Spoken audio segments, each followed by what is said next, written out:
Today, the Pledge of Allegiance will be led by Spencer Wade, Lindsay Zhang, Owen Plank, Madeline Engel from Challenge School, Aurora, Colorado. Please join us for the Pledge of Allegiance.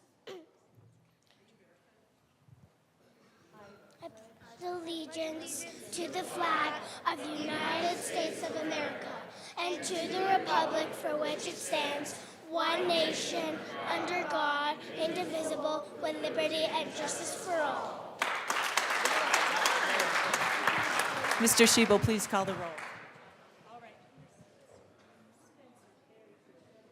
Spencer, come this way, honey.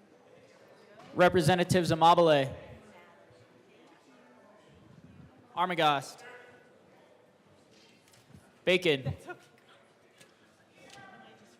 Bird, Bockenfeld is excused. Basenecker,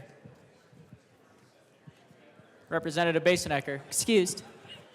Bottoms, So you know you're a Presbyterian? Bradfield, Bradley, Brown, Catlin, Clifford, Representative Clifford, Excused. Doherty, she's here, DeGraff, Degree Kennedy, Duran, English,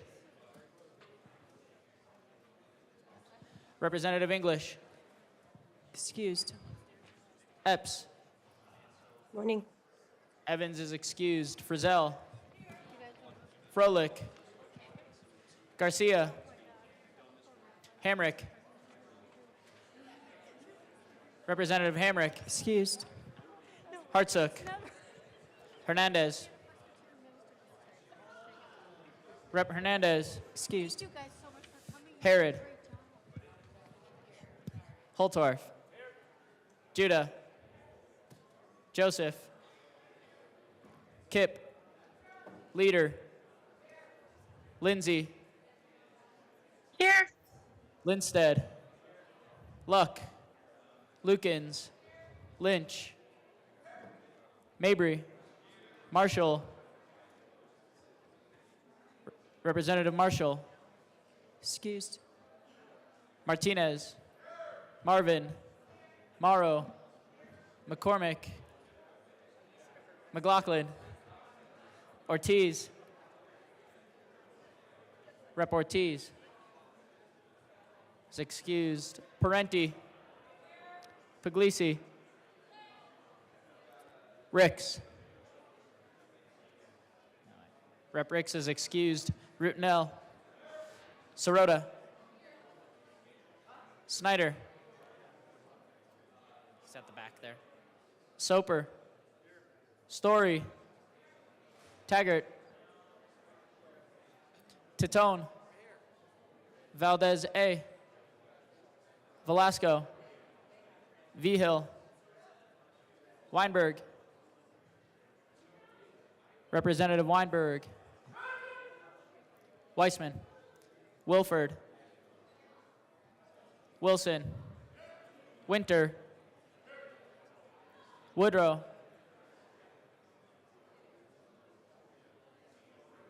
Young, and Madam Speaker.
'58 present, 7 excused. We do have a quorum. Representative Weissman. Thank you and good morning, Madam Speaker. I move the Journal of May Day be approved as corrected by the Chief Clerk. Members, you've heard the motion that the journal be approved as corrected by the... I think we actually do have to have you say the date. We're all worried now. I loved May Day, though. That was good. All right. Representative Weissman. For the record, I move that the Journal of May Day, otherwise known as the 1st of May, which was yesterday, Wednesday, be approved as corrected by the Chief Clerk.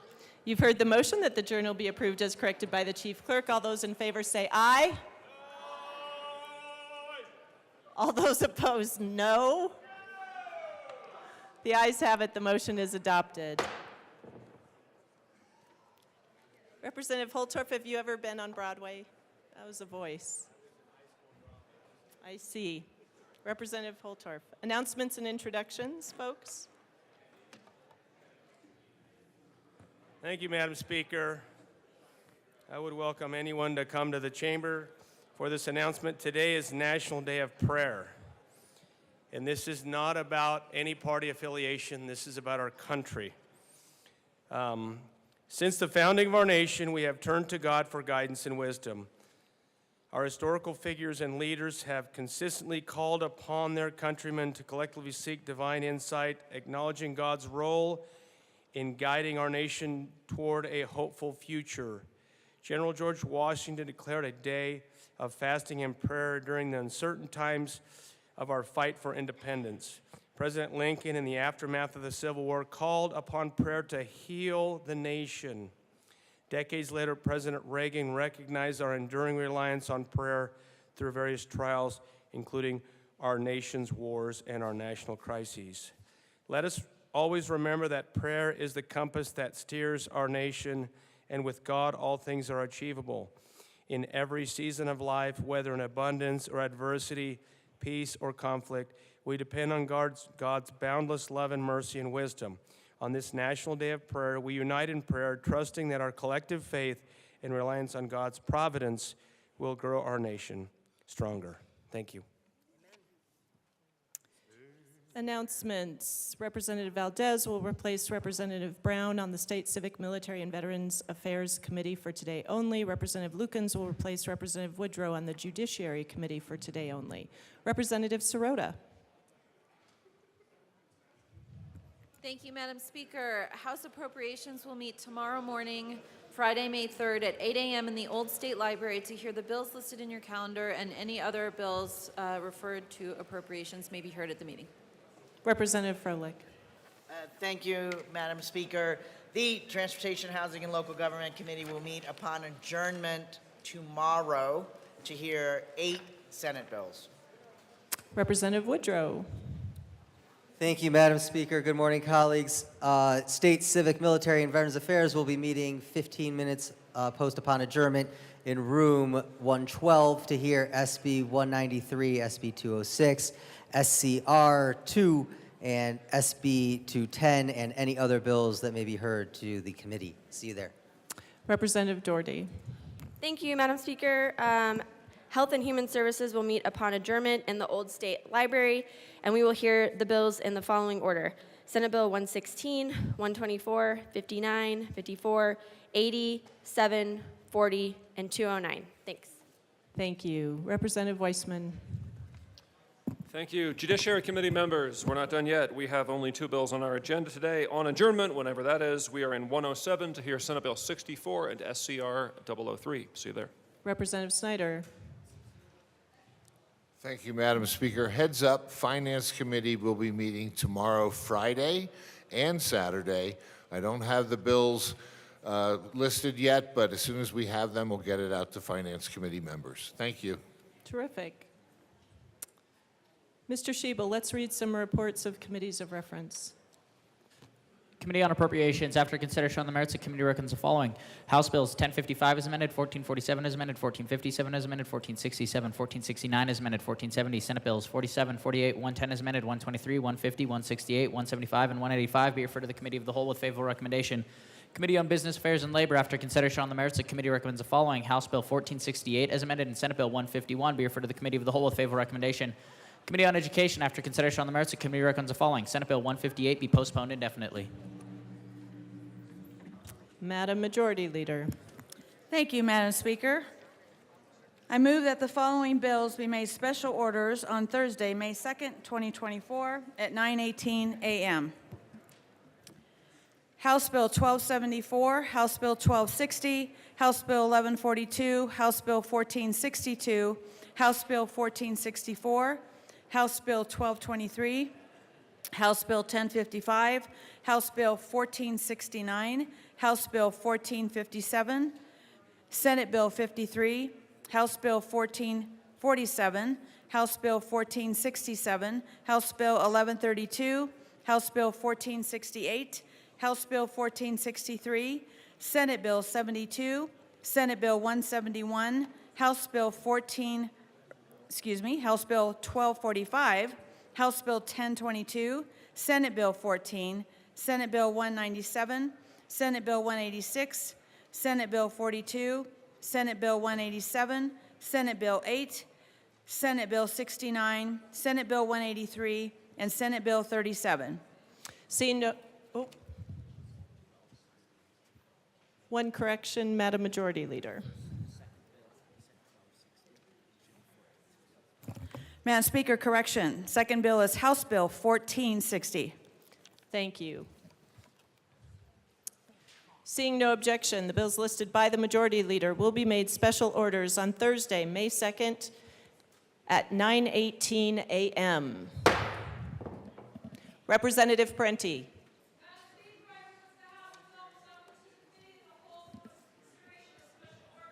Members, you've heard the motion. Seeing no objection, Representative Parenti will take the chair.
Three-year process. Oh, I didn't understand. Three-year process where the consumer. The committee will come to order. With your unanimous consent, the bills will be read by title unless there's a request for reading a bill at length. Committee reports are printed and in your bill folders. Floor amendments will be shown on the screen and on your iPads. Bills will be laid over upon the motion of the Majority Leader, and the court roll is relaxed. Mr. Schiebel, please read the title to House Bill 24-1274. House Bill 1274 by Representative Snyder concerning the Uniform Consumer Debt Default Judgments Act. Representative Snyder. Thank you. I move House Bill 1274. To the bill. So, folks, this is the Uniform Law Consumer Debt Collection Bill. It's default judgment bill. It's a 3-year process that the ULC, Uniform Law Commissioners, have been going through to get it to this point. We've had half a dozen big stakeholder meetings on this, working with our local creditors bar, the debt collectors, the debt buyers, the debt resolution companies, bringing everybody to the table. It's a great bill. It has a lot of consumer protections, but the fact is this bill has not been adopted by any other state yet. we would have been the first. And to tell you the truth, we didn't quite get there. I'm not going to push a bill through that I don't think has every T crossed and every I dotted. So I really appreciate all the stakeholders, all the people that came to the table and make this happen. We've also had an awful lot of activity in this space, and many bills have touched on debt collection, assignment, joinder, all the issues involved. And with that, I'll turn it over to my co-prime sponsor. Representative Soper. Thank you, Madam Chair, and thank you, Representative Snyder. Members, this is a bill that passed 9-0 out of Judiciary. It's one that all of us certainly felt passionate about to be able to get through, especially the notice piece for consumers, which is really important when there's going to be a default judgment. In 2021, 46% of all civil cases in Colorado were consumer debt collection, and about 90% of these were about 90% of these are pro se, and about 50 to 70% of the consumer debt collection claims resulted in a default judgment. Having the notice part Representative is very Soper, if you could just hold on 1 second. Members, we are on second reading. Thank you.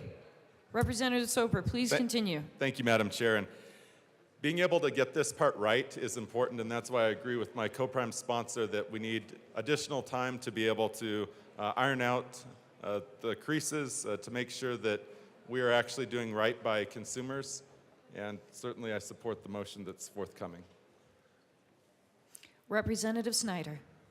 So in the final analysis, it's more important to get it right than to just get it through. And so with that, I move that House Bill 1274 be postponed until May 9th. Can you please use the terminology laid over? Correction, I move that House Bill 1274 be laid over until May 9th. Members, the question before us is to lay over House Bill 1274 until the 9th of May. All those in favor say aye. Aye. All those opposed, no. Well, happy to keep The bill will be laid over. It's a good one. Mr. Schiebel, please read the title to House Bill 24-1460. House Bill 1460 by Representatives Harrod and Bacon concerning measures to strengthen responses to law enforcement misconduct. Madam Majority Leader. Thank you, Madam Chair.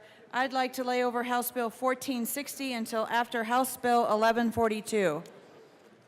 So moved. Mr. Schiebel, please read the title to House Bill 1142. House Bill 1142 by Representative Holtorf concerning the expansion of the state income tax subtraction for Social Security benefits. Representative Joseph. Thank you, Madam Chair. I move House Bill 1142 in the Finance Committee report. To the Finance Committee report. Representative Joseph. Thank you, Madam Chair. In the Finance Committee, we added an amendment to means test the bill, and we ask for a yes on the Finance Committee report. Is there further discussion on the Finance Committee report? Representative Holtorf. Thank you, Madam Chair. In bipartisan fashion, with some consultation from Representative Kipp early on in the session, we talked about putting means testing and some guardrails on this bill. As Representative Joseph and I moved forward, and this came forth in finance, and I think it's fiscally brings this bill in line with the means testing that was discussed, and that's what came out of finance with that type of policy. Seeing no further discussion on the Finance Committee report, the motion is to approve the Finance Committee report. All those in favor say aye. Aye. All those opposed, no. The report is adopted. To the bill. Members, please keep it down. I'll go first. Representative Holtorf. Thank you, Madam Chair. This legislation came from constituents in my district, but also other districts reached out with similar requests for tax relief for seniors who retire early, specifically with respect to Social Security income, and also those that are disabled during disability through Social Security. who also, if they're not working, they are retired with respect to the age. This starts at 55 now and goes to 64 as the window for the age demographic. This gives tax relief at a time when seniors are having to deal with some additional property tax issues. So this helps all of Coloradoans. And I want to really extend a shout out to Representative Kipp, who helped guide the means testing and the fiscal guardrails that were put on this as we move forward. And I also want to thank my co-prime Representative Junie Joseph, who also, even in Boulder County, much like Washington County, two very different counties politically, but counties that have the same problems, and our constituents are talking about the same things, for her assistance in guiding this bill. And so I'm really excited about the tax relief that we can do in a bipartisan way for those seniors. And I'll turn it over to my co-prime, Madam Chair. Representative Joseph. Thank you, Madam Chair. Can you hold on a second, Representative Joseph? Members, it's getting very loud. This is the third time. Please keep your conversations down or take them off the floor. Thank you. Please proceed, Representative Joseph. Thank you, Madam Chair. I want to keep it brief, members. This is a great bill. Again, it's going to be very helpful for older Coloradans and community members in both urban and rural areas, and I ask for a yes vote. Thank you. Is there further discussion on House Bill 1142? Seeing none, the motion is the adoption or the passage of House Bill 1142. All those in favor say aye. Aye. All those opposed, no. The ayes have it. The bill is passed. Mr. Schiebel, please read the title to House Bill 1460. House Bill 1460 by Representatives Harrod and Bacon, concerning measures to strengthen responses to law enforcement misconduct.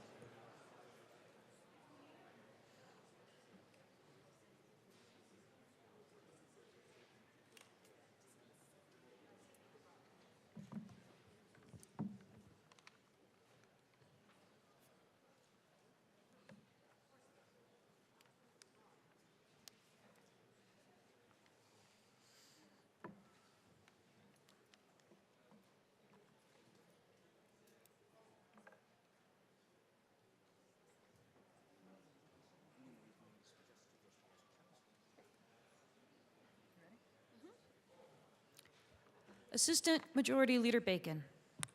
Thank you, Madam Chair. I move House Bill 1460 and the Judiciary Committee report. To the Judiciary Committee report. Members, we have what we would consider a strike below. It should have been placed on your desks. It is Amendment L6, and with that, I move Amendment L6 and have it displayed. Please give us a moment.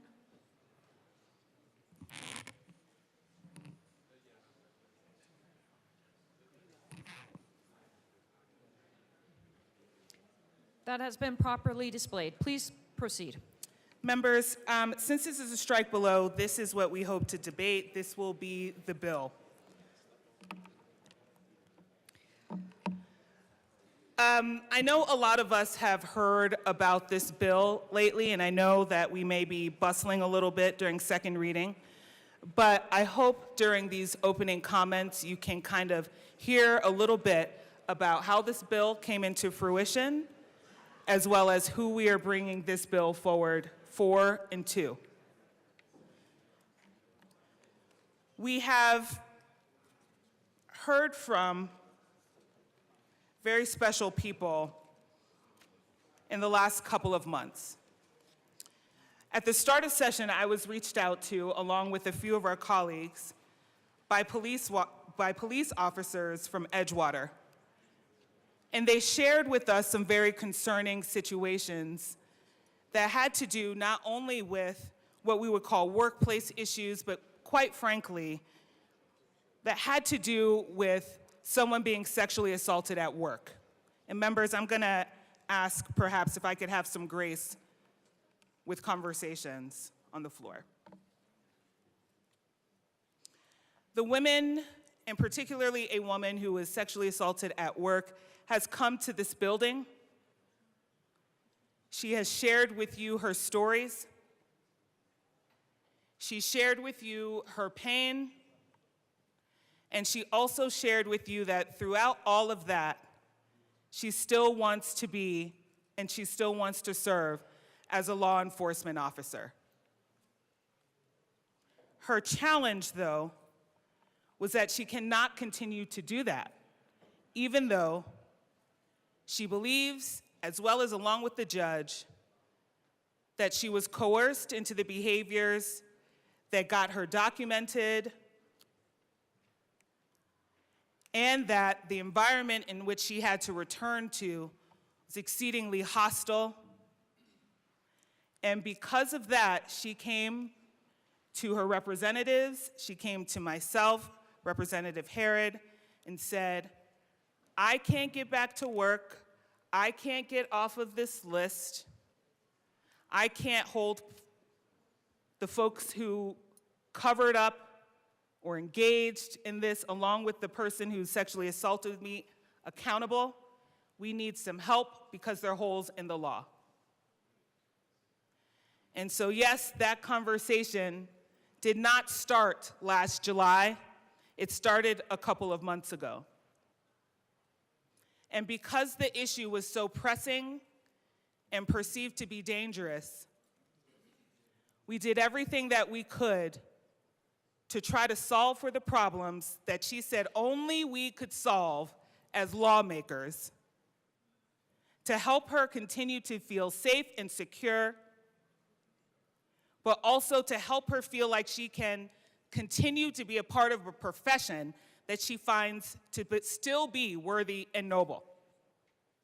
And so we bring this bill, and it is myself in this co-prime, to actually protect those who protect us. And because of the seriousness and urgency of the issue, even though it has been years she's been enduring, we thought it best to bring something as fast as we could, leaning on the experiences and insights we have already gained in this space, and in putting it together, put it together in a way that would continue to protect her and the other women, that would not expose them over a prolonged period of time to be further targeted because they are trying to advocate for a law change. That is why we are at the place that we are at with having to bring this bill with this timing and in this way. And so thank you for standing to receive her story.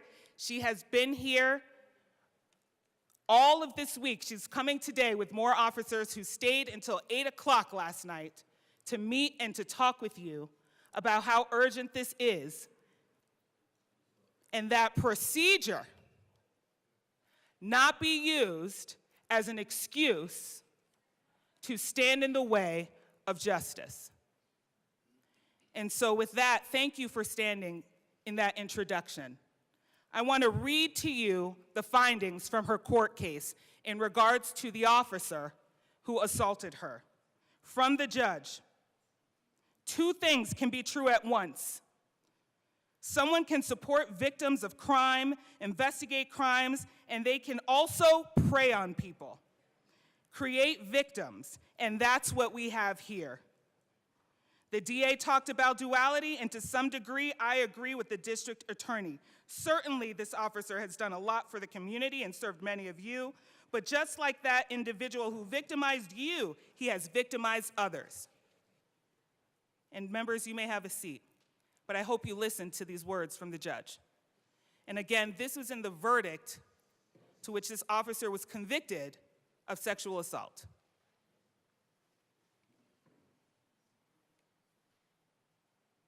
Just like that individual who victimized you, he has victimized others.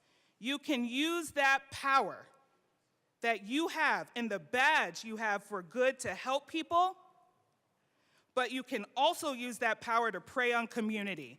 Unfortunately, that is what this officer did with his power. I'll move further. We have here an aggravated case with inappropriate conduct. We have somebody who is in a position of power and use that power to prey on innocent people in our community and also conspire. Whether you blame others or not, these actions, conspiring with other members of law enforcement, the way the court sees it, it was like a good old boys club. Sir, this is the judge to the defendant who was convicted. You are the problem. You are the person that law enforcement talks about when they say a few bad apples. You are the one creating the circumstances that your colleagues live with on a daily basis. You. It's you. You're the person that you guys sat around the table and talked about as making life so hard for your former colleagues. You are the reason why we have investigations into law enforcement, the FBI having to become involved with certain agencies. It's you. It's the right thing that you lose your post certification. It's the right thing that you're not in law enforcement. With that being said, you have absolutely no criminal history, but your responsibility was too great. Moving forward. And finally, acceptance and responsibility, which the court has already addressed excessively. I agree with the district attorney. I don't believe you have taken acceptance and responsibility for your actions. I think you're still blaming others. I think you're still coming up with excuses. And I hope that you can start to address that in treatment and start to take responsibility for what you have done to people just like these people you serve. Somebody preys on them, and you help protect them from those predators. But you are a predator to others. You are a wolf in sheep's clothing. You need to start accepting that. And if you are to be a man of character that was discussed, that includes saying when I was wrong, and you were wrong. Lastly, I want to say, members, I want to go back to procedure and protocol. I'm going to give you a quote by, of all people, Gloria Steinem. The first resistance to social change is to say that it's not necessary. And I think that's what you've heard in the advocacy against this bill. I'm going to say it again. The first resistance to social change is to say it's not necessary. So to say that the language in this bill is not necessary, we find to be resistance. The issue of workplace harassment has been long fought for women to be able to mitigate. The first class action case for women started in 1975 in a mine in Minnesota. That case was not settled into the 90s. So we need you to understand why urgency is relevant to 2024. We also need you to understand that in this strike below, we are willing to do the work, but we need that work to be committed to, and that is our ask that it is codified, to ensure it gets done. This issue is not done today. You will see me next session. But today, we need to say, you are protected if you are a whistleblower, if you are retaliated against, you are protected if someone wants to take adverse action for those things you did while you were coerced, as the judge said happened. And also, if you are found to have retaliated, that can impact your post-certification, just like being found guilty of a crime can. And so we look forward to the conversation today. We have not been able to have it because of resistance. And so we are willing to take the insights, so long as there is a commitment on paper to talk through this issue for these women who have spent all of their time and years fighting uphill against a system to which we represent. We are the system today. We are the system today. And we can make movements. to my co-prime. Representative Harrod. Thank you, Madam Chair. It's an honor to serve with you. And an honor to serve with you. It's also an honor to serve with my co-prime here, Assistant Majority Leader Bacon. I'm going to back up and tell you how I came onto this bill.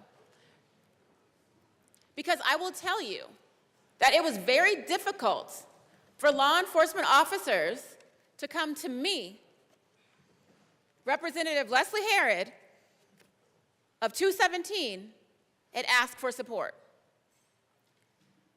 But my dad was law enforcement, 30 years.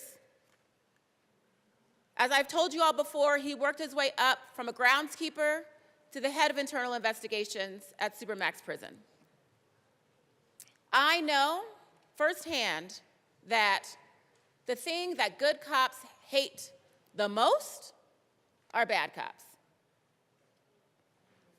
Mackenzie Reese came to me alongside of her colleague that was then at Edgewater Law Enforcement and said, I was sexually assaulted by my colleague, by a sergeant who had rank on me within days of graduating from the academy at a work holiday party. Not once, but twice.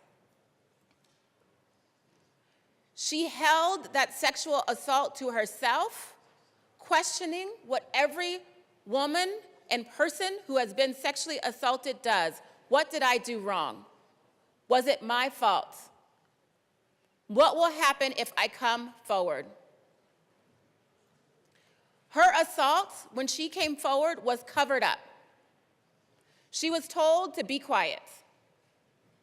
She was told to put her head down and do her work. But she went forward. But it wasn't until her male colleague came forward and said, this is not okay. I will not be a part of this cover-up. He went to his judicial district and said there needs to be an investigation. That's what moved this forward. He is a part, they are all a part of the crafting of this bill. Let me be clear. Mackenzie, and I've been told I can use her name, was sexually assaulted and then put in the database for lying. As you heard from the judge's ruling, he was proven to be a sexual assaulter. But in the investigations, we found that she was not the first person that he sexually assaulted. But she was put in the post database, and I'm going to back up and tell you about this post database that we created in 217, saying that bad officers, lying officers, officers that harm community, have to be put in a publicly searchable database and never be hired as law enforcement officers in the state of Colorado again. But who gets to put people in that database? The very people that covered up her rape. And you know what they did? They put her in the database, and they didn't put him in the database. In fact, they closed his investigation before he left because that would have put him in the database, and he went to work for Blackhawk. Blackhawk had no idea this man was a sexual assaulter and was headed to court. They also said, when they found out how upset they were, and they fired him. But he was not put into the post database even after the conviction until we introduced this bill. But she is. Mackenzie, the survivor, the fighter who has been here, is in the database. Cannot get out. Why? Because whistleblowing and retaliation is not a qualification for getting out of the database. It's not even a qualification for justification for the possibility of getting out of the database. And that is wrong. The intention of the database is to get bad officers off the street, not put good officers in there. Any person with a moral compass will say that is wrong. We have gone through whistleblowing with the military. We have gone through whistleblowing with Boeing. We have gone through whistleblowing around health pandemics. We have to stand up for these officers, not only the female officers who were raped, but the officers who come forward and say that's wrong. In 2017, we created a duty to intervene and a duty to report. We told officers that if they watch their fellow officer committing harm to someone in community, they have to come forward. If they don't come forward, they have a misdemeanor on their backs. And it has been used. But what happens when they don't come forward because they are worried about the very retaliation that we're talking about here that they face? Let me tell you about Ed. Ed is the whistleblower from Edgewater who stepped in and said what's happening to Mackenzie and her sister, who was serving as a civilian within the same department, is wrong. Ed refuses to leave his job in law enforcement at Edgewater. He is still an officer. He faces retaliation every single day. You want to talk about SROs in here? He's an SRO. Was an SRO. When he came forward and whistleblew, they took away his position as an SRO. They took away his ability to have overtime. Because he stepped forward and said, I will not cover up a rape. And we don't think this issue is important enough to have a conversation? Please. I think it is. Let me talk to you about the amendment.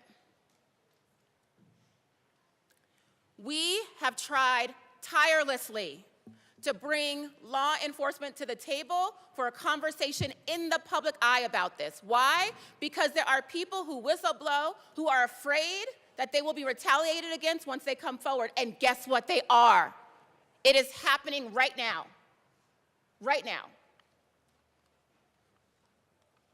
The people who came forward and testified in House Judiciary are being the ones who are still law enforcement, not the ones who can't be, are being retaliated against right now. And I have proof. But let me tell you about what's happening in the bill. We have proposed a complete strike below. Once again, even though no one will come to the table and talk to these women, these people, officers who are saying, talk to me about what I need to be protected from retaliation, they will not have the conversation. And you all have seen them here. They have been here. They have asked for the conversation, and they have been stonewalled like they were stonewalled when they were raped. What does this amendment do? The ledge deck is very clear. We support our law enforcement officers. Do you oppose that? I hope not. To further protect our communities, accountability standards must also extend to the internal misconduct, because we said you can't hurt someone in the streets, but we didn't clearly state, and we should have, that you also can't hurt your fellow officer. They do not stop being humans because they wear a badge. They do not.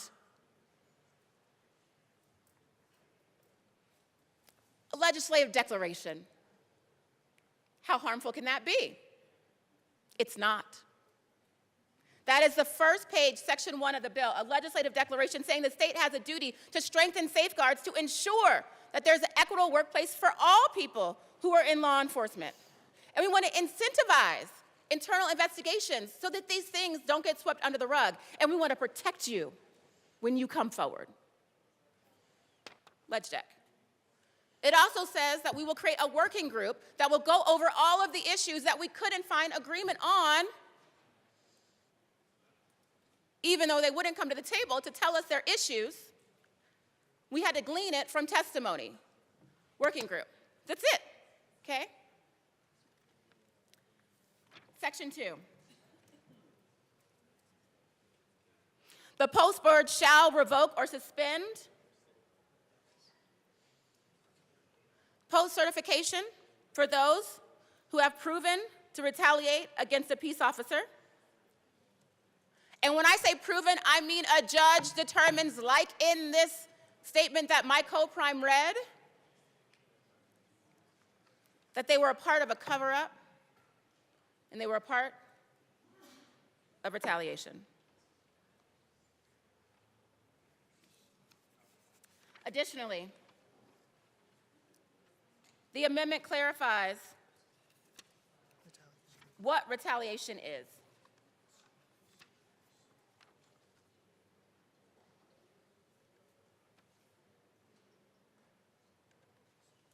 It also says that if a peace officer, beyond a preponderance of the evidence, was retaliated against, Mackenzie, Ed, Nicole, Stephanie,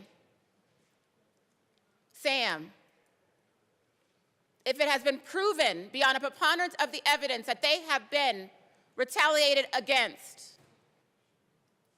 that they could use that as a defense to get taken out of the database. Because why? They are not bad officers.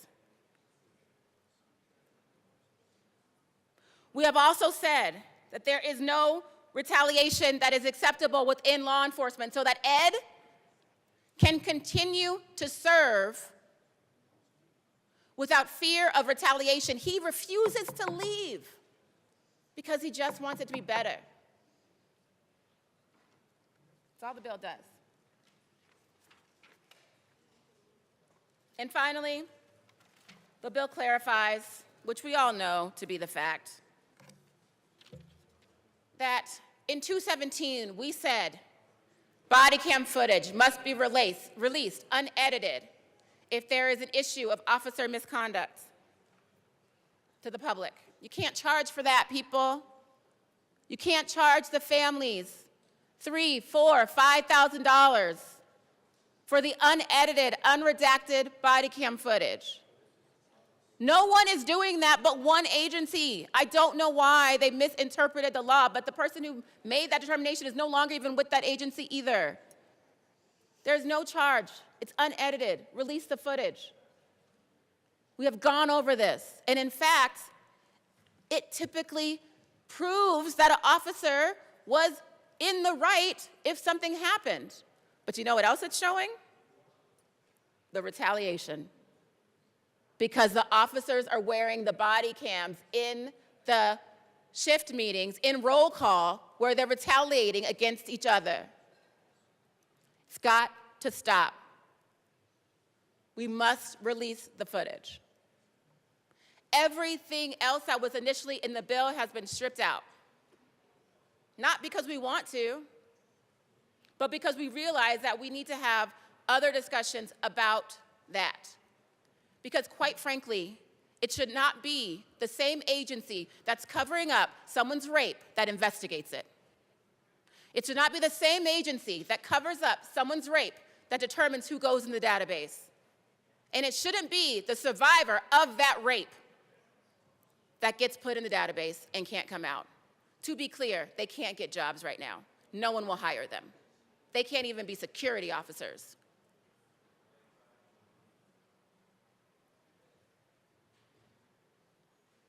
This is a small step forward with a major commitment to continue the work. We ask for an aye vote. Mr. Speaker Pro Tem.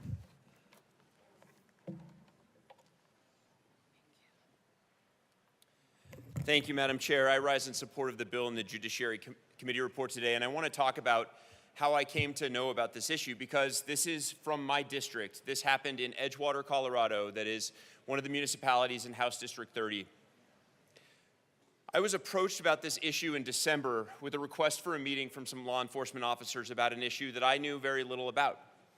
And I heard them out on their story at a meeting in January, and I was appalled by what I had heard. Now, I don't serve on the Judiciary Committee. There are a lot of things about these policy areas where I don't claim to have a lot of expertise. And so I was grateful that my colleagues from Denver engaged in this policy as well when they received similar outreach because of their expertise on this issue. And Representatives Herod, Bacon, and I have been in conversations about this since January about what we can try to do to make a meaningful difference for these folks. I want to be clear, this is not a radical bill. You heard Representative Herod walk through what's in here. This is about whistleblowers and retaliation policies. This is not an anti-law enforcement bill. This is a bill about protecting good cops and making sure they can continue to do their work. I don't want to repeat too much of what was said, but I just want to affirm I have been in multiple rounds of conversations with these officers from Edgewater who faced retaliation, and these stories are real and they are heartbreaking. Mackenzie was sexually assaulted by her sergeant at a holiday party, and she was the one who got put in the post database for it. He got another job. Now, he ultimately did face justice. He did ultimately face prosecution in the district attorney's office, but not until his record was swept under the rug and he was hired by another police department who had no idea that this assault had happened. That is wrong. We have done these protections for healthcare workers. If you assault someone in an assisted living facility, you get put in a database and you don't get to be hired by another assisted living facility. Shouldn't we have at least as high of a standard for law enforcement? This is not a radical bill. When Ed, who was mentioned before, he had been serving as SRO, realized that Mackenzie was feeling fear about coming forward. She was feeling fear that the retaliation would get worse. He, without her permission, reported it to the district attorney's office. It was Ed who said, someone needs to look at this. Someone needs to step out and be courageous about this, because right now what I'm seeing is the officers in this law enforcement department are covering up this sexual assault and retaliating against the victim. When Ed reported this to the DA's office, he was removed from his duty as an SRO, a job that he had held for, I believe, 8 years that he loved. That was his punishment for standing up for the victim of a sexual assault. It's hard sometimes to know exactly what is going on inside a department. We don't know all the details of what the conversations were like. But what we do know is that the victim of a sexual assault was put in a post database and has not been able to be rehired by another police department, despite her continued passion for service, her continued passion to serve as a member of law enforcement.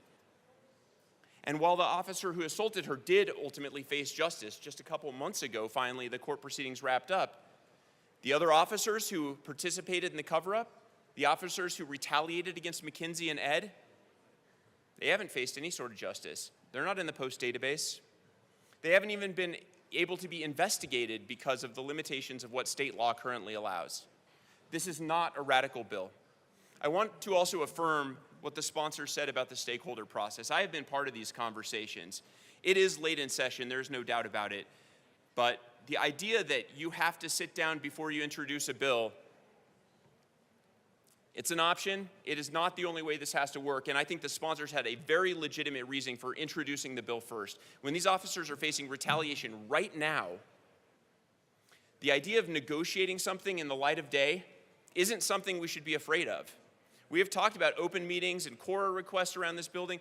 Being able to have these conversations in public makes all the sense in the world when hiding things behind closed doors is exactly the problem we are trying to solve.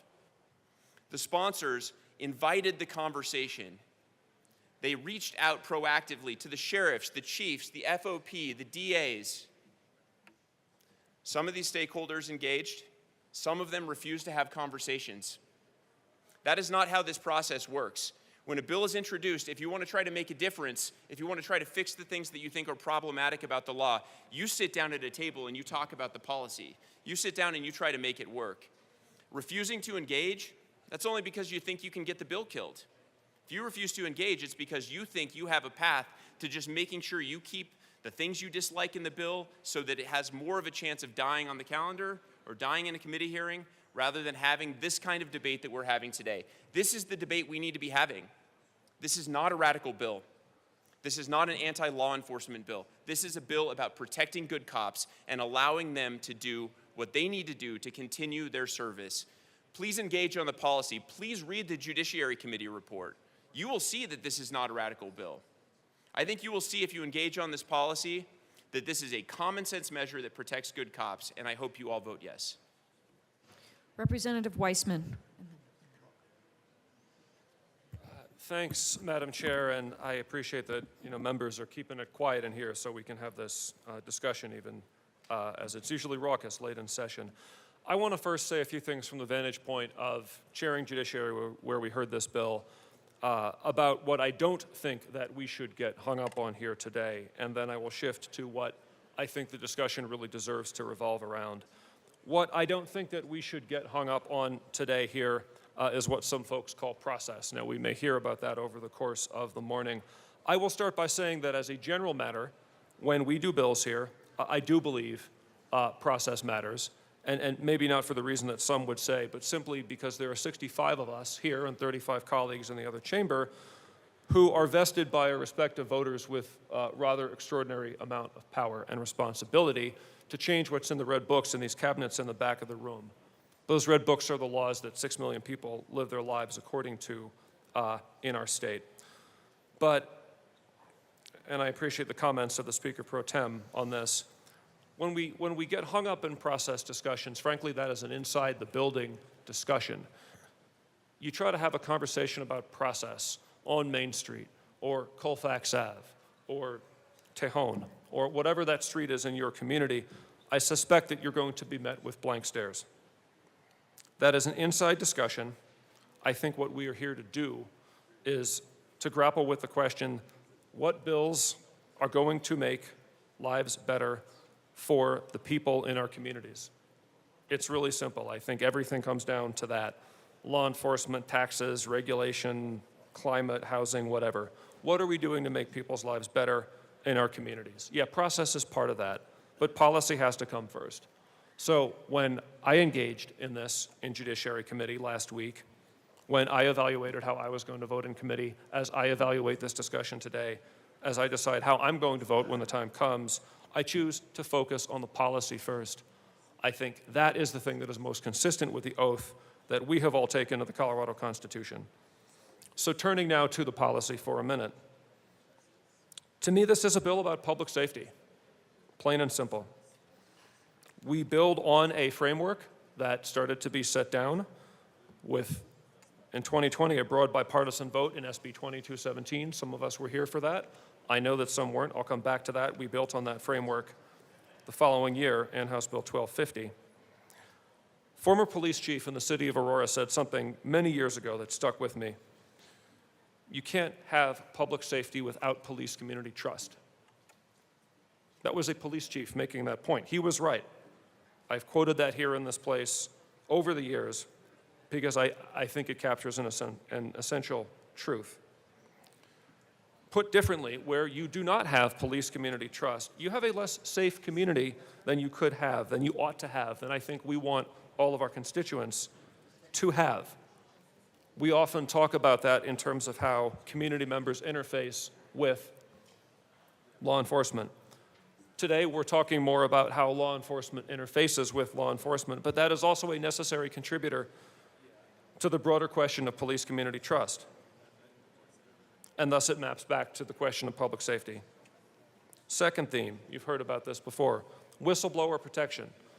Members, this is not a new subject here. We are talking about it in a new context.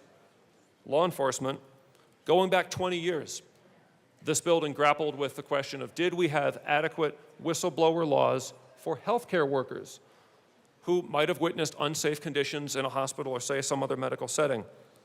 It took, I think, 5 years to strengthen whistleblower statutes for healthcare workers. Similar dynamics. Public service type of profession, people are called to it, not because it's a way to just earn a paycheck, but because there is a higher principle, because people feel a duty to engage in that work, and yet there are power dynamics. So it was hard. This is before any of our time. It took 5 years to improve whistleblower protection for healthcare workers, but it finally got done. Some of the language in that statute informs the amendment that you see up here today and that was on the desks. More recently, in 2020, we had a bill dealing with whistleblower protection in the context of COVID. What if employees saw unsafe practices, masks and all that stuff that I think we're glad to have in the rearview mirror? A lot of us were here for that. We had to grapple with that because public safety matters in those contexts as in this one. Third point, standing up for victims of crimes. We've heard a lot about that down here from both sides of the aisle. When we say that we are here to stand up for victims, we have to actually mean all victims. And we have to be willing to stretch our concept of who is prone to being victimized. We have certain constructs in our minds that dominate some of the conversation sometimes. What we are invited to grapple with here is the rather challenging reality that, as we heard, from the sponsors, yes, somebody can be a law enforcement official, can have a badge, can be vested with considerable power and responsibility in society, and yet some of the time may find herself or himself a victim as well, in some horrible cases of crimes, in other cases of retaliatory conduct that may be actionable under civil law. So if we're going to say that we are here for victims, or we're going to make policy to protect victims, again, let's remember that that should mean all of them.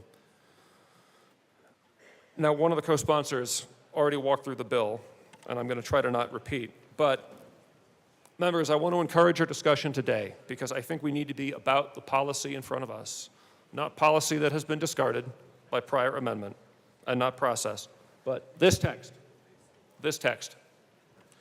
In light of what we've already heard said here, I think this amendment is about the least that we could possibly do in response to the concerns that have been brought forward to the sponsors and to the Speaker Pro Tem in whose district some of these events took place.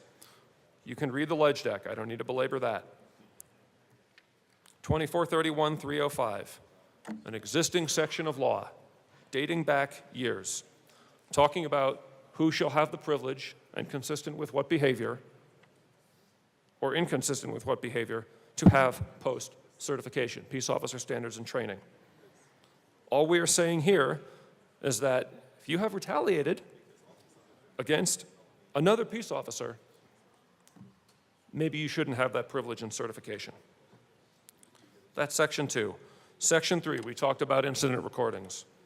There was, to my recollection, no commentary against this type of thing in committee. We have laid down public policy statements in this legislature before that body-worn camera recording is important, that footage is important. Frankly, it can be exculpatory for officers sometimes, even if it may be inculpatory at others. It's just recording the facts and making that available. Everyone should have an interest in that. All we're saying is what we said before we really meant. That is meant to be available without inappropriate charges. Last part of the bill, Section 4, again, amending existing law. We said years ago we should have a section against retaliation. We build on that just a little bit. I talked about whistleblower protection for healthcare workers. We borrowed some of that language to inform this drafting. Due to the strong public policy interests protected by prohibiting retaliation against whistleblowers, I hope that we could agree on that. I don't think anybody here is disputing that peace officers do important and dangerous work. Most of us cannot say that we potentially put our lives on the line when we go to work each day. Peace officers can say that because they do. So we want to stand by that. I don't have peace officers in my immediate family like one of the co-sponsors does. I have a distant cousin who used to be a high-ranking officer in Philadelphia many years ago. But I am an attorney, so I know what it means to want to police one's own. You read the back of the Colorado Lawyer, you see the disciplinary notes. I would venture that those annoy me and other lawyers more than most other folks. Because I think that the law is an honorable profession, and I hate it when people abuse the power and privilege that comes with being an officer of the court. I know that everybody who gets in to the work of being a peace officer in any agency believes in the honor and importance of what they do as well. What we have here today is that some folks have come forward and reported problems and asked for response from this legislature because they want to try to protect their own profession from bad action. And I think that we should support that. So I will be in support of L6. And I would like everyone to think about doing the same. Thank you, Madam Chair. Representative Soper, are you? Okay. Representative Soper. Thank you, Madam Chair. Members, I heard this bill in committee. I sit on the House Judiciary Committee where we heard this bill. It actually barely passed out of committee, and I do think that's important. It's the one committee where you have the smartest, most skilled and talented members that are all put together to be able to act in a deliberative way. We certainly dove into every word and every comma within the bill. And that's what we heard throughout the committee hearing, is that there were issues with the underlying bill. And the sponsors did roll out a series of amendments, and that's why the Judiciary Committee report is quite a bit different than the introduced bill. And now we're looking at a strike below here that further changes the bill, which means we've actually seen 3 different bills in the course of a couple of weeks here, or 10 days, or however long it's been out in the ether. The elements of the strike below, since this is what we're currently debating, that I think are really important to talk about is, if you're looking at page 1, lines 34 to 37, it talks about, to further explore methods to support police officers in a work environment, the conversation must continue in a formal working group. That's the only reference I see to any sort of a group coming together of stakeholders to be able to talk about how Colorado law around whistleblower protection should look like in the future. I would have much rather have seen a formal task force, which you would have had members laid out, and actually seen that as part of the strike below, because this is a very complex area of law. It involves constitutional law. It involves employment law. It involves police law. It also involves a culture that we've had within law enforcement for many years that I believe is changing. It's maybe been slow to change in some agencies. Other agencies, like certainly my sheriff's office, they're the gold standard. Whenever there's a complaint that's brought forward to them, they will actually bring in an outside agency outside of the chain of command of that particular agency, and they will investigate whether the allegation is true or not.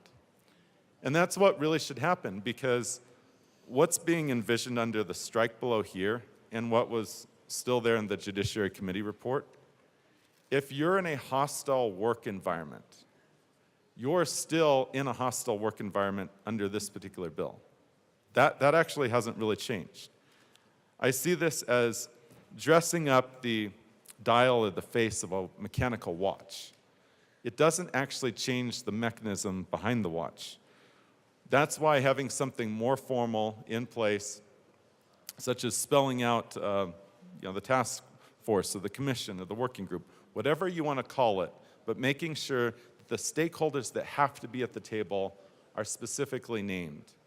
There needs to be state patrol, sheriffs, police. There needs to be DAs. There also needs to be employment lawyers there. There needs to be local government lawyers serving. There absolutely needs to be victims and those that have been accused as well. And they need to begin that long process of diving into a very complex area of law. The areas that I certainly also, in looking at the strike below, have troubles with are on page 3, lines 6 to 17. Retaliation against whistleblower officers prohibited. Part of this, if you're following along on your Goldback Amendment, you'll notice words are very, very similar. I'm going to read off some words, and you think in your heads, how different are these words? Discipline, demote, deny a promotion, transfer, reassign, discriminate against, harass. Now contrast that with suspend, create a hostile work environment, subject to corrective action, reprimand, poorly evaluate, lay off, reduce work hours, adversely affect future employment opportunities. Even the word threaten is in current law.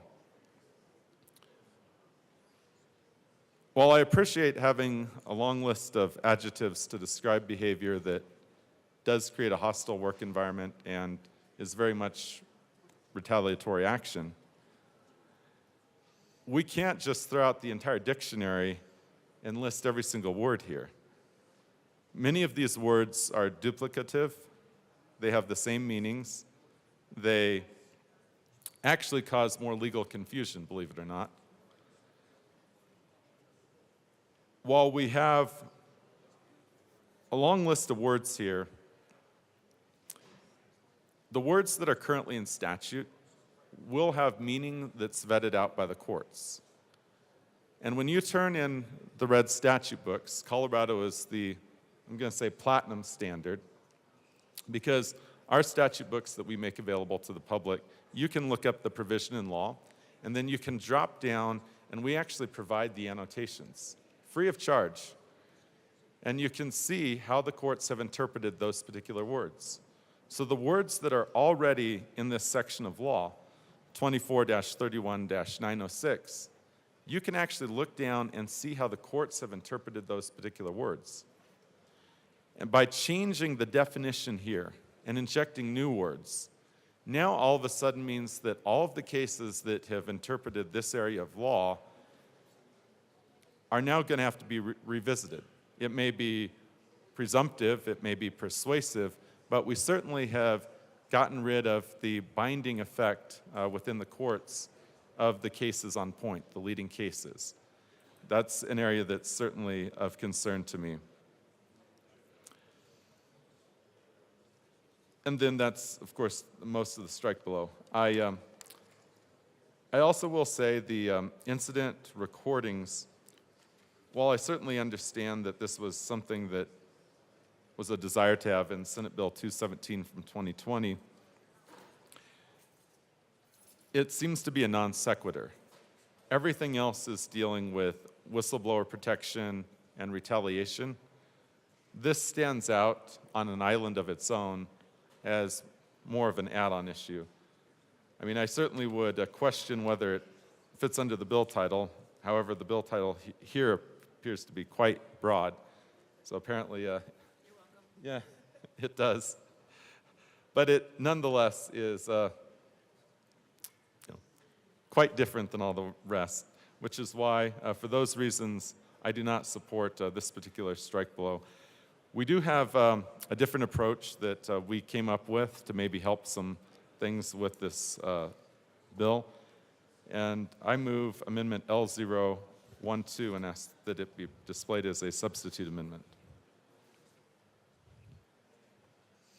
And just to clarify, Representative Soper, this is a substitute amendment to Amendment L6. That's correct, Madam Chair.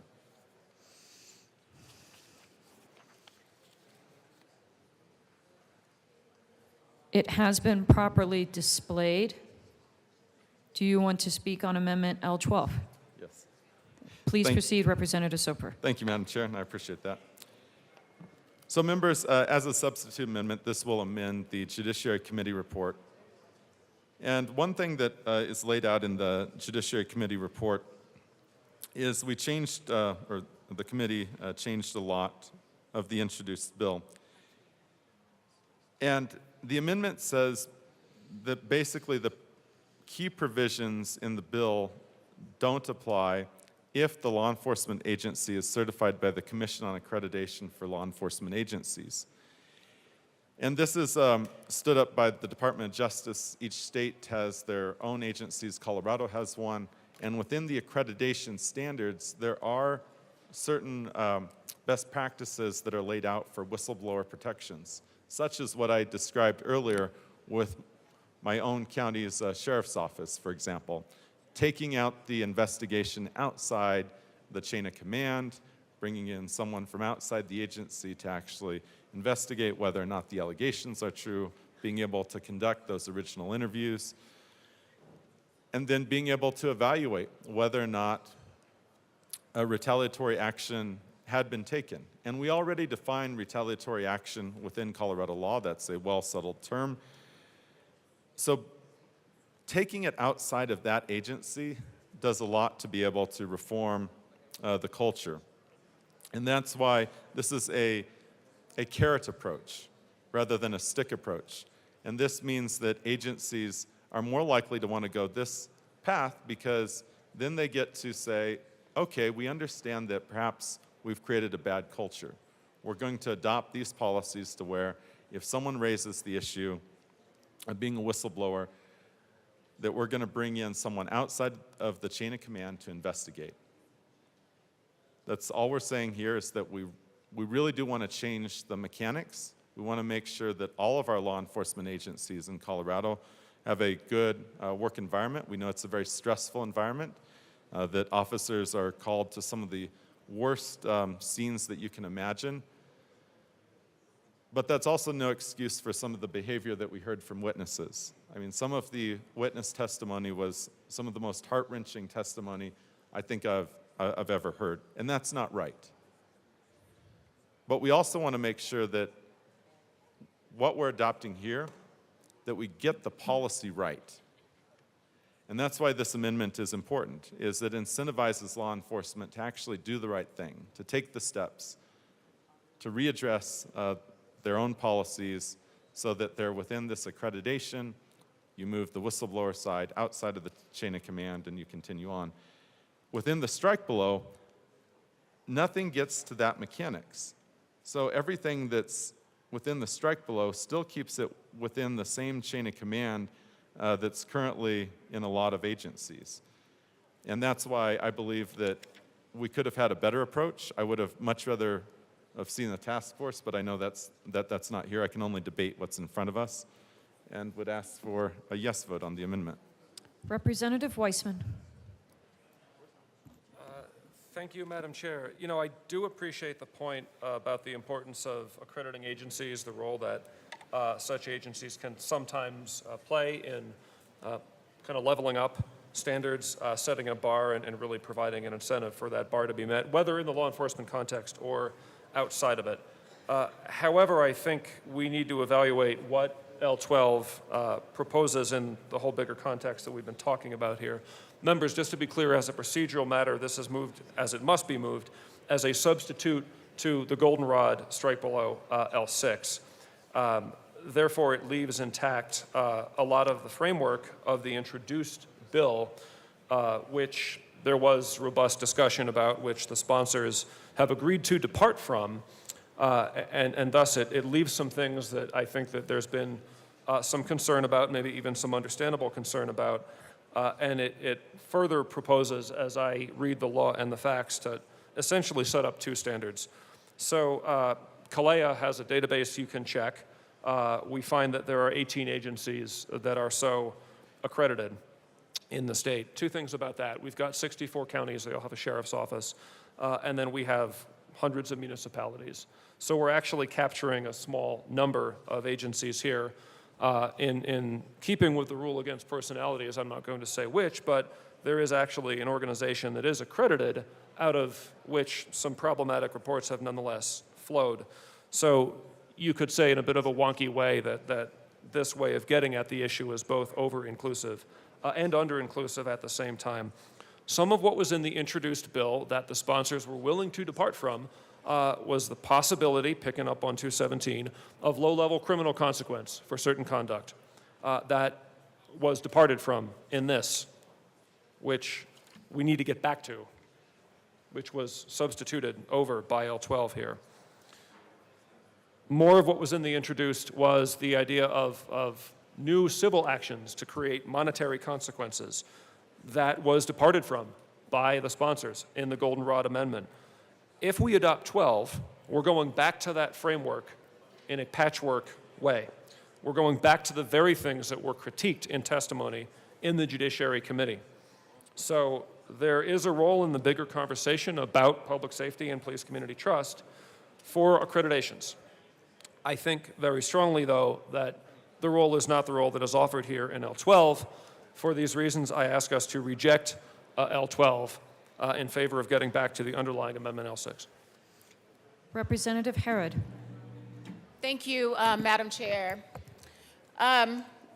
Members, we're going to ask for a no on this strike below, and I'm going to tell you why. When we were in committee on that fateful long night, I don't even remember the day, one of the agencies that would be highlighted in this bill came to the hearing, listened, and knew their officers were testifying against the agency and speaking to their whistleblowing experience. Members, the law enforcement officers lined up in the back of the room and got up and walked out while these women were speaking about what happened to them. They then sent an email out to their entire agency committing to undermine and discredit the words that were spoken by the officers against their agency. That is retaliation. That is intimidation. And that occurred. But additionally, I want to say this internal investigations piece going outside of the agency, to be honest with you, that's something that we proposed. However, it was something that folks did not want to deal with until the interim, so we took it out. But I want to add one more thing.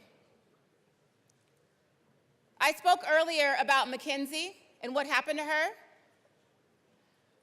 I want to acknowledge that Mackenzie and her grandma are here today. They are in the gallery listening to this debate. And Mackenzie texted me while we were debating that they did go outside of the agency for recourse. And the line was too thick and nothing happened. It doesn't work. I'll remind members that this bill came from people who have been sexually assaulted, retaliated against, and are in a hostile work environment right now. They have asked that this amendment not be included in their bill, in our bill. I also want to be very clear about why we had to expand the definition of whistleblowing. I'll read the section. Due to the strong public policy interest protected by prohibiting retaliation against whistleblowers, we added the words suspend, create a hostile work environment, subject to corrective action or reprimand, poorly evaluate, lay off, reduce work hours, adversely affect future employment opportunities. Those are all forms of discrimination and retaliation. Let me be very clear. The underlying statute did not prevent what is happening to Ed right now. The underlying statute does not prevent the fact that he was taken away from being a school resource officer, helping those kids with no negative reprimands on his record. It doesn't protect him from that. That's wrong. But let me be clear, we did not make up these words. This body passed legislation for healthcare whistleblowers. Thank you to our friends who are doing the tough work in healthcare with these exact words because that was happening to them. It has been legislated and litigated and needs to be applied to law enforcement. Now, one thing I will note is that the good representative from Delta County, beautiful district, great wine festival, thank you, I can't wait to go, is the only one who has brought us an amendment on paper that we could actually digest. And I want to thank him for that, because no one else has when it's about good faith negotiation on this bill to protect these officers. No one. This is the first time we've seen a proactive approach to saying this is a real problem and we want to help fix it. We will continue to work with anyone who does that. Thank you to the representative for doing that. Thank you for your good faith efforts. Thank you for continuing the work. We look forward to doing that with you today, tomorrow, the next day, and throughout while we're doing this job. Thank you. I asked for a no vote on this amendment, but I appreciate the effort. Representative Soper. Thank you, Mr. Chair, and thank you to my colleagues' kind words from Denver. I certainly appreciate that. And I do want to say that with this bill, and especially to the victims as well, it's reaching out to them. Being opposed to certain words is not saying that we don't believe your story and that we aren't fighting for you. It's that we want to make sure we get policy right. And we want to make sure that what we put into the statute books will actually be effective for future officers that have been intimidated or harassed, or the victims of a hostile work environment, or reprimanded unfairly and unjustly. And that's why it's so important that we actually take a step back rather than continually changing this bill at every step of the way to where we had one introduced bill, then basically a strike below in Judiciary Committee. Now we basically have the third version of a strike below here in front of us. And that's really challenging. As I said in my opening comments, this is one of the more complex areas of law because it's very difficult to define some of these terms as far as what is a whistleblower, when do those protections attach, how to break up a culture. I mean, law enforcement, military, high-stress occupations have been known to have certain cultures, and that is changing. I certainly believe that. But that's why I believe that the work here will continue. I would just rather it continue with Amendment L012 or with a formal task force instead. And I would ask for a yes vote on Amendment 12. Thank you. AML Bacon.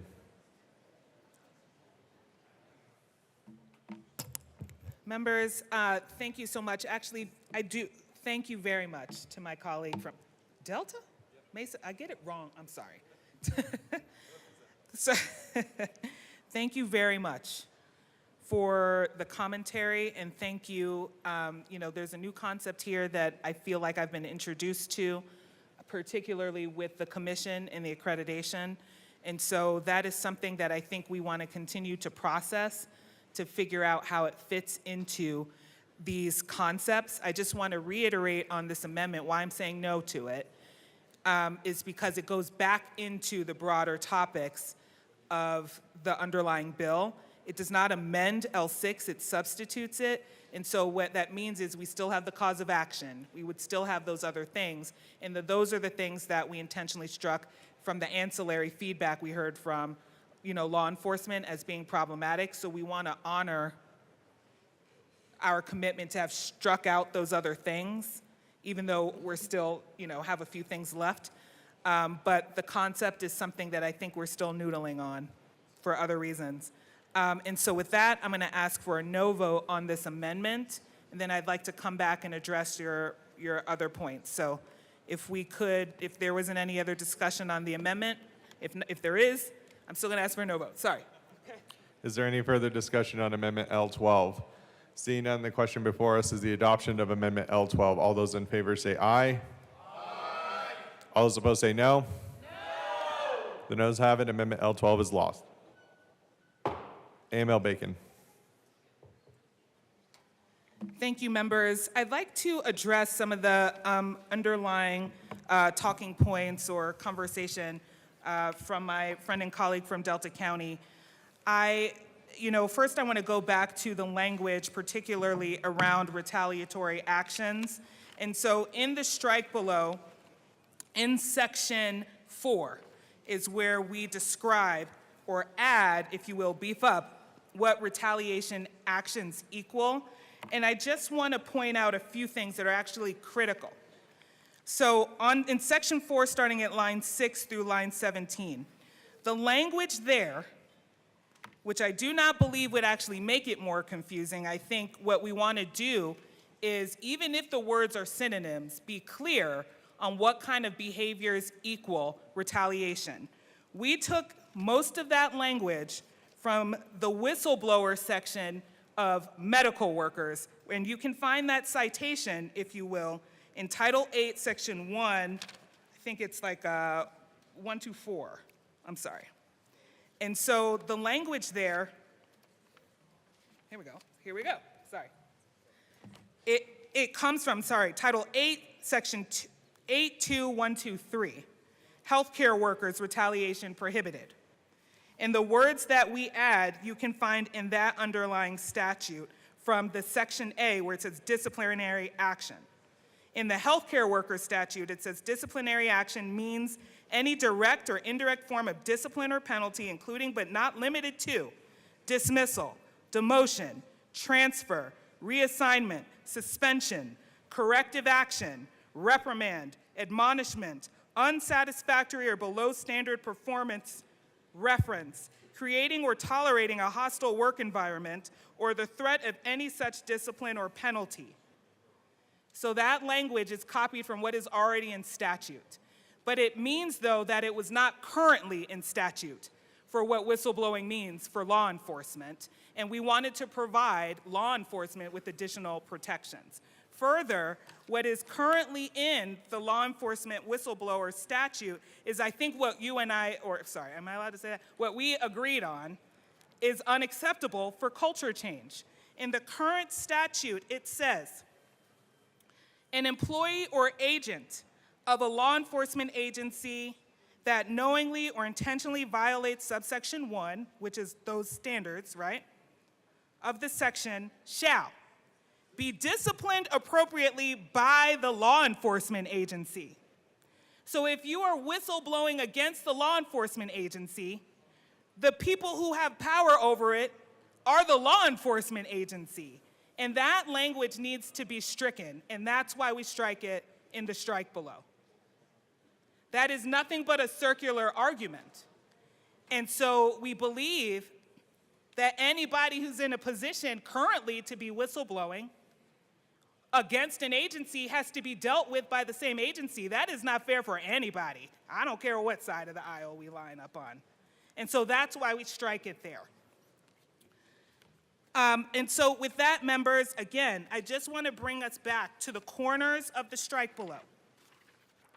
The strike below just talks about adding the language of what is retaliation that is commiserate with other sections of statute for other types of employees.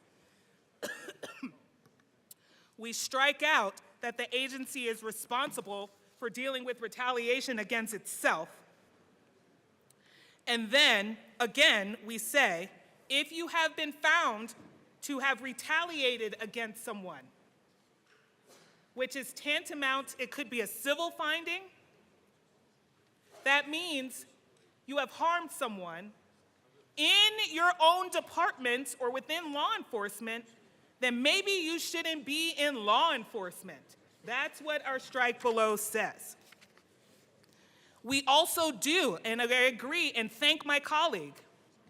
And I also thank my other colleagues who have been law enforcement who are in judiciary, who have said, we want to talk about the issues like due process on how you get out of the database, issued in due process on discipline. We want to be in a group and a committee to talk about that through the interim. So I am grateful for their interest, and we look forward for the conversation.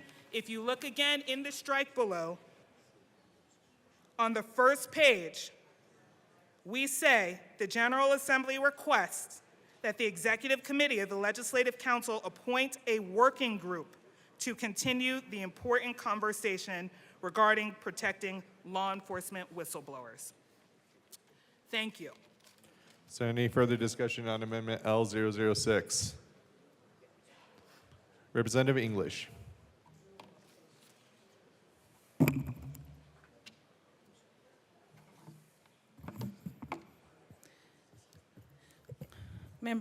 Thank you, Mr. Chair.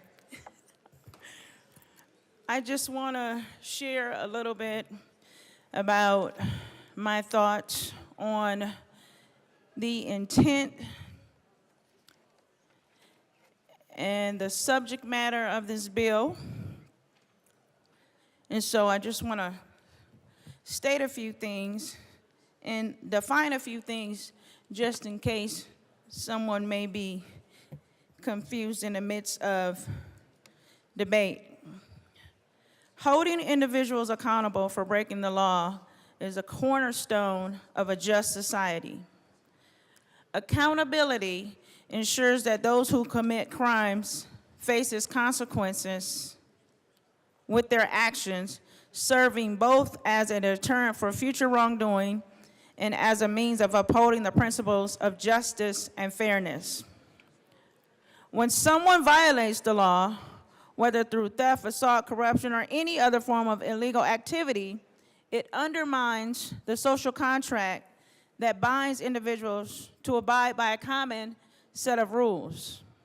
Without accountability, there is no justice, and without justice, there can be no true peace or stability within society. Whistleblowers, individuals who courageously come forward to expose misconduct, corruption, or illegal activities within organizations are essential agents of accountability. They often risk their careers, reputations, and even their personal safety to shine a light on wrongdoing that would otherwise go unnoticed or unaddressed. Whistleblowers play a critical role in safeguarding the integrity of institutions, as their disclosures can lead to investigations, reforms, and legal proceedings that hold wrongdoers accountable and prevent further harm. However, whistleblowers frequently face retaliation, harassment, and even threats to their well-being for their actions, highlighting the need for robust protections to encourage and support those who speak out in the public interest. When individuals, particularly those in positions of authority or public trust, such as peace officers, violate the law, the breach of trust is especially egregious. Law enforcement officers are entrusted with significant authority and responsibility to uphold the law, protect citizens' rights, and ensure public safety.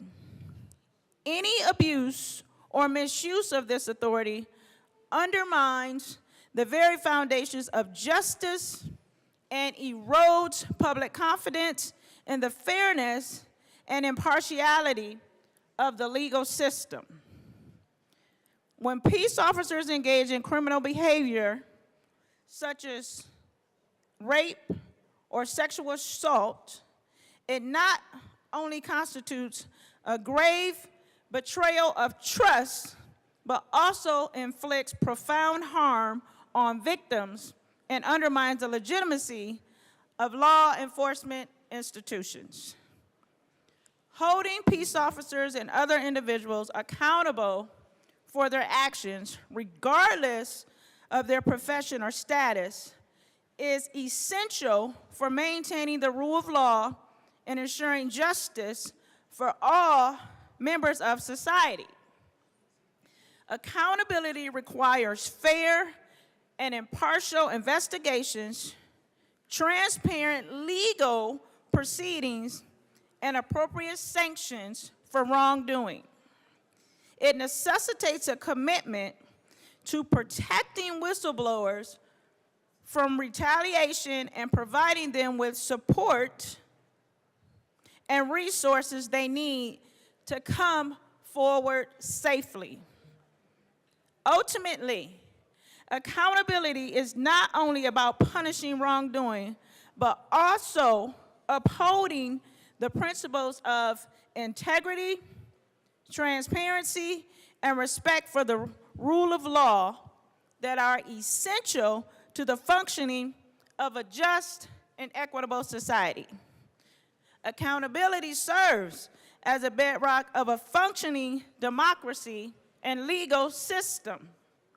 It ensures that those who hold power, whether in government, corporations, or other institutions, are held to the same standards as everyone else. Without accountability, there is a risk of abuse, corruption, and impunity, which can erode trust in institutions and undermine the fabric of society. When individuals know that their actions will be scrutinized and that there are consequences for wrongdoing, it acts as a deterrent to unethical criminal behavior. Whistleblowers are often the first line of defense against corruption and wrongdoing within organizations. They courageously come forward to expose illegal activities, fraud, safety violations, and other forms of misconduct that threaten the public interest. However, whistleblowers face significant risks, including retaliation, harassment, and even legal action, which can discourage others from speaking out. There is a need for robust protections for whistleblowers, including legal safeguards and support networks are crucial to encourage transparency and accountability in both the public and private sectors. Peace officers, including police officers, sheriffs, and other law enforcement, are entrusted with significant authority and responsibility to uphold the law and protect the public. However, when peace officers abuse their power or engage in criminal behavior, it not only undermines public trust, but also compromises the integrity of the entire criminal justice system. Cases of police brutality, corruption, and misconduct have sparked widespread outrage and calls for accountability, highlighting the need for effective oversight mechanisms and consequences for wrongdoing within law enforcement agencies. Accountability for peace officers is essential not only to ensure justice for victims, but also to maintain public confidence in the fairness and impartiality of law enforcement.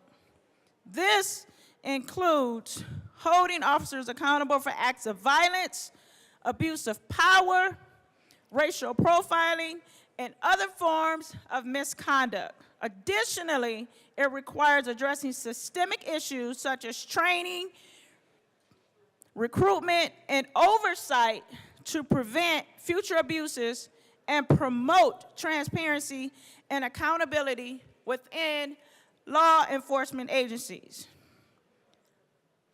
As I close, accountability is a fundamental principle of democracy and the rule of law.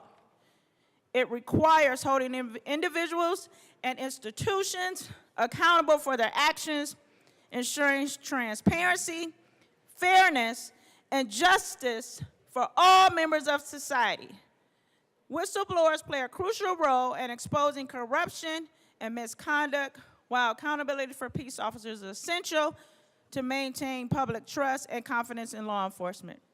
By promoting transparency, protecting whistleblowers, and holding wrongdoers accountable, we can strengthen our institutions and uphold the principles of justice and integrity in our society. And I want to thank the bill sponsors for the work they've done on this piece of legislation. And just as I stand with them and stand behind this legislation, I would encourage you to do the same. Thank you. Is there any further discussion on Amendment L006? Representative Hartsook. Good morning, Mr. Chair. Thank you. Good morning. If it pleases the chair, I would ask a little latitude to address some great issues that the sponsors have brought up with comparison to Senate Bill 217 and a couple of issues addressed in the military, if that's okay. We'll do the 217. I'll give you some latitude with the 217, just because it pertains to portions of this. Yeah. All right. Thank you, Mr. Chair. And I appreciate the sponsors bringing this forward. There's some great issues that they've identified that both in my military experience as a commander serving on staff, I've dealt with everything up to and including some capital cases. What I would like to on 217, we go back to on page 2, the focus of 217 kind of the genesis was about force. And that's what addresses heavily in 217. So on page 2, it talks about all force, instances where officers are assigned for force. Force is used many times in that. Yet, we don't talk about any of the other issues that pertain to sexual assault, rape, whistleblowing, any of that. It focused on force. I would like then to jump back on 217, because this kind of gets to something that's very interesting about this, is on page 21, subparagraph E, it says, an internal investigation finds that a peace officer failed to intervene. And this is, again, talking about a force. What I would like to suggest, because I'm talking about a process, everything you've brought up is an issue, agreed. What I want to talk about is a process. We have a defined process in 217, but it doesn't include everything you're talking about. And I think that's where the process should be. And then I guess very importantly in 217, on page 23 under section 8, it says, powers and duties of the Attorney General. The Attorney General may bring a civil action to enforce the provisions. And again, all of this dealt with force, failure to report, all of that. I think we have a major problem that it says may. I would argue that the Attorney General's job as the Chief Law Enforcement Officer, that section should read shall, number one. Number two, if in the same process, and I'm talking about process here, of 217, if we plugged in what you were proposing in the amendment here to 217 and used the process in 217 for reporting, to include all of everything that you've got listed in your amendment, and then we amend Section 8 where the Attorney General shall investigate. This no longer is an option. And then the Attorney General must investigate anything that's put forward. And then all the authorities that we've outlined in 217 that gives the Attorney General the right and the authority to look to improper use of force now covers sexual assault, rape, whistleblower, everything that you're talking about in this amendment is now covered in this process. And it's no longer an option, it's you shall investigate. I think that process then solves, if I understand correctly, a great number, if not all of your concerns, and it's an outside force. And I use the military as an analogy because we had, prior to in DOD, where it was done internally, and then they brought an external investigation that had to look at it. So we implemented whistleblowers in the military. You could call up the Commanding General's hotline or the Inspector General's hotline and report something. That way, there was no retribution to you, and then they had to investigate. I think that's what we're trying to get at. And then the Attorney General is the top law enforcement officer for the state that we tell them you shall investigate, looks at any police department or any allegation, and then in 217 it specifies, oh, I can immediately revoke. I also have the authority to reinstate you if I find this is incorrect. That's the process. And I would encourage that we go back and relook at that process to plug into 217, and I think that will solve what we are trying to achieve. Thank you. Representative Herod. I want to thank my colleague from Douglas County. You are right. You should write that down. Take a picture. It's on camera. We'll allow this. Yes, thank Representative you. Herod. Thank you, Mr. Chair. That is actually what we proposed in the first version of this bill. We said that the duty to intervene and the duty to report should be also for the internal issues and actions of the agencies. Representative from Douglas County, you are 100% accurate. We wanted to put it in that framework. And the law enforcement stakeholders in the lobby used that and said, absolutely not. Absolutely not. They didn't want that. They don't want these types of investigations. So we agreed to put that question into a task force, and which is reflected in this bill, into a working group. Representative from Douglas County, sorry, I almost said your name. Please join the conversation, because that's the outcome I think we need to be pushing forward. We have a framework that we already have in place. In the first draft of the bill, we said they must investigate, because you know what? A lot of the instances, they didn't investigate. They ignored it. And we also said you've got to show that investigation to the person, the outcome, once it's done. They don't even have that. They're opening these fake IAs so that people are handcuffed, excuse the pun, to their job at that agency, because if they leave under investigation, they'll be put in the database. We said that was wrong. And we said we need someone else, we said the Attorney General, to be able to take someone and put them in or take them out if it's proven that they've also violated the law under 217, 1250, and just the law of Colorado. We have a letter from Alexis King here, too. The DA, in fact, wrote a letter to the Attorney General and said that there needs to be a pattern and practice investigation against Edgewater. It said, based on the information that she discovered, she has reason to believe that certain members of Edgewater PD may have infringed upon the constitutional rights and privileges of individuals in Colorado. That's the trigger for 217. Specifically, there are five instances since 2016 where officers had questionable authority to engage with a suspect and take arrests. Some of these events were coupled with police entering homes. Representative from Delta County, you'll appreciate this. Coupled with police entering homes, libertarians, and using force, including tasers. Additionally, there were reports of altered documents related to one or more of these events. Altered documents. A further unrelated incident raised concerns about evidence tampering and the destruction of evidence during a questionable death investigation. You all know what these words amount to. It means that criminals who may have been convicted of homicide, their cases have to be thrown out because these officers acted outside of the scope of their badge. She asked for this investigation. She asked for a pattern and practice investigation. She asked for a raising of the relevant legal standards. Excuse me. Scratch that. That's not what she said. She said, in accordance with Senate Bill 217, I'm referring these events to you for further review and investigation of any pattern and practice where constitutional rights may have been violated.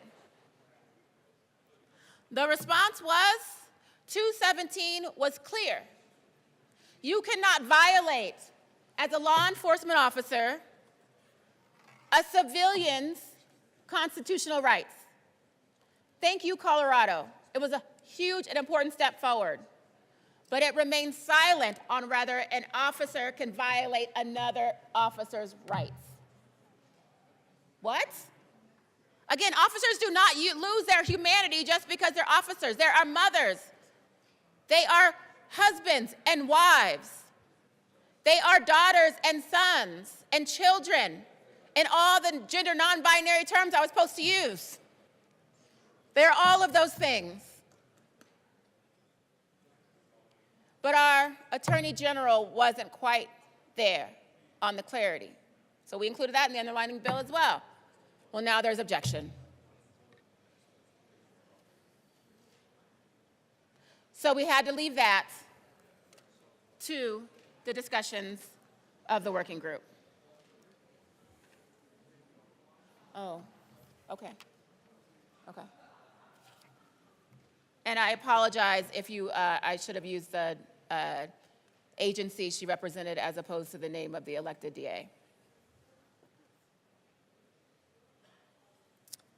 Just reading the letter.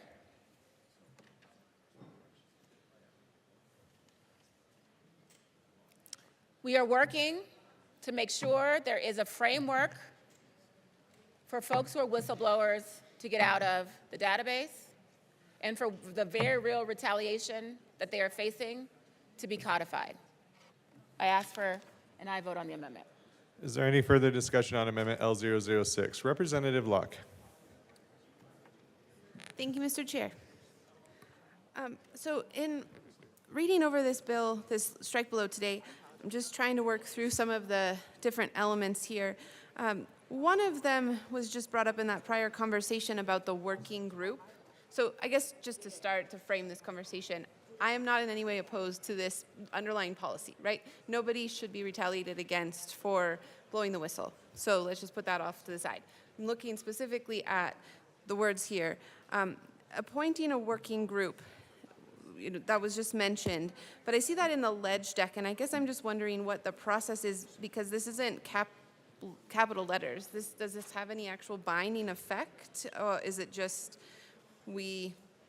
is this a means by which to request that the Executive Committee of Ledge Council actually take this up, or is there other mechanisms, forms, and things that have to be filed? That's just a question in terms of our process internally that I would like to understand, because if there are other things that need to be done, my question would be, have those things been done to ensure that this will actually take place? Maybe I should wait.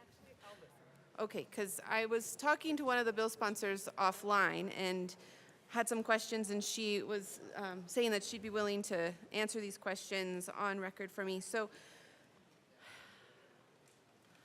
my understanding is that the woman who was the impetus for this bill was put on the Brady list, and that there was an opportunity via post, by a post review, to be taken off of that.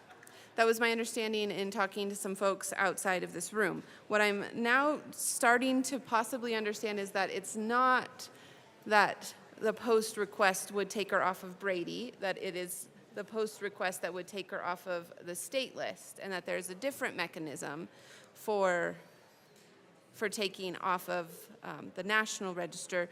But is there some hiccup? Because my understanding is that there's been no request from some voices, but other voices are saying that there was a request, but that it's not being taken up. So if we could address that, as well as I asked a question also about the working group and whether this little part of the ledge deck being lacking capital letters, whether that is sufficient to actually make a request, or if another request has to be made in a more formal way. And then the third set of questions revolves around these additional words under the Section 24-31-906, the inclusion, so for instance, in current statute it says discipline. This bill is seeking to add a phrase like subject to corrective action or reprimand, which in my mind is synonymous with that.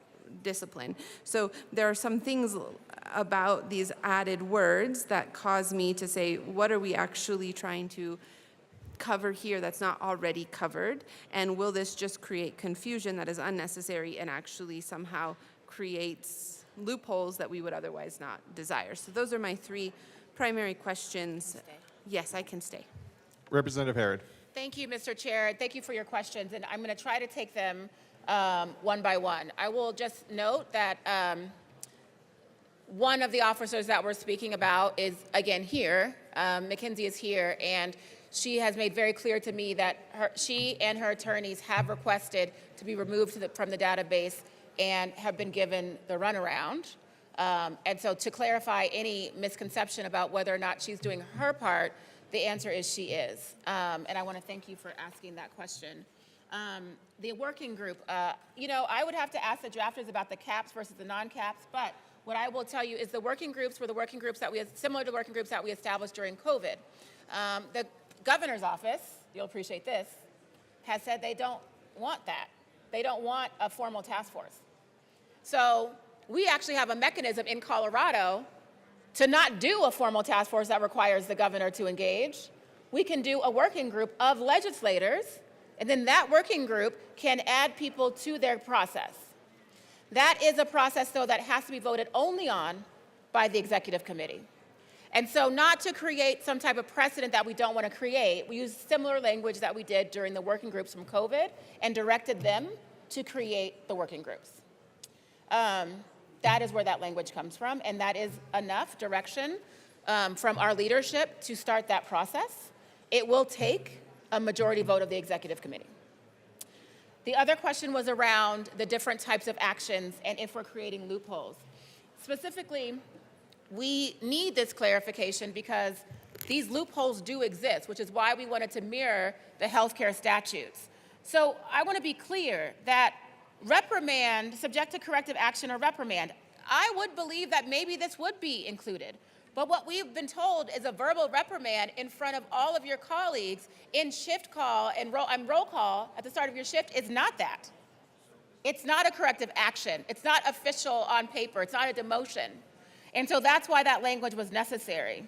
Now, we also say very clearly the reduction of work hours, because that was important, because that was not the same as a demotion.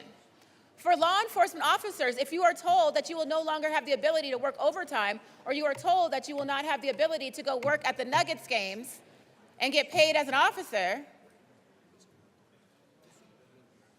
that is a huge impact to your pay, but it is not a demotion.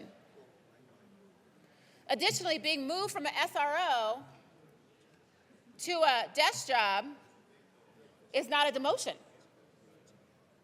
In fact, the officer got paid a little tiny bit more to leave, to not be an SRO anymore. That's not demotion. But he didn't want that little piddly pay. He wants to work with the kids, and I respect that. So, that's why those changes were necessary. Which one? Harassing. So the harassment is a legal definition that currently exists. We do think harassment is a part of a hostile work environment, but it's not all. Let me tell you something else that happened. In Denver, I want to be clear, this is not just about Edgewater. We had officers from across the state, including in my own Department of Denver. In Denver, we had a law enforcement officer who was not out at work. They were then drugged at a bar with their partner with them. They woke up, knew they were drugged, couldn't find their partner. They called the very department they worked for help.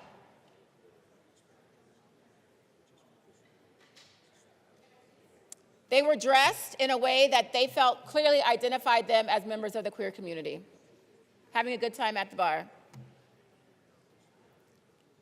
Later, they were not sexually assaulted, they don't believe. Later, that video footage, that body cam footage of them coming forward to the officers to say that what happened to them was used and mocked at their roll call meetings. It was sent around the department. They were outed, they were humiliated multiple times. Unfortunately, we're not clear that that constitutes the definition of harassment, but it does constitute a definition of a hostile work environment, which is why that language is different. That person has so much mental health issues now from those incidences. They are no longer law enforcement officers. They have attempted suicide, and they are now standing in their truth and came to testify in support of the bill. That's why that language is necessary. Again, we ask for an aye vote. Is there any further discussion on Amendment L006? Representative Armagost. Thank you, Mr. Chair. So I also heard this in committee, and seeing the changes here, I wanted to speak on that as it pertains to what we saw in committee versus what was discussed during committee and what we have here in front of us. So I think the biggest thing here that we can look at, some things that kind of concern me with other people that came up and talked on this, I would respectfully agree to disagree on some of the things that were said. First being the concept of process and policy. when we're talking about process and policy on this subject, I think the one thing that offends me the most is when we're talking about stakeholding a bill and we're talking about communication with the parties that need to be involved with communications on something like this. And when we're creating legislation directly on law enforcement, every entity of law enforcement needs to proactively be involved before this kind of thing comes about. On an introduced bill, they need to have their input at least heard, if not implemented into the bill. And I understand, we come from different backgrounds, we all come from different walks of life, different career paths, things of that sort. So we might not agree with everything that our stakeholders say on any end of a subject. But when it comes to something like this, the people that needed to be involved in this conversation proactively would have been all of those involved with law enforcement, our DAs, our chiefs, our sheriffs, our Fraternal Order of Police, all of the people and entities that would greatly impact how this can be done well or done poorly. Well, when we're talking about stakeholding, I think the thing that offends me is when somebody says that this was proactively worked on with stakeholders. I didn't see that. I think there's a difference in the stakeholding when you're doing proactive stakeholding and retroactive stakeholding. When you introduce a bill and it offends entities and it offends people so badly that they aggressively reach out to try to communicate, to try to work something through, at least sit down at the table and talk about something, that happened the night before the committee hearing, and that happened the night of the committee hearing. So, in those conversations that happened in the committee hearing, we didn't see those things in what was essentially a verbal commitment to what was going to be moving forward in this bill. This amendment does not address that with those stakeholders. And when those stakeholders came to what was supposed to be a working group and group meetings to move forward and get this legislation where it needed to be, there was seemingly a change or a shift where those meetings were not happening anymore, at least not to the level where there could be any level of input or valid points addressed with issues or things that were good that could have moved forward. That being said, we're talking about, I'm prior law enforcement, everyone in here knows that.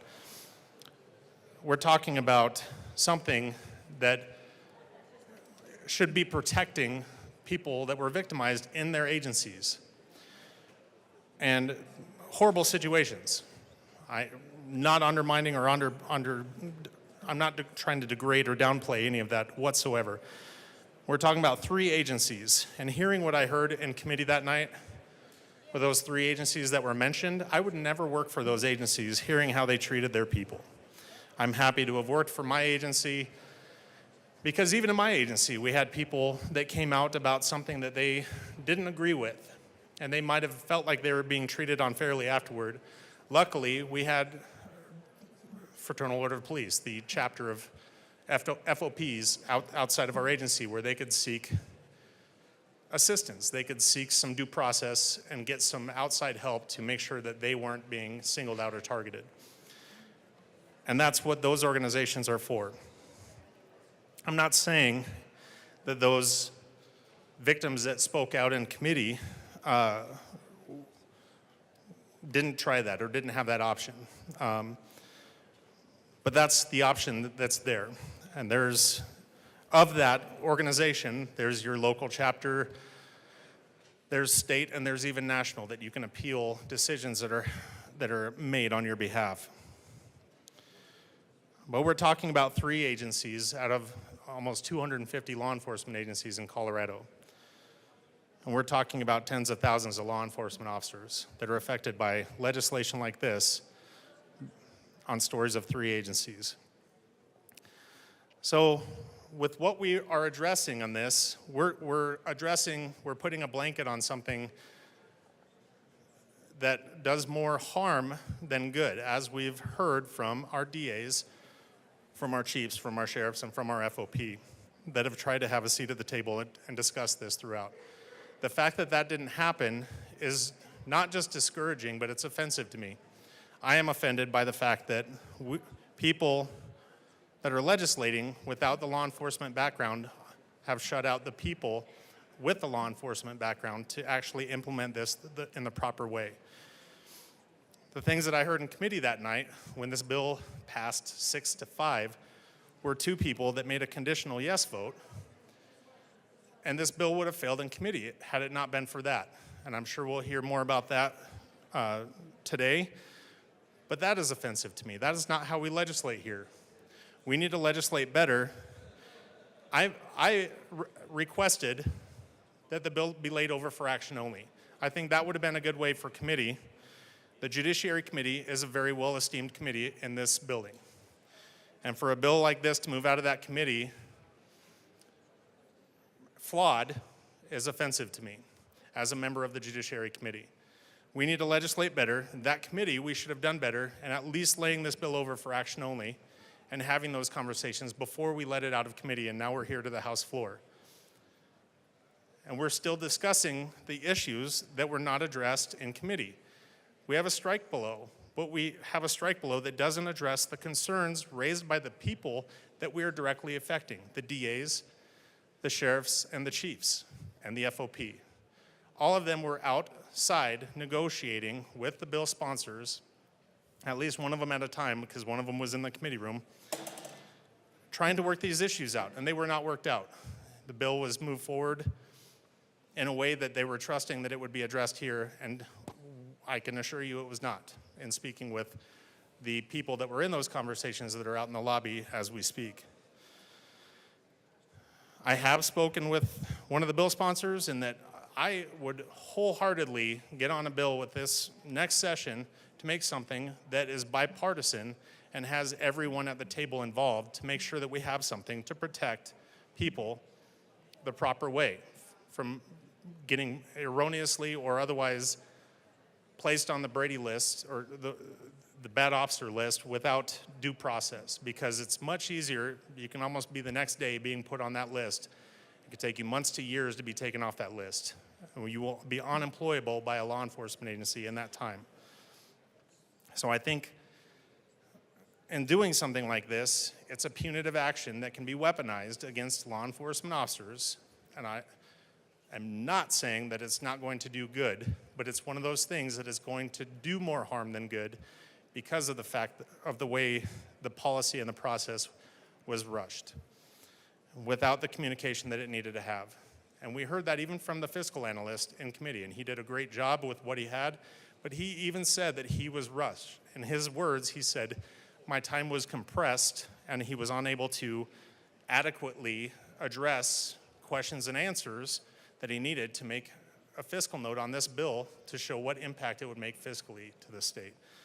So again, when we're talking about process, the process was rushed beyond the means of legislation getting the attention that it needs and the communication and conversation that it needs. And the policy was flawed because it didn't have that time or communication. So we are here debating a bill that has neither of those. It doesn't have what it needs to move forward today. This bill would be great coming back next year in a bipartisan manner with somebody from a law enforcement background being a part of this bill to make it something that it can be without harming the people that we're trying to protect. And as everyone knows, that is my purpose here in a lot of ways, is protecting those that protect us. This does not do that. I encourage you to vote no on this. And with that, I just want to read one of our DAs. First of all, the DA that was spoken about earlier, who wrote about Edgewater Police, also had language or a position on this bill that was in an opposed position. So with that DA opposing this bill, one of our other DAs sent me a message that I'd like to read for you.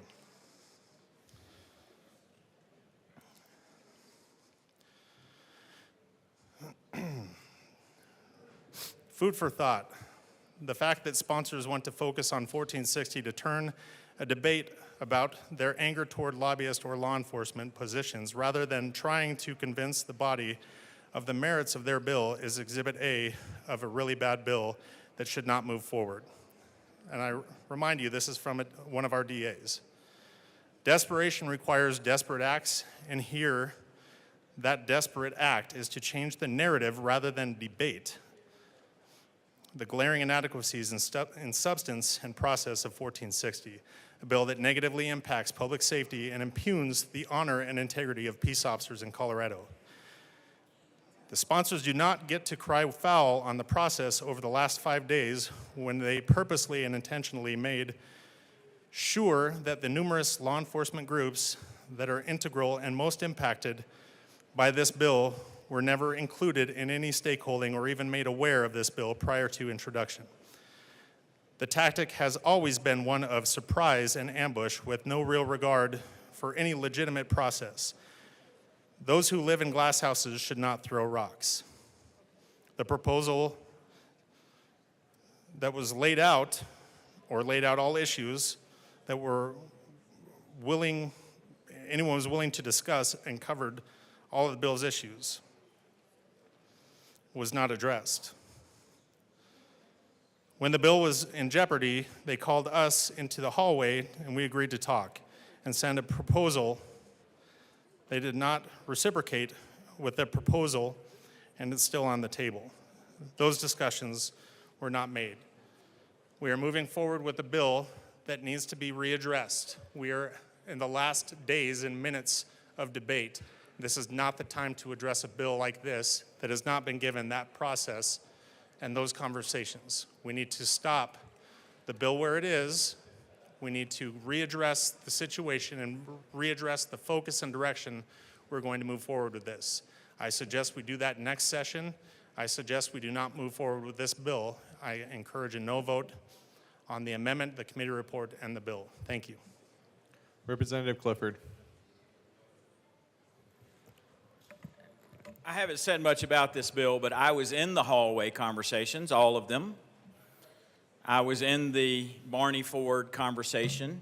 I was a witness to what was said, and I take some issue with what I just heard my good colleagues say about how those things worked out. Rep. Bacon was incredibly clear time and time again about what the expectations were. I also take issue with that we were not, I don't think that there was a bill that was in jeopardy that day. I think that there was a good faith effort to stand in the hallway and have conversations to move something forward. I watched all the moving parts. I don't think that's how that happened. That's just my view. Is there any further discussion on Amendment L006? Representative Woodrow. Thank you, Mr. Chair. Colleagues, as many of you know, and perhaps quietly celebrate, I don't like taking up time on the mic. I prefer to listen. And on this bill, I've heard the need for action. What's happened in Edgewater and other police departments in Colorado is unacceptable. We heard stories in committee that were gut-wrenching. And believe me, the plaintiff's lawyer in me wants justice for all of them. I rise to speak today not because of substance, but because of process. Those who've run a bill with me know how importantly I value and cherish stakeholding. Stakeholding is not perfunctory or checking a box. It takes meetings and time and candor. It builds trust. To me, though, and as I said in committee, stakeholding is crucial for two reasons. One, better policy, and two, buy-in. With respect to better policy, it is critical that we have people who know the most in the room, people with diverse and lived experience and professional know-how. As legislators, we must always be cognizant of what we do not know. Second, buy-in. When we have stake held fairly, we get buy-in from folks who may disagree with the result, but who accept it and legitimize it because the process was open and fair. With all due respect to the sponsors, who I cannot adequately express my appreciation and admiration, they are both mentors to me, the stakeholding process here was seriously lacking. We ran a bill together with law enforcement this session on prone restraint. It just passed the Senate on thirds. They came to the table in good faith and we got it done. That process has not occurred here. They deserved to know during that negotiation that something like this was coming. We owe it to the people with whom we disagree to engage with candor. They deserve tough but fair engagement. They need and deserve more than 3 weeks on something like this, especially if you've been discussing it amongst yourselves since January. The issue is not that the bill dropped first. Prone dropped first. I would have, looking back, done it differently. Thank you, Rep. Clifford, for educating me on that. But that's not the problem. The problem is it was dropped without time to have the conversation, without time for better policy and fair buy-in that our opponents deserve. I said basically all of this in committee. I said I was a yes for the day on the condition that the bill be fixed, and that means that law enforcement be engaged over a process this summer. I would jump to be on that bill. That's when this work should happen. This conversation is more than worth happening. I beg the sponsors not to move forward today.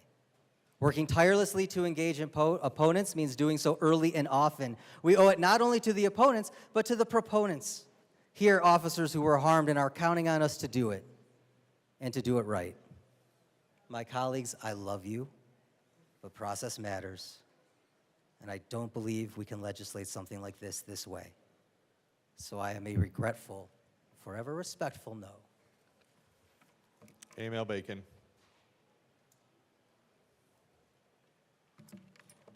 Members, I want to talk to you. We are technically to the strike below. We are talking about the amendment, but I feel like we're talking about more than the amendment right now, and I want to share some things about process. And, you know, I want to point out kind of what's just happened, at least in the last couple of minutes. Of the people who were in the hallway between me and someone who talked about what happened in the hallway, I was the only one there. Between the two of us, and then my colleague came down to share what happened in the hallways. And I want to put some things on record. I was always clear, because I was there, unlike some other people. I want to tell you how the conversation started. The bill was not in trouble. I went out into the hallway to ask a drafter for clarification, and I saw 2 law enforcement agents, if you will, because I don't have to go into specifics, and I stopped them, and this is what I said. I said, you all keep talking to us about process, but let me tell you my experience with processes with you. Will you work with me? I worked on a bill with law enforcement that I started stakeholdering last session in October. After spending 8 months, I got nothing.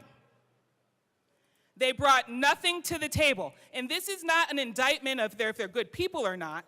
I want to tell you the context to why we are here. So I did start 3 months before session. And in those negotiations, I got nothing. I cut my bill down and down and down and got nothing. I had to PI that bill in committee that year. The year before, some of you may remember, bond and bail reform. I got nothing. And so when I was in the hallway, I said to law enforcement, to whom I believe are some that I can actually trust and who are great men. And I said, if you agree to come to the table, will you promise me we get a bill? And the reason why I said that is because I got nothing from 2 years before.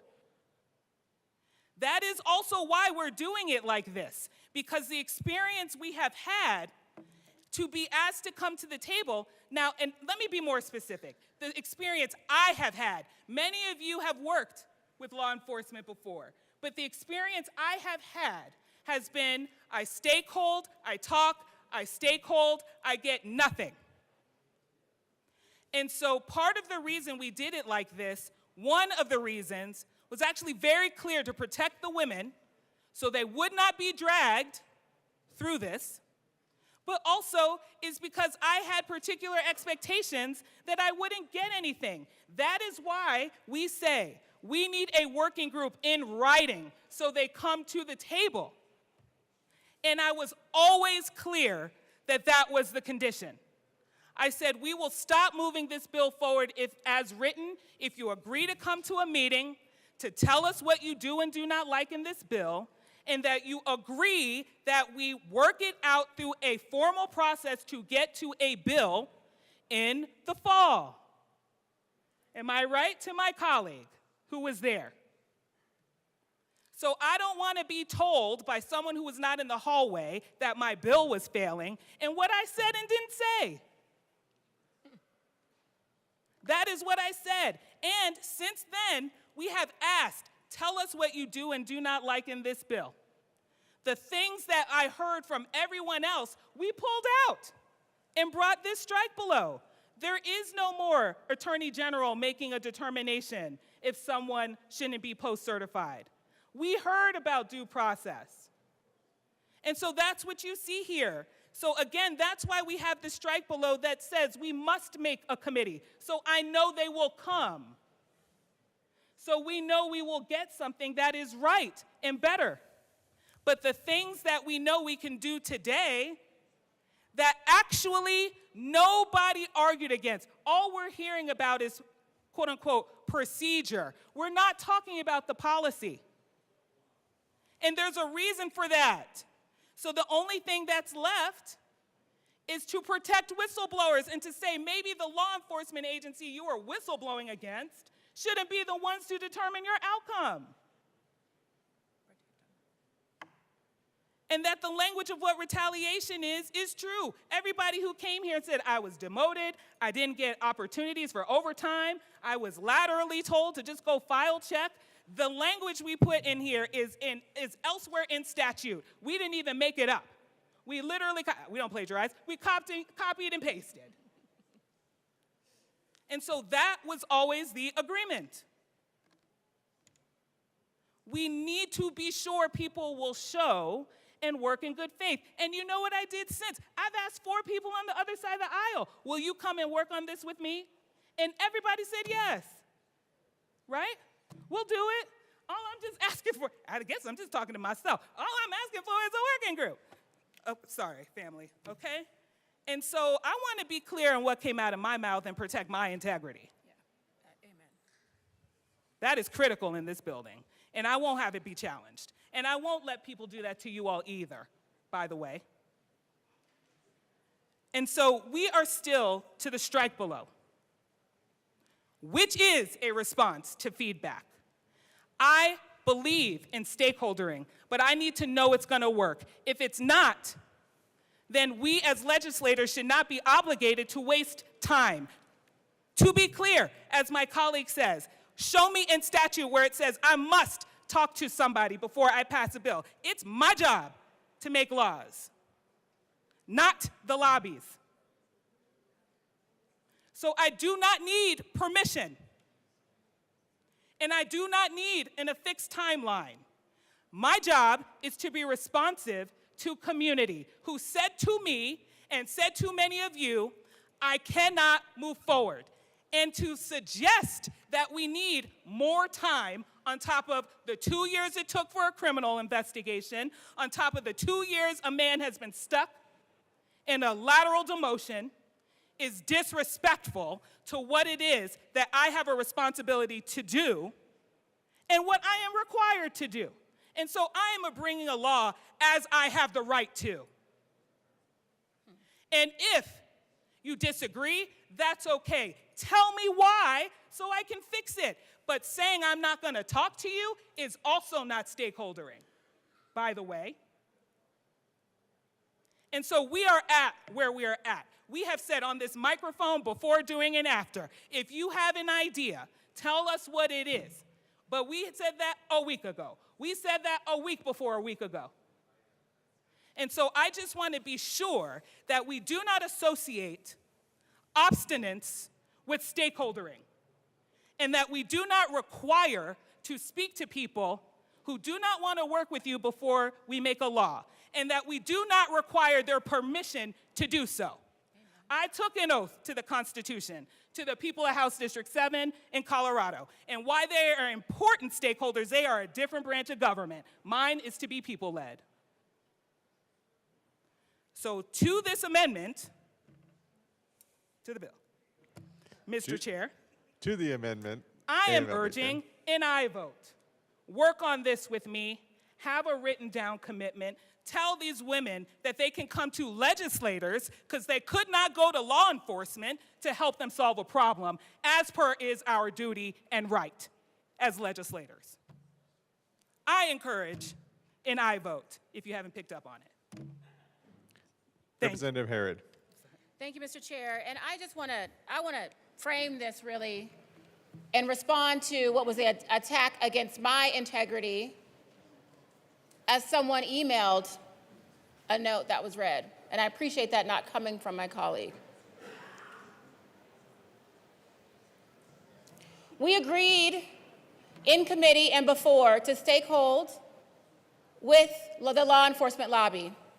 But we also had a commitment to the whistleblowers not to bring this forward until it was in the public because they were afraid of the retaliation. We asked countless times for the law enforcement lobby to come to the table with the law enforcement officers. To my colleagues in this room who heard objections from their law enforcement and said, tell me what you want in this bill. Tell me what you want out of this bill. Thank you. Because you also got stonewalled and didn't get a response. That is their tactic. This is not about Leslie Herod hating police because, quite frankly, I'll take my name off the bill.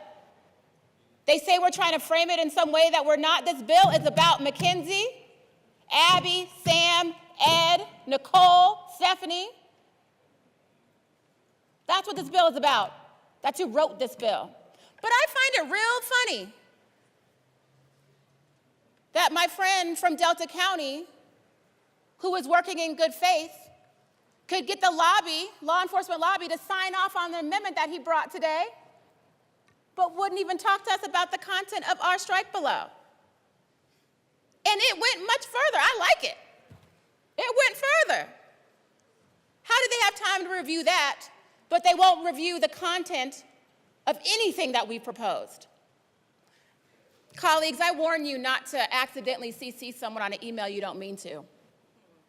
I'm going to read an email that was sent to the law enforcement lobby about working on this bill with us. I'm just going to read the end. I'm not going to say who it's from. I really believe that if we hold fast, we can kill this thing no matter how they frame it. Don't flinch. Don't flinch, no matter how they frame it. You want to know how I frame it? She was raped. That's how I frame it. It was covered up. And no one in this room has said that those actions don't require a response from this body. What happened was wrong. What's still happening is wrong. People are in their positions today and being discriminated against, being retaliated against, and our current laws do not protect it. You want to talk about process? Tell me what process they had. They went to their law enforcement. The agencies would not speak to us, so I talked to my law enforcement officer, and he said, we do all this stuff in the bill. We are fine. Members in this building, in this room today have said, I don't know if I can vote for your bill because my sheriff or my chief really don't like it. I asked them why they don't know, but they are afraid to vote against their sheriff and their chief. Imagine how the whistleblowers feel. If we, with our privilege and powers and protection, are afraid of going against our chiefs and sheriffs, how do these whistleblowers feel? The ones who have lost their jobs, lost their integrity, can't work, but they are brave enough to come forward. That's how I frame this bill.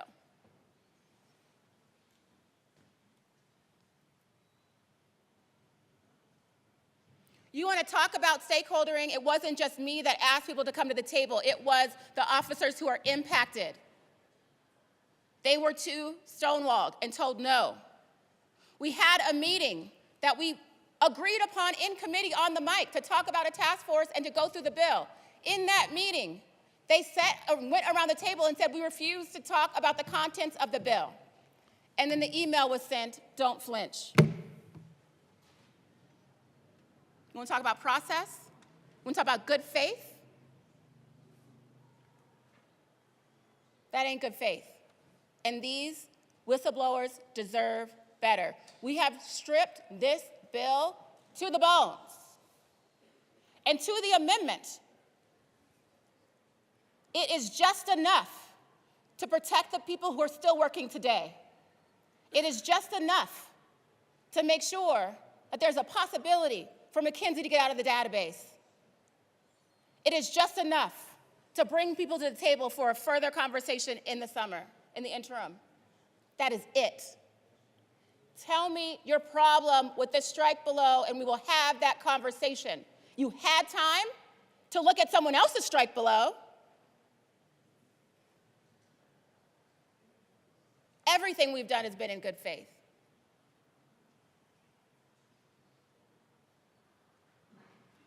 These whistleblowers deserve our support and protection today.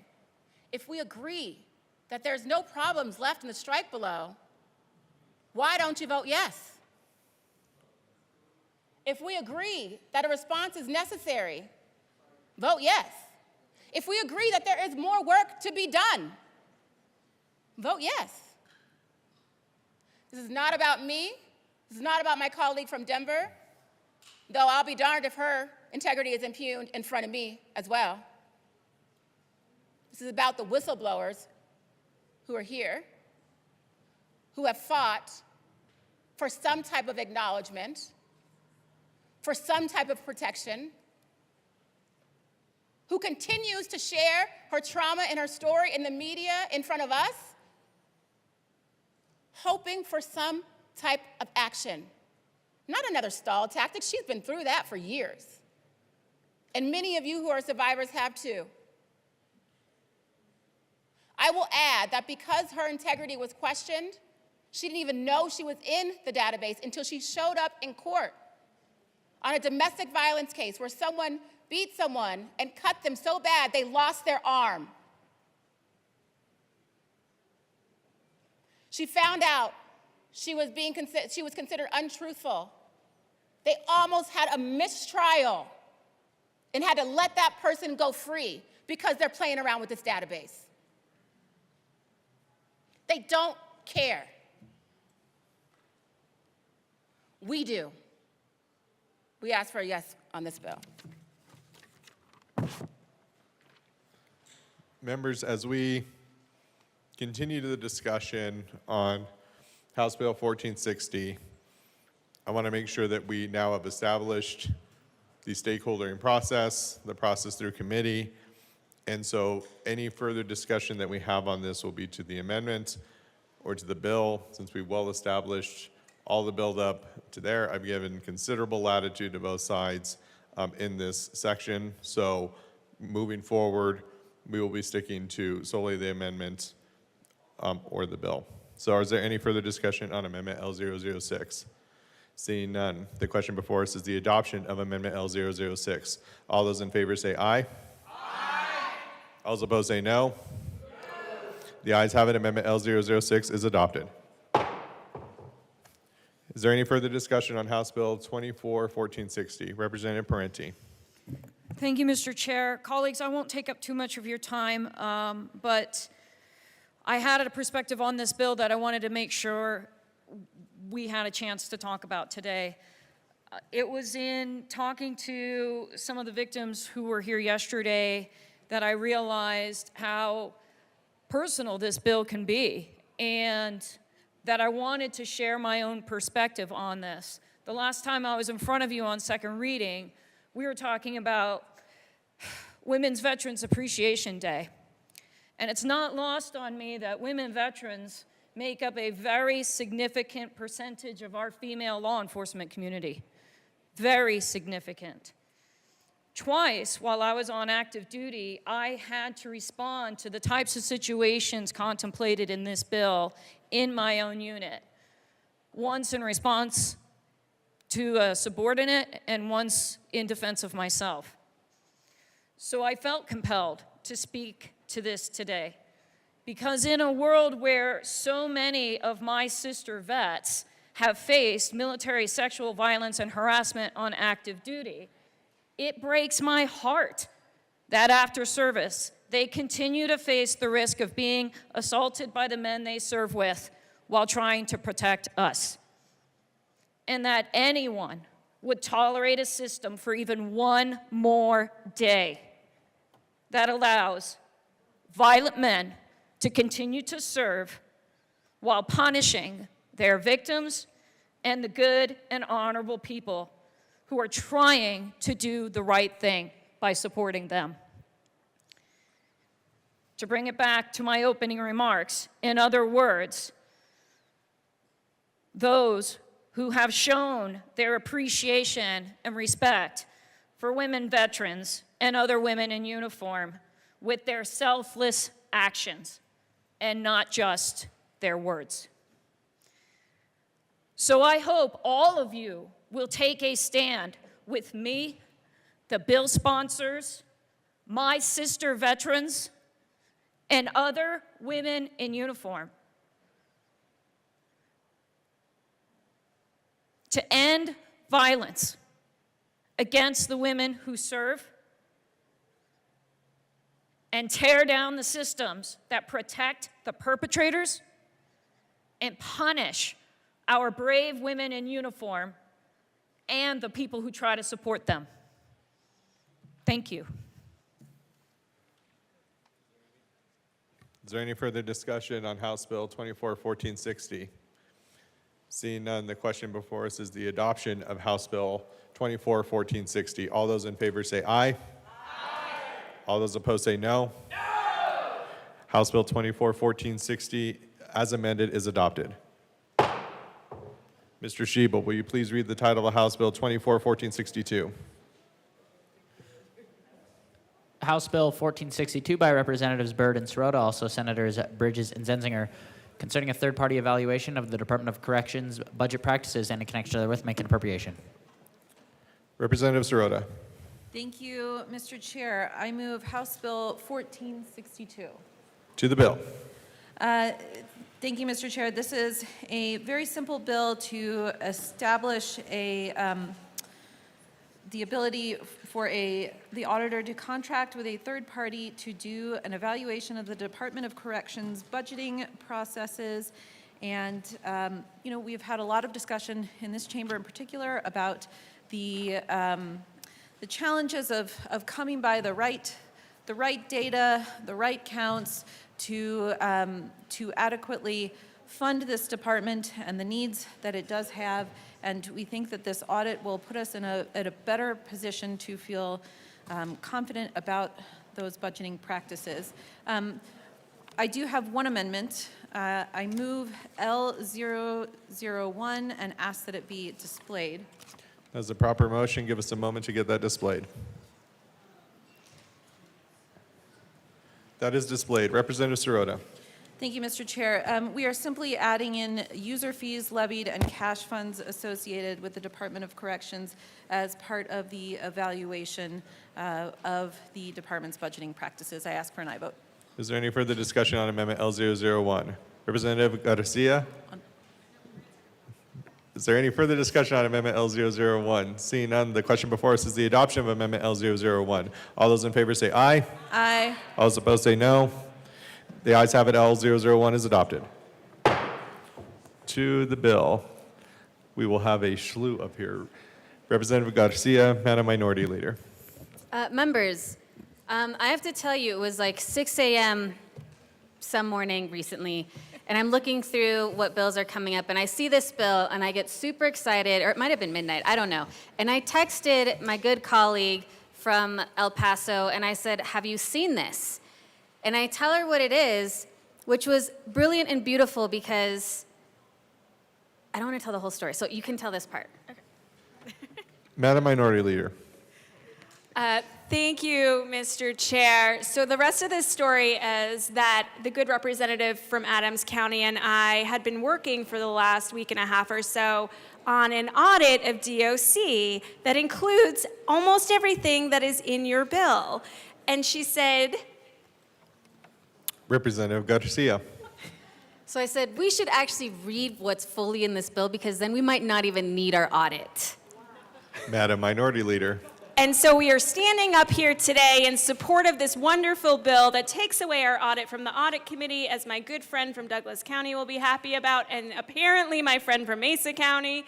And you all can do the work to make sure we are informed. And as we are bringing forward amendments around DOC, we will have the information that we need to talk more articulately about our concerns around DOC and how the money's being spent and how employees are being treated and all of that good stuff that's in your bill. So we would, oh, nope, you finish. Representative Garcia. So we encourage everyone to please say and yell and shout a very enthusiastic yes. Thank you. Is there any further discussion on House Bill 24-1462? Representative Luck.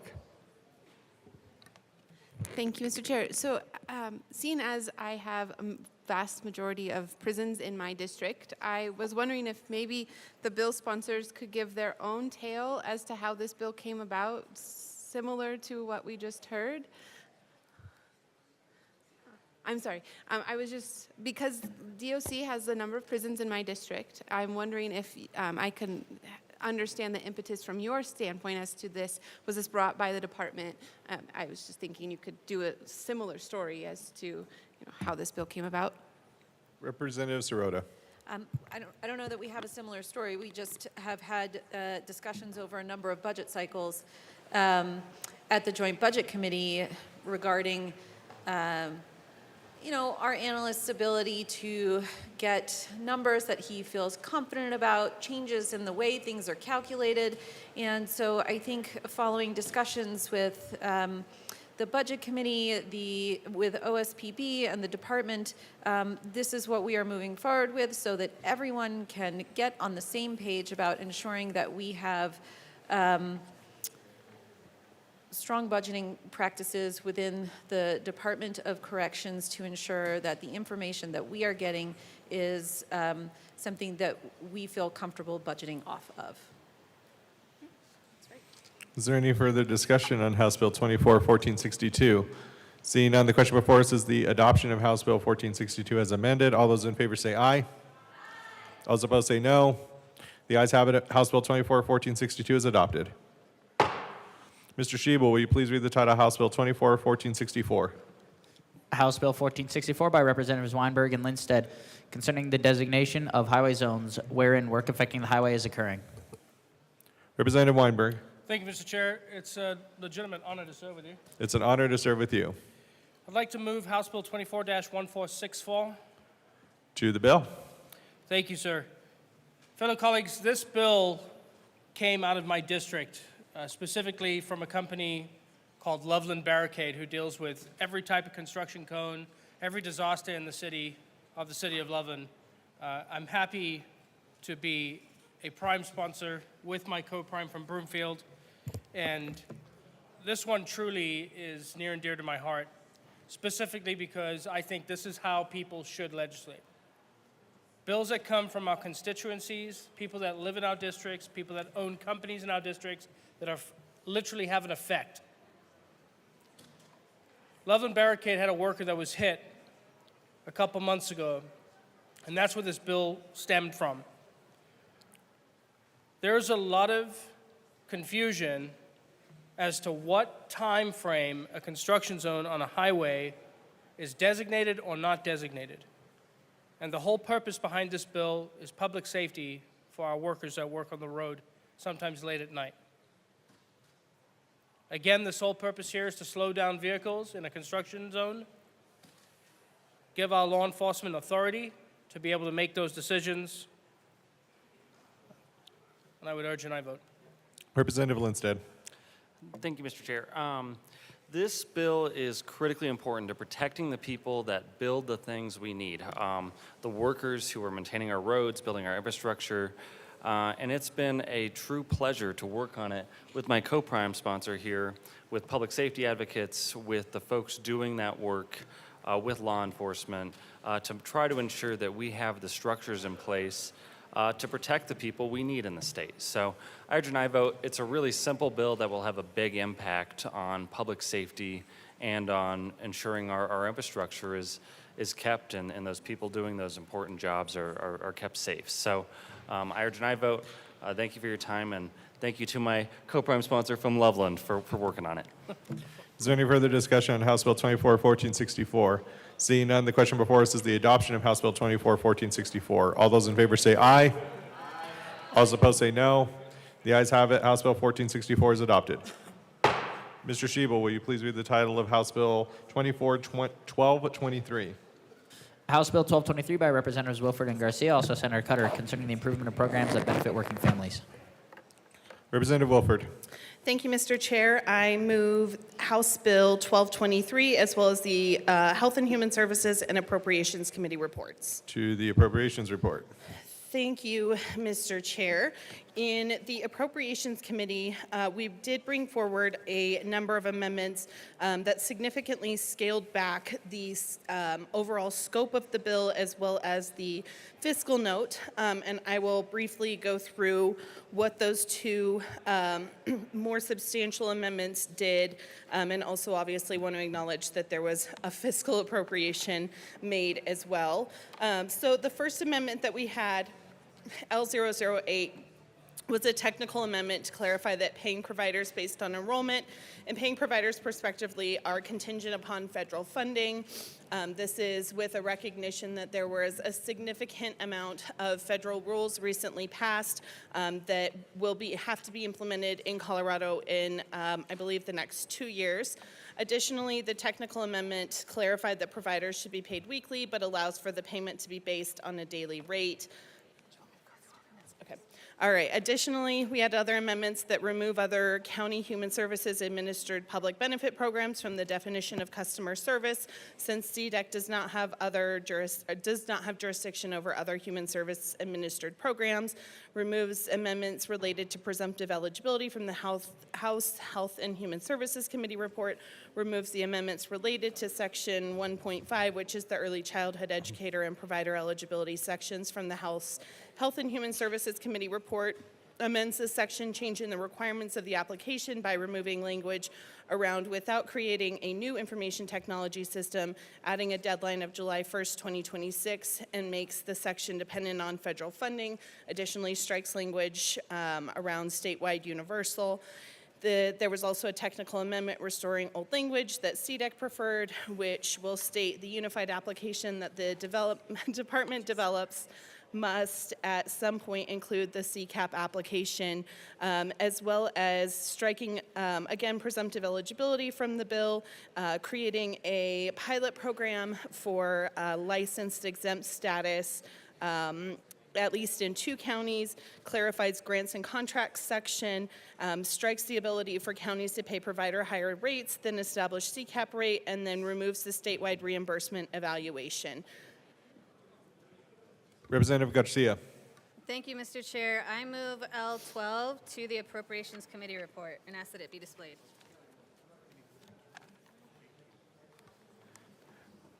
So just to make sure, is this we are on the Appropriations Committee report, and this is what you're amending, correct? Yes. Amendment L12 is displayed. Representative Garcia. Thank you, Mr. Chair. Members, this is just a slight change on the timeline. So what we have here in the original bill, or in the Appropriations Committee report, is July, and we're just substituting August. And we ask for an aye vote. Is there any further discussion on Amendment L12? Seeing none, the question before us is the adoption of Amendment L12. All those in favor say aye. Aye. All those opposed say no. The ayes have it. Amendment L12 is adopted. To the Appropriations Committee report. Seeing no further discussion, the question before us is the adoption of the Appropriations Committee report. All those in favor say aye. Aye. All those opposed say no. The ayes have it. The Appropriations report is adopted. To the Transportation, Housing, and Local Government report. Health and Human Services report. Was that? Health and Human Services report. Representative Garcia. Mr. Chair, the Health and Human Services report, essentially we just continue to do some cleanup on the bill, making sure that what we had in the bill was actually implementable, and we just asked for an aye vote. Is there any further discussion on Representative Garcia? And I move L13 to the Health and Human Services Committee report And we are working on getting that displayed. and ask that it be displayed. That is displayed to the amendment. Representative Garcia. Thank you, Mr. Chair. Again, this just does the date change, so it changes July to August, and we ask for an aye vote. Is there any further discussion on Amendment L13? Seeing none, the question before us is the adoption of Amendment L13. All those in favor say aye. Aye. All those opposed say no. The ayes have it. Amendment L13 is adopted. To the Health and Human Services report. Representative, is there any further discussion on the Health and Human Services report? Representative Holtorf.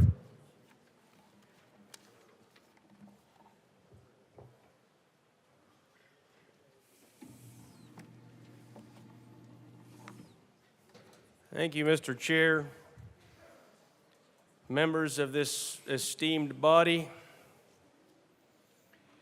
as the ranking member of Health and Human Services, we heard this bill in committee.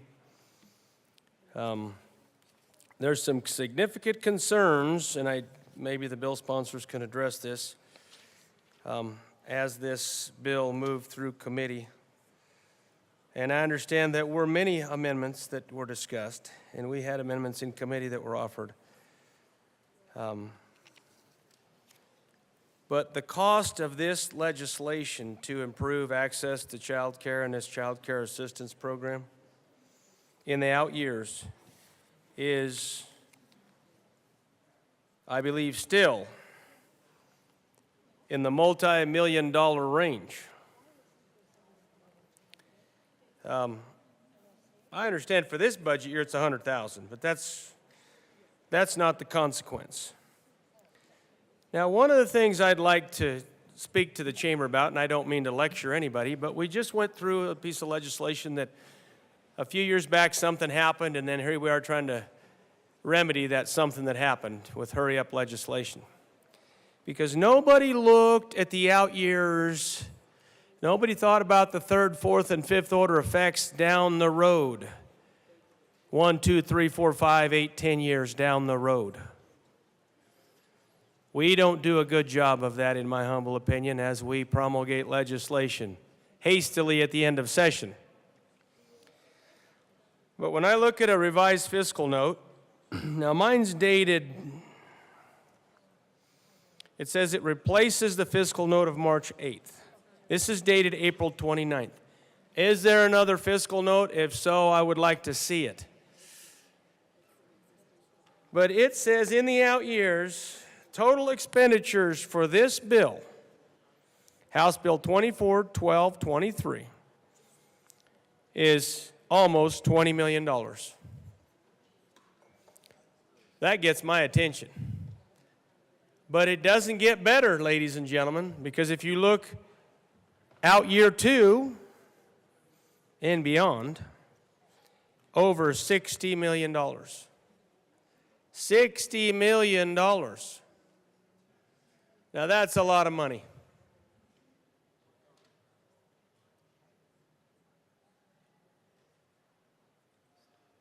If there is a revised fiscal note, please let me know. A revision to the revision. The one I'm looking at is April 29th. And it is, I believe, what, May 2nd.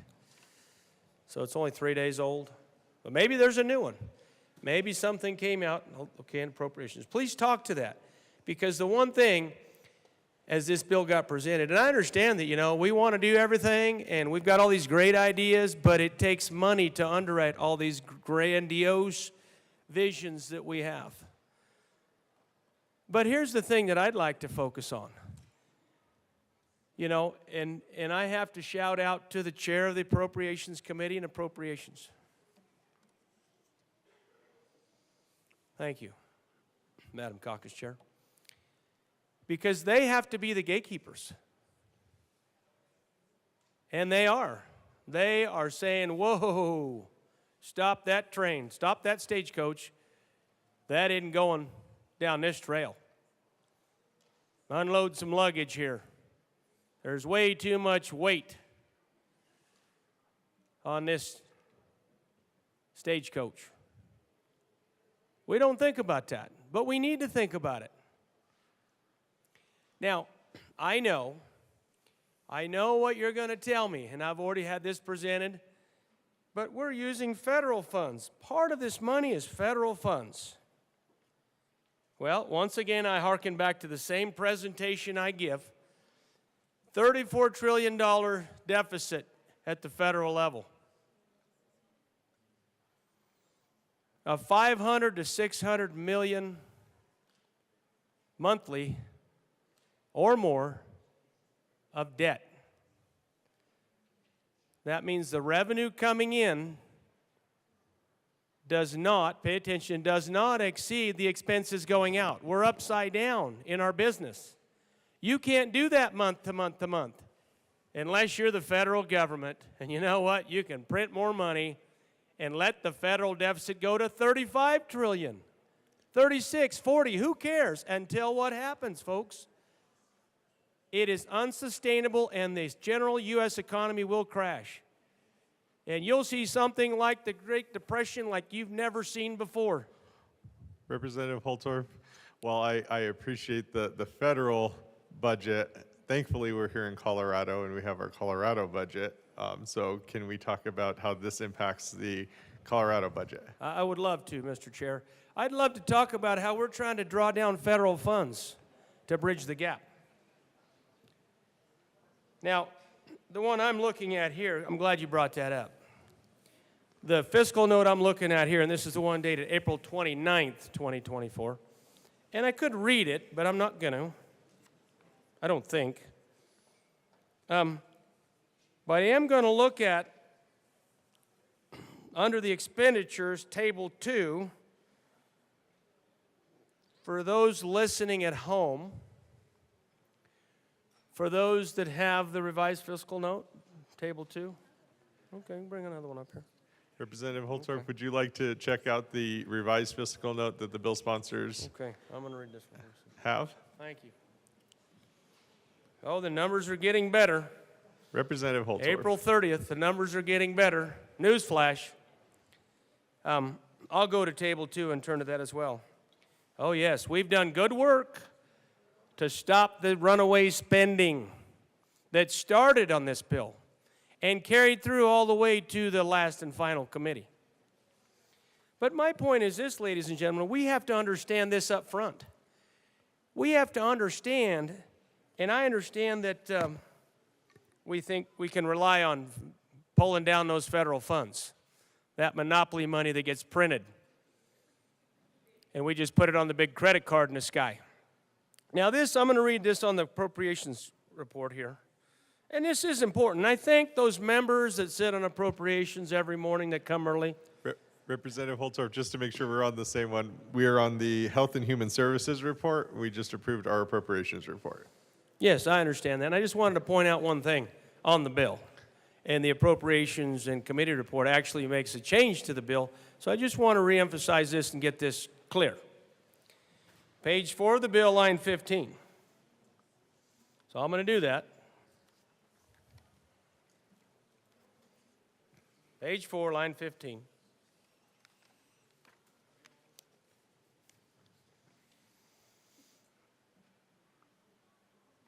The department rules must, says here, under this it says substitute on or before July 26, subject to available federal appropriations.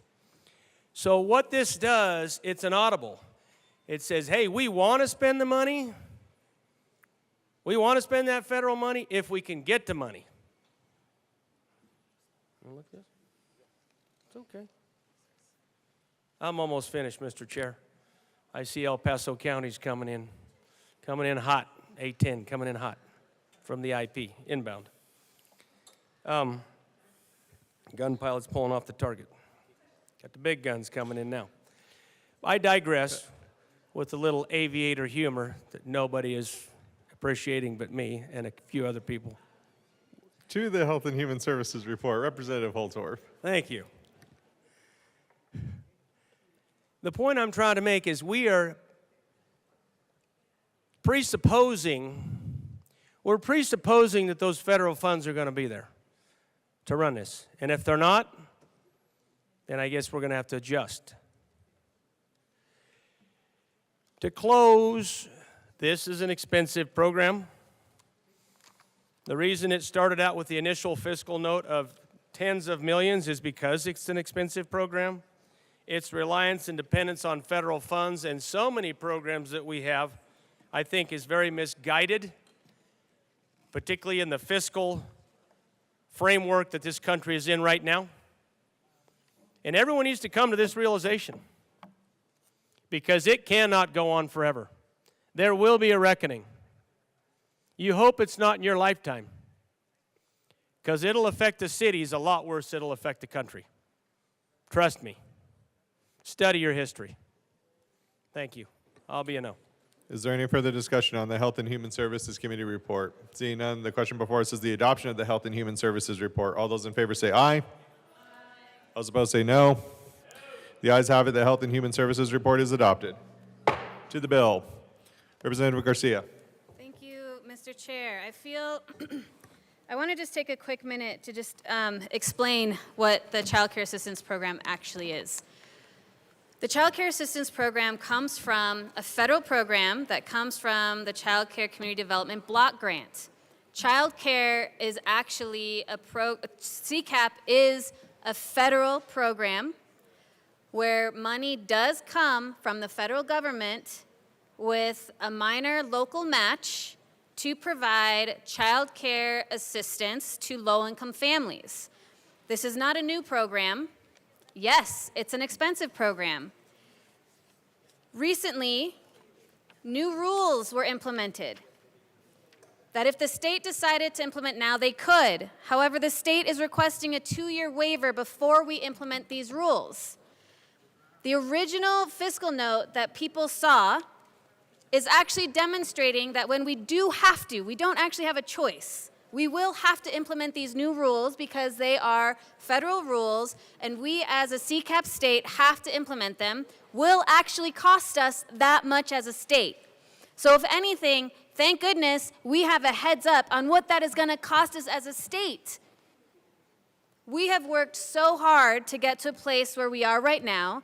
This is not something that we are just saying, oh, please, please, please, we hope this works. This is something we actually have to do. In my book, while we see a $100,000 investment this year, a $600K investment next year, I don't know a limit that we should actually put in investing in Colorado's kids.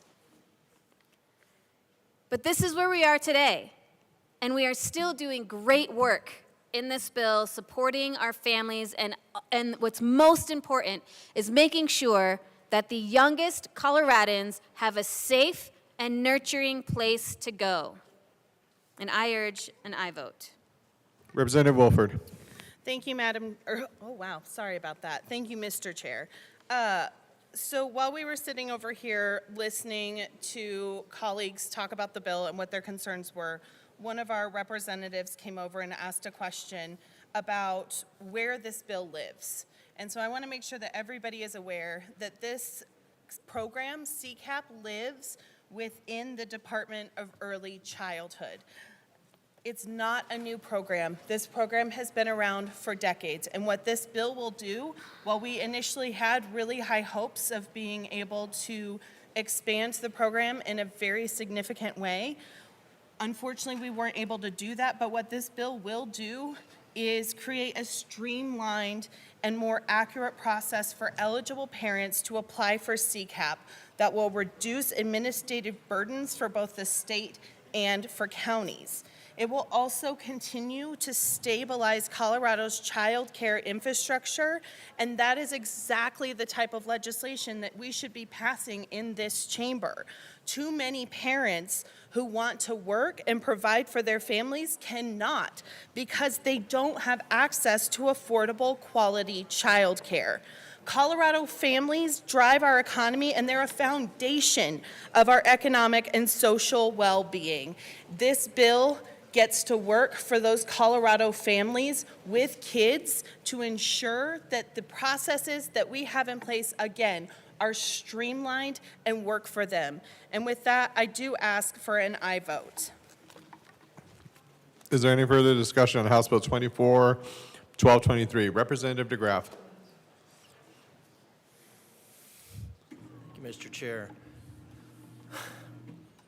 Okay, so at some point, this is a really good thing to know, and it's kind of insightful when we're looking at, so the federal government, if I'm understanding this correctly, is imposing new rules, new unfunded mandates that are going to be costing us $60 million per year as Coloradans.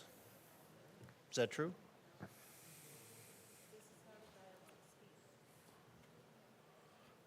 Representative Garcia.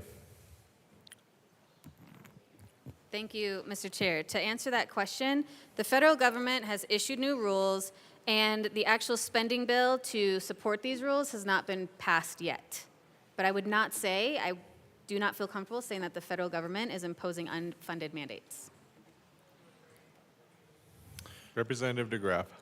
So there's new rules being promulgated at the federal level, and we're anticipating that these new rules are going to cost us.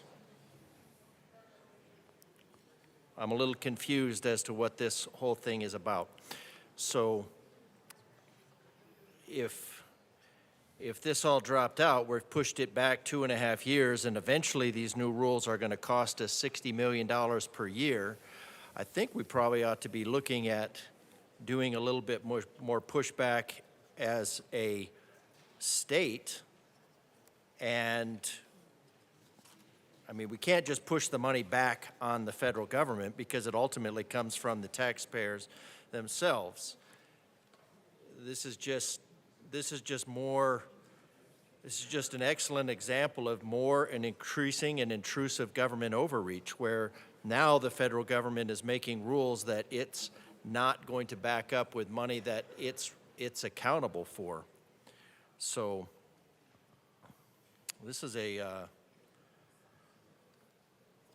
and I'm not really sure where the sponsors are on this, because we're talking about new rules. We're talking about that they're going to cost us $60 million, and we're just saying that we can't do anything about it. Well, if we can't do anything about it, then we'd probably be looking at ways to cut the budget, cut spending out of what we're doing already, and figure out how we're going to pay for this, as opposed to racking up a continual amount of debt as we go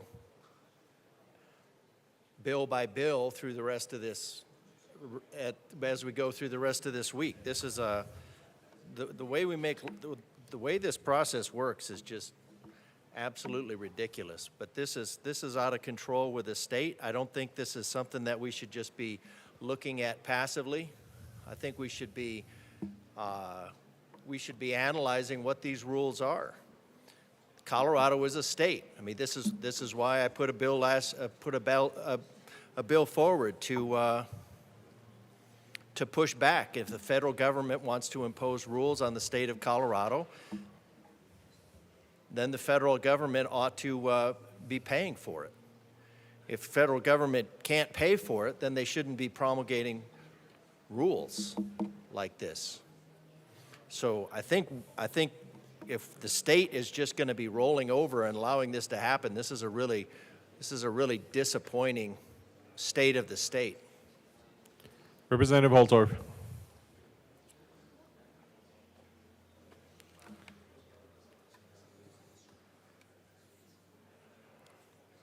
Thank you for those comments from my colleague from El Paso County. I think my concern is a little more generalized than his, although I do agree with the guardrails on runaway spending and the continued growth of government, state budget, more FTE, more millions and millions of dollars. That is not a model that I want to continue year after year after year in the state of Colorado. 5 years ago, we were at a $26 billion budget. Now we're at a $2 billion budget and growing. Every time we run legislation like this, there's incremental growth that continues to ratchet up the state budget. I imagine in a couple of years we'll be at $45 billion as the trajectory continues to go upward. And if it was your stock market or your money market portfolio, you want to see that growth. But this is not. It's the growth of the state government's expenditures. My issue with this type of policy and this type of bill and the type of language that I see before me has to do with you're predicating on a future outcome that may or may not take place. You have no idea in future time what the appropriation will be from the federal government for this program, but you're going to write legislation that says we're going to predicate on that and predict on that versus a known. Now you're developing legislation in the unknown. I don't think it's a good idea, particularly when it has demands on federal spending. And key federal spending for these type of programs, in this case, it's for the children, child care assistance. But also there's another issue here. The other issue is that with respect to our children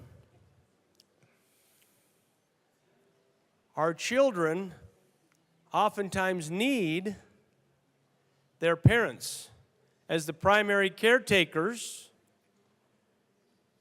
providing the child care that they need in the formative years, not necessarily a third party or contracting that out to a child care agency or some other agency.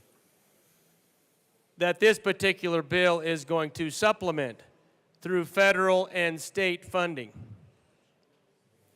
So now we're saying, indirectly through this type of legislation, that the state and the federal government needs to care for these children, this child care, and not the parents. You see, I did grow up in a household that my mother was a stay-at-home mother until we all got to the age where we could kind of take care of ourselves. That started for me at about 8 years old, when I could start driving in the country. See who's paying attention. We are, Representative Holtor. But not to tell any more rural tales or waste our time here to the bill sponsors, I really have issue with the future potential but unknown fiscal obligation that this might have in 2026 or 2027. So I cannot get behind this type of policy. Is there any further discussion on House Bill 1223? Seeing none, the question before us is the adoption of House Bill 1223 as amended. All those in favor say aye. Aye. All those opposed say no. The ayes have it. House Bill 1223 is adopted. Mr. Shebel, will you please read the title of House Bill 241055? House Bill 1055 by Representatives Froelich and Puglisi, also Senators Winter, F., and Priola, concerning improving child passenger safety. Representative Froelich. Thank you, Mr. Chair. I move House Bill 1055, the Appropriations and Transportation Housing and Local Gov Committee Report. To the Appropriations Report. Representative Froelich. Thank you, Mr. Chair. In appropriations, we had to strike all of the program to get car seats into the hands of folks that couldn't afford them, and that was sad, but that got us into a place where we could move the bill forward. So that was good, and I ask for a yes vote. Is there any further discussion on the Appropriations Committee report? Seeing none, the question before us is the adoption of the Appropriations Committee report. All those in favor say aye. Aye. All those opposed say no. The ayes have it. The Appropriations report is adopted. To the Transportation, Housing, and Local Government report. Thank you, Mr. Chair. Representative Froelich. Thank you, Mr. Chair. we had a wonderful discussion in the Transportation, Housing, and Local Government Committee. This bill came out of the Transportation Legislative Review Committee over the interim, and it had broad support in that committee, and then broad support, I think, unanimous in the Transportation, Housing, Local Government Committee. However, we would like to move Amendment 2 to the THLG committee report and ask that it be displayed. That's a proper motion, and it is displayed to the amendment. Representative Froelich. Thank you, Mr. Chair. Thank you to our colleague from Erie who caught an inconsistency. We need to make sure that we wear seatbelts all the way up to age 18, and I ask for an aye vote. Is there any further discussion on Amendment L002? Seeing none, the question before us is the adoption of Amendment L002. All those in favor say aye. Aye. All those opposed say no. The ayes have it. Amendment L002 is adopted. Representative Froelich. I ask for an aye vote on the committee report. Is there any further discussion on the Transportation As House? amended. Is there any further discussion on the Transportation, Housing, and Local Government report? Seeing none, the question before us is the adoption of the committee report. All those in favor say aye. Aye. All those say no. The ayes have it. The report is adopted. Minority Leader Puglisi. Thank you, Mr. Chair. So I was sitting substituting for someone on the interim committee regarding transportation and local government. And on that day, we were presented with this bill, and it reminded me of a story of my daughter when she was first born, and her father improperly installing a car seat, and I didn't know, and took a turn, and she rolled. And so I have always been very engaged on car seat safety and how important that is to keeping our children safe. So when I saw this bill, I was incredibly interested because it helps update the standards and give some additional training to parents to make sure that doesn't happen to anybody else's child. And I would ask for an aye vote on the bill. Representative Froelich. Thank you, Mr. Chair, and thank you to the Majority Leader for joining on to this measure. You know, we're in a sad situation where we've had the highest traffic deaths in 2022 since the early 80s, and cars remain the leading cause of death for kids. And we want to do something about that. Our car seat standards have not been updated for 12 years, so we're updating the rear-facing standards, the booster seat protections, and we're able to utilize National Highway Traffic Safety Administration funding for education so that the word gets out. And we also were identified in the process of having to lose our application for grant funding.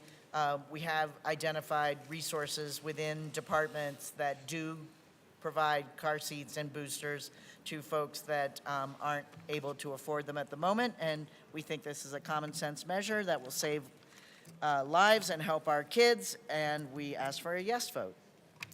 Representative Frizzell. Members, I want to rise in support of this bill. Car seat safety is so important.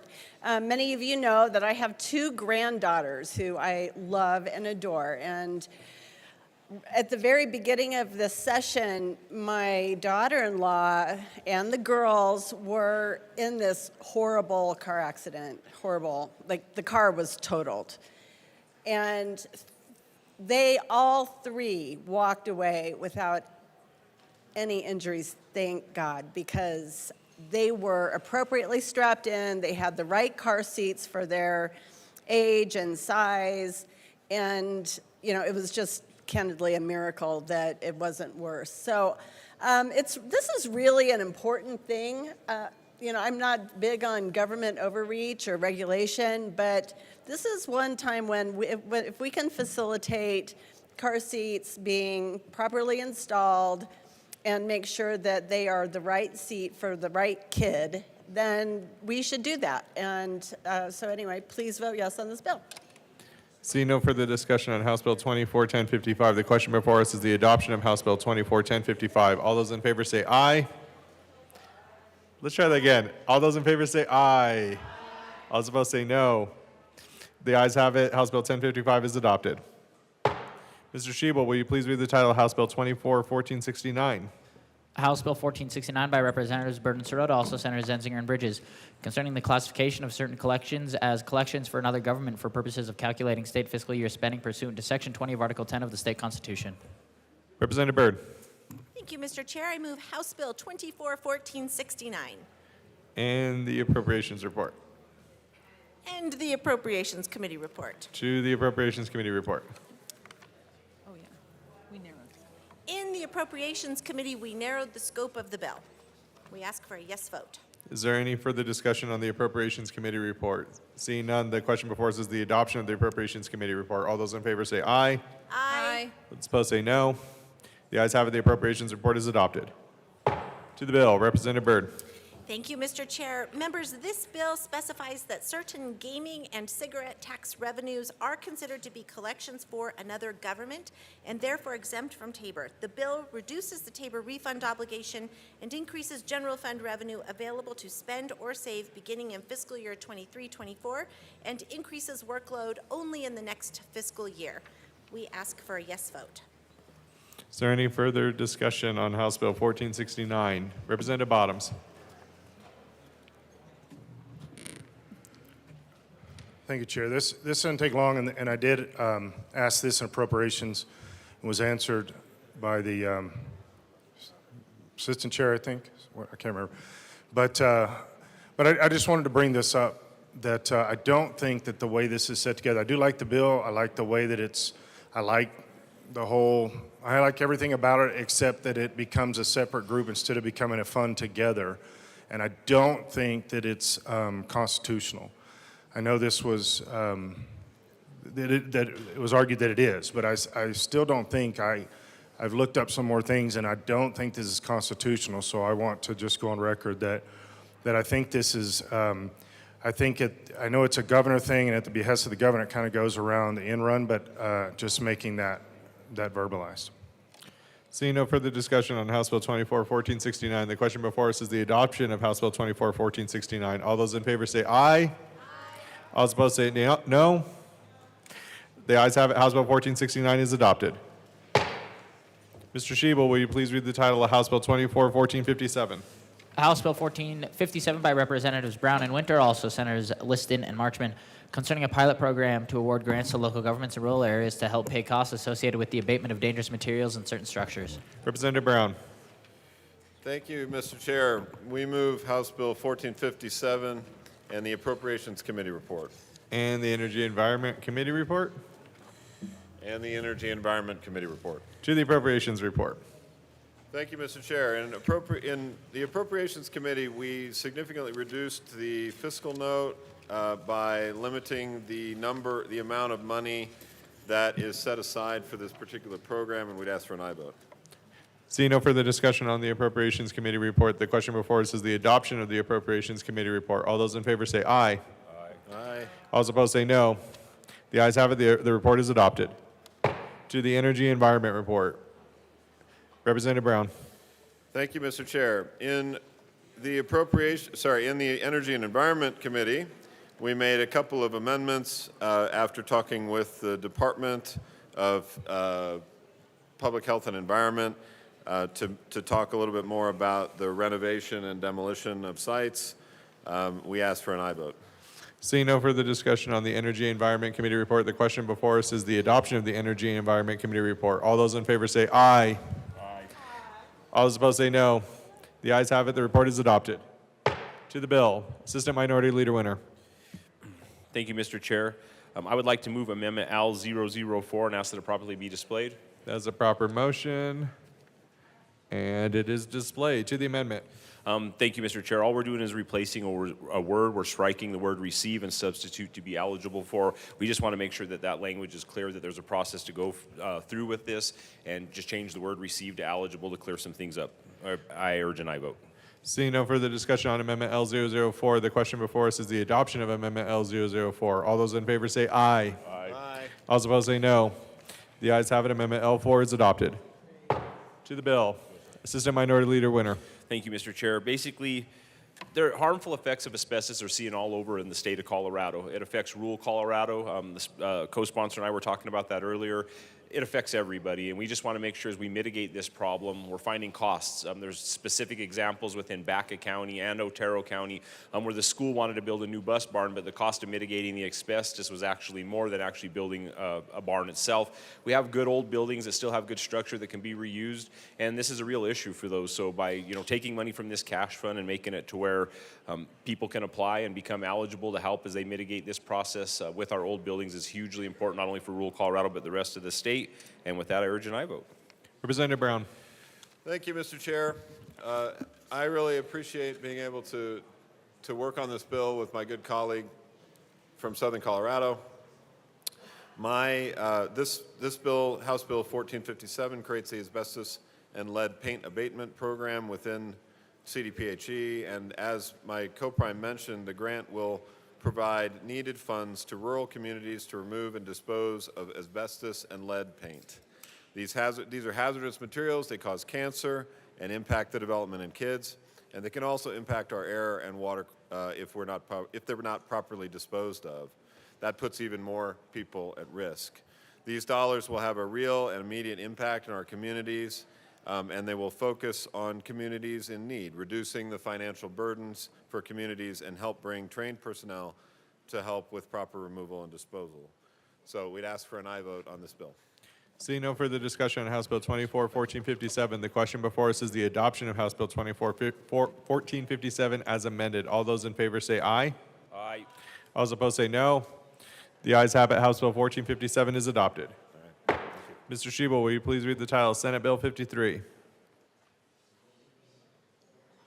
Senate Bill 53 by Senator Coleman, also Representatives Herod and Ricks, concerning an evaluation of racial equity for Black Coloradans. Representative Herod. Thank you, Mr. Chair. I move Senate Bill 53 and the bill. Do the bill. Thank you, Mr. Chair. I do have a brief amendment. It's just a technical amendment that was caught by the drafters. You'll need to move the amendment, Representative Herod, and we will get that displayed. Thank you, Mr. Chair. I move L005 and ask that it be displayed. That's a proper motion, and it is displayed to the amendment. Thank you, Mr. Chair. This is just an amendment that clarifies that where the funding needs to be received before the study may start. I ask for an aye vote. Seeing no further discussion on Amendment L005, the question before us is the adoption of Amendment L005. All those in favor say aye. Aye. All those opposed say no. The ayes have it. Amendment L5 is adopted. To the bill. Representative Herod. Thank you, Mr. Chair. I just want to thank the community advocates for working so hard on this bill. This bill was brought to us by community, and it is a study to look at the inequities that were faced by Black Coloradans. We ask for an aye vote. Representative Ricks. Thank you, Mr. Chair. Members, this bill is first of its kind. We're going to be looking at inequities that have been suffered by African Americans in the state. It's going to look at economic data. It's going to be looking at, historical data as well. And this is something that has been done by, where History Colorado is involved. And we just really see this as a good opportunity to study this and understand where we've come from and where we need to go in order to make things, better for all Coloradans. I ask for your yes vote. Seeing no further discussion, Representative DeGraff.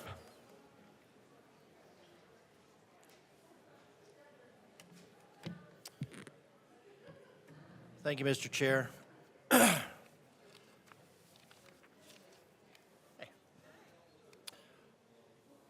This is an interesting bill. Certainly one, so I just thought I'd go through it a little bit. I am going to recommend a no vote because our Constitution is, I don't think this fits in with the Constitution in treating everybody equally. But I thought it'd be interesting to go through just because there's some points that I thought were interesting. Now I know that right off the bat somebody will say, well, you're not qualified to speak to this because you're not black, and that could be, I suppose that's true, but I'm a Coloradan. I think first and foremost for me, when in the first page, this talks about racism, and then it specifically then goes into speaking on black Coloradans. And I'm not, and then later on, I suppose it goes in here and says, well, black Coloradans are of African descent, but it also says of other. So it makes, so what race? And any of the black racial groups. So historically impacted black Coloradans or black Coloradans means African American persons, including individuals have origins in any of the black racial groups who have resided in or are, who have resided or are residing in Colorado. So I'm not exactly sure what the scope of this is.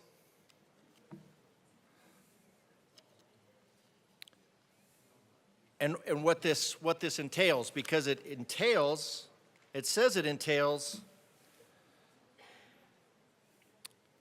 just about slavery, but not everybody that is in this state, and certainly not alive today. So anyways, going through here,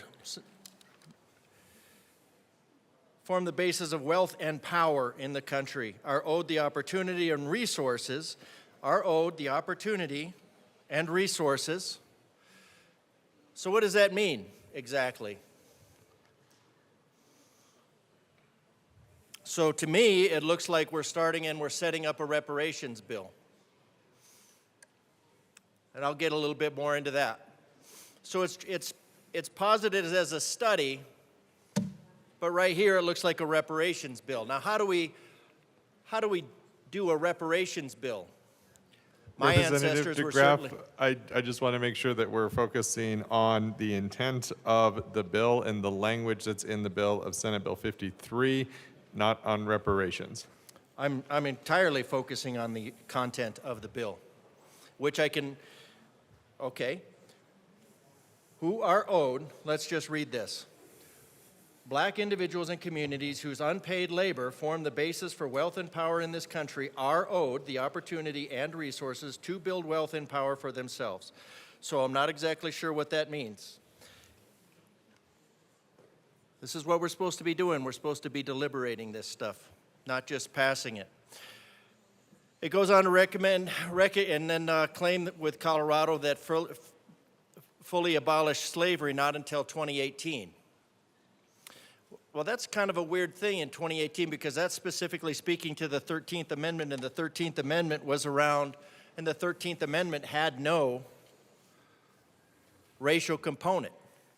It was just about indentured servitude or slavery in relation to a crime. So somebody could essentially work off their crime or be held accountable for some sort of work of a crime by indentured servitude or slavery, which is really not unlike taxation or even imprisonment. If somebody's in prison or they have to pay a fine, their work is compelled, that would be compelled labor, and that would be effectively slavery. So to say that it is that Colorado didn't get rid of slavery until 2018 in this context is very disingenuous. Colorado has a track record of racial discrimination. I do appreciate the majority party owning the KKK and the great influence that it wielded in Denver. Representative DeGraff, I don't believe that is in the bill. It is. The Ku Klux Klan wielded great influence and power in Denver and in state politics in the 1920s. And that is a very Democrat institution, so I do appreciate the sponsors including that and recognizing the harm, the historic harm of the Democrat Party to relationships. State government controlled by members of the Ku Klux Klan. That's kind of accusatory because if I've ever mentioned socialist and communist or even fascist, then I get gavelled. The impact of those in power transpires into policies, systems.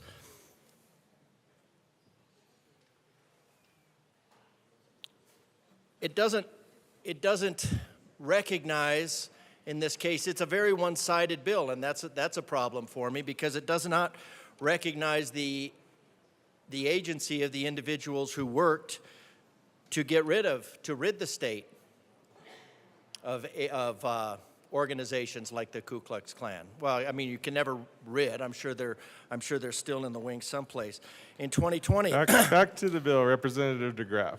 that is in the bill. We're speaking directly to the bill. We're speaking the bill. This part 23, speaks specifically of the harm done by the Democrat Party to Black Americans through the Ku Klux Klan. So, and we'll get to the monetary part in a little while. In 2020, home ownership, which is interesting because the bills passed in here are to get rid of home ownership. 0.4%, and this is very specific, 91 and 0.4% identified in Colorado workforce for Tier 1 jobs, 70.4%, and we know that 87.25% of statistics are made up on the spot. So I'm not really sure what that has to do anything, but require a post-secondary credential. There's lots of post-secondary credentials that are available. But this is posited, and I would think that we would have some recognition for the damage that has been done in other venues. Other venues that would have discouraged, because when I look at scholarship pages, when I look at pages, lots of those pages, recruitment pages, there's lots of effort that is put forward based on phenotype. Whether you agree with that or not, I mean, if it's a private agency, they're certainly welcome to do that. But that is not the entirety of the story, and I don't think it's something that you can just include in here when some of these Tier 1 and Tier 2 jobs requires things like individualism, self-reliance, autonomy, objective, rational, linear thinking, quantum emphasis on the scientific method, which are maligned by the Smithsonian Institute and African American History Society as whiteness. So something to be avoided, and then we say, well, those things are correlated.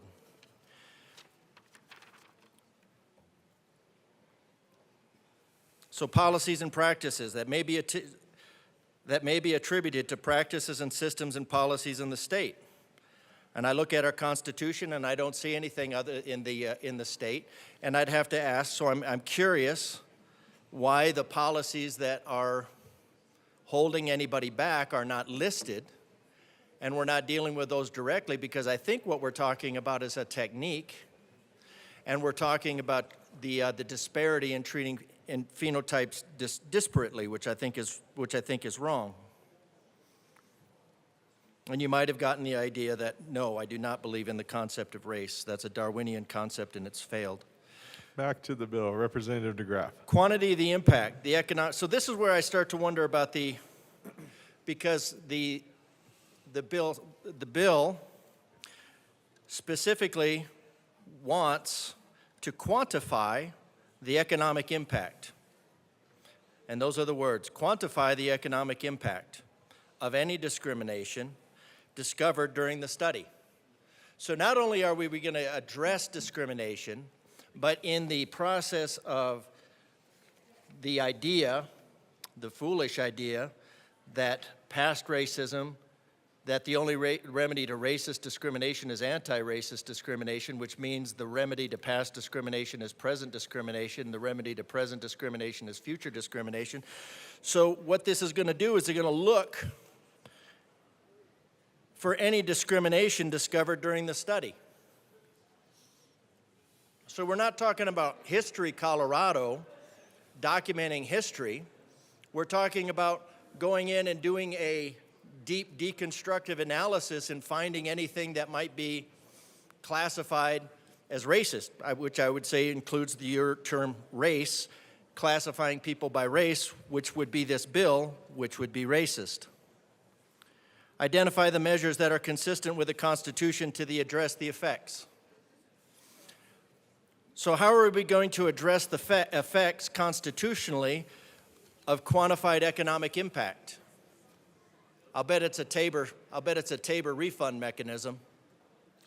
Representative DeGraff, I don't believe there's a Tabor refund mechanism in this bill. No, I but just you said I were- bet. I said I bet. I'm speculating. Well, I don't believe there is, so we'll get back to Senate Bill 53. Well, it did say to address the effects of quantified economic impact. So the way you would address the way that you would address the effects of a quantified economic impact, if you're going to quantify the economic impact and you're going to address that economic impact, I'm just curious as to how that would be done. So these are the series of questions that I'm hoping that the sponsor will answer. Now, here's the overall thing that I don't understand, because unless I missed something, there is a fiscal note, $582,000, but in this, unless I missed an amendment, this says it's going to be funded entirely by gifts, grants, and donations.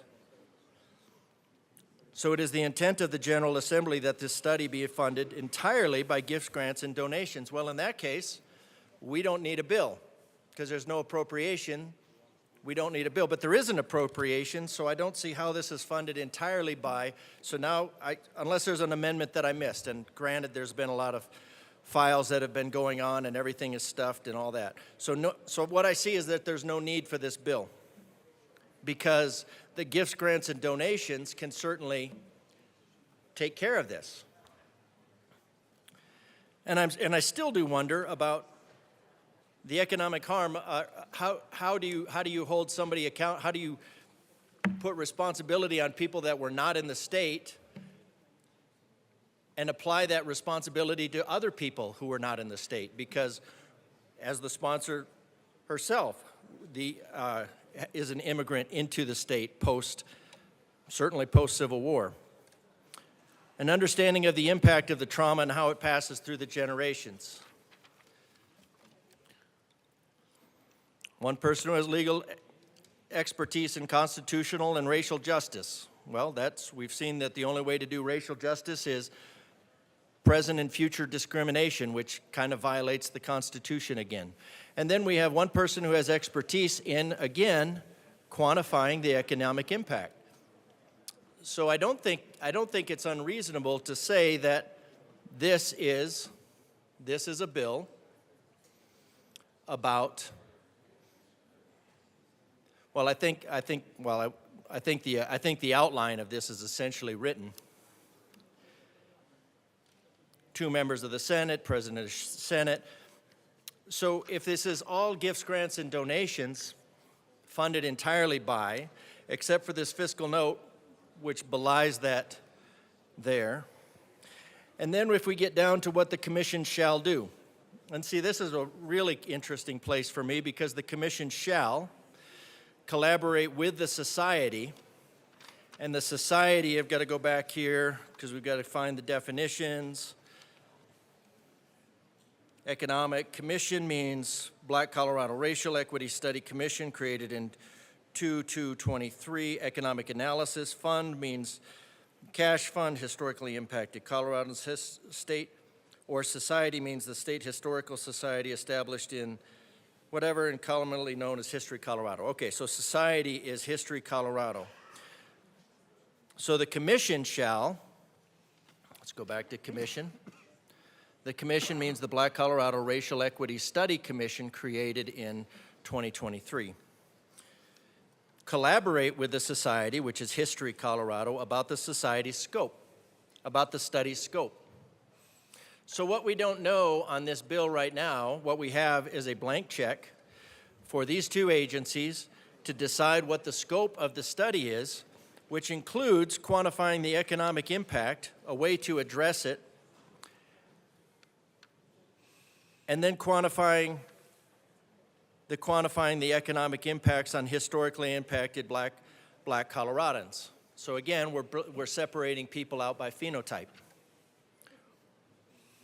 Collaborate with the site. So right now, we do not even have a scope. We have a bill that we apparently don't need to fund, but because it's going to be funded by gifts, grants, and donations, but it has a fiscal note, and its purpose is to define the scope of quantifying the economic impact. So why would we do this? Well, the purpose of having the government, even if it is gifts, grants, and donations, because then if it goes in later, then of course, then there's going to be need for funding.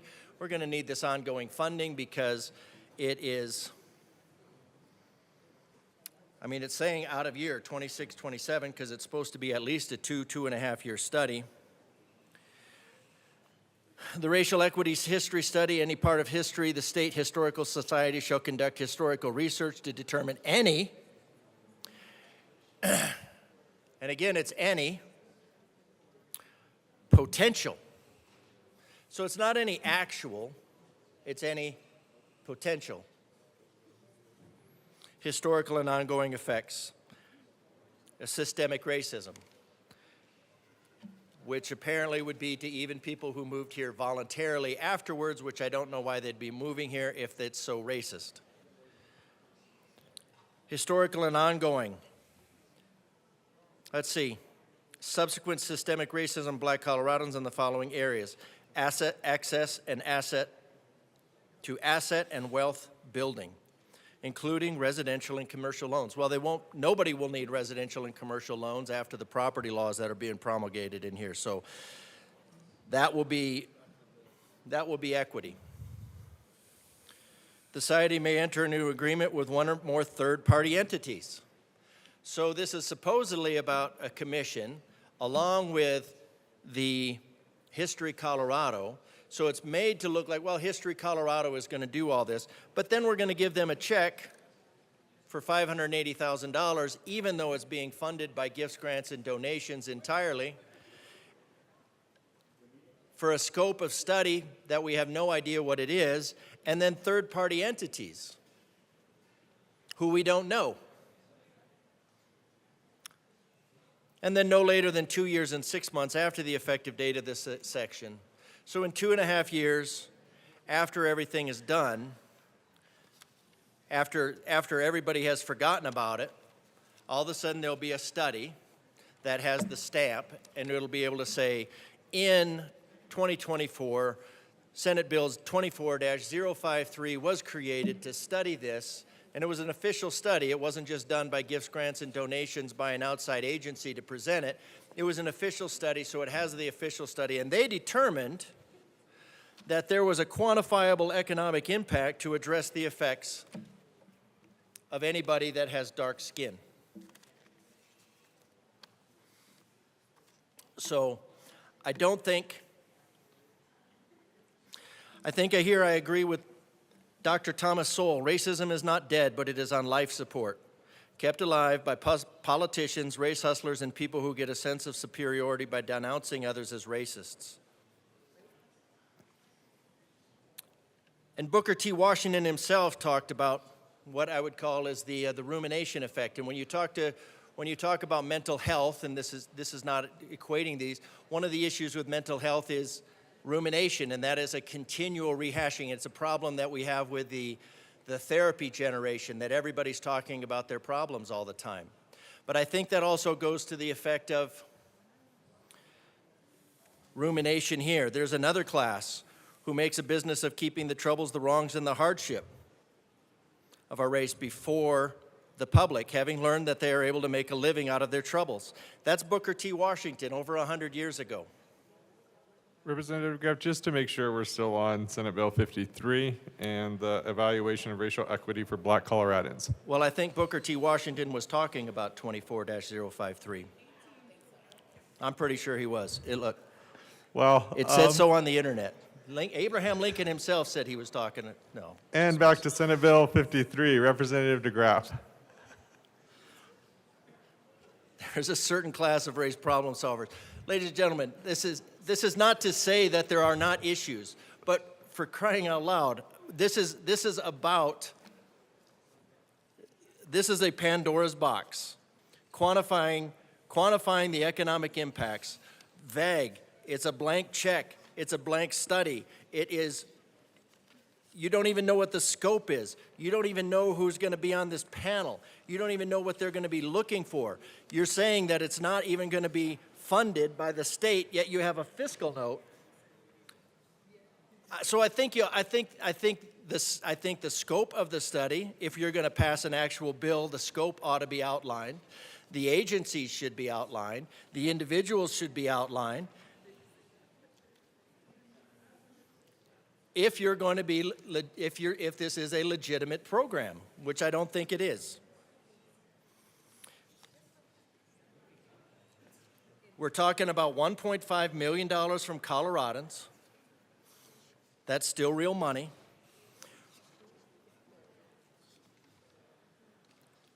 To quantify, to figure out a scope and to figure out how much it was. So I don't think this is a healthy bill. I mean, if you quantify an amount from anybody, how do you assess that against anybody? Do we assess that against? So I think if you want to be not disingenuous about this, that it should go, that these agencies should go ahead and do it. It's funded on its own. And then we don't put a, what I think is a very racist bill. I don't think we put that in. So with that in mind, I would like to move L006 to SB053 and ask that it be properly displayed. That is a proper motion. Give us a moment to get that displayed. That is displayed to the amendment, Representative DeGraff. And of course, this is just the typical classic. Thank you. I appreciate the endorsement as a classic. Strike the endorsement clause because we need to get enacting clause. Thank you very much. Strike the enacting clause until the sponsors can come back and identify the scope of the study, the individuals that the state will be endorsing to conduct this study, not just the two that are specifically listed, but all of the ones that are third-party entities, any unknown number of third-party entities. The scope, the practice, the address. I would say just since if it's not, and then again, I'm curious how, but I think the inflammatory language ought to be reevaluated. I mean, we could go into the history. Do you want to go into the history of these things? It is to the bill. You're talking about Representative DeGraff, we're actually on the amendment that strikes But the on the- enactment clause. Don't confuse me. So back to Amendment L006. So I would just like to have this bill go back to start until the sponsors are willing to actually identify what this bill entails and who will be conducting the study. I think if they're going to ask Coloradans for $1.5 million and an indefinite number of years as things get renewed, that I think you owe the citizens of Colorado some specificity into what this bill actually is. Representative Herod. Thank you, Mr. Chair. I'm going to ask for a no vote on this amendment, and here's why. It's actually quite interesting. In my time in this body, I have never seen an amendment that strikes so much at the core of the intent of the racism that Black people feel every day. What this amendment does, it erases the bill. And as Black people, we have faced the erasure of our experience every single day. This amendment, come on in, Senator. This amendment erases the bill. Why do we need a racial equity study looking at the impacts of racism on Black Coloradans? This kind of stuff.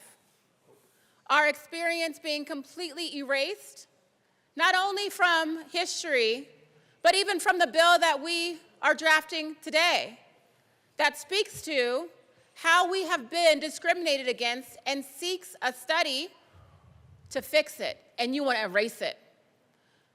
I never seen erasure in an amendment, but sums it up. I ask for a no vote.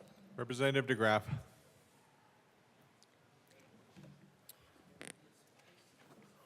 Thank you, Mr. Chair. I think we've gone really deep into impugning motives there. I think what I said was I would like, and there's really no way to go back and create an amendment when the heart of this bill is to create a study that has no scope and does not really, doesn't even entail who is going to be covered by this. This bill is a series of vagaries that it does not specify. So I would have this problem with any bill. I have the problem. I come up here on other bills. I don't vote for bills that have a blank check. This is a blank check. This is a blank study.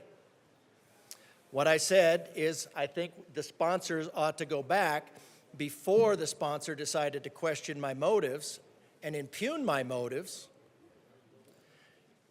And my motives are, I would like the state of Colorado, I would like the sponsor to specify to the citizens of Colorado what the scope of the study is. Because collaborate with the society about the study scope of research to determine the study scope. I don't know what the scope is. I want to know what the scope is. Now I do have a problem here with any potential historic, because it's not like any actual, it's any potential. So going into this, of course, going into this is fraught with danger, because it's going to be presented, of course, as anything standing up to such a bill is going to be considered racist. Now, I reject the concept of race, so I'm not really sure how that happens. What does it mean when you're going to quantify the economic impact? These are just questions that I would like asked. Why do we have a funding note when it says it's entirely funded by gifts, grants, and donations? There are a lot of unknowns in here to me, and one of them is third-party entities. Now, it's disingenuous to say that you don't know who the third-party entities are at this point. They can be listed.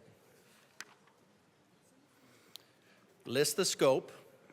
So if we are going to spend $1.5 million from Coloradans, we should list the scope and we should list all entities. This is not something where you just take money and you say, here's $1.5 million, go figure out what you want to do. So to impugn me and say this is an intent to erase your history, to impugn my motives for wanting a bill that is not a blank check, that's all I'm asking for. If you can't answer those questions, then it's not my motives that should be questioned. You did question my motives. Well, you actually impugned my motives, and you told me what my motives were. I know we've given some latitude on both ends, but let's make sure we're coming back to L6 and talking about striking the enactment clause from Senate Bill 53. So I actually did not say, don't ever do this study. I said, strike the enacting clause so that the sponsor can go back and define the very critical elements of this bill, because I can't just strike this bill and I can't just make an amendment that says, tell me what the scope is. You don't know what the scope is. Can anybody here tell me the scope? Can anybody here tell me the third-party actors? Anybody? So I don't think it's an unreasonable request now, if you want to go spend gifts, grants, and donations of anybody, I didn't say don't do the study. I said we don't need the bill if it's funded by gifts, grants, and donations. But you don't need but the bill right now, as it is, says it needs $1.5 million from Coloradans.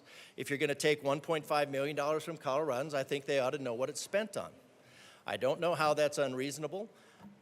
I don't know, and that has nothing to do with the intent of the bill, or the supposed intent of the bill, because the actual intent of the bill is not stated, because that would be the scope of the bill, which is not stated as well. So all I'm asking for is to be honest with the citizens of Colorado, what this bill actually entails, who is going to be on it. The citizens of Colorado deserve to know who they're going to be putting on a commission. That's all. Those should have been questions that were answered in the first place. That's it.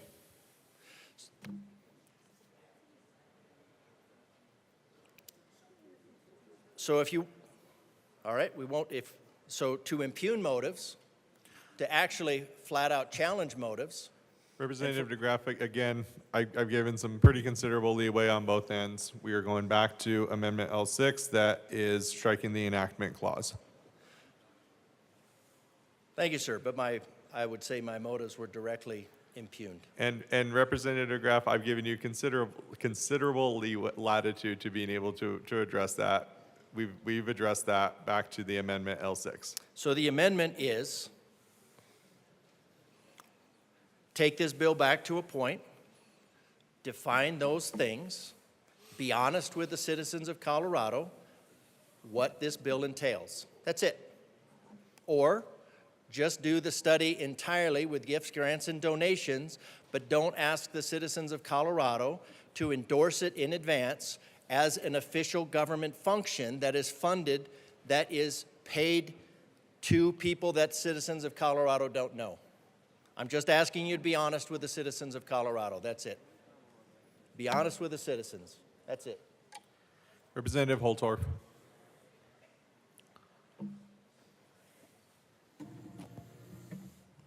Thank you, Mr. Chair. We're having very important discussions here. I appreciate the chair's latitude for discussing. Hold on a second. What are we doing? Here. Let me know when he's done. To the amendment, Representative Holtorf. You done? Okay. Do you mind? I'd like to speak without your camera in my face, Representative. I don't know what you're doing, please. Be kind, please, and respectful. I'd appreciate that. Thank you. I'll wait for you to get the camera out of the way. There's one up there if you want to see it on the Colorado Channel, sir. We will go into a brief recess. Yeah.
The committee will come back to order. Representative Holtorf. Thank you, Mr. Chair. There was a time in this well and in the chamber a few years ago when we didn't try to run around doing photo opportunities of every legislator that was up here wanting to speak and literally running down in front of the well. Representative Holtorf will just So I think that's been resolved thanks to your leadership. Thank you. Back to Amendment L006.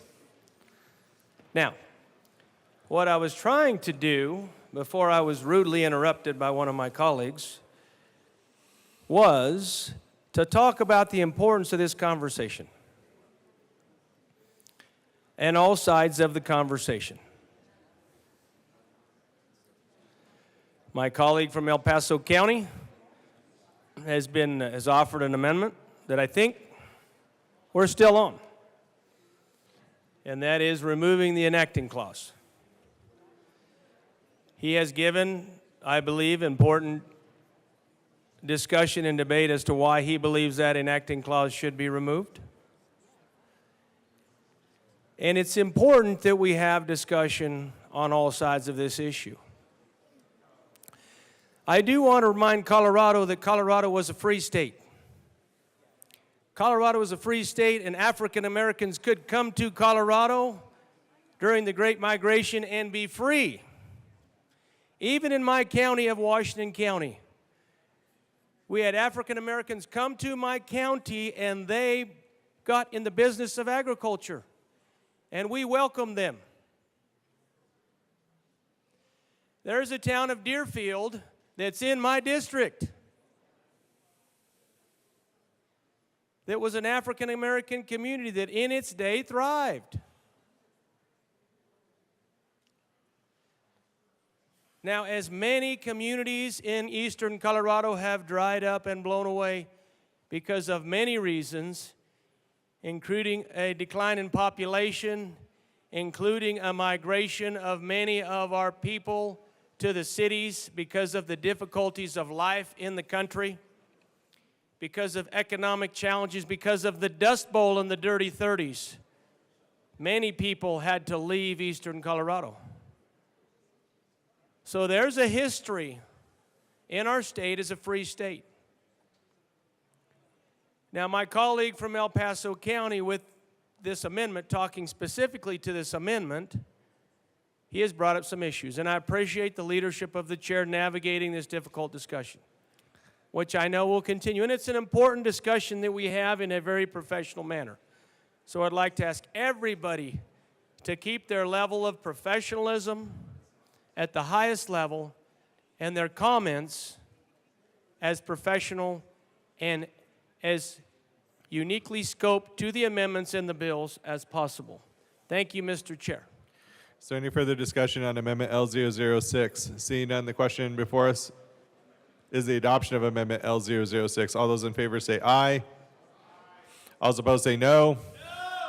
The noes have it. Amendment L006 is lost. To the bill. Representative Kipp. Thank you, members. I rise in support of this bill. So it seems, I just thought I might be able to help explain a little bit about what racial equity is as a person who does not live every day with skin that is non-white, okay? I don't think anybody in this chamber who doesn't have skin of color understands the experiences that people who are of color have gone through over the history of our state and the history of our country. It's not okay. Did you know that there are racial roots in tax policy itself that has come about through racial policies that are intended to hurt poor people, to hurt black people, to hurt people of color throughout the history of our country. This has been documented. There are studies that lead to this. Do you know what redlining is? Redlining is a program where people had housing in less desirable areas, maybe on the other side of or next to a freeway, next to major roadways, because they were less desirable area. Did you know that people were not allowed to move into certain neighborhoods because of the color of their skin? And all of this has to do with how these things have come to us today, and people are in a place where they have been treated unequally, and that unequal treatment has led to more poverty in our communities of color, because these policies that have come up through the ages have not allowed people of color to grow wealth, right? Generational wealth, which is something, you know, if I go driving down the street If I got pulled over, honestly, that doesn't happen to me. I'm a middle-aged white woman. Maybe I'm an old white woman, whatever it is. But if you have a person of color who is driving down the street, they get pulled over for just anything. It is all of these types of experiences that this study is going to aim to look at and say, this is how we have ended up where we are today. These are the policies that have driven us to this point. I want to say I remember a story of former First Lady Michelle Obama. She talked about when she was the First Lady, and she would put on sunglasses and an outfit where she was trying not to be seen as the First Lady and walk across the street to a store or something, and how differently she was treated because she was a woman of color, a black woman. And how is that okay?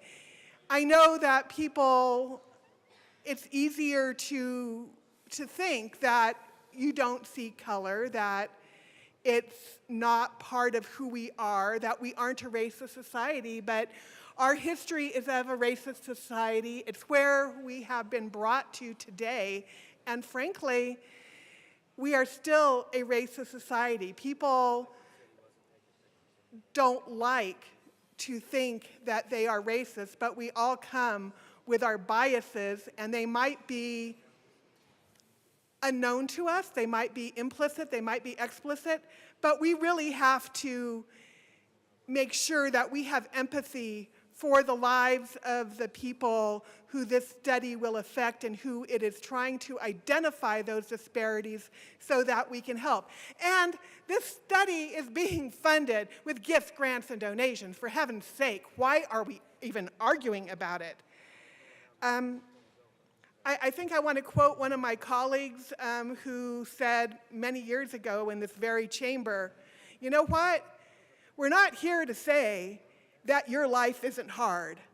All we're trying to say is that the color of your skin is not one of those things that has made your life hard. That's all this study is trying to do. So with that, I do ask for a yes vote on this very important bill. Is there any further discussion on Senate Bill 2453? Representative English.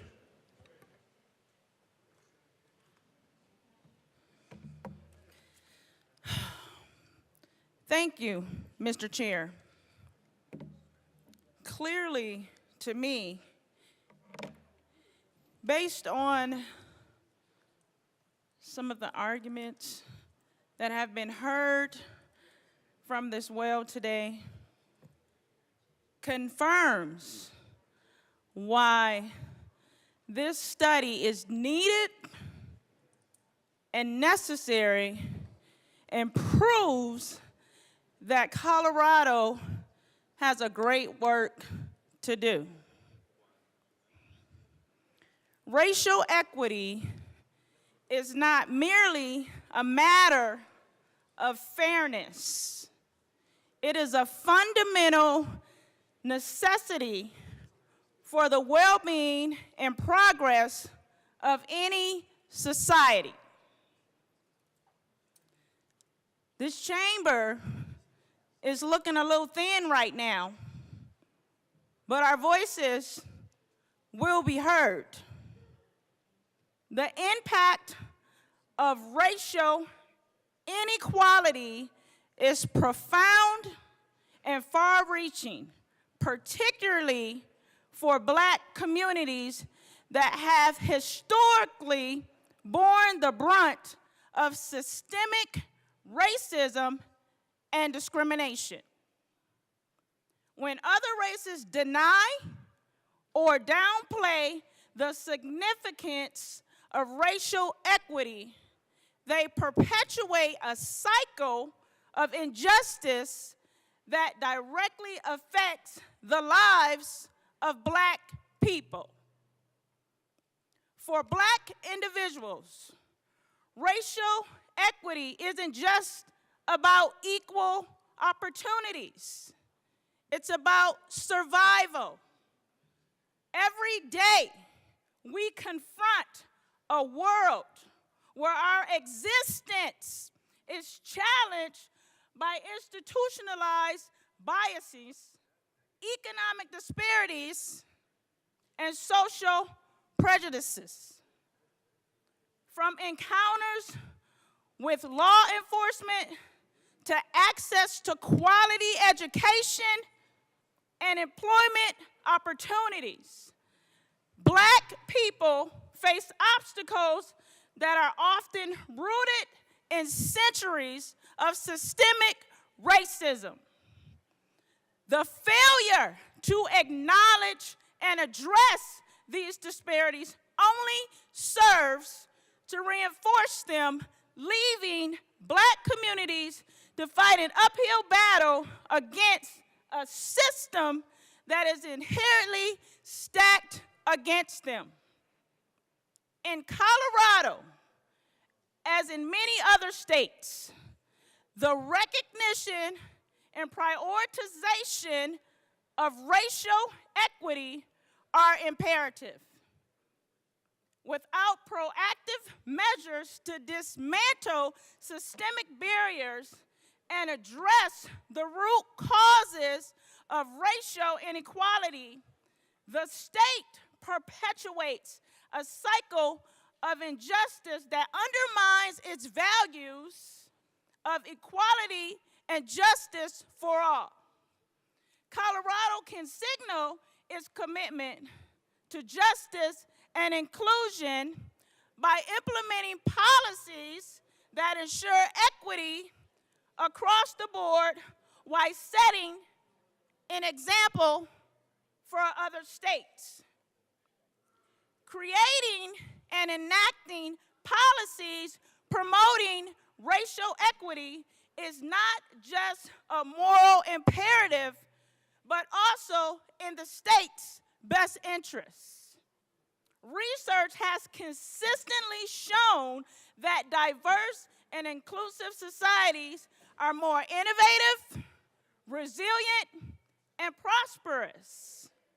By fostering an environment where all individuals, regardless of race, have equal opportunities to thrive, Colorado can unlock the full potential of its people and build a stronger, more vibrant community for future generations.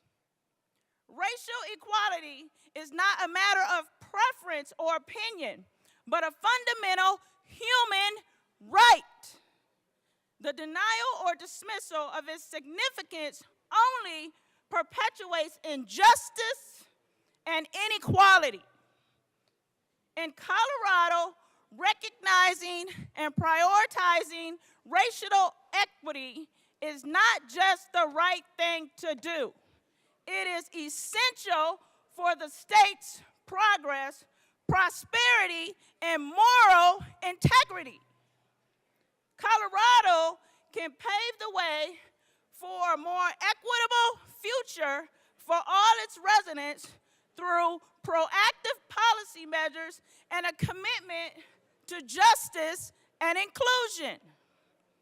Racial equity is about creating a level playing field where everyone has equal access to opportunities and resources regardless of race or ethnicity. However, achieving this goal requires more than just treating everyone the same.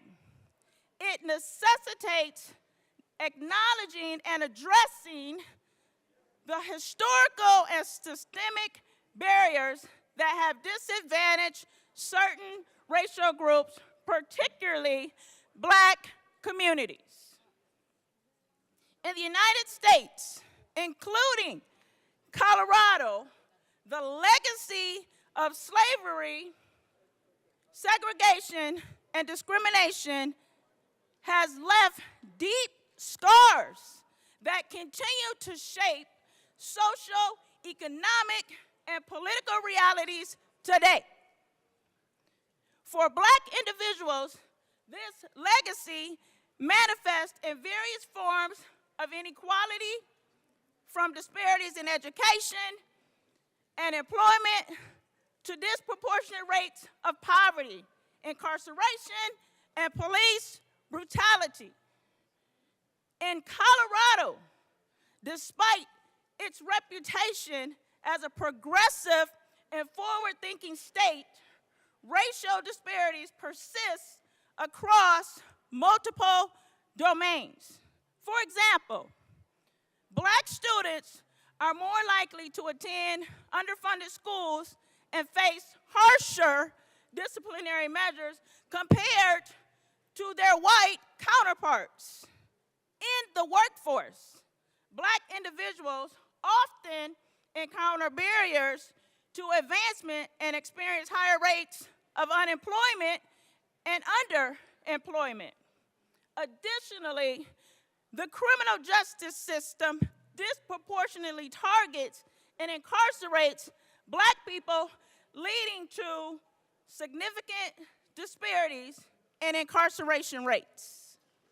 These systemic inequalities not only hinder the social and economic mobility of Black people, but also perpetuate cycles of poverty and marginalization that affect entire communities. When other races deny or ignore the significance of racial equity, they contribute to this cycle by perpetuating the status quo and failing to challenge the underlying structures of racism and privilege. Furthermore, the denial of racial equity undermines the very fabric of society by eroding trust, cohesion, and social stability. When certain groups are systemically excluded or marginalized, it creates resentment, alienation, and conflict, weakening the social bonds that hold communities together. Given these challenges, Colorado must recognize and prioritize racial equity as a central tenet of its governance and policy making. This requires not only acknowledgement the existence of racial disparities, but also taking proactive steps to dismantle the systems and structures that perpetuate them. One way to address this issue is to implement targeted policies and initiatives such as this one that address the root causes of racial inequality. This may include investing in education and job training programs for marginalized communities, reforming criminal justice practices to reduce racial biases and discrimination, and promoting diversity and inclusion in all sectors of society. Additionally, fostering dialogue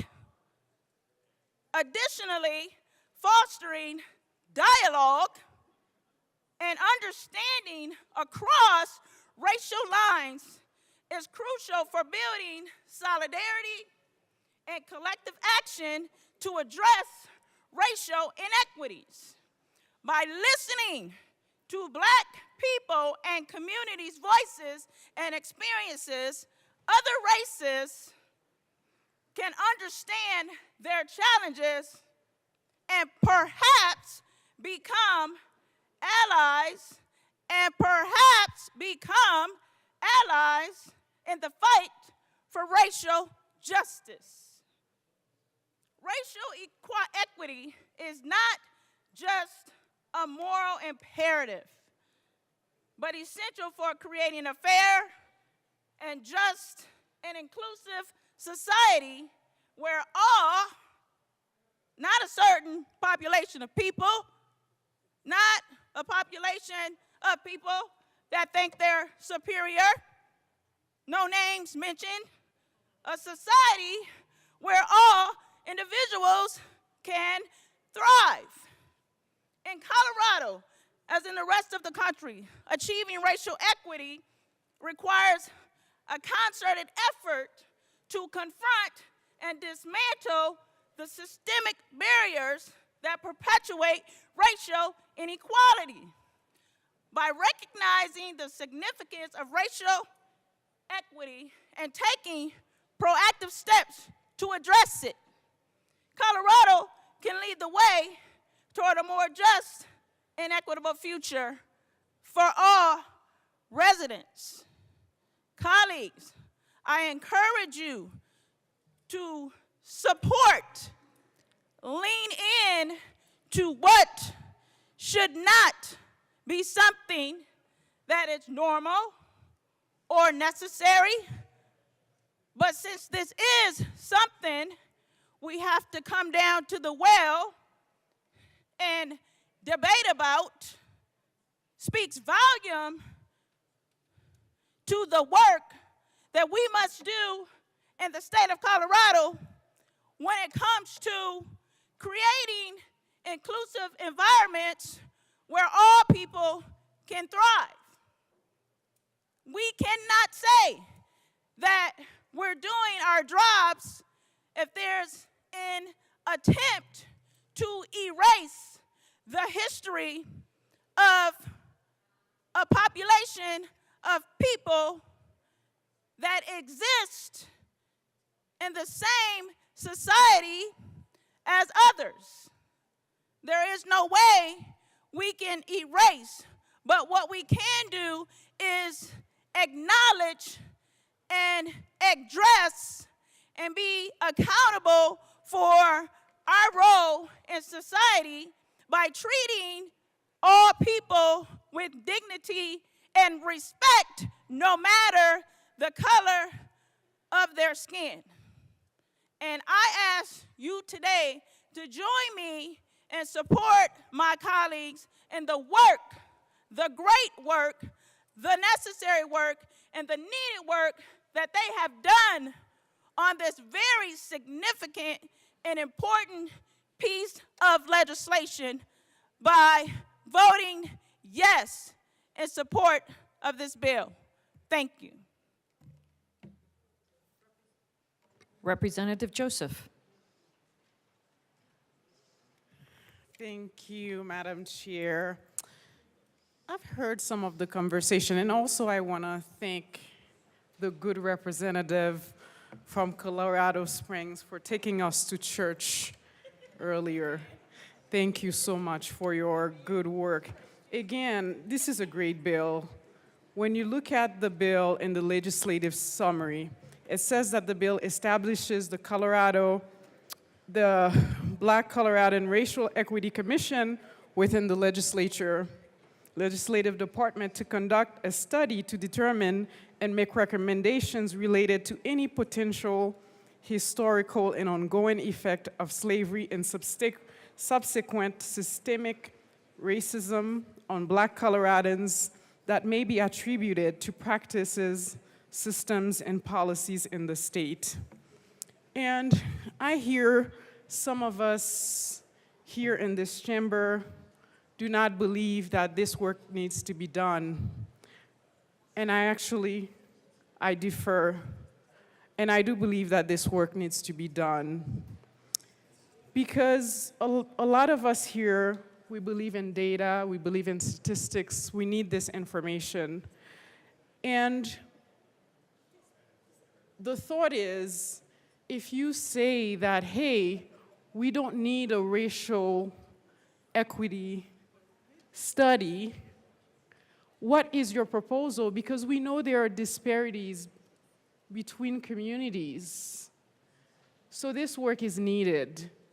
I would say this work would not be needed if we did not have disparities, but we know that we do.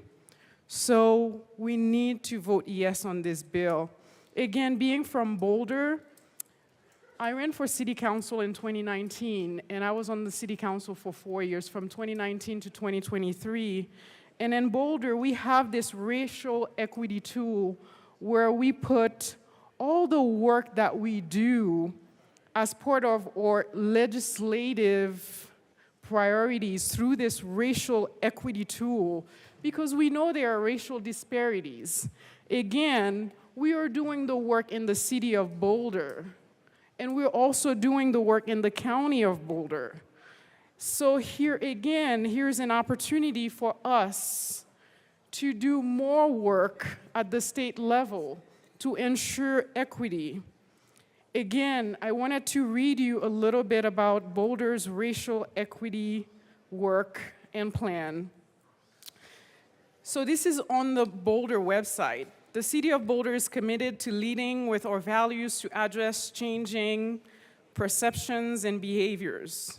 Again, if we say we are a state that values equity, that values the differences between people, but also we want to make sure that regardless, as mentioned by Rep. English, regardless of your race, your color, your ethnicity, that you can thrive in this state. This is an important study. It's an important study to close the gaps so that race does not predict one's success while improving outcomes for all. To close the gap, we must focus on communities and all communities that have been unjustly burdened by racial inequities. We know there are racial inequities in our state. We're not here to blame anyone, but we want to solve the problem, and we hope that all of you, all of us here in this chamber, will come along, because focusing on equity so that everyone is valued, respected, and are heard as part of our legislative process should be the core of the work that we do here. People should be at the center of the work that we do. And we know there are communities that are marginalized, and this work, this racial equity study, is putting our communities at the center of this work. And I ask you to please vote yes for this racial equity study. Thank you.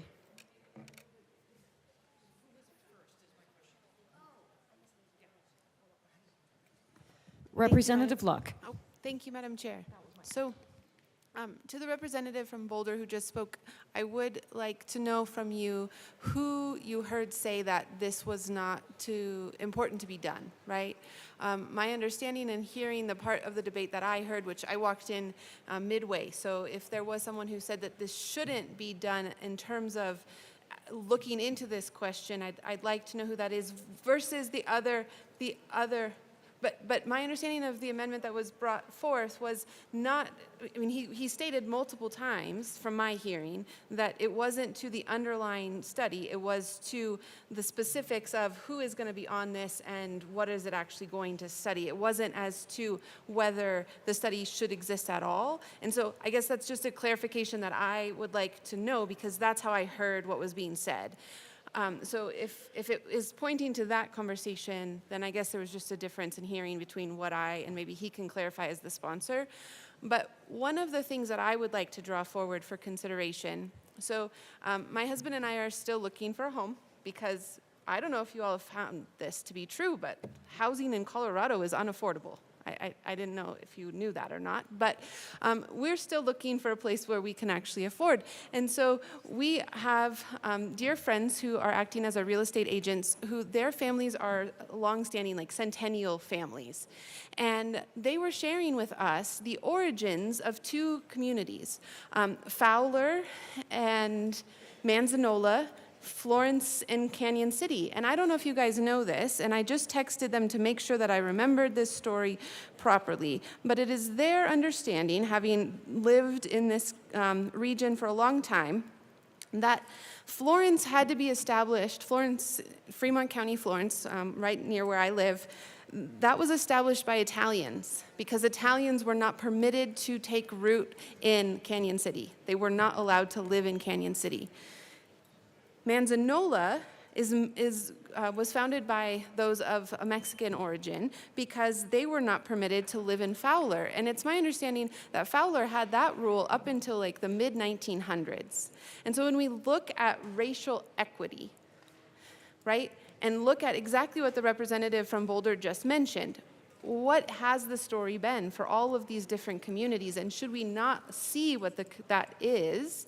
Does that not also have value? And I guess my question to the bill sponsors is, why narrow the study to just one class of people? Why not study all of these different racial inequities? If you know the history of Pueblo, right? If you know the history of Pueblo and all of the different groups that were established there and how it was actually the dividing line, the international line, and so if the argument, which I seem to be hearing from the bench being directed my way, is well, you can, and you can just commission another study and do all that other work, so be it. But then let's be clear in our title, right? This isn't about racial equity as such across all of the quote-unquote races, even though, again, my colleague would argue that the terminology race is derived from Darwin and has a actually racist, as our current definition would understand, connotation. And really, we should probably dispense with even that terminology because of its origins.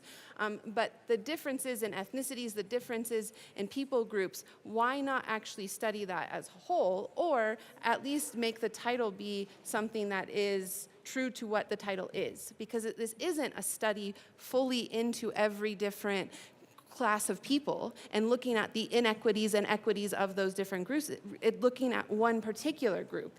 And so to be fair in our terms, I think that is worth wrestling with. There's not a question, and I'm not hoping to be heard as in any ways marginalizing the story of one group of people, right? The group that this particular study is looking at. What I am pointing to is that there are a lot of other groups of people who were also treated unfairly, unjustly in Colorado. And so if we're going to look at racial equity, should not this, under this particular title, be expanded into a wider category, right? Or narrow the title and let it be what it is and let other groups come forth and say, we also want to look at the ways that our particular ancestors have been treated in this state, et cetera, et cetera. So I would just, yeah.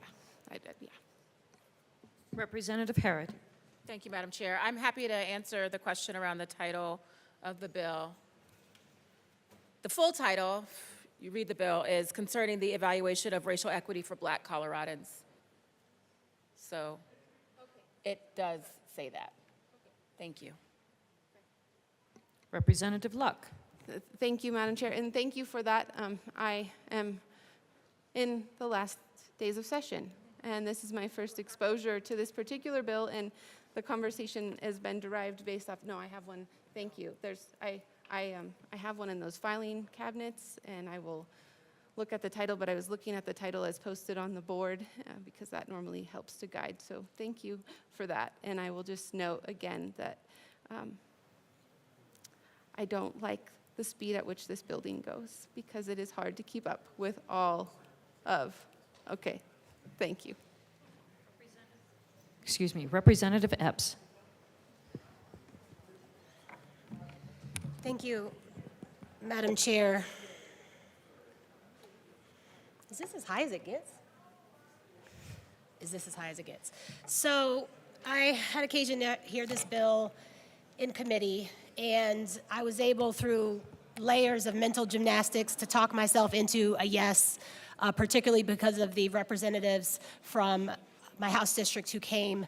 They are folks who were not Black and were there in support of the bill. And one of the folks who testified, I asked her directly, how is this going to work? How is this going to help? And she was quite direct in saying she couldn't see how it would. Her answer was refreshing because it made me think that there might be space to support this bill even for a person like me who doesn't agree with the things that underlie it. I need to walk through those today because I will be asked about why I'm a no on this bill, and I want it to be on the record, and I don't want to talk on thirds. I am tired of auditioning for my humanity. I am tired of bringing together commissions and task forces and work groups and study groups that are designed as if the but-for factor keeping us from being treated properly is we just haven't pulled together the data to prove that we deserve equity. That's what it feels like to me. I'm over it. The very structure of this bill tells us that we already know the answers. And the bill is positioned to ask if the state of Colorado is at fault. If you think the state of Colorado is at fault for enacting harms to black and brown folks, to black folks, why are you asking the state of Colorado to be the arbiter of deciding those? It's like when the CIA investigated itself and found out, nope, we didn't have anything to do with the crack trade. Maybe they didn't. I'm tired also of having to give the disclaimer about being aligned with the values of this. This bill was one of the bills, there's no way anyone would remember this, but it was one of the bills that the speaker mentioned on day one when we came together.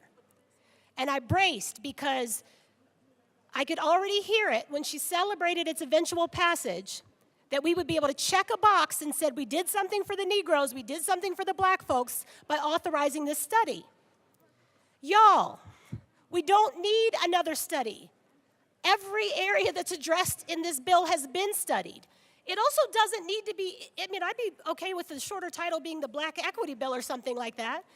It hasn't moved too quickly. This bill has been properly stakeholdered, properly brought together. But it nags at me as a black woman that words are deployed and weaponized against me by saying things about calls for solidarity as if we are unified or monolithic in this body. Black folks are no more monolithic and homogenous and like thinking than any other group. We share a concern for our folks and very much a desire to be free, but I'm tired of auditioning for my humanity, and I don't want another bill that kicks the can and says maybe if we package the data up really good this time, they'll believe us, that our communities are over-policed, that our schools are underfunded, that our healthcare systems are underfunded. The absence of attaching action steps to this bill is maddening. It is maddening. It gives those of us in this body too much of an opportunity, well-meaning folks, to say we did something for black and brown folks when we're doing what is being directed by overwhelmingly that talented 10th. I know someone knows here about that, the talented 10th. Y'all, I want to say this gently.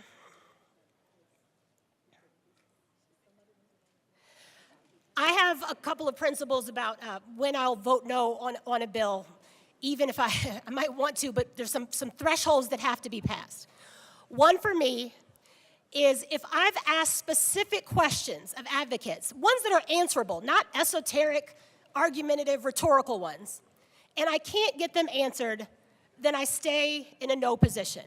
One of those questions was, what is the point logistically? Do we need to authorize History Colorado, setting aside the gifts and grants, donations versus state funding? Why do we need to do this? It could very well be the case, because I didn't know that you need to authorize History Colorado to undertake something, but right? Told that that wasn't the case. So why are we asking for the imprimatur? Why are we asking for the stamp of approval? For the state to let us spend our own money to prove that we have been harmed by the state. I can't wrap my mind around it.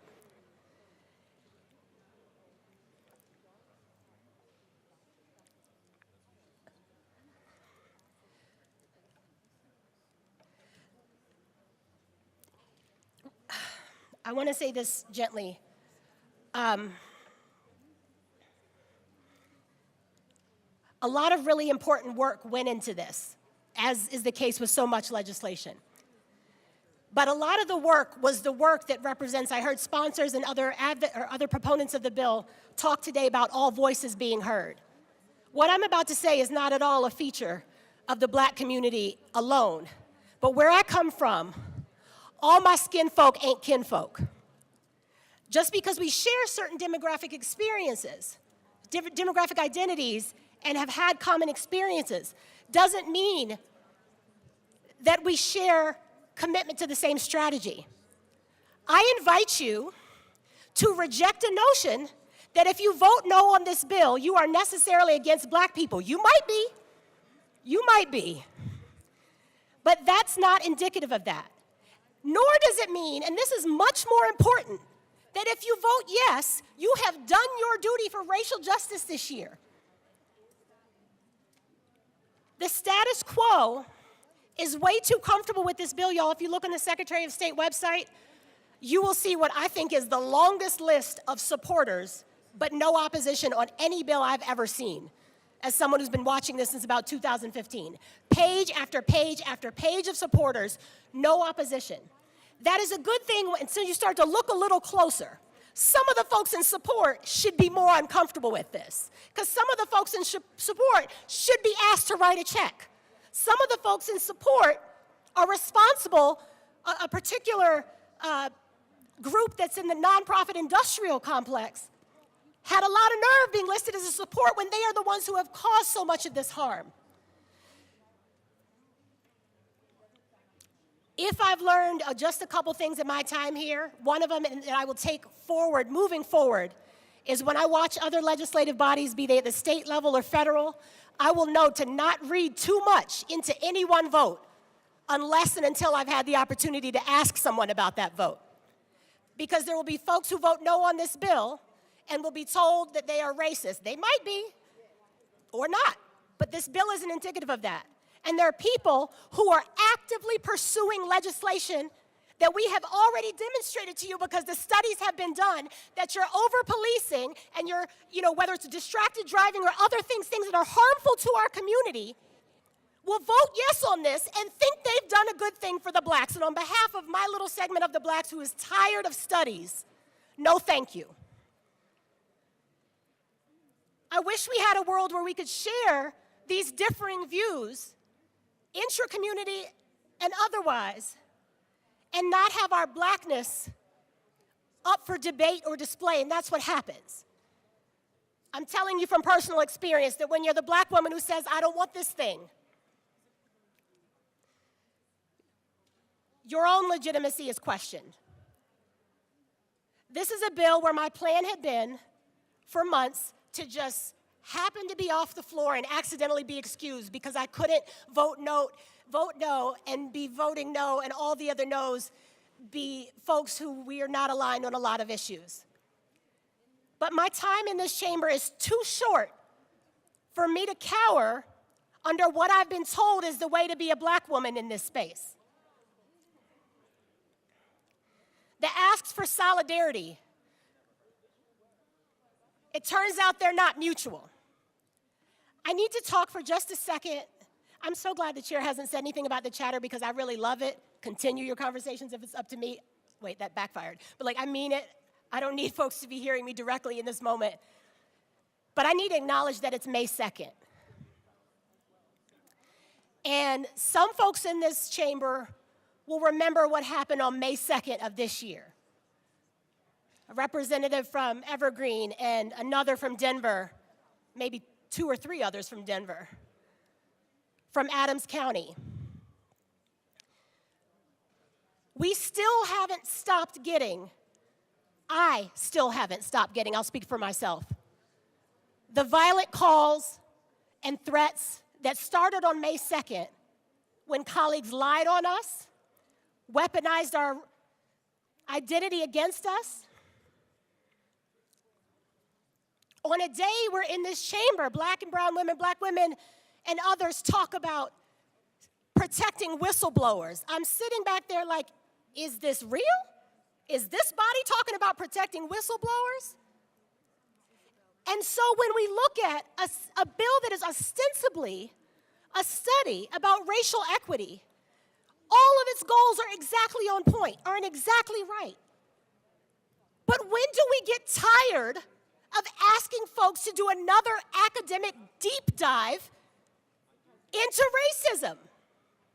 If you don't know by now,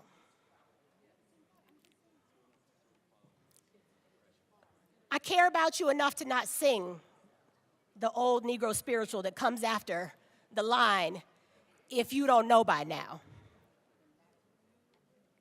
Somebody over here is singing it, and I appreciate it. I appreciate it. A sponsor asked in committee, in State Affairs on this bill, I have just a few more thoughts. What was the harm? I thought it was a fair question they asked me because they knew I didn't support this bill. What was the harm of just doing it? I thought that was a fair question, and I spent more time thinking about the answer. I don't see this as neutral. I do think there is harm, and it's not harm about, oh, we're just taking care of one group. Whoever, my colleague who was asking about other groups, y'all, we can do a group every day. I'm down for that. We can study a different group every day. But the potential harm is that we just kick the can. The good liberals get a chance to pat themselves on the backs and say we did something. There need to be action steps attached. There needs to be remediation required. People need to be written checks. If the harm is measurable, then the repair needs to be objective and measurable as well. I'm not going to, I don't participate in that rhetorical ploy of sort of asking the sponsor a question right now and expecting them. I'm not entitled to their time or their energy or attention. But I invite anyone to let me know the answer to the outstanding question I still have, which is, since community is paying, which I think is problematic, but since community is paying, why is the legislation needed? I don't mean this rhetorically. Why do we need this? We need the things that the bill posits would come next, but that we stop short of asking for. Again, it is perhaps well-meaning and well-intended, but it is really problematic to run legislation that has at its core a premise that if we just showed them objectively what they've done to us, then they would care. Then we could run new bills. My colleague stood here and talked about the need for policies that address racial equity. Yes, but this isn't one. I root against myself all the time in this chamber, hoping to be wrong. I hope to be wrong. I hope this passes and some light bulb, is a lid above Colorado, and it's finally the time that now we believe that little black boys in 3rd grade who are fidgety get diagnosed instead of disciplined, right? Or the other way around. Now we believe that it's not just coincidence that certain factories are put in our neighborhoods and roads, what's the verb for a road? Roads. While you're thinking about that, Rep. Epps, I'm going to ask the members to keep their voices down, please. Fair It's enough. getting really loud.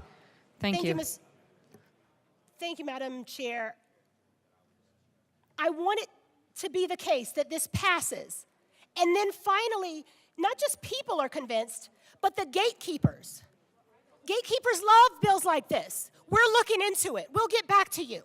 We'll check and see if your communities have been over-policed. We'll look into it and see, were you really denied educational opportunities because of your race? And that when that happens, someone will start writing checks. I don't see it. And no one has even been able to give me a compelling argument to tell me how it would get there. I did not have on my, this decade of my life bingo card that coming to such a respectability establishment type, institution as this would be a thing that radicalized me. But to be here and see what we are willing to settle for is maddening. It is maddening. Black folks like me, queer and indigenous black girls from the American South who didn't get out, who didn't have some of the lucky breaks I had, are fighting battles so much greater and so much heavier than the ones we have here. And I feel guilty and complicit in our own oppression to be signing off on something that just asks us to investigate it again. I'm thankful particularly for the House District 6 members who came to testify. As I mentioned, they were white folks who were doing reparative work, who were looking into reparations and other ways of making amends for their own family's complicity in the harms that a study like this would seek to study. But we've already done the studies. That's how we know we need to study. I'm thankful for them. I'm thankful for them letting me use their testimony as a reason to talk myself into a yes at committee This isn't about me, and yet you have to know it does not feel good to not be able to vote yes on the bill that's supposed to be for you. But me and my folks and the folks I came from, the hex-throwing goons that were in my bloodline, are tired of studies. I mentioned how thorough the list of supporters were on the Secretary of State website. I'm sure there are other bills that have had more supporters. I just haven't seen them. And such a wide variety of impressive, hardworking organizations that do great work in this community. Excuse me, Representative Epps. Members, please keep your voices down or take your conversations off the floor. Please continue. Thank you, Madam Chair. And I also mentioned that in that list are some names who I think are some problematic actors. In that, I think they should be writing checks and not signing on to bills that let them pat themselves on the back and say they've done a thing. I don't know if respectability politics is a phrase that is that just ours? Okay, you can Google it. If the context clues don't give it to you. Respectability politics, this idea that you pull your pants up, not because you need to just have your pants up, but because then they'll treat you like a man and not a boy. Right? Respectability politics is if your diction is crisper, if you learn English their way, if you can recite Shakespeare, if you do these things to prove yourself, then you can be treated like the man or the woman, the human you are. And there's a newer school of thought, which is where I am at this point in my life, that is tired of the respectability politics because it's never saved me. And it's never saved my folks. And if this study was demanding the state of Colorado to put its money where that proverbial mouth is, then I would be about it. We're letting folks off too easy. Respectfully, I don't know if it's going to be bipartisan or not, but in terms of the Democrats in this chamber, I'd like to see you vote no if it just asks for a small allocation to contribute, 10% as a tithe. But to ask for no money. We are asking, this is a little bit like internships in college, right? You pay for the privilege of working for free? I can't get it. Sorry to any interns who are okay with your financial scheme right now, but you're paying to work. You are paying tuition to come and work. Think through that. But this study is us in community asking the state of Colorado to let us use our own money to pay for a study to show you how you've harmed us, and then maybe, just maybe, I don't know what comes after. I mean it when I say I root against myself and I hope I'm wrong. It doesn't happen often, but when I'm wrong, they're doozies. They're big ones. It doesn't happen a whole lot, but they are consistently pretty major. And I want to be wrong. I want to see that this passes, and I'll be the first one to say, look at this harm that is being repaired. Because there's good work that happens here, and the good work is evidenced by the portrait of the man who's above me. I don't know if our friends at the Colorado Channel can pan out and show it. But the man above me, but also my presence here. My presence here, our caucus's presence here. I think the largest black caucus in history. And the largest black caucus in history, I think we have a responsibility to make folks a little less comfortable than they are right now with this bill. Write a check. It is taking everything in me to not quote my favorite basketball player right now, but cut the check. Otherwise, if it doesn't come with resources, and it doesn't come with excess, and it doesn't come with solidarity for all black people, including the rowdy, fidgety, question-asking girl in the back who wants to know, why are we doing this? If it's not for her too, then I don't want it. The last potential downside, I mentioned kicking the can. I really like the direction of this bill pre-session. But it has nagged at me since January 10th. And how it was talked about in the media and by legislators on January 10th. Certain folks were already concluding that this was all they had to do for us. I didn't come here for that. I came here to take all my things and to help facilitate a space where you could do the same.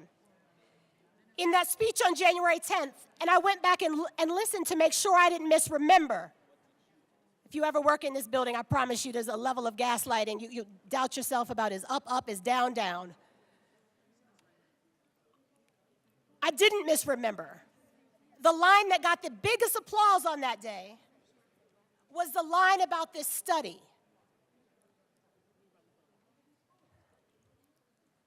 And I asked some folks whose judgment I trust, tell me why you were happy about it. Make me happy about it. Make me able to vote for it too, so I don't have to explain, as the black lady, why I don't support the black people bill. And the answers that they gave me reflected that they didn't know what the bill did. They thought it did another step. They thought it came with an action step. They thought recommendations would have some weight. They thought the state was paying for it. These are reasonable things to conclude, because otherwise, why are we doing it? And I did have the presence of mind to not disabuse them in that moment of that notion, because I was optimistic that it would happen. We make so many compromises. Here, I don't mean just black folks. I mean us as individuals, we as individuals, us as individuals, each of us. And I hope that those compromises should be, I'll assert that those compromises need to be compromises of strategy, not compromising on principles. And I'll end, as I began, by saying that one of my principles remains, I'm done auditioning for my humanity. Let me be very clear. The complement corollary, the associated statement is not the case that anybody else who supports this bill is auditioning. That's how I feel. In a world in which I keep a ridiculous log standing back there of random things. It's just how I work. And one of them is certain things that are said at the well, certain things that are said. Only a black woman has ever been told in this chamber since I've been here to stop yelling. Moments like this, that for me attached to, is this study gonna help? Is this study gonna help my colleagues see me as more than the thing she's scared of? So when I say I'm done auditioning, don't misinterpret that as that someone else is. I was quoted in the paper on another issue as saying, I'm not shucking and jiving. I'm not.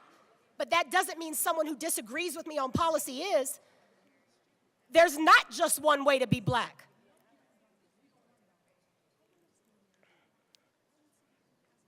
I grew up in the American South, and before moving here, every state I lived in fought, and to be clear, fought hard to retain chattel slavery and against integration. Fought hard. I went to school in Slaughter Hall.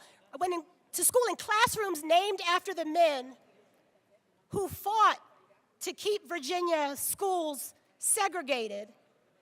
I'm looking at a colleague who also went to a college in the Commonwealth of Virginia. Why I mention that, y'all, is at my very fancy, very overpriced law school, where the classrooms were named after the men, and they were all men then, who fought to keep Virginia's schools segregated.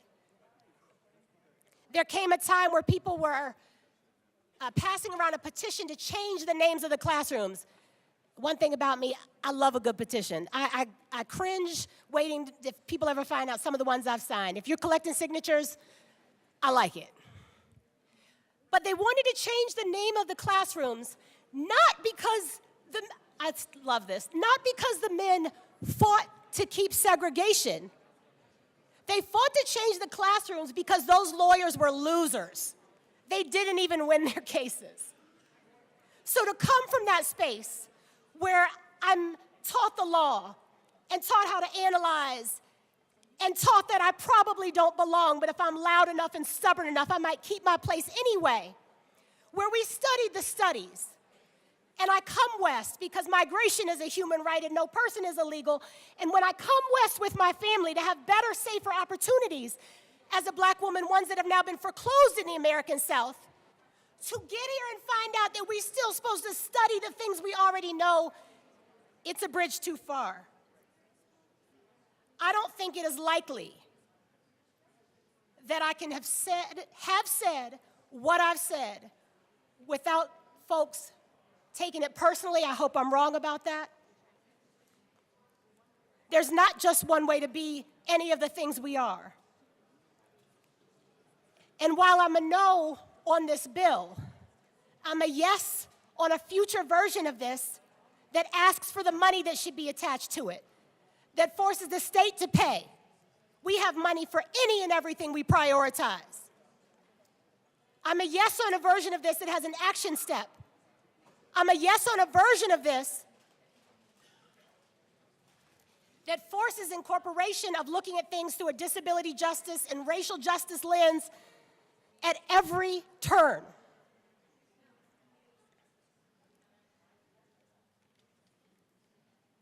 As much as I don't think that there are many occasions where we need more commissions and studies, I think about there's a young person, a recent graduate, who testified at committee, a black person, young, who testified as neutral. I suspect he might hear this today. I know he will, based on the emails he has sent us. And I want you to know I hear you. I hear you. And while some of us have remaining reservations, we reject the notion that if you vote no, you're racist, and if you vote yes, you've checked the box and done your good allyship. It can certainly be a part of allyship. Of course it can. Supporting this bill, of course it can be a part of being an accomplice. But it's not enough. And I look forward to coming to testify and that young man coming back too, and us getting a chance to support a version of this bill that doesn't mean we have to raise our own money to have the privilege to tell folks what you've done to us.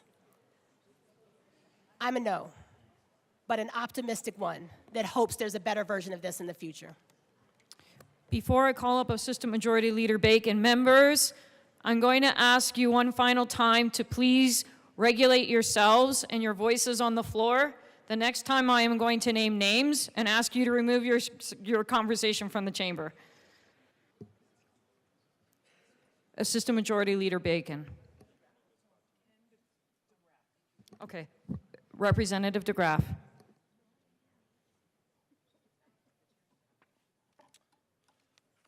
Thank you, Madam Chair. Well, this got to be a very interesting afternoon.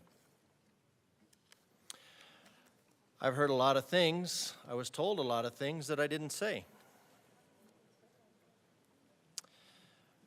I was told that we should be fostering dialogue while being told I should be quiet.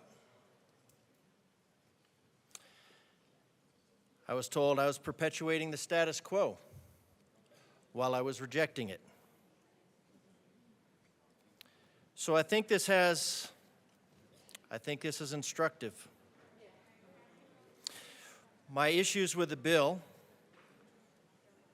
and there are many, but the reason I presented the amendment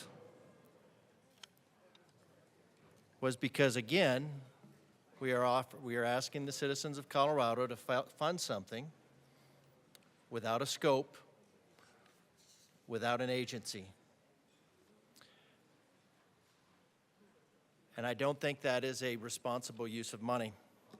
Now, I have this memorized, but this is what I put on my card, and this is what I come to the House with. We hold these truths to be self-evident, that all men are created equal and that they are endowed by their Creator with certain unalienable rights, that among these are life, liberty, and the pursuit of happiness, and that to secure these rights, governments are instituted among men, deriving their just powers from the consent of the governed. And I agree with Thomas Jefferson on that all means all. That all men are created equal and that we come to this floor with the purpose of securing the rights of all.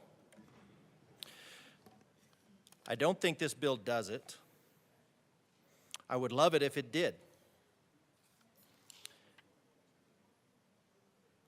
With my previous colleague, I will comment, just as she commented before, that we agree on a disturbing number of things. and we agree on a lot of things on this bill. So I'm not going to belabor this point. I think the conversations demonstrate the division that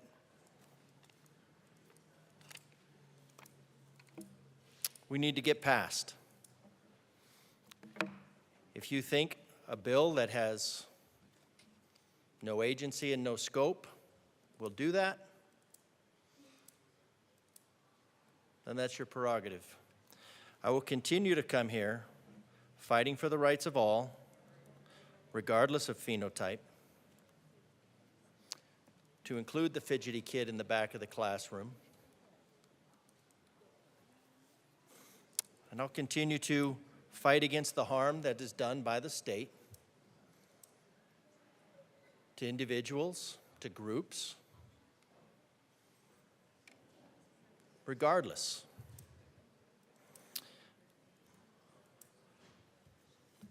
We were told that we should be fostering dialogue.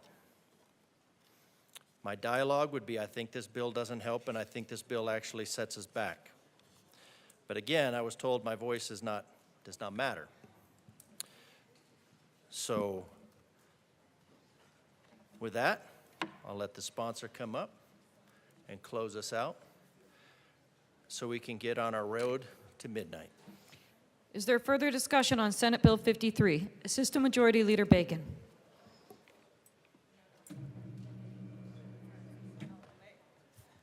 Thank you, members. I'm not going to speak too long here, but I just want to put some things quickly on the table that I have noticed, and I might have more to say on thirds. I want you all to understand a few things that bridge some of the points. By no means is anyone settling for a study, and by no means do we also want to accept that the impacts of racism are over. Also, by no means do we feel like we should be in any position to have to receive someone to tell us about how we should examine our own experiences or what words we should use when we are centering our feelings. By no means should anyone tell me that they can speak to my feelings about my experience. They should be allowed to do that. I will say this quickly. For all the notions about the impact of race, what I do believe is still undeniable. Even if it is a construct created by someone in a field of study that one does not appreciate, even if we want to use another word for race, even if this is 2024 and not 1619, I don't think anyone has denied that for a persistent period of history, people who have been articulated as those as having my skin color have been kept from certain opportunities. And I don't know if anyone, even in the quote-unquote pursuit of equality today, or the belief that we are equal today, can deny that if you have laws on the books for almost 400 years, that they didn't work, that they didn't functionally separate people. The goal surely is equality, but we cannot get there if people do not want to acknowledge how we were intentionally made to be unequal. And to be honest about what the equality is, some people are up here, some people were put here. That means some people gotta come down some. So, why a racial equity study? It is by no means a solution or the solution. Candidly, we are doing it because apparently our qualitative or our experiences don't count enough to justify policies that we have been demanded that it be put down on paper. And so do I believe that this study might be belittling that way? Absolutely. But it comes with the recognition then, believe me, so I don't have to do it.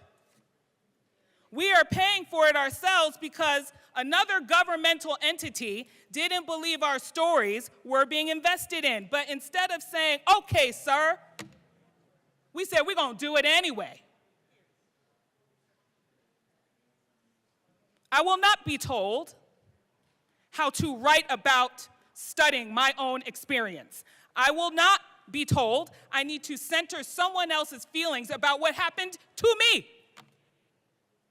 And so today, many of us, because we are not a monolith, the only reason we are looked at as such is because our individuality was taken from us when they gave us the color black. So we walk in both spaces. Even in this debate, I had to keep my ears on two different topics, which was a uniquely black experience, talking about how we are not a monolith while someone also simultaneously told or was suggesting we have to think about things differently and pursuing a study on our own experience. So I am going to ask you to do multiple things. I'm going to ask you to support this bill, but I'm also going to ask you to believe us and not require a white paper when we say to you disproportionality is real. I'm going to ask you to support us to get to equality by recognizing the holes we were put in so that we can get there. And I'm also going to ask you, in order for us to get to a place where we are equal, certain people won't have privileges that others don't. So I'm going to ask you for multiple things, one of which is to codify and make this state recognize formally on paper that there are inequalities. That is the very least of all the things, and it just so happens to be in this bill. With 7 days left, maybe less, I'm not even sure what day it is. But I hope when we come to session, we won't have to prove certain things. So thank you for all the debate today. For some reason, it tends to come up on black issues. My colleague, we ran a bill on a study for the Chicano community in Auraria. We've done Indian boarding schools. But like this gets discussion. So at the very least, I hope we can hear what's in the world out and about around blackness. So I'm asking you to support this bill today and to do so much more. For those of you who are listening, thank you for your care and for your time, but also thank you for your reflection. Representative Ricks.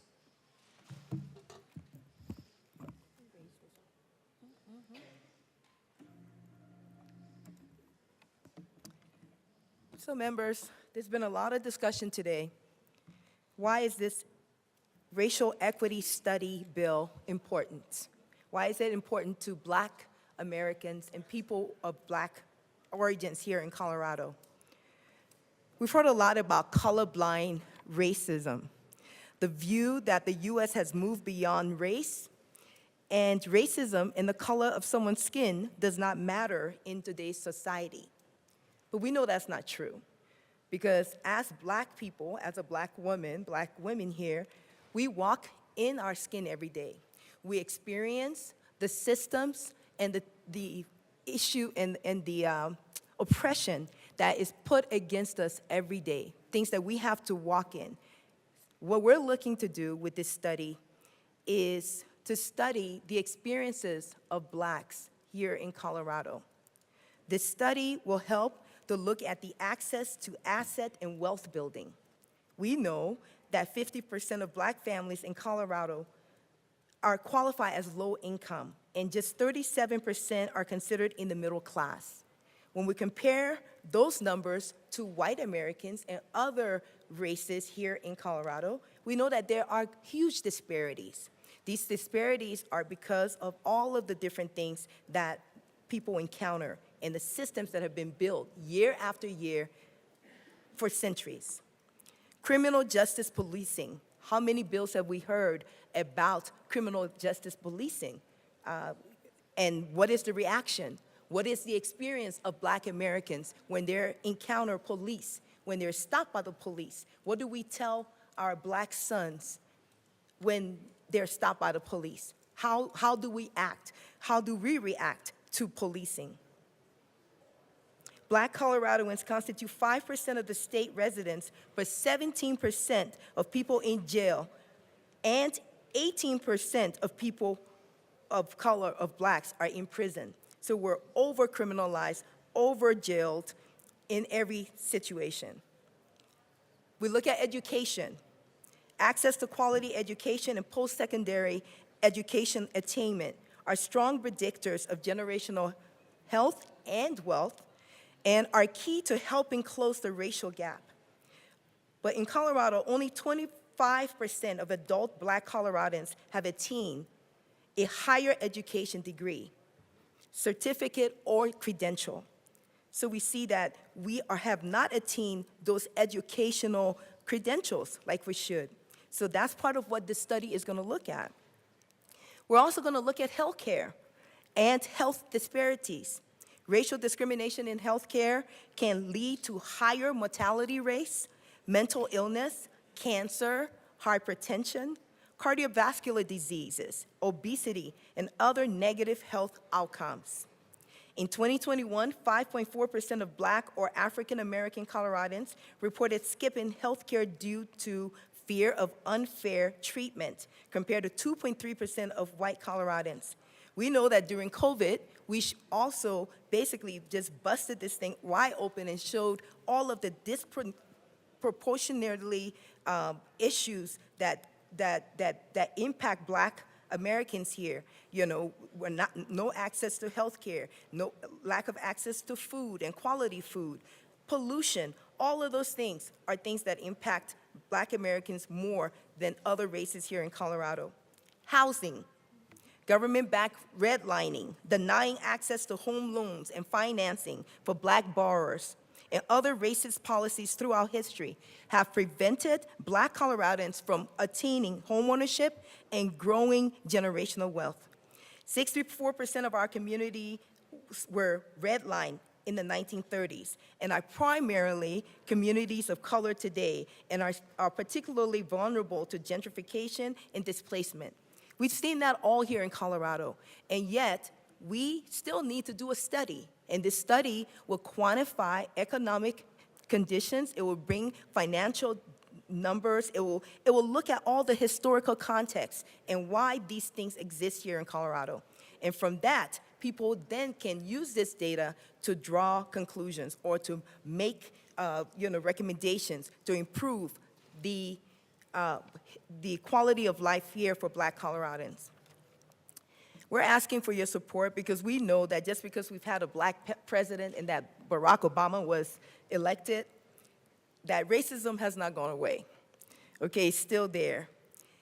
Color blindness centers around attention on the individual level, action, culture of biology, and away from the structural causes behind inequality and the need for collective action. So when people say, oh yeah, we don't see color, does that mean that color doesn't exist? It does. And you're treated because of the way you look. Falsely perpetuates the myth of equal access and opportunity and blames people of color for their lot in life. Oh, you need to pull yourself up by the bootstraps. Okay, well, if you move the boots and people don't even have boots, I don't know how they're supposed to do that. But anyways, this study will help us to get some of those data points that we can use. I ask for your yes vote. And really, I just want to say that it's quite offensive for people to come and tell you about your experience. Every time you step into the well, every time there's something about race or related to your own experience, someone is telling you who has not walked in your shoes, who does not understand the context or what you have experienced in life. Please, if you have that expertise, put it in a book or something.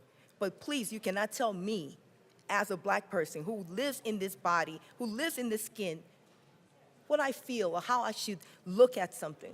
It's wrong. and offensive. Vote for this bill. Representative Harrod, did you?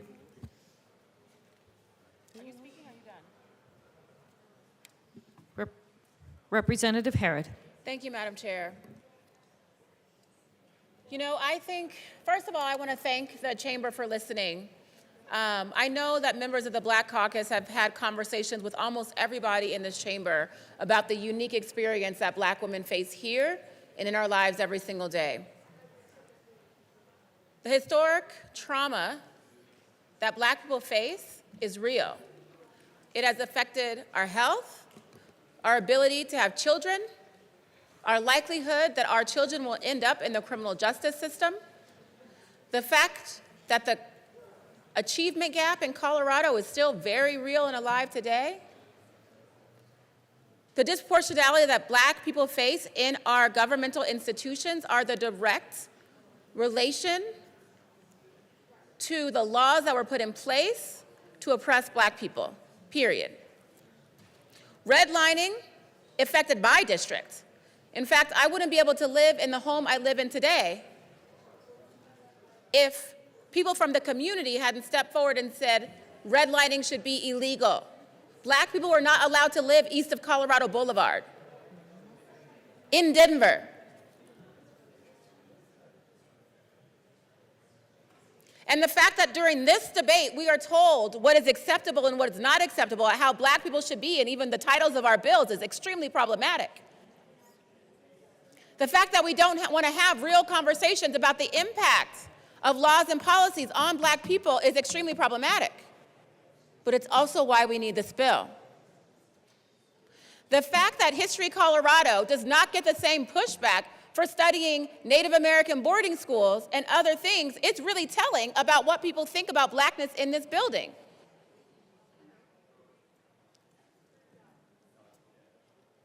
And that is problematic. Just because we exist here as Black women standing before you today does not mean that racism is done. In fact, we are here because of the experiences saying we demand more.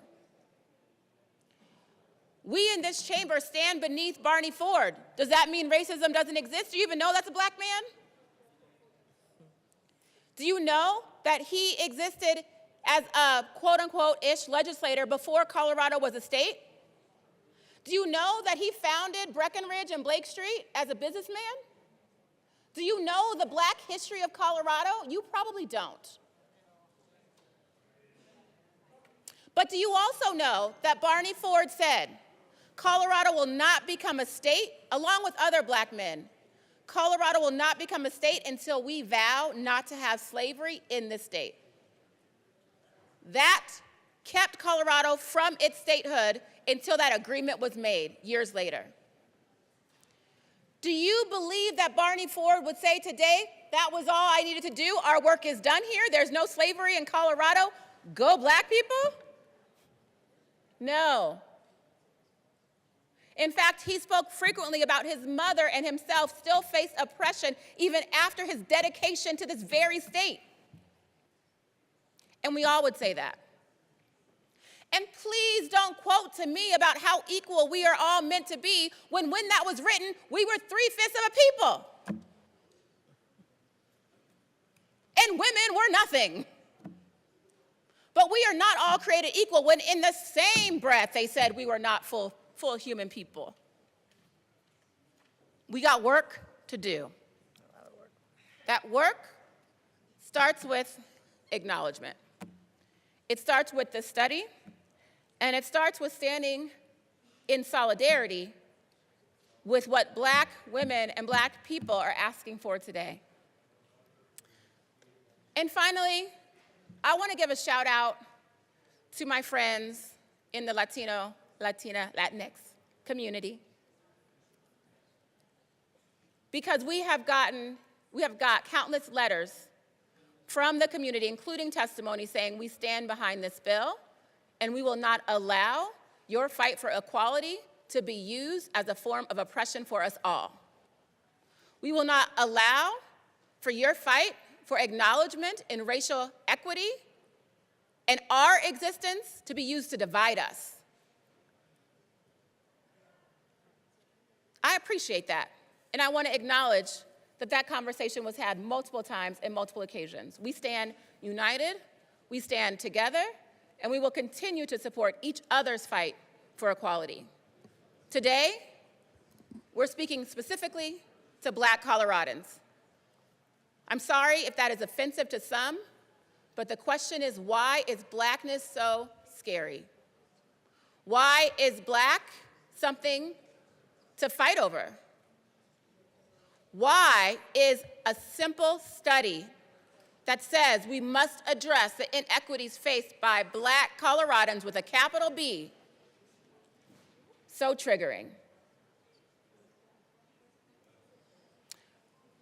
We ask for an aye vote on the bill. Seeing no further discussion, the question before us is the passage of Senate Bill 53. All those in favor say aye. Aye. All those opposed, no.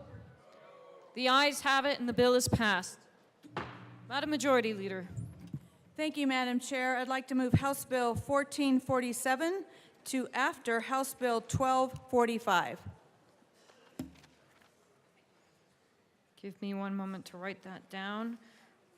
So moved. Mr. Schiebel, please read the title to House Bill 1467.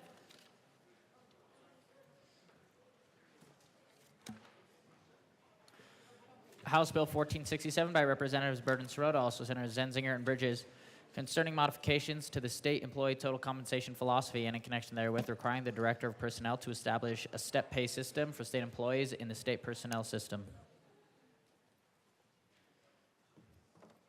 Representative Sirota. Thank you, Madam Chair. I move House Bill 1467.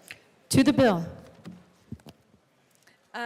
Thank you, Madam Chair. This is a bill to simply codify into statute the compensation system that is currently being utilized.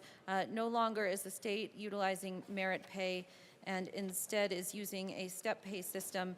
And so this strikes a lot of obsolete statute and establishes this new compensation plan. We do have one amendment, L001. I move L001 and ask that it be displayed.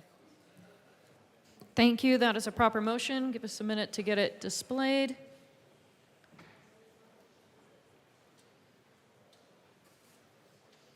Please proceed. Thank you, Representative Sirota. So this amendment simply says that the Office of the State Auditor is not subject to the partnership agreement. They present their compensation plan to the Executive Committee, and so this exempts them. It strikes the word annual and reverts back to the quadrennial reporting cycle, and makes several more conforming amendments related to merit pay. Ask for an aye vote. Is there further discussion on Amendment L1? Seeing none, the question before us is the adoption of Amendment L1. All those in favor say aye. Aye. All those opposed, no. Amendment L1 is adopted. To the bill. Representative Byrd. Thank you, Madam Chair. Members, I think my co-prime colleague described this well. This is a great bill, and we urge a yes vote. Seeing no further discussion on House Bill 24-1467, the question before us is its passage. All those in favor say aye. Aye. All those opposed, no. The bill is passed. Mr. Schiebel, please read the title to House Bill 1132. House Bill 1132 by Representatives Root and Ellen Bradfield, also Senator Buckner, concerning comprehensive support for organ donation by living organ donors. Representative Rootenell. Thank you, Madam Chair. I move House Bill 1132 and the Appropriations Committee report, Finance Committee report, and Health and Human Services Committee reports. To the Appropriations Committee report. Thank you, Madam Chair. In Appropriations, we removed the license plate component of this bill and removed the fiscal note as a result. We urge an aye vote. Members, the motion before us is the adoption of the Appropriations Committee report. All those in favor say aye. Aye. All those opposed, no. The Appropriations Committee report is adopted. To the Finance Committee report, Representative Rootenell. Thank you, Madam Chair. I move L019 to the Finance Committee report and ask for it to be properly displayed. That is a proper motion. Give us a moment. It is properly displayed. Please proceed. Representative Routenell. Thank you, Madam Chair. This is a technical amendment, and I urge an aye vote. Members, the question before us is the adoption of Amendment L19. All those in favor say aye. All those opposed, no. The ayes have it. Amendment L19 is adopted. To the Finance Committee report, Representative Routenell. Thank you, Madam Chair. In the Finance Committee, we removed the tax credit and, as a result, drastically reduced the fiscal note associated with this bill. I urge an aye vote. Is there further discussion on the Finance Committee report? Seeing none, the question before us is the adoption of the Finance Committee report. All those in favor say aye. Aye. All those opposed, no. The ayes have it. The Finance Committee report is adopted. To the Health and Human Services Committee report, Representative Routenell. Thank you, Madam Chair. In the Health and Human Services Committee, we did a few different things here. We had some technical fixes at the top. We changed the waitlist priority system to be about full consent as opposed to the original model that we had proposed.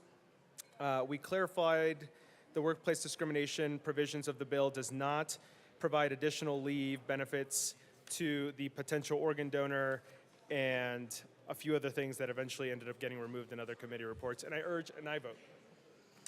Members, the motion before us is the adoption of the Health and Human Services Committee report. All those in favor say aye. Aye. All those opposed, no. The committee report is adopted. To the bill, Representative Routenell.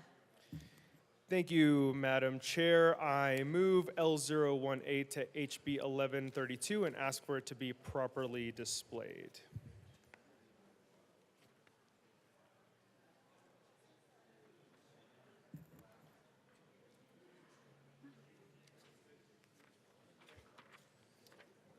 That is properly displayed. Please proceed. Representative Routenell. Thank you, Madam Chair. Members, this amendment clarifies the waitlist priority system and also the full consent component of this bill. We want to make sure that potential organ donors understand all of the benefits associated with becoming an organ donor at all the transplant centers of Colorado, and we want to make sure that Colorado transplant centers provide this information to the potential organ donors, and I urge an aye vote. Members, is there any further discussion on Amendment L18? Seeing none, the question before us is the adoption of Amendment L18. All those in favor say aye. Aye. All those opposed, no. The amendment is adopted. Now you're good to go. To the bill, Representative Bradfield. Thank you, Madam Chair. I don't know if you know this, but there are right today, there are over 2,000 people living in Colorado who are on the organ donation wait list. And each one represents a person facing daily struggles and the anxiety of waiting for a call that could change his or her life. The emotional and physical toll is immense for those on the wait list. The wait for a kidney transplant can be upwards of several years, during which the patients may endure grueling treatments multiple times per week. The cost for medical care for individuals waiting for transplants places an enormous economic burden on them and their families. The loss of income, combined with the high cost of treatments like dialysis, can lead to financial hardship and even bankruptcy. The impact of organ shortages is felt throughout Colorado's healthcare system. Longer wait times can lead to poor health outcomes and increased medical costs for the entire community. Despite current barriers, organ transplants can be a beacon of hope. Colorado boasts high success rates for organ transplants, underscoring the transformative potential of receiving an organ. Transplants save lives, restore lives, allowing these individuals to return to work, spend time with their family, and enjoying everything Colorado has to offer. The bill that we bring you today has these provisions: workforce discrimination protection for the donor, a waitlist priority for donor families, and a Living Donor Appreciation Day.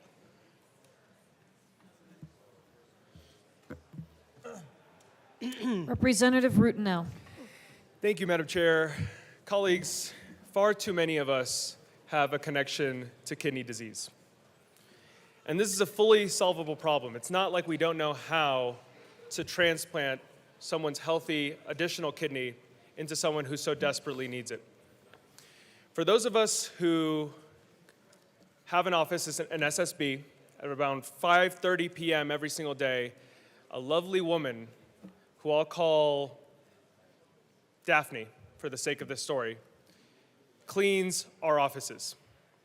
Daphne has waited 3 years for a kidney, stuck to a dialysis machine for about 12 hours a week, often unable to continue working when she gets too tired because of her kidney complications. There's good news for Daphne. About 10 days ago, she finally got that life-saving call, which is amazing news. Unfortunately, for about 150 individuals in Colorado every single year, they never get that call. We know how to fix this. We just need to remove the barriers associated with becoming a living organ donor. Many of us are healthy enough to be able to give this life-saving organ to someone who so desperately needs it. So I'm really excited about what we're doing here. I'm excited to come back next year with something even stronger, and I'm excited to have your support today. I urge an aye vote. I ask for an aye vote on this bill also. Thank you. Is there further discussion on House Bill 1132? Seeing none, the question before us is the passage of House Bill 1132. All those in favor say aye. All those opposed, no. The ayes have it. The bill has been passed. Mr. Schiebel, please read the title to House Bill 1468. House Bill 1468 by Representatives Ditton and Weinberg, also Senator Hansen, concerning the use of technology and in connection therewith, expanding the scope of the task force for the consideration of facial recognition services to include artificial intelligence and biometric technology, adding members of the task force who are experts in artificial technology and biometric technology, establishing exceptions for the use of facial recognition technology in schools in certain circumstances, and modifying the reporting authority for state agencies that use facial recognition technology. Representative Titone. Thank you, Madam Chair. Members, this is a bill that was, Representative Titone, I apologize. Can I get you to move your bill? yeah, I could do that. I move House Bill 1468 and the committee report on business affairs and labor. To the committee report. Okay. In the committee report, we significantly took out some parts of the bill that were not quite done here. With respect to the schools, there was a part about that where people couldn't get all on board with. They were changes to existing statute that the task force had looked at changing, and in the end of the day, we decided that that part was going to be struck back out. So we took that part out. We gave an appointment to the governor and the task force, and then we changed a few things with respect to OIT. So they had, it was kind of redundant language that said that they will be the reporting authority, but they already were, and it was a bit redundant. So we changed that language to make sure that that was not a problem anymore. And I have another amendment that I'm not sure if it's to the committee report or to the bill. So if you wouldn't mind, just let me talk to the drafter real quick, so that way I know if I should move this committee report or not. No, this is a different one. But the one he's drafting right now might be to the committee report. and I'm not sure about that. So I just want to make sure that there's nothing to the committee report that will, that I don't want to adopt the committee report until we get word that the amendment that is being drafted. Representative Tatone, should we go into a brief recess? Yes, we could do that. Thank you. The House will go into a brief recess.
The House will come back to order.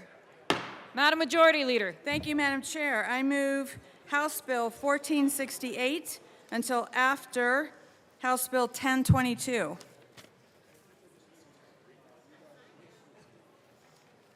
Thank you. That has been moved.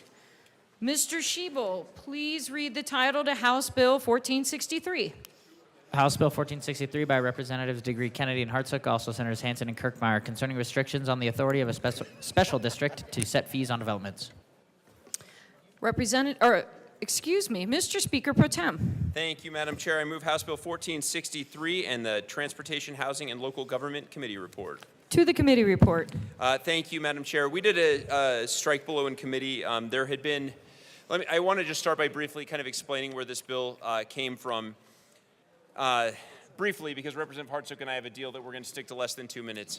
So there was a concern that came out of my district about egregiously high tap fees being assessed by a local water provider that are kind of out of whack with the actual impact on the water system. And so the initial bill was proposing to just try to put some limits on those tap fees. But I think what we realized over the course of committee testimony is that there were a lot of unknowns still and things that we were not confident in with regards to setting the policy this way. And so what we did is we stripped the bill back to just retain one transparency provision. So essentially what this bill is now doing is saying that if you are a water special district and there is a local government or overlapping with your jurisdiction that requests your schedule of tap fees or requests the professional analyses that are used to justify those tap fees, that you must turn it over to the local government.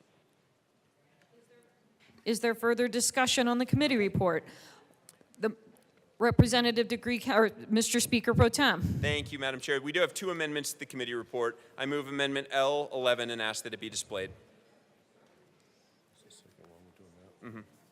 Just changes the to any, and the first one changes 60 back to 30.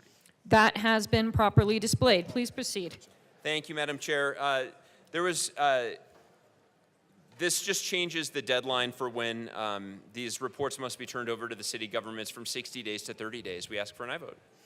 Seeing no further discussion, members, the question is the adoption of Amendment L11 to the committee report. All those in favor say aye. Aye. All those opposed, no. The ayes have it. The Amendment L11 is adopted. Mr. Speaker Pro Tem. Thank you, Madam Chair. I move Amendment L12 and ask that it be displayed. Can you repeat that motion, please, Mr. Thank- Speaker Pro Tem? Thank you, Madam Chair. I move Amendment L12 and ask that it be displayed. Thank you. It has been properly displayed. Thank you, Madam Chair. This is a one-word change. There's a reference in here to turning over the professional analyses that justify the fee schedule.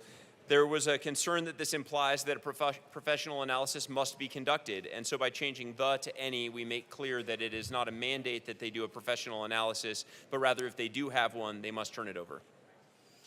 Is there further discussion? Members, the question before us is the adoption of Amendment L12 to the committee report. All those in favor say aye. Aye. All those opposed, no. The amendment is adopted. To the bill. To the committee report. Seeing no further discussion, the question before us is the adoption of the Transportation, Housing, and Local Government Committee report. All those in favor say aye. Aye. All those opposed, no. The committee report is adopted. Now to the bill. Okay. Members, the question before us is the passage of, Representative Wilson.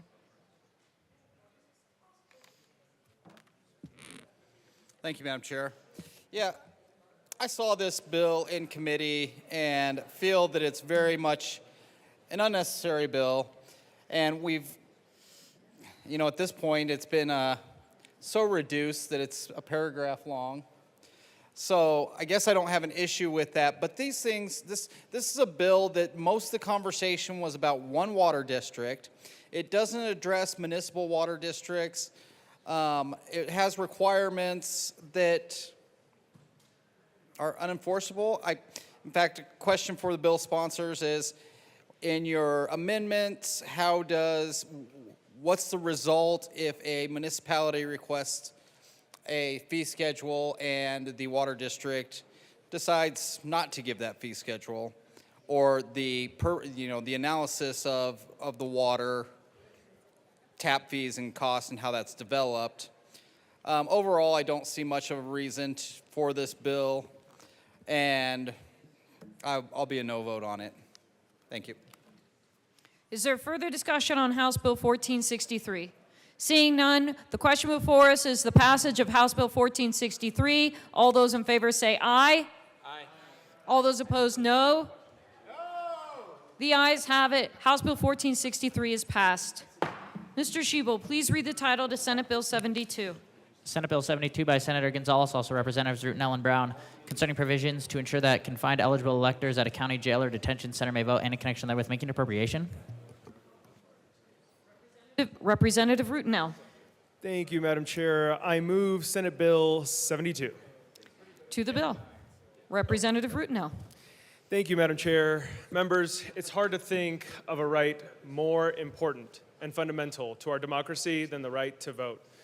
Unfortunately, there are many folks detained in jails, county jails specifically, who are eligible to vote, but are unable to do so because they lack the resources to be able to do so. This bill is pretty straightforward. It requires that county jails put in place a 6-hour window where folks who are detained can vote in person. And it designates someone within that jail who's responsible for making sure that these detainees have the resources that they need to be able to vote. I'm really excited to be working on this alongside Representative Brown, and I urge an aye vote. Representative Brown. Thank you, Madam Chair, and I want to thank my co-prime sponsor. It's been a great partnership on this bill. Indeed, we have thousands of voters, potential voters, people who are eligible to vote, folks who have either been convicted of a misdemeanor or being held pre-trial. They are in jail, and they are eligible to vote. And unfortunately, in too many counties across the state, the voting participation is just far, far too low. So this bill will make sure that these folks have access to the ballot at in-person voting locations in these jails, and we'd ask for an aye vote. Is there Representative DeGraff? Thank you. I heard of this bill in committee, and I'd say it had really good, solid support, but there was some issues with some of the jails that, and I think this doesn't fully address it. So maybe it'll just be a starting point. But where the in-person, which is fantastic, I'm all for in-person voting because, really there is no chain of custody, legitimate chain of custody with mail-in balloting. It's a complete fraud. But the way it's working now, and there's some issues, but some of these systems, if they do the in-person as opposed to the hybrid in-person, then they are, they're talking about a significant amount of money, and they're talking about a very limited number of participants. So it kind of, I like the in-person voting, but I think some of these systems are going to need a little bit better flexibility if they want to be able to have the participation. Is there further discussion on Senate Bill 72? Seeing none, the question before us is the passage of Senate Bill 72. All those in favor say aye. All those opposed, no. The ayes have it. Senate Bill 72 is passed. Mr. Shebel, please read the title to Senate Bill 171. Senate Bill 171 by Senators Will and Roberts, also Representatives McLaughlin and Morrow, concerning authorization for the restoration of the North American wolverine in the state and in connection therewith making appropriation. Representative McLaughlin. Yes, I move Senate Bill 171 on second reading and move the appropriation report, please. Excuse me, Representative, I do not have an Appropriations Committee report in front of me. Interesting. Okay. Please proceed with the Appropriations report. The Appropriations Committee likes wolverines, and so should you. Thank you. Is there further discussion on the Appropriations Committee report? She's got one in front of her.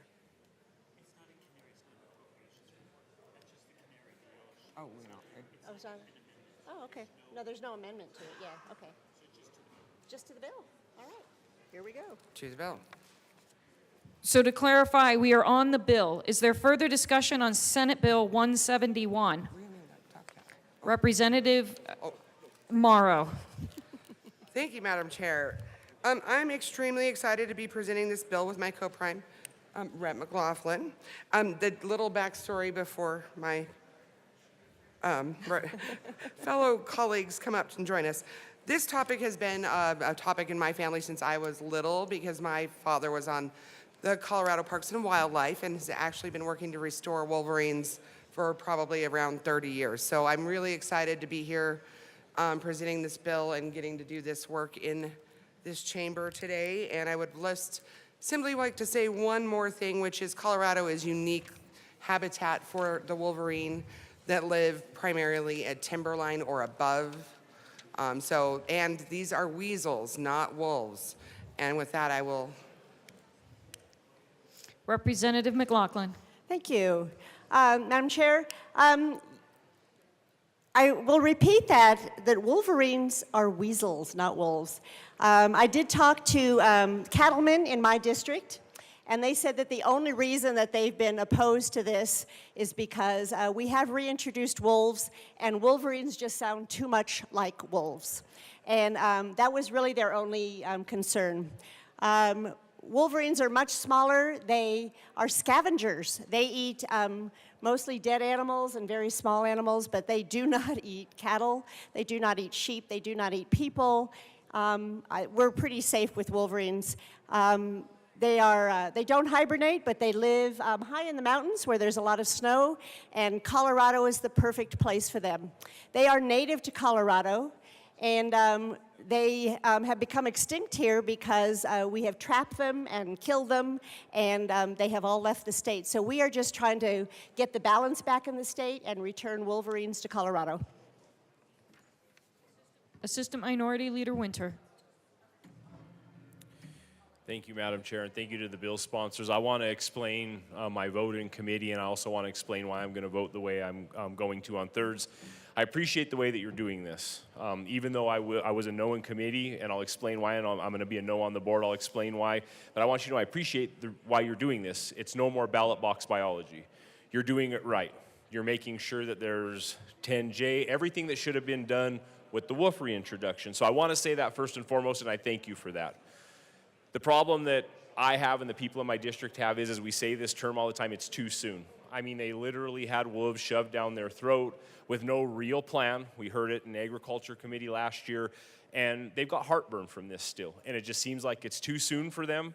And like I said, I can't say it enough. I appreciate what you all are doing, but it's just too soon. I mean, it's just been rough on them, and it just seems like one more push and one more attack. And for those reasons, they're just not ready yet. So I appreciate what you all are doing here, but that's why I have to be a no vote. Thank you.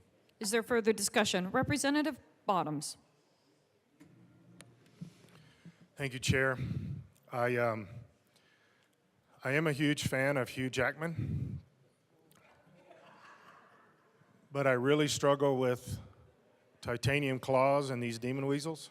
So I'm going to have to be a no, although again, in case Hugh Jackman's listening, I have nothing against wolverines in a specific sense, but I just think this is a bad idea for ag right now, to be introducing titanium into the agricultural sphere.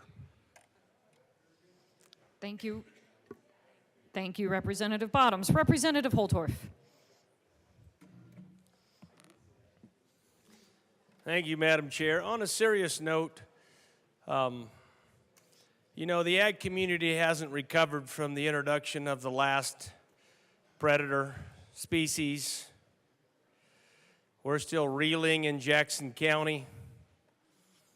There are shock waves felt every time the apex predator takes down another calf or cow.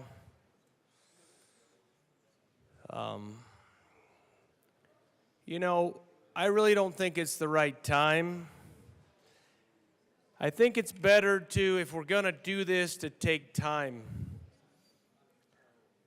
And not just try to rush the introduction of these animals that aren't very compatible with so much of what is now Colorado.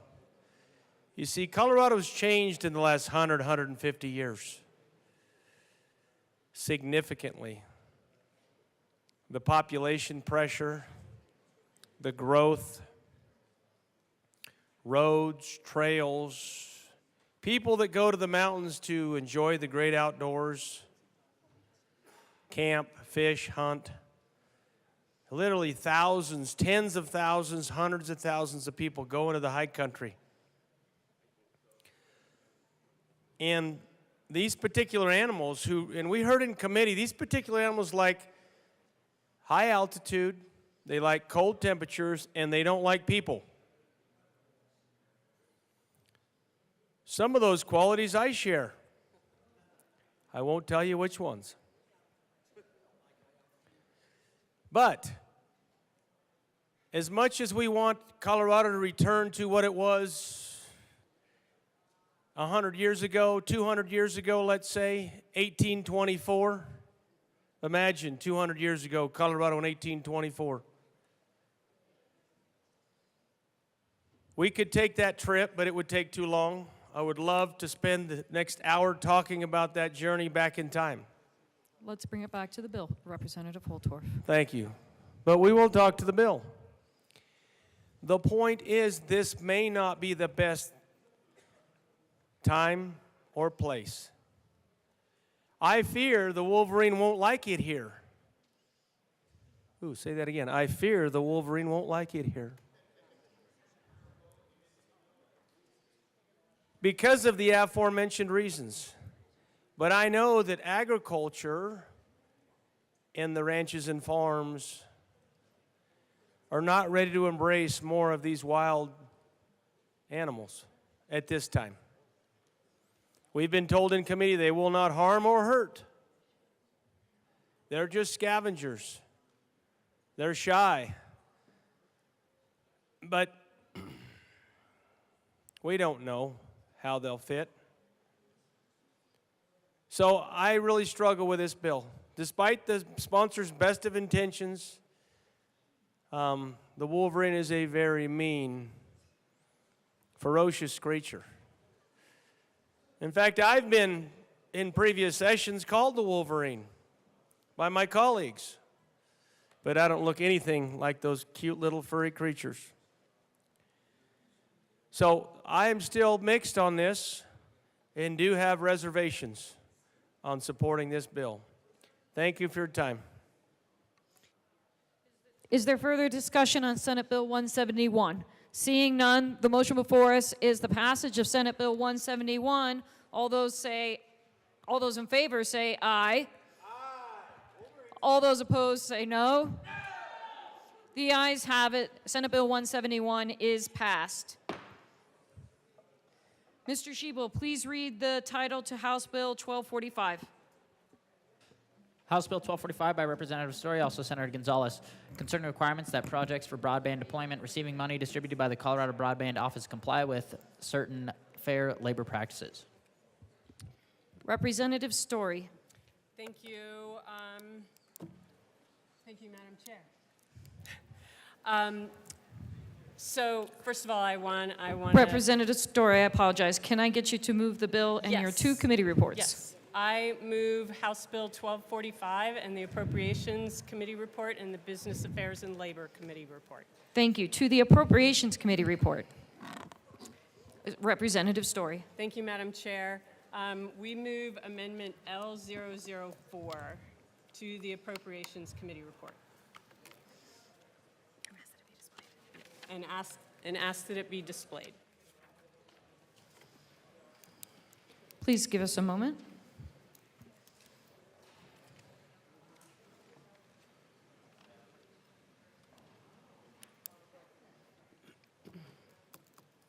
Ready? That has been properly displayed. Please proceed. Thank you, Madam Chair. So this amendment is a strike below of the Business Affairs and Labor Committee report, or the Appropriations Committee report, I'm sorry. And We have done a lot of stakeholding on this bill. We have done a lot of listening. We have talked to many parties many times and months. And we have made a lot of changes along the way, and this is the next iteration. One of the greatest concerns that we heard from the Colorado Broadband Office was that they were concerned about the process in this bill, upending the schedule, the agenda, the itinerary, the work of receiving and being able to utilize the federal dollars for the BEAD program for the broadband build-out.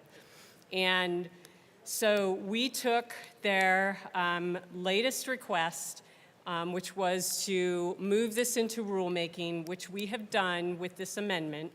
So it takes the prevailing wage requirements and requires that they do rulemaking, and it sets up some guidelines through the Chief Information Officer to promulgate these rules, and also requires some reporting requirements. And we urge an aye vote on this amendment.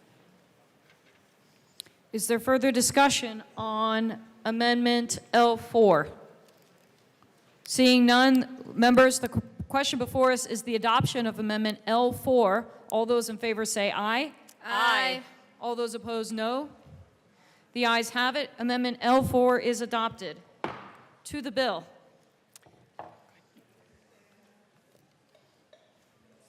Excuse me, Representative Garcia. Thank you, Madam Chair.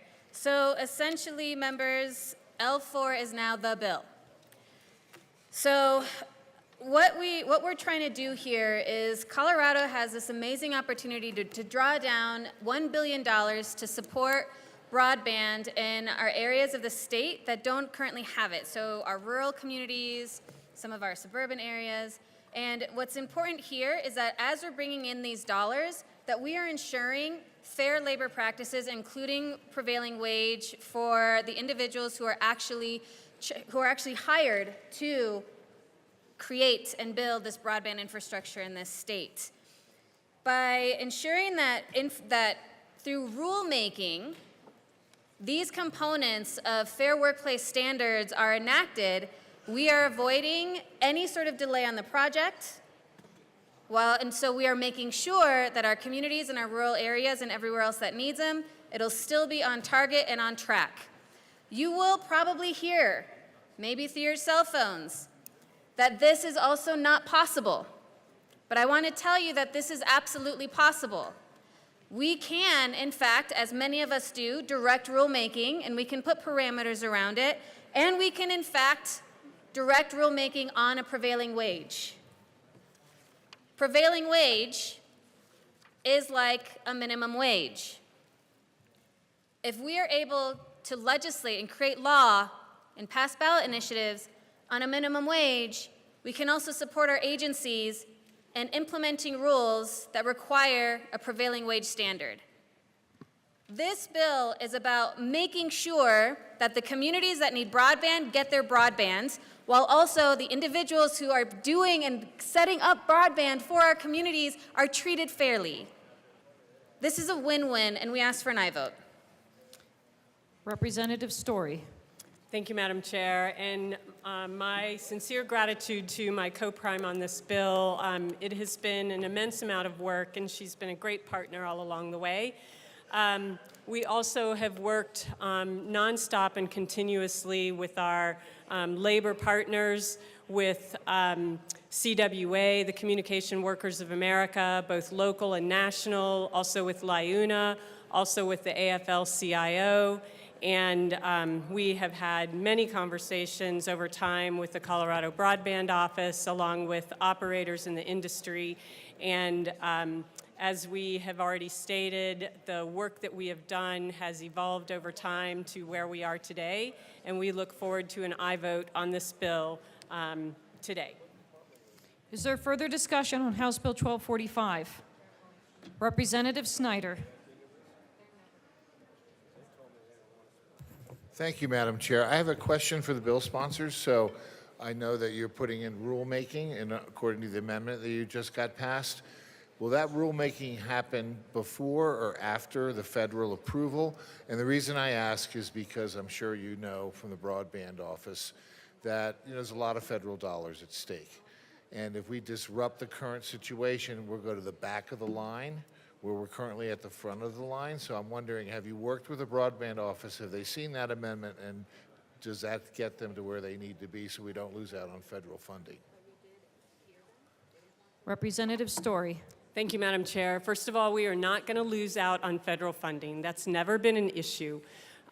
There is an order that approvals are working, that the NTIA is working through based on when proposals were submitted, and Colorado is near the top of the line as it currently sits. We anticipate they're going to stay there. This bill does not upend the proposal piece at all in any shape or form. The proposal will continue moving through as it is, and the language in this amendment states that after the proposal has been approved, the volume 2 initial proposal has been approved, then they are to engage in rulemaking, and then it must be completed prior to any disbursement of funds to grantees or subgrantees.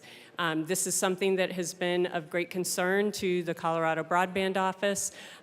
Even with our previous iterations, there were certainly opportunities where they could have submitted an amendment, and while the proposal is still under review and it would not have upended the process, though they felt that it would. And the dollars are not at risk when the proposal is approved. Whenever that is, if we're at the beginning of the line or if we're at the end of the line. Once the approval is finalized, states have 4 years to spend the money. So the money is going to come no matter what. We will get the money no matter what.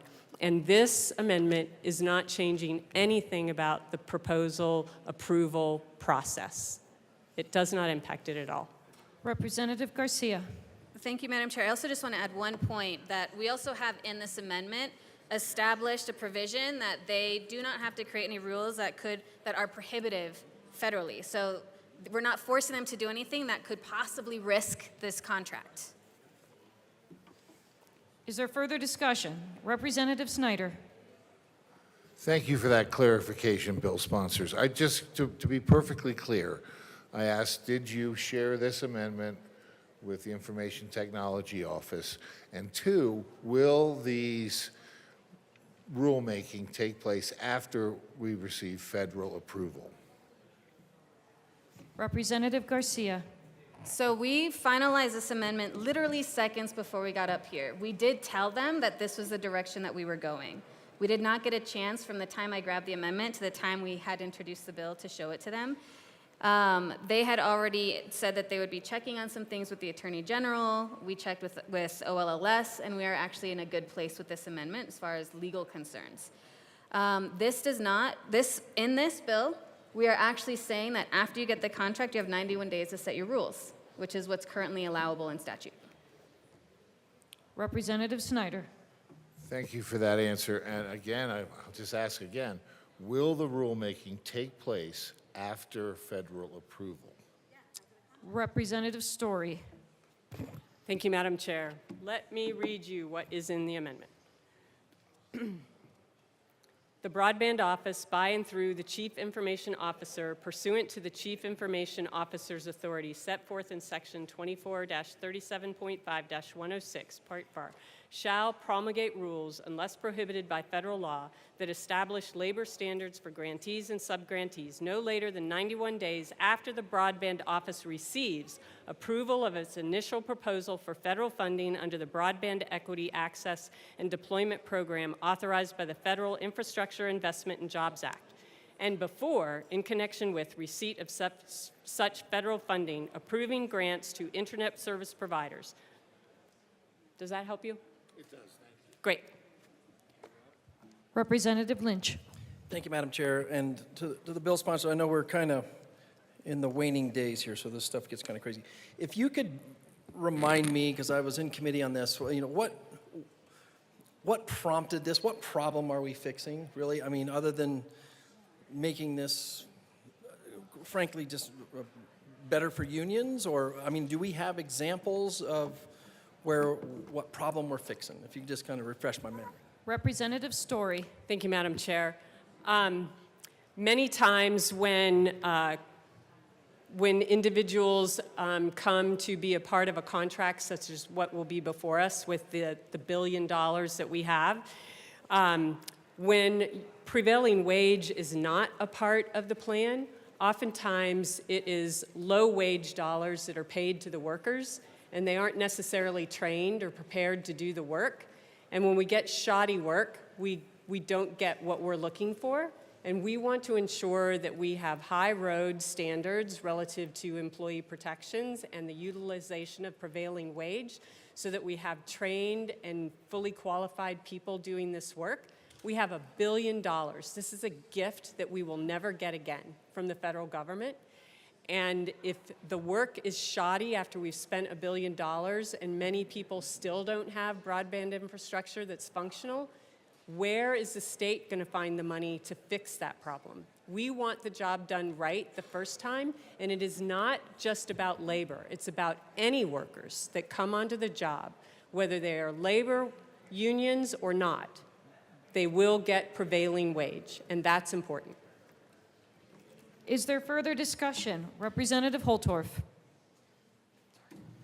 Thank you, Madam Chair. As I was out in the hallway a little bit ago, I had the legislative liaison from OIT approach me and talk to me about this. And as I understand it, they are not in support. They have issues. They said this can set us back several years. And if I'm misquoting, someone come up here and please correct me. So I don't understand how just a little bit ago I can be in the hallway. Now, you did run an amendment, but that may not fix it. Maybe it does fix it. I'll let the bill sponsors explain that. But the other problem that I have with respect to the fair labor practice is, in a lot of circles, that's code word for union. And there's a claim that, well, we want high standards, we want quality workmanship, we want this, that, we want the other, and if we don't have this, we won't get that. Ladies and gentlemen, I will tell you, I don't believe that is true. There are a lot of very competent non-union workers out there that have different wage structures, different pool of laborers that get a lot of things done at very high standards. In fact, this country was built on a lot of that and that type of labor. Excuse me, Representative So, Holtorf, with I'm going to respect have to you fair- just pause for just a second. Members, you've been so good for so long. Can we have everybody keep it down, please? Minimize your conversations.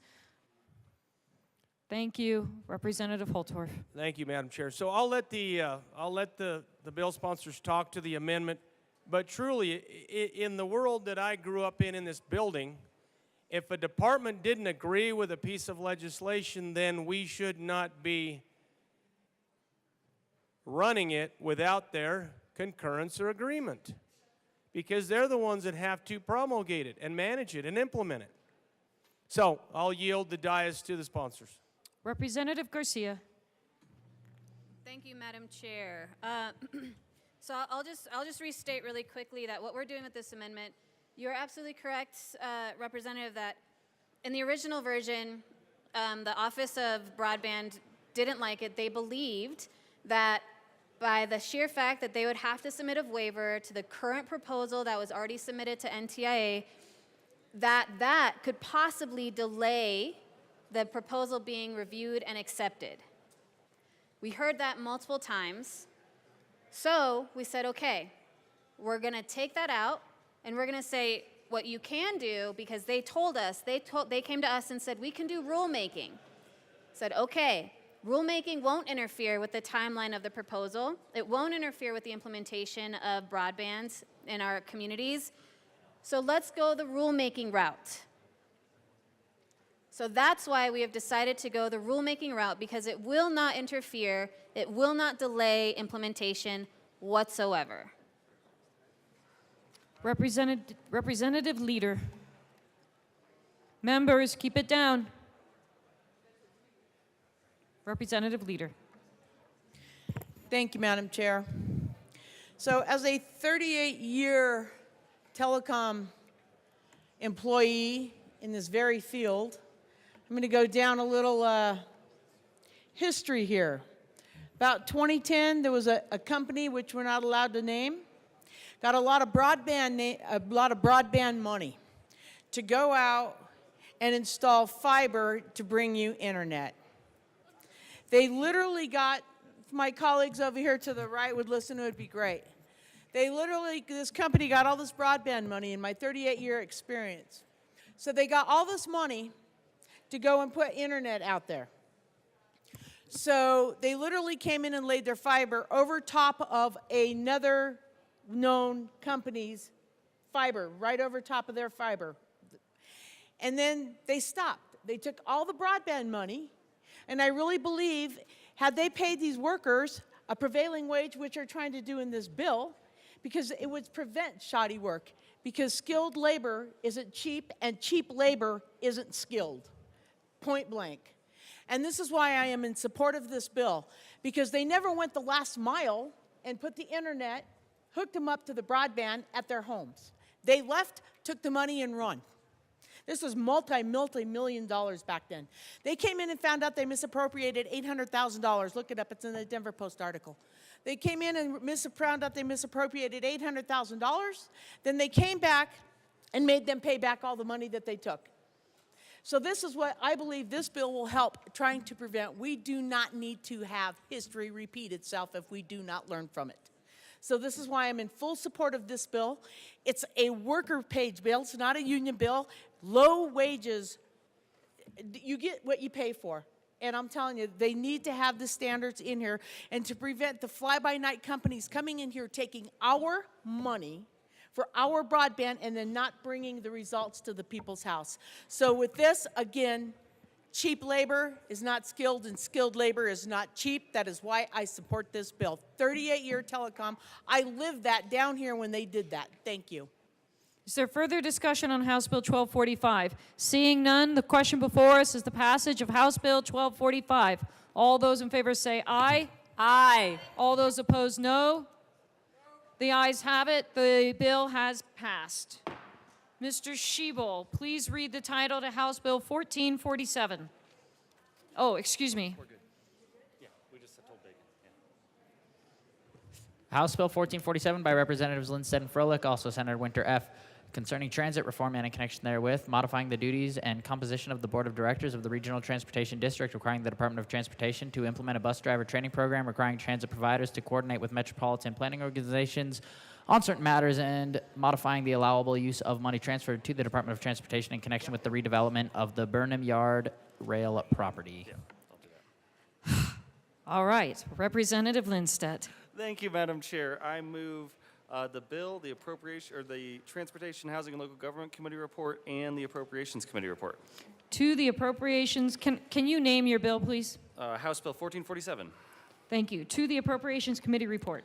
Thank you, Madam Chair. In appropriations, we appropriated money, and I have an amendment.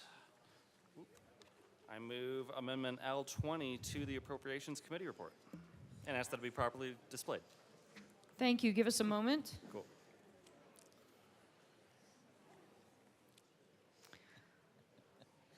Amendment L20 is properly displayed. Please proceed. Thank you. L20 simply changes the trailer on the title. I ask for an aye vote. Is there further discussion on Amendment L20? Seeing none, the question before us is the adoption of Amendment L20 to the Appropriations Committee report. All those in favor say aye. Aye. All those opposed, no. The ayes have it. The Appropriations Committee, the amendment is adopted. Representative Froelich. Thank you, Madam Chair. We ask for an aye vote on the Appropriations Committee report. Members, the question before us is the adoption of the Appropriations Committee report as amended. All those in favor say aye. All those opposed, no. The ayes have it. The Appropriations Committee report is adopted. To the Transportation, Housing, and Local Government Committee report, Representative Lindstedt. Thank you, Madam Chair. In the Transportation, Housing, and Local Government Committee, we essentially rewrote the bill, taking out the governance reform pieces and turning it into a interim process with public feedback under the TLRC. We also included many changes to the initial version on behalf of local governments, workers in RTD, and we narrowed the scope of the bill from all MPOs just to cover RTD and Dr. Cog. And I move Amendment L23 and ask that it be properly displayed. Thank you. While we're waiting for that, I'm going to ask the members to keep their voices down, please, and move your conversations off the floor.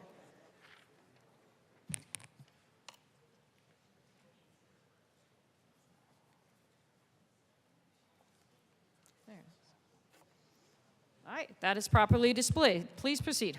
Thank you. L23 is a pretty simple amendment. It adds a line to our required retention report that workers within RTD asked for so that they could review the adequacy of their facilities while they're on the job. I ask for an aye vote. Is there further discussion on Amendment L23? Seeing none, the question before us is the adoption of Amendment L23 to the committee report. All those in favor say aye. Aye. All those opposed, no. The ayes have it. Amendment L23 is adopted. Representative Lindstedt. Thank you, Madam Chair. I move Amendment L17 to the committee report and ask that it be properly displayed.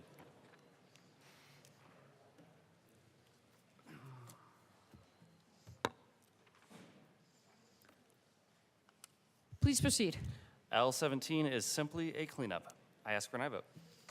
Is there further discussion on Amendment L17? Seeing none, the question before us is the adoption of Amendment L17. All those in favor say aye. Aye. All those opposed, no. The ayes have it. Amendment L17 is adopted. Representative Lindstedt. Thank you, Madam Chair. I move Amendment L15 to the committee report and ask that it be properly displayed.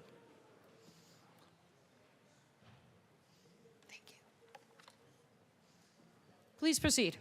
L15 simply adds locations that are supposed to receive reports like the TLRC and the governor's office. They were missing and fixes a typo under our facilitator's language. We ask for an aye vote. Members, the question before us is the adoption of Amendment L15. All those in favor say aye. Aye. Aye. All those opposed, no. The ayes have it. Amendment L15 is adopted. Representative Froelich. Thank you, Madam Chair. We ask for an aye vote on the Transportation Transportation, Housing, and Local Gov Committee report. Members, the question before us is the adoption. Representative Wilson.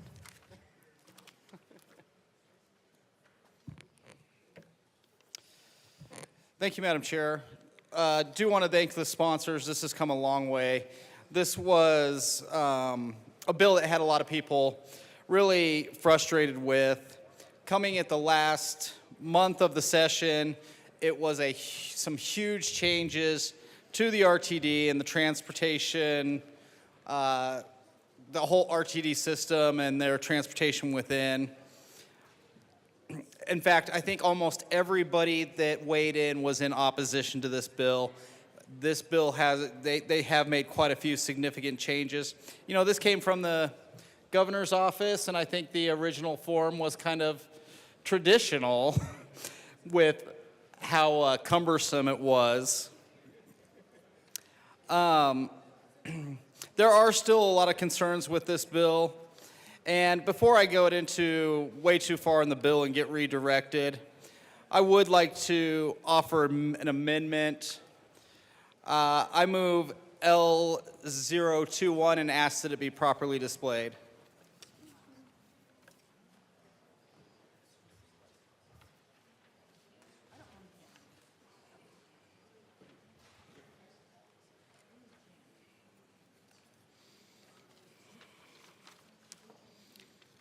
Please explain your amendment. Representative Wilson.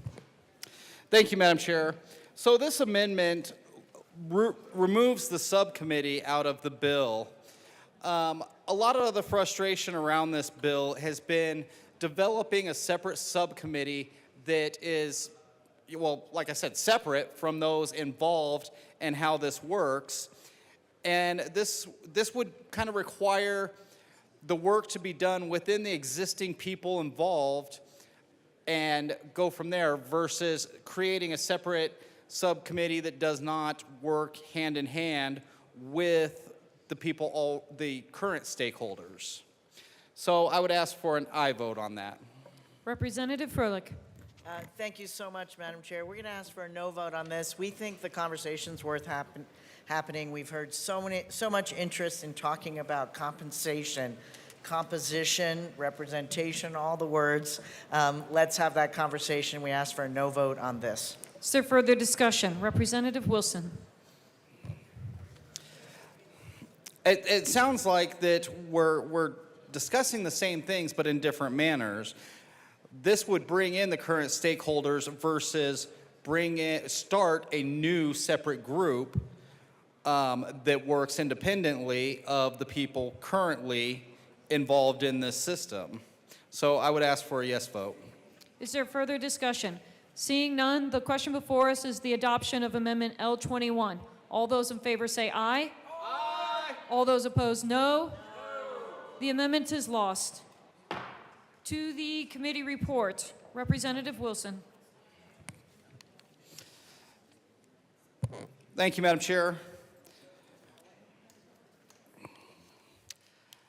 Another concern is how soon this is all supposed to take place. When you have an elected board, they have legislation like ourselves that they have to work on a certain amount of time and do certain things at that time. This amendment, thank you. This amendment would just move the date back for when the subcommittee actually meets. So the RTD board has some projects they're working on.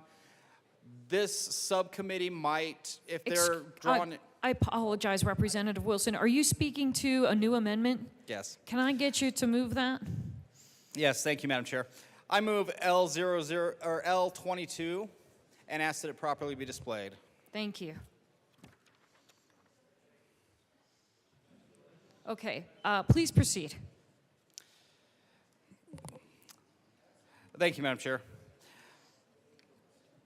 Back to what I was originally trying to say. The board has some work that they're doing, and they would like to complete that work before the subcommittee starts meeting. That way they can have all their attention and it doesn't interrupt what they're trying to accomplish. So this just takes, it keeps the same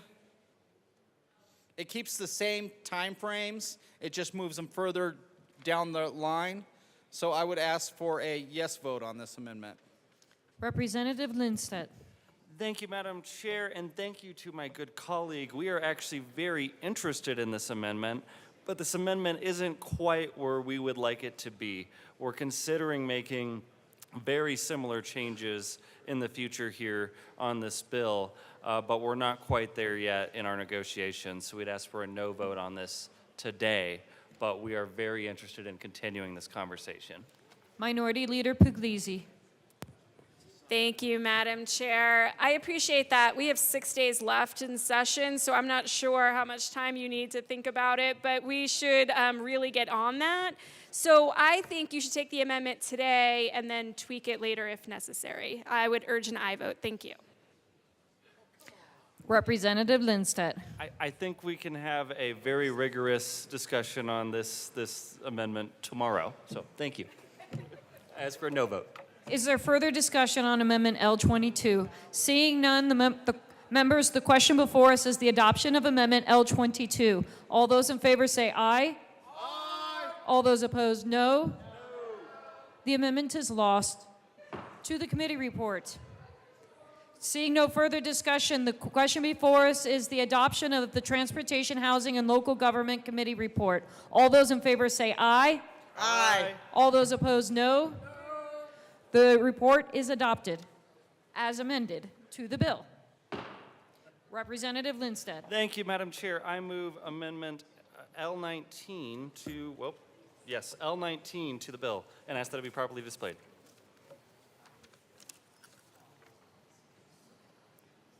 Yeah. Secretarial team. See? I got one. Please proceed. Thank you, Madam Chair. This amendment strikes a transfer to the Burnham Yard. The City and County of Denver has been working hard on figuring out what to do with that property. Those discussions are happening elsewhere, and we thought it would be most appropriate to remove it from our bill. So we ask for an aye vote.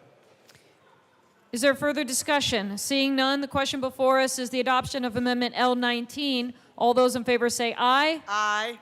All those opposed, no. The amendment is passed. To the bill, Representative Lindstedt. Thank you, Madam Chair. I move Amendment L16 to the bill and ask that it be properly displayed.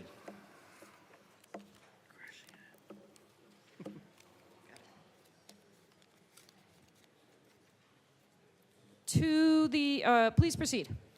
Thank you. L16 does one simple thing. It's at the request of many of our local government partners. And I think a big problem with RTD has been a perceived lack of communication between RTD and its local government partners. What this will do is require RTD to give each of those local government partners a yearly report on a whole lot of these stats. So we ask for a yes vote on this amendment to improve that communication. Is there further discussion? Seeing none, the question before us is the adoption of Amendment L16. All those in favor say aye. Aye. Aye. All those opposed, no. The amendment is adopted. Representative Froelich. Thank you, Madam Chair. Members, this is an absolutely critical piece of the work that we're doing on housing and on climate change.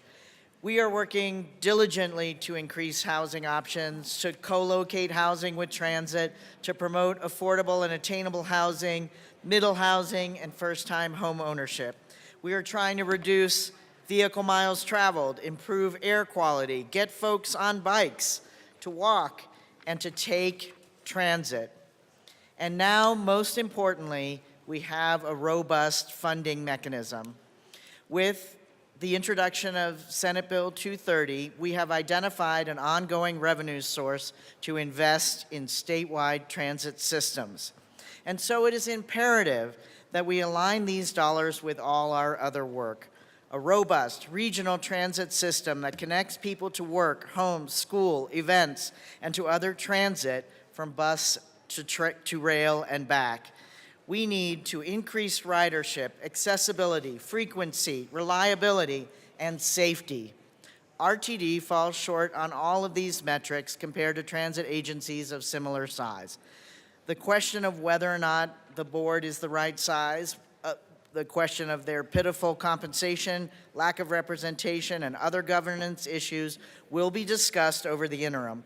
Our proposal includes a facilitator and requires community meetings. Let's make this investment pay off by really imagining what an amazing statewide transit system could look like. In committee, the testimony over and over again said funding is the problem.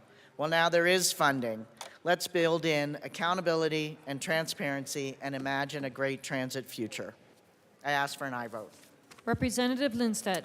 Thank you, Madam Chair. And first, I just want to thank my incredible co-prime sponsor. We've been going on this journey with this bill since the middle of last summer, trying to figure out a way to make our mass transit agency here in the Denver metro area work better, having better communication with our local governments, having more transparency in their budget and planning processes, requiring longer-term planning in coordination with their partners, improving their ability to better utilize their unused parcels near mass transit investments. There's so many things in here that will make the lives of Coloradans better and help us reach our critical housing and greenhouse gas reduction goals. The bill has come a long way. We've lost a lot of opposition, and we've landed in a place that will make mass transit better and more accessible to folks all across the Denver metro area. I urge an aye vote. Thank you for taking the time today. Representative Froelich. Thank you, Madam Chair. I too want to thank not only my amazing co-prime, but the many, many folks who came to us in the first place asking for these reforms. The riders, the Rider Coalition, the environmentalists who want us to reach our greenhouse gas emissions goals, and the whole coalition that worked on the package of reforms in terms of air quality. So all of this is culminating in this today, and we are grateful for their input and their continued input, and we ask for an aye vote. Representative Lynch. Thank you, Madam Chair, and I didn't have the pleasure of getting to hear this bill in committee, so I apologize. And at the fevered pace that we have bills coming at us, sometimes all I have time to do is read the pink sheet.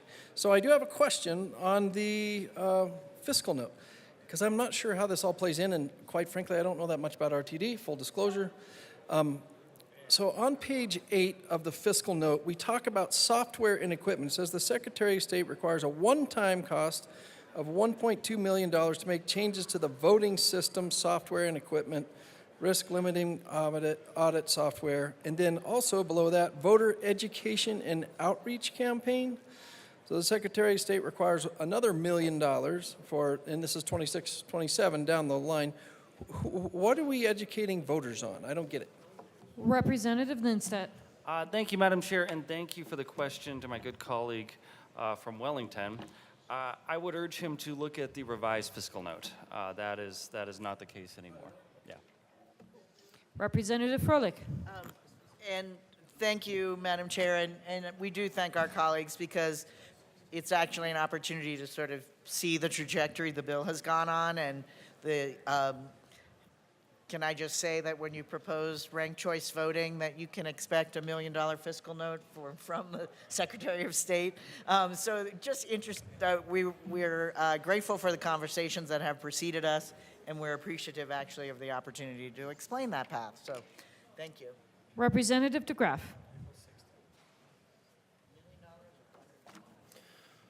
Thank you. I just wanted to come up and remind everybody as we chase down this bureaucratic nightmare for these programs that go to nowhere, the greenhouse gas emission goals are really non-existent, and I know that people that don't understand science don't really understand that, but 0.125 divided by 3,200, the state makes 0.125 gigatons of carbon dioxide max. So if you got rid of all of it, which this won't do, there are over 3,200 gigatons in the atmosphere.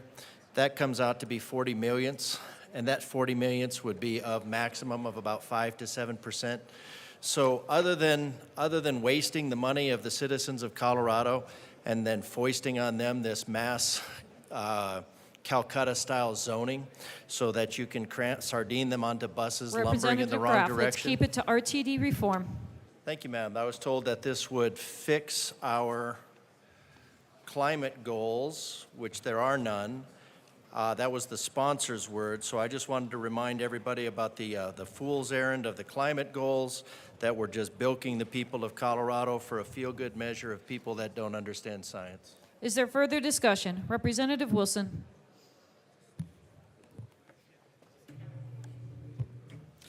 Thank you, Madam Chair. Again, I want to get to where this bill started and where it's going to. I think it is in a better place. I still don't think it's a real likable bill. But originally, this bill was going to take away some of the elected officials that had originally been voted for and put into place by the voters during the 1980s.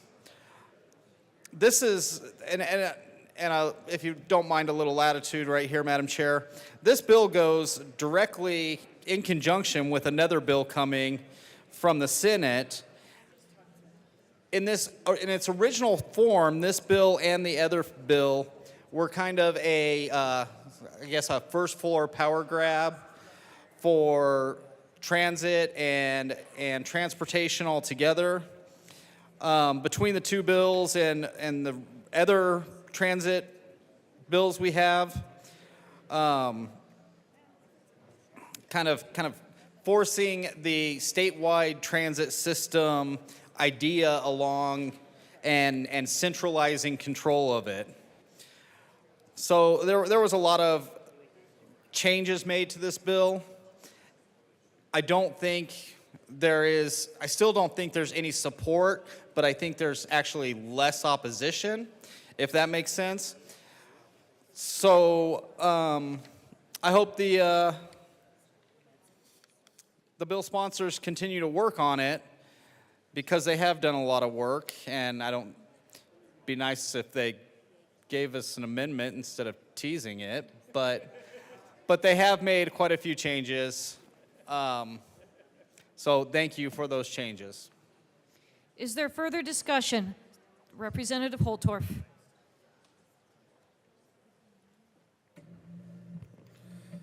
Thank you, Madam Chair. I wanted to let people in the chamber know that for any of us that have lived in the Pacific Theater, Pacific countries, be them Japan, Korea, China, Hong Kong, Singapore,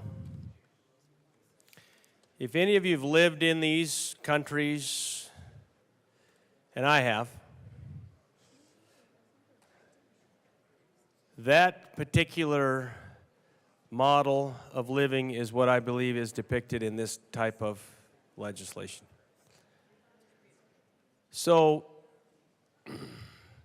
we know those populations are very dense. This is moving Colorado into that type of urban housing and transportation model. I don't know if that is what Colorado wants. I don't think it's what the Colorado citizen wants. It's antithetical to everything I've known about Colorado and the state of Colorado that I've lived in for most of my life, since 1969. But this is what this is going to do, and it's going to take us to 10, 15-story apartment complexes. In some cases, 150, 200, 250, 300 units or more per building. Maybe 500 units. That's just one building. And there's multiple building structures. When I was living outside of Pyeongtaek City in Anjangri, they had, in some cases, 10 of these units, 15-story units with a subway or train station. No parking. I don't know where you put the charging stations. No parking. And everybody is forced to be a commuter in a subway or a train. And I mean, they're packed in there like sardines. So there's some concerns and consideration in the direction that this legislation takes us. And I know the environmentalists are beating their drum and their milk pails because this is the direction they think we need to go, and others. But I don't think this is the direction that Colorado wants to go. Seeing no further discussion, the question before us is the passage of House Bill 1447 as amended. All those in favor say aye. Aye. All those opposed, no. The ayes have it. House Bill 1447 as amended is passed. Mr. Schiebel, please read the title to House Bill 1022.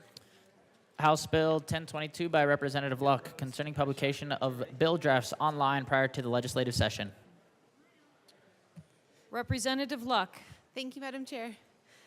So, can you please move your bill? Yes, we can move my bill. Thank you. Actually, it's our bill. So I move House Bill 241022 to the Committee of the Whole. Please proceed. Thank you.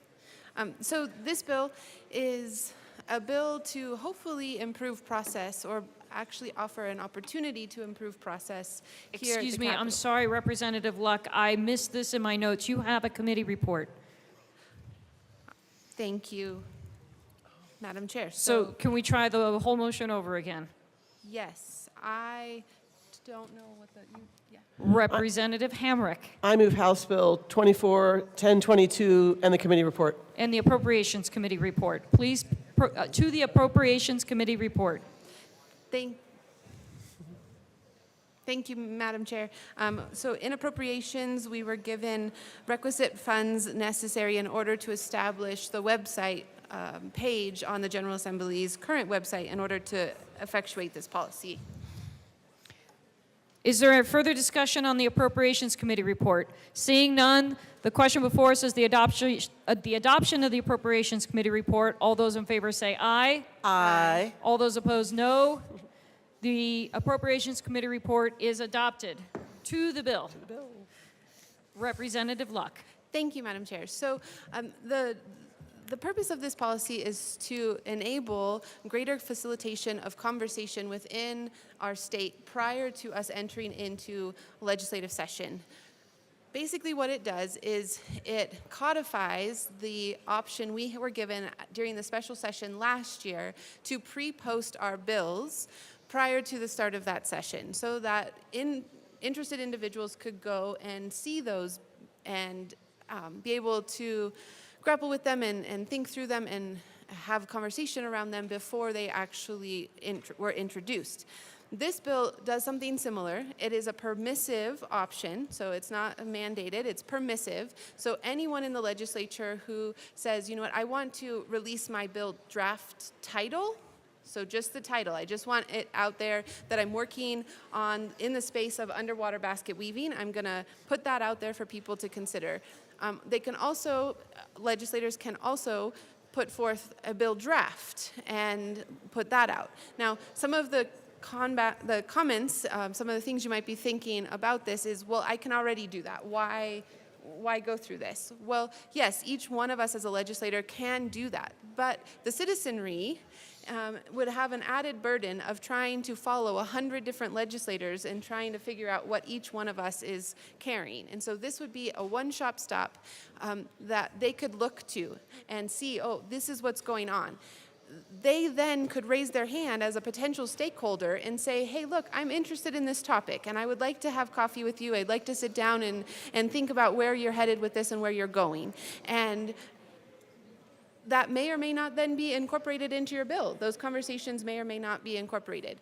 What I have known before I even got into this building and what has been just reinforced for me since getting into this building is that there are a lot of stakeholders out there that we, even in good faith, don't know are out there. And so year over year, you have bills that come back up that we thought we solved this problem, we thought that we addressed this policy, but 2 years down the road or a year down the road, we realized we can't actually implement it because we forgot about this particular constituency or we didn't even know that they existed. And so hopefully by allowing for this as just a permissive policy, those types of situations will be decreased, which will decrease the amount of stress in this place, which will improve the policy that comes out of this place, and hopefully will enable all of us to really, truly create a Colorado for all, because more and more people will feel as if they had an opportunity to speak into particular policy. And so if you have questions, we're open to them, but...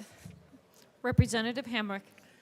Thank you. I was delighted to join on this bill with the representative from Penrose, and I want to let you know that it passed through legislative committee with a strong bipartisan vote. It is transparency, it is outreach.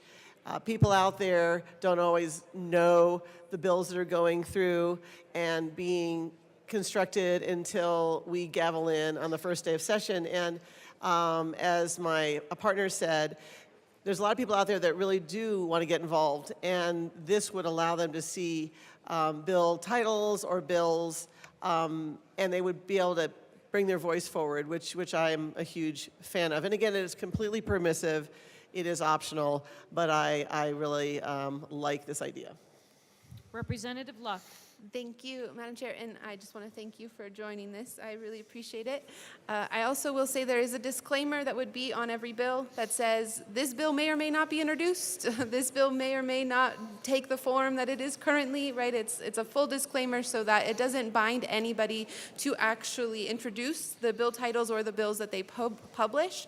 And there is a mechanism by which you can edit and amend. So as you go through the process, the bill drafts that you put out on the first deadline, or it can be changed in future ones so that that conversation can be regularly updated.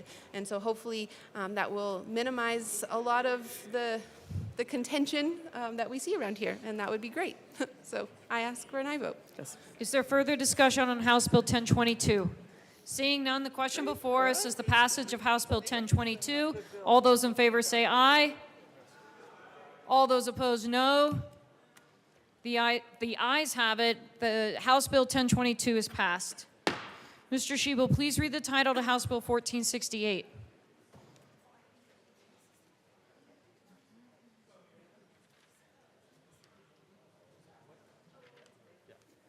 House Bill 1468 by Representatives Titone and Weinberg, also Senator Hansen, concerning the use of technology and in connection therewith, expanding the scope of the task force for the consideration of facial recognition services to include artificial intelligence and biometric technology, adding members to the task force who are experts in artificial intelligence, biometric technology, establishing exemptions for the use of facial recognition technology in schools in certain circumstances, modifying the reporting authority for state agencies that use facial recognition technology. Representative Titone. Thank you, Madam Chair. I move House Bill 1468, and I think I still need to move the committee report again. Yes. All right, so we talked about the committee report. I'd like to move the committee report and ask for a yes vote on the committee report. Members, the question before us is the adoption of the Business Affairs and Labor Committee report. All those in favor say aye. Aye. All those opposed, no. The business report is adopted. To the bill, Representative Titone. Thank you, Madam Chair. Okay, so thank you for your patience on this bill. This is a task force bill and a JTC bill. Came out of the facial recognition task force. This was a bill that was created a couple years ago to look at facial recognition technology as it pertains to state and local government issues. The task force has met. I'm on the task force. We talked about a lot of different aspects of facial recognition. We kept finding ourselves talking about things that were related to facial recognition, but facial recognition is a subset of artificial intelligence as a whole. And when the policy that created the task force started out, it was more of a kind of a standalone thing. It wasn't really AI as the driver. That has changed since the bill was originally put into place. So now the task force decided that we would like to expand the scope of what we talk about in the task force and expand it to facial recognition, artificial intelligence, and biometric technology. There's a few things that we needed to adjust in this bill because there are some other bills that are going on right now that pertain to this topic, including biometric data. So we crafted an amendment to be sure that we are aligning to the statute that may be adopted in that bill. And we've made a few adjustments to some of the folks who are on the task force itself. The task force is made up of 15 members currently. We are striking out the CBI task force member, and we're adding 3 different ones to expand the task force to 17 members. The bill will add an academic researcher who researches the topic of this. We're also adding a youth safety and privacy advocate. And with an amendment that I will be running here in a second, we're going to put a representative from communities who have historically experienced discrimination by artificial intelligence technologies. So there's some organizations out there who advocate for this, and we are going to be adding that in. We're also going to be acknowledging in the task force language, because there's 17 members of this task force. We do have the 15th member of the task force in statute is someone who represents disproportionately impacted communities already. So that is already in there. We do have a consumer protection advocate. We do have the ACLU in the bill already. We have the defense bar. We have a lot of people in this that are really advocating for the people here. I'm going to start off running Amendment L008, and I move Amendment L008. I ask it for it to be displayed.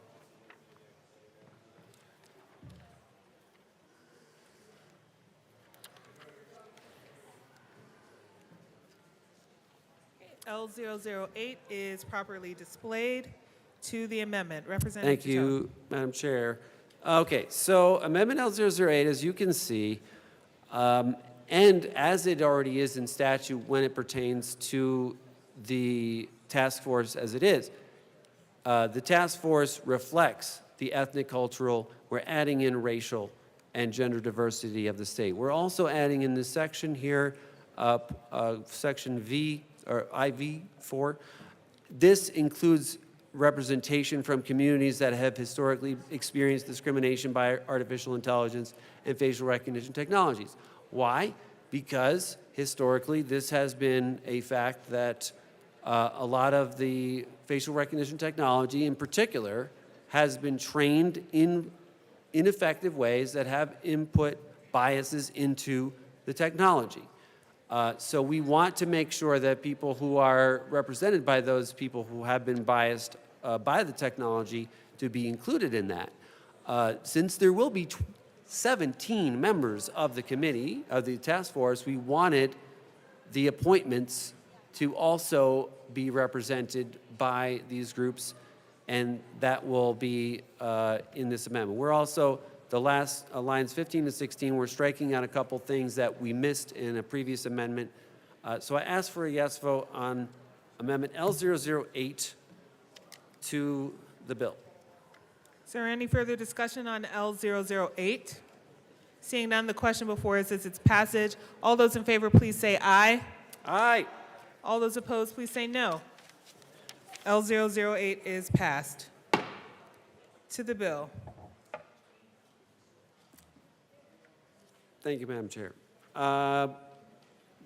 Now, we have a couple things here. I'm going to move Amendment L009 and ask for it to be displayed. Okay, so this one here, biometric technology as it was outlined in the bill was not exactly aligned with some of the other bills that have been running on biometric technology and biometric data. So we inspired this definition of biometric technology by that definition to be sure that we weren't creating definitions that were not in compliance with each other, if that bill does get into law. So we wanted to do that. We also are, because we are going to focus this task force, as you can see on line 16 and 17, to state and local government agencies, because we had taken that out and made it more broad. You can see on line 9, we are taking out a business professional and just calling out an expert on AI technology. The reason for that is because we are focusing more on the state and local government aspects. We didn't feel that the business professional aspect was as important as being an expert in that. So then also, this is where we replaced the appointment of the 17th member, which was a member of a social media company. And because of that, because we're focusing on state and local government, we are going to be adding in someone who advocates on behalf of people who are discriminated by artificial intelligence and facial recognition technologies.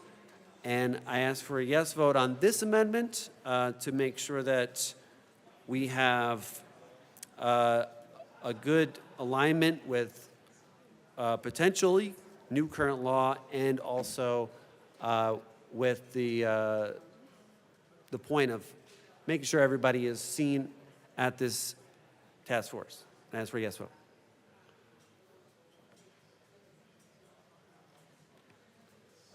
I'm sorry, Representative.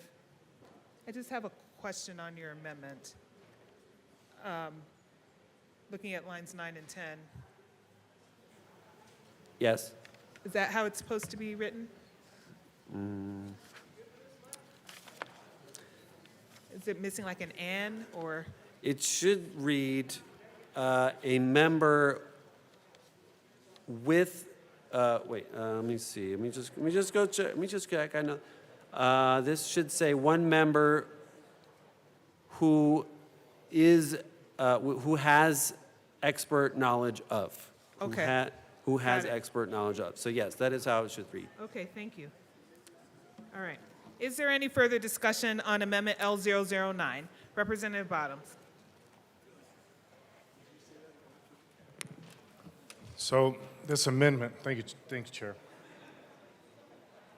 says that they have experienced discrimination by AI and facial recognition. We don't even use that in Colorado. How can they have done that? When do we stop this madness? Not everything is racist. This is craziness and we need to stop it. This is AI we're talking about here. This is not some kind of racism thing. It's amazing and you turn every single thing into racism. It's disgusting. Representative Bottoms, I'll ask you to refrain. Thank you. Representative Taggart. Thank you, Madam Chair. It's an honor to serve with you. It's an honor to serve with you, sir. I'm really concerned about this amendment. I was really concerned about the last one, and I should have come up. This is a technology for the future of this country and this world. And I'll repeat this. This is the technology of the future of this world. And if we're going to put a task force together, it needs to be made up of the foremost experts on these subjects. And that should be the criteria. Nothing else. That should be the criteria. Now, I'm okay with those folks thinking about the end result of this technology, but for goodness sakes, I don't know what we're doing here. There are experts in this field, and they need to be on this task force. And I would have to assume that some of those experts are looking forward into the future and not only looking at the positive impact of AI, but also the negative impact. But we're putting a task force together, and nowhere does it say, other than for 2 or 3 people, that every one of these individuals has to have some expertise. I don't know where we're going with this. And I certainly don't know what the outcome is going to be, but the outcome is not going to be what we'd like it to be without having experts in it. We're mixing apples with oranges here. I just do not understand this at all. Representative DeGraff. Thank you, Madam Chair. And so just looking at this, we're talking about a future technology. Well, I mean, it's future for us. It's being used in China for ESG scores and tracking people by their walk, by their gait, by their face, by their everything. And so I'm opposed to it in general, having this biotechnology, but I guess we're stuck with it. But I am on this lines 13, 14, 15. So if we're talking about future, how do we have experts in the history of the future about discrimination by artificial intelligence and facial recognition technologies? So I think the overall thing, I mean, AI, I get it. We need to be very careful about it. But just the wording of this, when we're dealing with the future, how do we have experts in the history of the future? Other than the fact that we just keep repeating it because we don't understand it and we don't study it. So can the sponsor please tell me how we have an expert in future technology and how it's been applied discriminatorily in the past? Is there any further discussion on Amendment L9? Representative DeGraff. I had a question. I wanted an answer to how we can have something. I mean, otherwise, to me, it looks kind of ridiculous that you have a future expert in the history. So it was a legitimate question, is how do we have somebody that's an expert in historical discrimination of a technology in the future? And I don't know why that question can't be answered. The chair cannot compel people to speak. Is there any further discussion? Seeing none, the question before us is the passage of Amendment L009. All those in favor, please say aye. All those opposed say no. The amendment passes. To the bill. Representative Tatone. Thank you, Madam Chair. One more amendment. It was brought up a few times that adding artificial intelligence and biometric technology could make the scope of this task force quite large, and it will. So we're just directing the task force here with this amendment, and I move Amendment L010, and ask for it to be displayed. That the task force will define the scope of the issues of the task force on the second meeting of the year, just so that way the task force will be narrowed to a specific scope of topics. That way we won't be straying off to all the different avenues that could be in our purview of the major topics of this bill. So that's where I ask for a yes vote on Amendment L010. Is there any further discussion on Amendment L010? Seeing none, the question before us is its passage. All those in favor, please say aye. Aye. All those opposed say no. L10 passes. To the bill. Representative Tatone. Thank you, Madam Chair. I ask for a yes vote on this bill. This is a task force that will tackle some important topics of AI and biometric data and facial recognition pertaining to state and local government. We have several experts on the committee, as well as state and local people and people who are and will be and have been affected by a lot of this technology already. That's what the point of this is. It's a well-balanced task force, and I ask for a yes vote on the bill. Representative Ricks.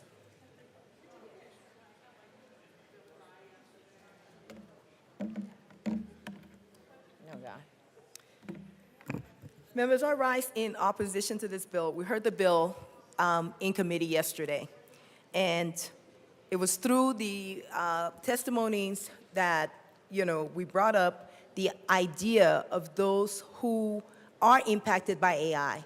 Yes, AI is a wonderful technology. It's advancing society, and everything is running off AI right now.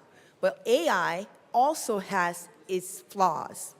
And those flaws can be embedded into the algorithms and into the testing and the way how it looks at information and delivers the results. This bill was introduced and moved very fast in the system.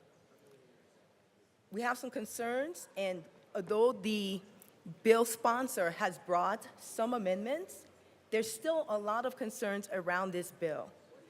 There are many people who are affected by facial recognition that are not represented. We need legislators from the Black and Brown caucus. We need communities that are heavily policed, workers, teachers, not CASE or CASB, but teachers, people who are receiving benefits, handicapped people or disabled people from states and consumer agencies, Right now, it's tech-driven, it's filled with law enforcement, and we see that that is reflected in the policies that are going on in this committee.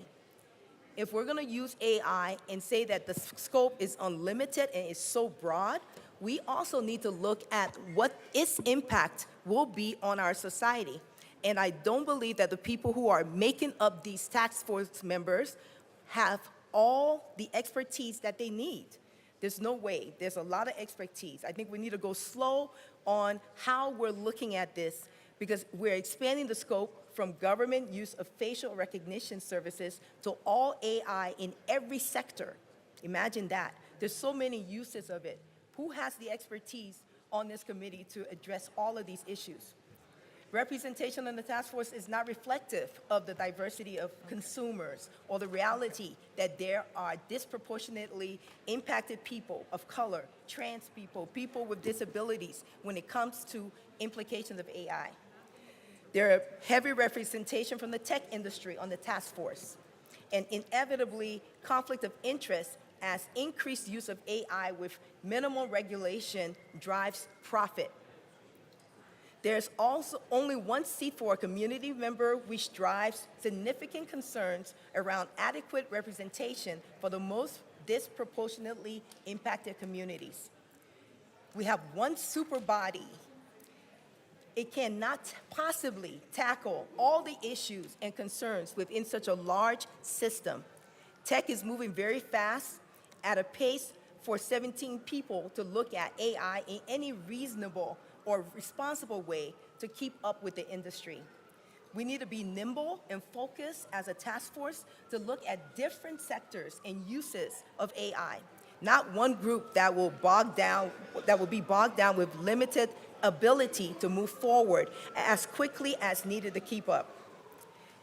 An expansion of this nature needs to take a lot of thought and insight, and I think that this bill should go during the interim to be worked at and be brought back thoughtfully with all of the requisite people there, and look at it by sector, not just taking a big, broad look at it. So I ask for a no on this bill. It is important for us to be thoughtful, intentional, and not rush into this at the last week of session. AI has many productive uses, and it is rapidly advancing with new technologies to make our lives easier. But the false notion that AI is not biased is false, because we know that technology has been shown to replicate bias. Bias can be embedded in the testing. For example, AI is 99% accurate when it comes to recognizing white male faces. When it comes to black female faces, there's a 35% error rate that has been proven. That error is manifesting itself right now in Canada, where they are looking at a lot of black immigrants have been falsely accused or identified as someone doing a crime when they're not. They're losing their immigration status. With this kind of bias, it would be very easy for, the 7 black females in this chamber who are lawmakers, 2.5%, 35% of error rate. That means that 2.5 of us could be accused of some crime that we didn't commit just because we are black females. And because AI cannot easily recognize without error black female faces. There's a funny thing that we say in our community. We say that all black people look alike. And we joke about it, but the truth is, I had a very recent incident coming across the street from State Affairs. And as I crossed the street, Rep. Rudro was behind me, and I had a young white lady walk up to me. "Hi, Rep. Bacon?" And I looked at her, I'm like, "No, I'm Rep. Ricks." But the truth is that, there's many times that I have been mistaken in this Capitol, in this lobby, for one of my other black female lawmakers. And so that same type of error can go into testing. And so we need to make sure that as we are adapting this technology, that we are making sense, that we're doing it in a way that is thoughtful, and I'm asking for more time to be used to work on this bill. Please vote no. Thank you, members. Okay, Representative Tatone. Thank you, Madam Chair. Thank you for my colleague from Aurora for your comments. I would hope you please listen to what I have to say here.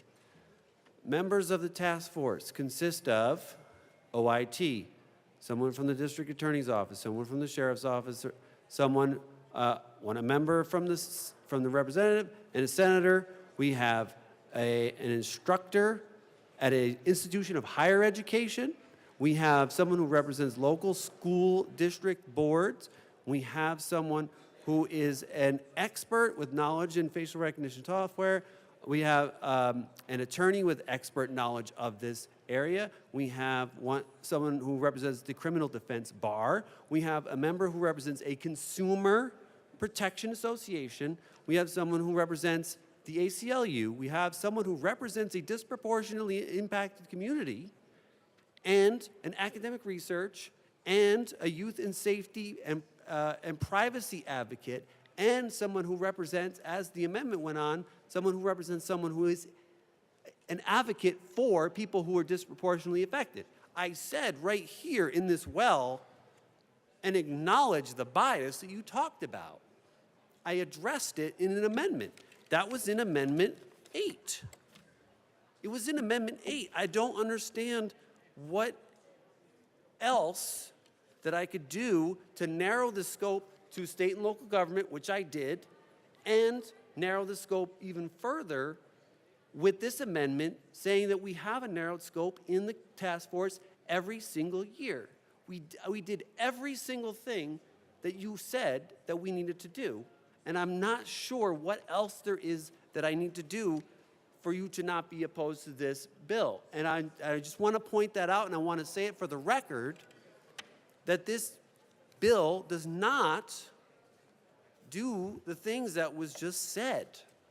It does the opposite, and that's what we just did here. I asked for an aye vote because this is a fair task force that takes into consideration all of the things that were just said by the previous person in the well here, as was what I said when I ran the amendments. Please, I ask you for a yes vote on this bill. Thank you. Thank you. And I do want to be sure that when we refer to each other, we can be absolutely certain of intentions and words and meanings before we try to put more onto that. Representative Clifford.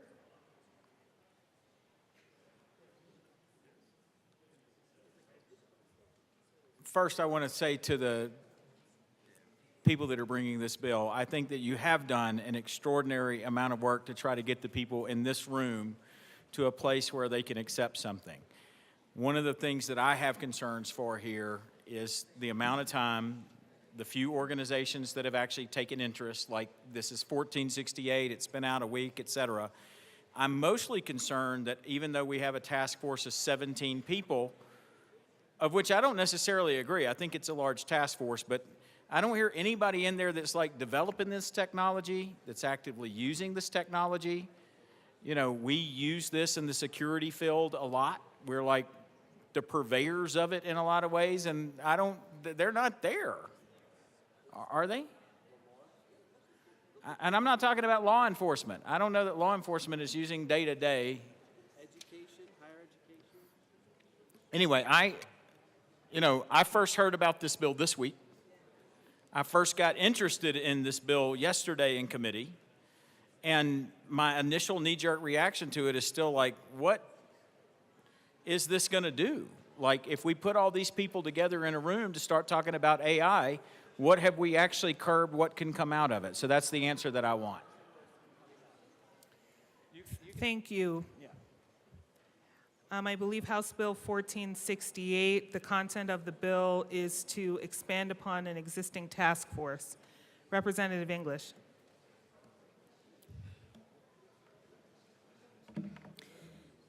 Thank you, Madam Chair. Members, I started as a no, and I'm going to end as a no.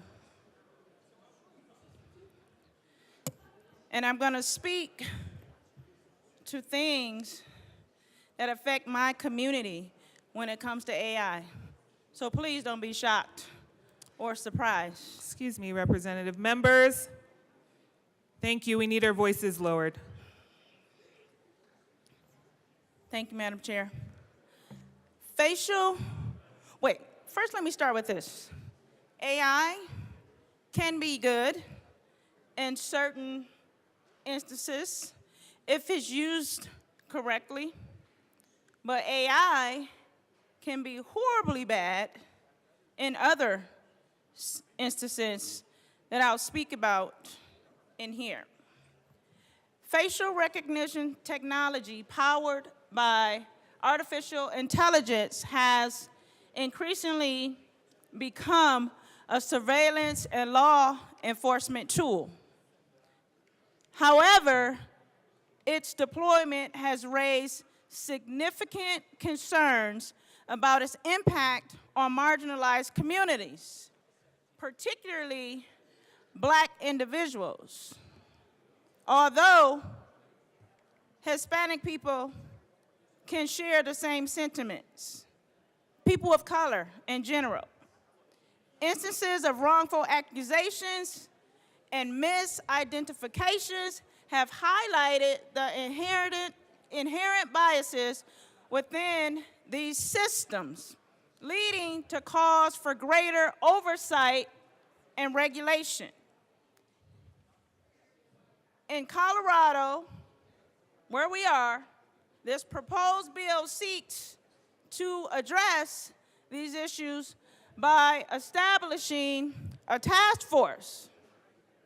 However, in my opinion, this task force isn't assembled or reflect the diversity that it needs to reflect to have a greater conversation about AI and facial recognition and the impacts it can have on people of color.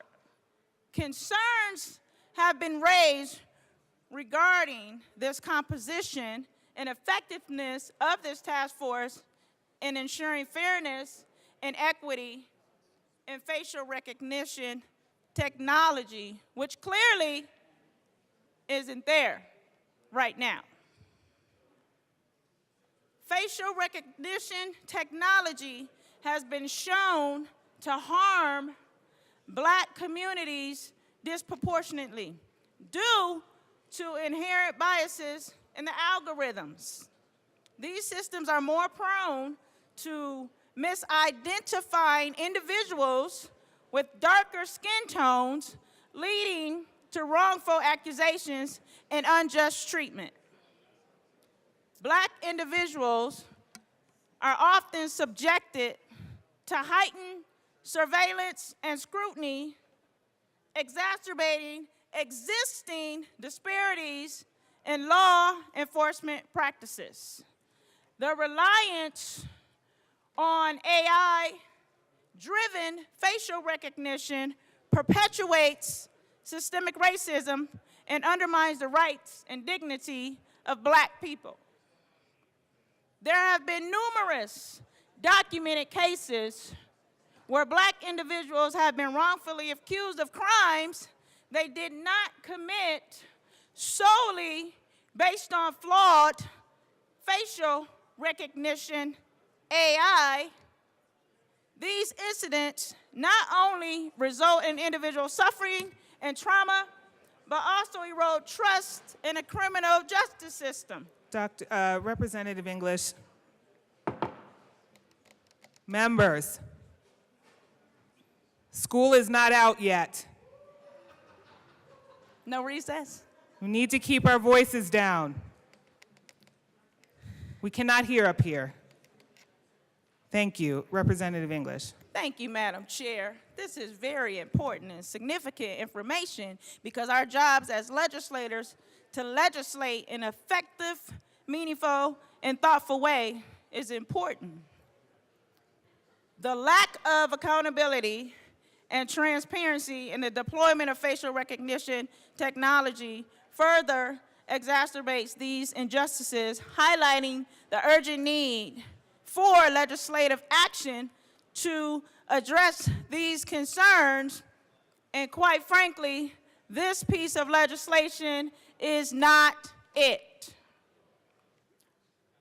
While the proposed bill seeks to address perhaps the harms of facial recognition technology, there are significant concerns regarding its effectiveness and inclusivity, along with lacking of those in the area of this with these expertise that were not pulled to the table. And I don't know about you all, but I didn't hear about this bill until right before it came to committee. So this is something, in my opinion, that has been rushed and deserves more thoughtful and meaningful dialogue before we say yes to such a piece of legislation. Now, the composition of the task force, consisting of 17 individuals, some of them lacking the expertise and experience needed to ensure fairness and equity, raises questions about its ability to represent the interests of impacted communities adequately. Furthermore, this bill's rushed nature and the lack of meaningful engagement with stakeholders and those with interests further undermines its potential to enact meaningful change. And I'll end with this. The use of facial recognition technology presents profound risks to the rights and liberties of Black individuals and other marginalized communities. And addressing these concerns requires a comprehensive and inclusive approach that centers on the voices of those most affected by these technologies. While a step in the right direction, the proposed legislation falls short of this standard due to its rushed nature and lack of inclusivity. As policymakers, we must engage in meaningful dialogue with all perspectives and stakeholders to develop legislation that safeguards fairness and equity in facial recognition technology as well as AI. And colleagues, I would ask that you would join me in voting no on this legislation. Thank you. Representative Tatone. Thank you, Madam Chair. The reason why this piece of legislation has come so late in the session is because the task force finished meeting in April. And that's why it was late getting here, because we had to take it to the JTC, we had to ask for a late bill, and that's what happened with the rushness of this policy. That's the reason why. The task force has been meeting to come up with this policy since January. We've come up with this. The Attorney General's office is part of this task force, but the person who was on the task force had a medical condition, was not able to be part of this conversation, and they were not informed about it. That's not our fault. That was the Attorney General's office fault. They did not send somebody to find out about this, and they came to the last minute. But we addressed their concerns at the last minute, and everybody's concerns, everybody's neutral on this. Ask for yes vote. Is there any further discussion on House Bill 1468? Seeing none, the question before us is its passage. All those in favor, please say aye. All those in favor, please say aye. All those opposed, please say no.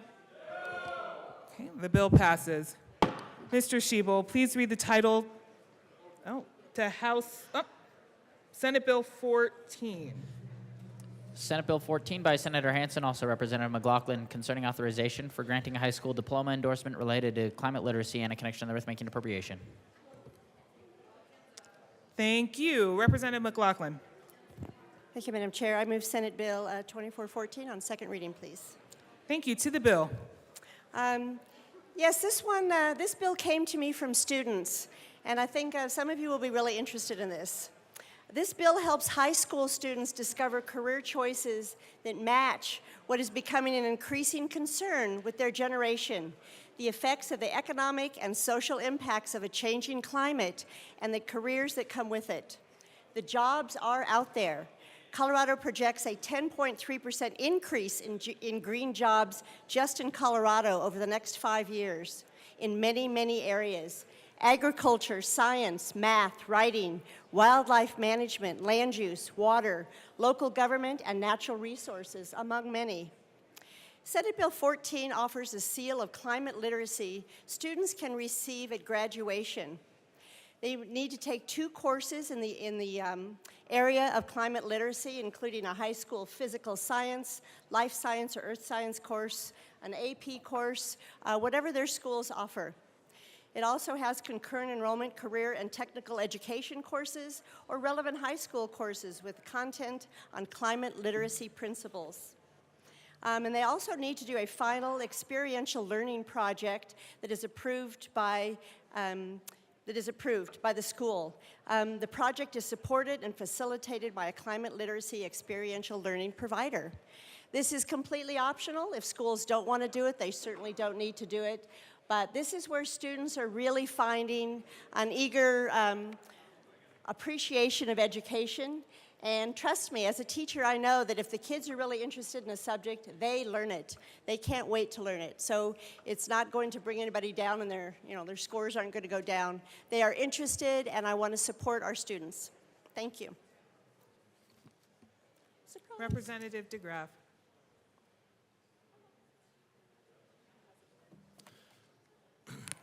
I am all for climate literacy.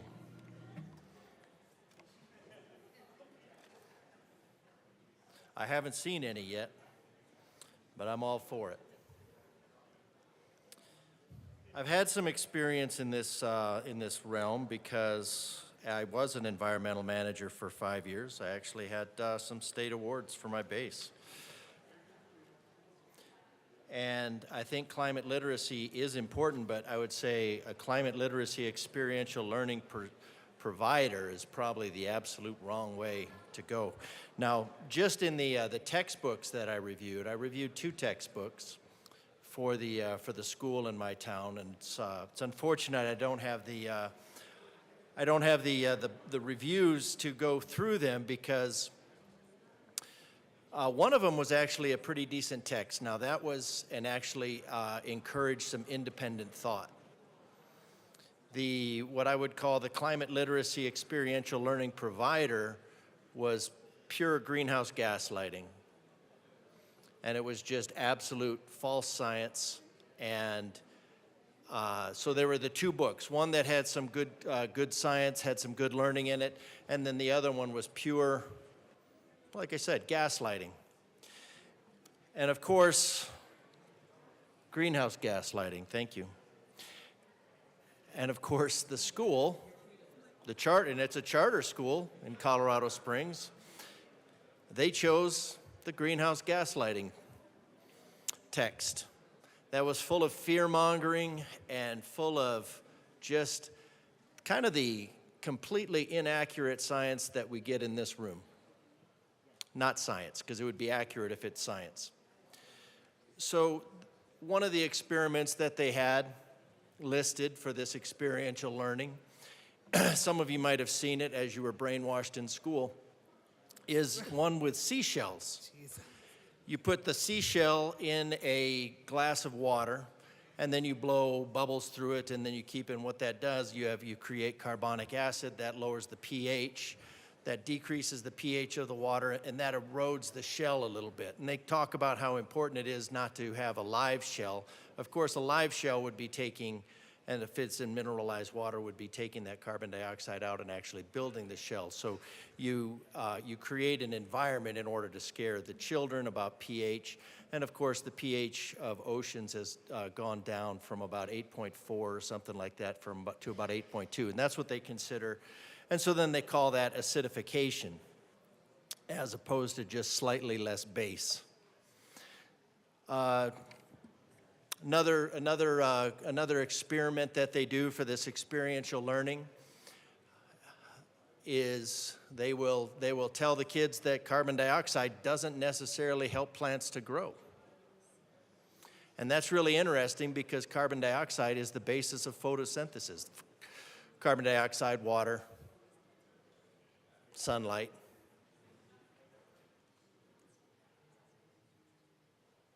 So what sunlight with photosynthesis, which is a process we don't really understand, we don't, despite having all kinds of opportunities to learn it, photosynthesis takes carbon dioxide and water, and then it creates sugars that are used to build the plant. And then that's ultimately what we eat. So you're ultimately made out of air. Some of you are made out of hot air. Just we're all made out of air. Carbon dioxide anyways. Somebody's listening. That's good. And so what they do with this is they say, well, they take these plants and they scare the kids because that's what the textbook is for. That's what experiential climate literacy is for. Because we're trying to turn them all into little greeniac carbonistas that are afraid of their own Representative breath. DeGraff, I will ask you to refrain from naming anybody a carbonista. If you could just talk about the content of the bill and That's ain't funny. to the literacy. Say, having been called one, I might feel a little some kind of way. But to the bill, sir, thank you. With the absolute most love and respect. So what they do is the way they do this is they put more carbon dioxide in an area, and then they restrict it. They make it really hot, and they give the plant like no water, and then they take away all the nutrients, and then they say, see, the carbon dioxide didn't make the plant grow. Which is really funny because I've done it I've added dry ice to a terrarium full of, or with a couple Venus flytraps, and those are really hard to grow, and they went crazy. So I think you have to be really careful about what you're going to get when you ask for this, because when you ask for climate literacy, what you're going to get most likely is the exact opposite. And I think. And now when we talk about the economic and social impacts of this, the other part is they used to talk about the tipping point being at 1.5 degrees Celsius, and that was over the last ice age, which happened to be pre-industrial, because once the ice age broke, then people started living better. Living better creates more carbon dioxide because we're actually not just all dying in famine and plague. So then you have carbon dioxide increase because people are actually living instead of scraping by. And so the kids that are actually going to be, I think, doing better are the ones that are not going to be brainwashed by the doom and gloom. Because at 1.5 degrees, that was threatened to be the tipping point. We've already passed that, and nothing tipped, because there is no balance. When somebody says there's a balance, and sometimes people call me a climate denier, which is really kind of a inane thing to say. If anybody, it really just proves the opposite. But New York City and San Francisco just completed about $8 billion worth of upgrades to their airport infrastructure, and so did other places that were technically underwater by the projections that former Vice President Al Gore predicted would have been underwater 12 years ago. Now, if there's somebody that needs climate literacy, it would be Al Gore. So climate literacy experiential learner means a provider that facilitates a student's final project. School district could include charter, boat, whatever, collaboration, rural, school district. Okay, climate literacy, learning project. Final means the student project focuses on effects of climate change in the student's local community.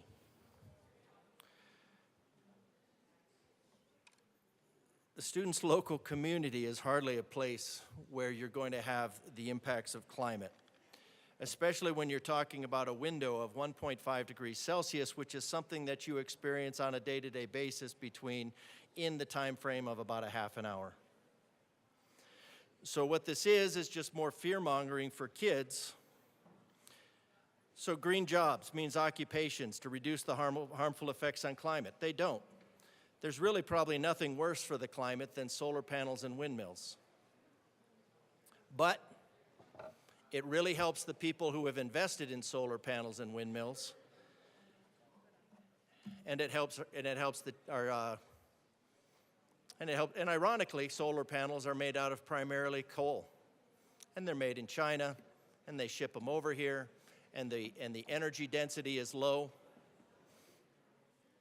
And so we get a lot of extra pollution in China. That comes over here, we freak out, and then we try to brainwash the kids a little bit more. Low carbon sustainable economy. It's not. And really, the low carbon economy is not meant to be sustainable.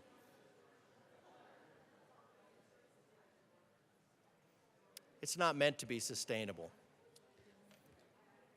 It can't be sustainable. If you want from the COE, Colorado CEO, to meet demand, we need about 50,000 more acres of solar panels. 50,000 acres to meet demand. That's demand now. If you want to have a reliable grid and you don't want to have it backed up by hydrocarbon fuel, you're going to need 500,000 to 1 million acres. You're going to cover 500,000 acres to 1 million acres with black heat sink solar panels. And the government is always good about giving a credit for solar panels, and then until the solar panel installer absconds with the bonus, and then you're just left with solar panels that don't work. So seal of climate literacy, I think, would go a long way, especially in this room.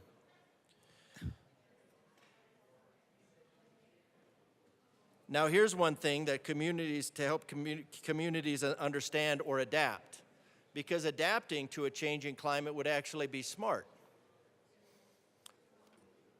Thinking that you can change thinking that you can change it is actually probably the most foolish thing that you can do.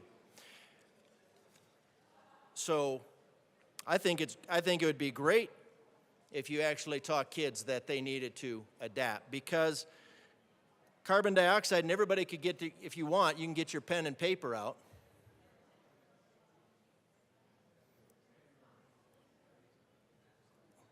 See, I think we can see what the interest in climate literacy is.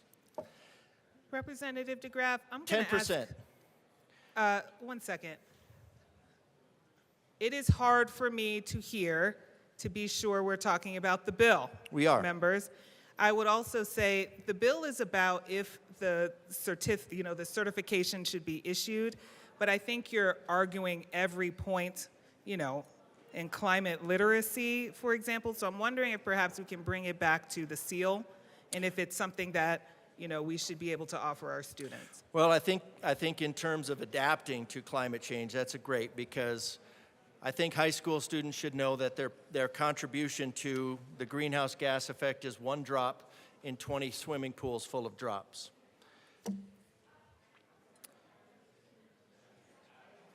And that's the effect of everybody. Now, the fear-mongering that comes even out of this room creates a level of anti-literacy, which is really unfortunate. And I think we ought to have some, and so one thing that I found in here, one issue that I found in here, it's good that we're a deliberative body, I like that.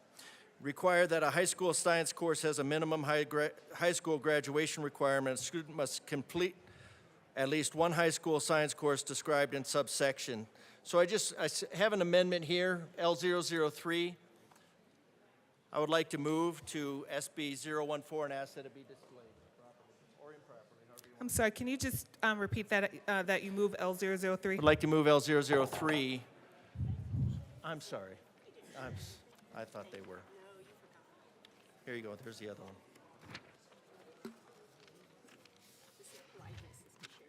Yeah. All right, I'm going to have to read it from here. These are just changing this a little bit. Graduation requirements: a student must successfully complete courses in in chemistry, physics, and biology. I think that would go a long ways towards actually having a scientific certificate, because as I was looking through this, that it's not a given that these are going to be there. So if we want to have scientific literacy, I think this would be the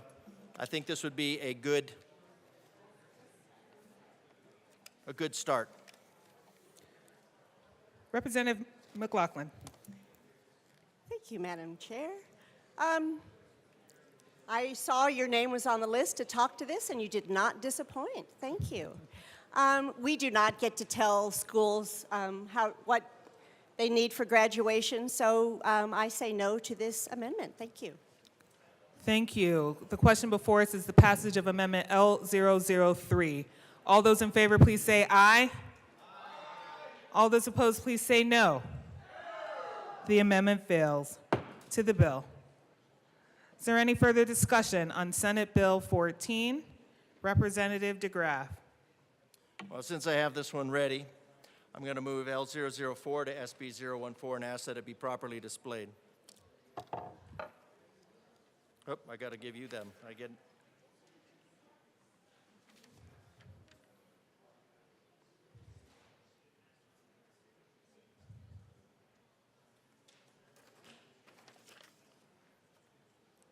Okay, L004 is properly displayed. To the amendment. All right, this is just from a teacher's perspective for critical thought.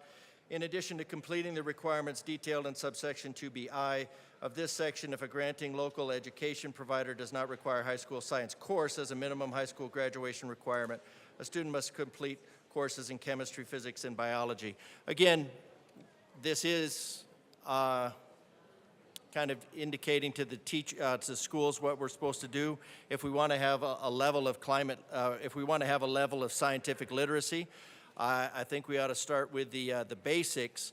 Otherwise, you're going to have students that are purely indoctrinated by the climate lunacy instead of the actual scientific literacy. Representative McLaughlin. Thank you, Madam Chair. You may be surprised, but you'd have to read up on it. Science is already required in high schools, so thank you very much. You could say no on this amendment. Is there any further discussion on Amendment L004? Seeing none, the question before us is its passage. All those in favor, please say aye. All those opposed, please say no. The amendment fails. To the bill. Representative DeGraff. All right, thank you, Madam Chair. Well, that's really unfortunate, and I don't have any other amendments. I do like the idea of climate literacy. I wish we had some, but the overall, what I've seen in this field from having reviewed it myself is that we're going to have just a high degree of indoctrination. So I'm not really sure I support this. I think an actual scientific curriculum would be value added, but a curriculum that is based on indoctrination and I would expect to be void of critical thought is probably something that we should avoid. Is there any further discussion on Senate Bill 14? Seeing none, the question before us is its passage. All those in favor, please say aye. All those opposed, please say no. Senate Bill 14 is passed. Mr. Shebo, please read the title to Senate Bill 197. Senate Bill 197 by Senators Robertson Will, also Representatives McCluskey and Catlin, concerning measures for the conservation of water in the state and in connection therewith, implementing the proposals of the Colorado River Drought Task Force. Madam Speaker. Thank you, Madam Chair. I move Senate Bill 197. To the bill. Members, wow, talking water again. Senate Bill 197 encompasses all of the recommendations that were made from the Colorado River Drought Task Force, a group that we launched during last year's legislative session. This group was charged with addressing the challenging circumstances our state finds itself, facing a 1,200-year drought, the worst drought in 1,200 years, a moment when the Colorado River is on everyone's mind when you're in the American West. the concerns about this river being able to deliver water resources to 40 million Americans. I am delighted to say that included in this bill is a focus on the expansion of environmental in-stream flow temporary loan program, a program that had been a part of the legislature's work a few years ago, and the expansion of that through the Colorado Water Conservation Board is critical to be able to preserve natural environments. I'm also excited to say that it was an expansion of the state's agricultural water rights protection program and access to more funding for the water plan implementation grants for both our Southern Ute and Mountain Ute tribes. This is good governing. This is a moment when we came together. We could not find solutions ourselves last year, so we charged a group of experts, people that worked tirelessly over the interim period. I want to extend my thanks to the members of the Colorado River Drought Task Force for their exceptional work. And I want to thank my co-prime, Representative Catlin, for his commitment to helping to bring forward these recommendations today. I ask for an aye vote. Representative Catlin. Thank you, Madam Chair. It's an honor to serve with you. It's an honor to serve with you. However, I cannot hear you. Can you switch your mic a little bit? Hello. Ooh, thank you, sir. Members, I know you don't think it, but the Colorado River affects you too. 60% of the water that's in your glass today came from the Colorado River. You are a part of the deal. This bill is the result of what we did last session, right about this time of the year, I think, where we went about creating a task force on the Colorado River. All of the experts had come to a dead stop. They didn't have any more ideas. So what we did is we went to the people that use the Colorado River here in Colorado. We had Eastern Slope folks, we had Western Slope folks, we had bureaucrats, we had people that own water rights, we had people that are worried about water rights. Together, they got together right after the end of May and started working on it. I think their first meeting was the 31st of July. And they had to make a report to us by the 31st of December. Those of you that have sat on a task force know that's awful fast. But they did the job. And they made these recommendations, and being true to our word, we took their recommendations and are going to put that into this bill that you're looking at today. The expansion of Environmental In-Stream Flow Temporary Loan Program is a big deal because this is going to allow water from storage to be loaned downstream to keep sections of our rivers alive. We've been told by a lot of people that rivers need to stay alive, and this is one way that we keep them alive through this coming and continuing drought. Probably the biggest thing about this is it allows protections of industrial water rights associated with Hayden and Craig power generations through 2050. Madam, could I get some help? Thank you. This is a change. This is something from those power generators as we go through transition. This will allow them to continue to hold those water rights and their conditional water rights and let them keep them through 2050 in the expectations that generation of power is still going to need water. As technology takes us forward, there will be more and more uses for their water rights. So for them to suffer loss puts the state of Colorado at a disadvantage. This piece of legislation will allow them to hold those through 2050. The other thing that it's done is it increases access to water plan implementation grants for the Southern Ute and the Ute Mountain tribes. That doesn't sound like much, but what this does is it brings them to the table with their ideas and their ways of saving water and allows the state of Colorado to make grants to them. Folks, this is something the state of Colorado came together on. This is something the state of Colorado agrees upon. And this is one of those where they've taught me in the past, don't talk too much. Good bill. Vote yes.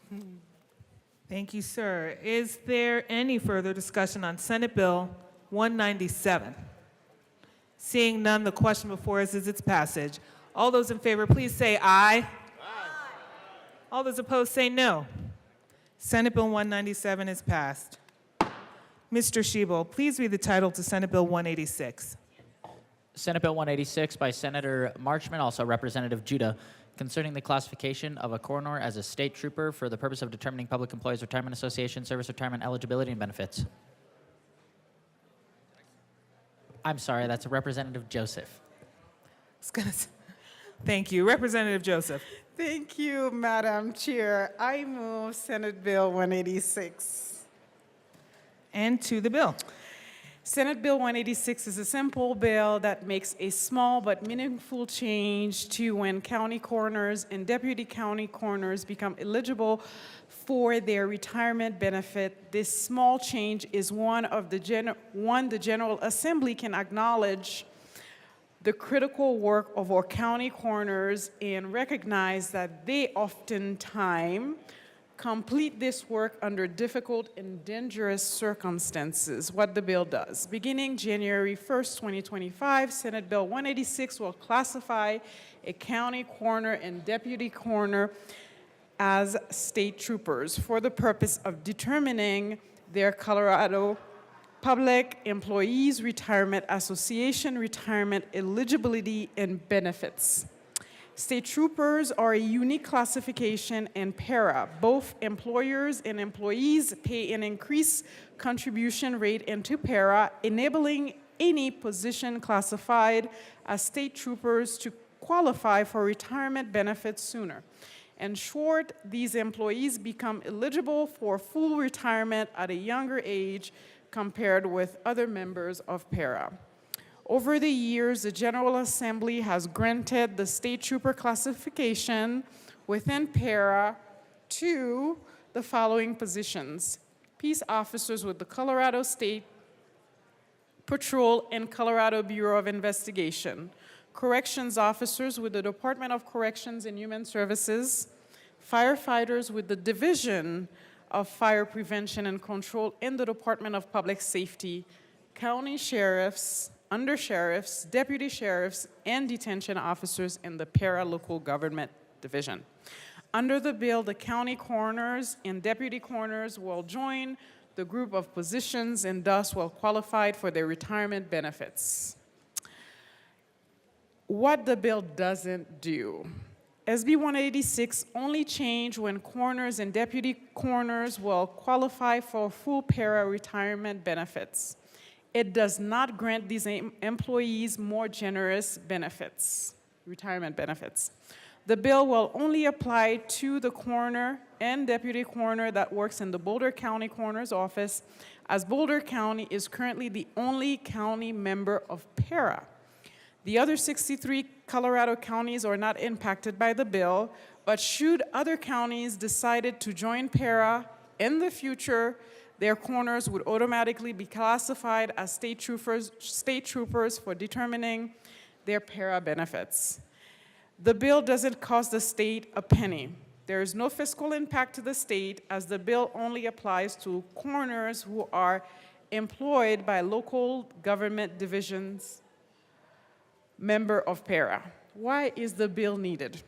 The goal of Senate Bill 186 is to support the employees within the coroner's office who share the same dangerous and hazardous work environment as those of law enforcement and fire departments. Coroners and deputy coroners may work up to 100 death scenes a year at locations that often include a myriad of hazards, including exposure to biohazard materials, dangerous chemicals, infectious diseases, and unstable structures. More often than not, these hazards are largely unknown upon entry to the scenes. Coroners and deputy coroners play a vital role in our communities by investigating deaths and providing closure to grieving families. Placing coroners and deputy coroners within the state troopers classification of para is a meaningful way for the General Assembly and our communities to demonstrate appreciation for the valuable contribution that these public servants make to our state every day.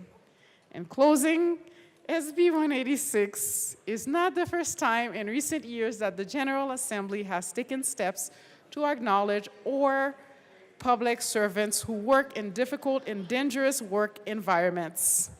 We have done so 4 times in the last 6 years, in 2018, 2020, 2023, and this year with Senate Bill 169. Madam Chair, I think I hold the record for the longest speech for a very, very short bill, and I ask for a yes vote. Thank you. Thank you. Minority Leader Puglisi. Thank you, Madam Chair. Actually, if the good representative from Boulder County can stay up, I just have a couple of questions about this bill as I'm trying to process. You don't have to answer the questions if you don't want to. I just have a couple of questions. So you said this bill is for Boulder because Boulder's the only county that is currently part of para. Is that correct? Representative Joseph. Yes, Assistant Majority Leader Puglisi. Okay. Minority Leader Puglisi. Minority Leader Puglisi. Okay, thank you. And then my second question is, so if other counties wind up joining para, their coroner can be in there, but most counties, I would think, I'm pretty sure almost all counties, except for the large counties, their coroners are part-time coroners, so would they be eligible for para as well? Representative Joseph. Thank you, Madam Chair. I don't have such information, but however, whatever the eligibility qualification is within para, they would have to follow that. Thank you. Okay. Minority Leader Puglisi. Thank you, Madam Chair. But this would only apply to the coroner, and while I agree the coroner is has very important duties that could potentially be dangerous, I think that all of the county elected officials, I mean, if you're going to allow one county elected official to be part of para, I don't know why wouldn't it be open to all county elected officials? Representative Joseph. Thank you, Madam Chair. This bill would allow the other 63 counties, if they so choose to join para, to do so. Minority Leader Puglisi. Thank you. I mean, like county commissioners, the clerk and recorder, the treasurer. This is very specific to coroners, and I'm just trying to wrap my head around why they would have special treatment over other elected officials in the county. Representative Joseph. Thank you, Madam Chair. I don't have the information when it comes to county commissioners and other classification. I can certainly look into that for you, but I know this specific bill only takes into account county coroners at this time. But I'd be happy to find that information for you and have further conversation. Okay. Thank you. So I appreciate all of that. I have an issue just in general segregating one class of elected officials. This does only apply to one county at this point, but I don't see why other county elected officials wouldn't have the same access as the coroner. I don't know why we would pick out the coroner. No offense to coroners. Coroners are great, but when you look at some of their duties, they don't, in some cases, rise to that same level. Boulder's a bigger county, so I understand that. But when you look at the state as a whole, it doesn't quite make sense in my head. But I really appreciate you bringing it forward. It's given me a lot to think about. I'm going to be a no on the bill right now, but would love to talk to you about the more information that you gather. I don't know why it would just apply to that one class of county electeds. That would be my issue. So thank you. Thank you. Seeing no further discussion on SB 24-186, all in favor of SB 24-186, please say aye. All opposed, please say no. The ayes have it. 186 is adopted. Mr. Schiebel, can you please read the title of SB 24042? Senate Bill 42 by Senators Buckner and Fields, also Representatives English and Bacon, concerning the creation of the R.E.P. Taylor Sickle Cell Disease Outreach Program to provide support to individuals living with sickle cell disease and in connection therewith, making appropriation. Representative English. Thank you, Madam Chair. I just want to start by... Can you start by moving the committee report sorry. the bill? Okay, I'll do it. Thank you, Representative Bacon. Thank you. Excuse me, Assistant Majority Leader Bacon. I move Senate Bill 42 and the Health and Human Services Committee report. Okay, to the Health and Human Services Committee report, Representative or Assistant Majority Leader Bacon. That's a really long title. It's hard to say. AML works. In the committee, we brought an amendment to appropriately place this work, and so we had a request from the Department of Public Health and Environment to move this to the Division of Administration and Support, and with that, I urge and I vote. Thank you. Is there further discussion on the Health and Human Services Committee report? Seeing none, the question before us is the adoption of the Health and Human Services Committee report. All in favor, please say aye. Aye. All opposed, no. The Health and Human Services Committee report to SB 24042 is adopted. To the bill, Representative English. Thank you, Madam Chair. First, I want to say it's an honor to run this particular piece of legislation in honor of Ms. R.E.P. Taylor.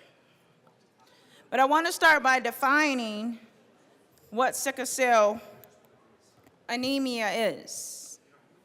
Sickle cell anemia is a genetic blood disorder predominantly affecting individuals of African descent. It's characterized by abnormally shaped red blood cells that can cause blockages in blood vessels, leading to severe pain, organ damage, and a shortened lifespan. Due to its prevalence within the African American community, education about sickle cell anemia is paramount for several reasons. Number one, understanding sickle cell anemia's genetic basis and inheritance pattern is crucial for individuals and families. Education can empower individuals to make informed decisions about family planning, such as genetic counseling and testing, which can help minimize the risk of passing the disease to future generations. Raising awareness about the importance of early detection through newborn screening programs can facilitate early intervention and management, improving the quality of life for affected individuals. Secondly, dispelling misconceptions and reducing the stigma surrounded around sickle cell anemia is essential. Historically, there have been societal prejudices and misunderstandings about the disease within the African American community, leading to discrimination and inadequate healthcare access. Education can challenge these misconceptions, fostering a supportive environment where individuals feel comfortable seeking appropriate medical care and support services without fear of judgment or discrimination. In response to this critical need, we have brought forth this legislation to establish the R.E.P. Taylor Sickle Cell Disease Outreach Program. This program aims to provide essential outreach and support services to individuals with sickle cell disease and their family. The importance of access and resources. Access to health care and resources is paramount for individuals with sickle cell disease, as it directly impacts their quality of life and health outcomes. In the Black community, where sickle cell anemia is more prevalent, ensuring equitable access to care becomes imperative. By addressing barriers to access such as financial constraints, lack of awareness, and systemic inequalities, This legislation strives to bridge the gap in healthcare disparities. There are critical components of this outreach program. And the Oh, sorry. Members, can we please keep it down? Take your conversations off the floor. Representative English, please continue. Thank you, Madam Chair. The R.E.P. Taylor Sickle Cell Disease Outreach Program outlines specific measures to support individuals and families affected by sickle cell disease. Number one, community-based nonprofit organizations. The program mandates the Department of Public Health and Environment to contract with community-based nonprofit organizations, and these organizations will serve as conduits for outreach and support services, leveraging their understanding of local needs and networks within a community. Number two, the Outreach Services Program will proactively reach individuals living with sickle cell disease and their families. This includes raising awareness about the disease, educating the community about available resources, and facilitating access to healthcare services. Number three, the support services. The program will offer comprehensive support services, acknowledging the multifaceted challenges faced by individuals with sickle cell disease. These may encompass financial assistance for medical expenses, counseling services, support groups, and navigation assistance through the healthcare system. And lastly, cultural competency and sensitivity. The outreach program is committed to inclusivity and understanding. It will prioritize cultural competency and sensitivity training for staff and volunteers, ensuring that services are delivered in a manner that respects the cultural nuances and experiences of those affected by sickle cell disease. This approach aims to make everyone feel heard and valued regardless of their background or circumstances. The R.E.P. Taylor Sickle Cell Disease Outreach Program in Colorado represents a significant step towards addressing healthcare disparities in the Black community. This legislation aims to improve health outcomes, enhance quality of life, and promote equity in healthcare delivery by prioritizing access and resources for individuals living with sickle cell disease. And it underscores the importance of targeted interventions and community engagement in tackling complex health issues within marginalized communities. And with this, colleagues, I would ask for your yes vote.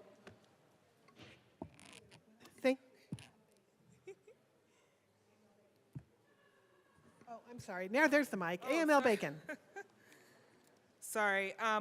Thank you to my representative, doctor, pastor, friend. Sorry. It's an honor to work on this bill with you. Members, I just wanted to say thank you quickly to the constituents who came and talked about this bill. I want to say thank you to the Health and Human Services Committee for voting for this bill unanimously. I just also want to say that, you know, in our community, we do know that this is a rare disease, but it's called rare by way of, you know, the overall population across the country and who it affects, but it actually has a very high impact on the African American community. When someone is sick with sickle cell, we call the episodes being in crisis. And so we heard from women who work at a clinic particularly. This is really important for Colorado Springs and El Paso County. They drove all the way up to talk about this. Also in the Denver metro area, we heard from women who said they didn't know if they should or could have kids because of this disease. This is a disease that we screen for in the African American community. 1 out of every 13 kids, African American kids, has the trait for sickle cell. And so when we think about family planning, this comes up. And so any sort of treatment that we can find in public health information and insights will support in that way. And so I want to thank all of those moms who came up to talk about how important this was for them, that one in particular was glad to know and to be supported in having 4 children. So thank you all for your time and support on this bill. We've been working on it for a couple of years. And again, grateful to our chamber And with that, we encourage an aye vote.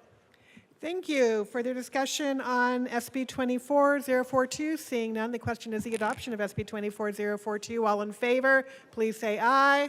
Aye. All opposed, no. The ayes have it. SB 24042 is adopted. Mr. Shebel, can you please read the title of SB 24187? Senate Bill 187 by Senators Robertson Gardner, also Representative Harrod, concerning the scope of security measures for the Judicial Department. Representative Harrod.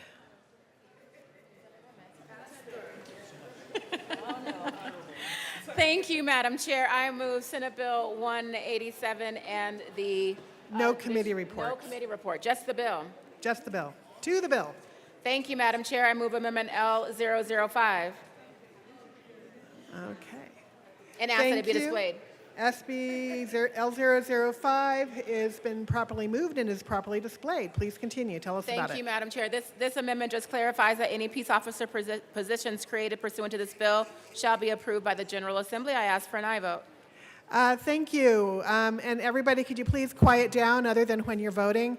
So, all in favor of L005, please say aye. Aye. All opposed, no. L005 is adopted. To the bill, Representative Harrod. Thank you, Madam Chair. This is a good bill that ensures our judicial officers have the protection they need to continue to do their work after the harassment, threats, doxing, and swatting. I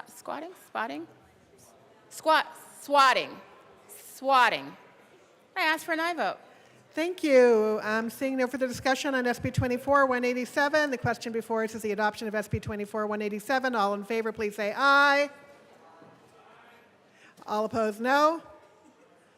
The ayes have it. 187 is adopted. Mr. Shebel, can you please read the title of SB 24008? Senate Bill 8 by Senators Zenzinger and Kirkmeyer, also Representatives Puglisi and Young, concerning increasing support for kinship foster care homes and in connection therewith making an appropriation. Thank you. Representative Young. Thank you, Madam Chair. It is an honor to serve with you. And a true honor to serve with you. I move Senate Bill 24008 and the Appropriations Committee report and the Health and Human Services report. That has been properly moved to the appropriations report. We had an amendment clarifying. Oh, I'm sorry. Who's? Guys, you know what? I can't tell if it's the speaker speaking or if it's you guys, so calm down, be quiet if you want to get out of here tonight. Representative, which one? Young. Okay, there you go. Representative Young. To the Appropriations report, we had an amendment that clarified that TANF would be used for 24-25 and 25-26 for funding, and we were appropriated $190,672 out of general fund for 24-25.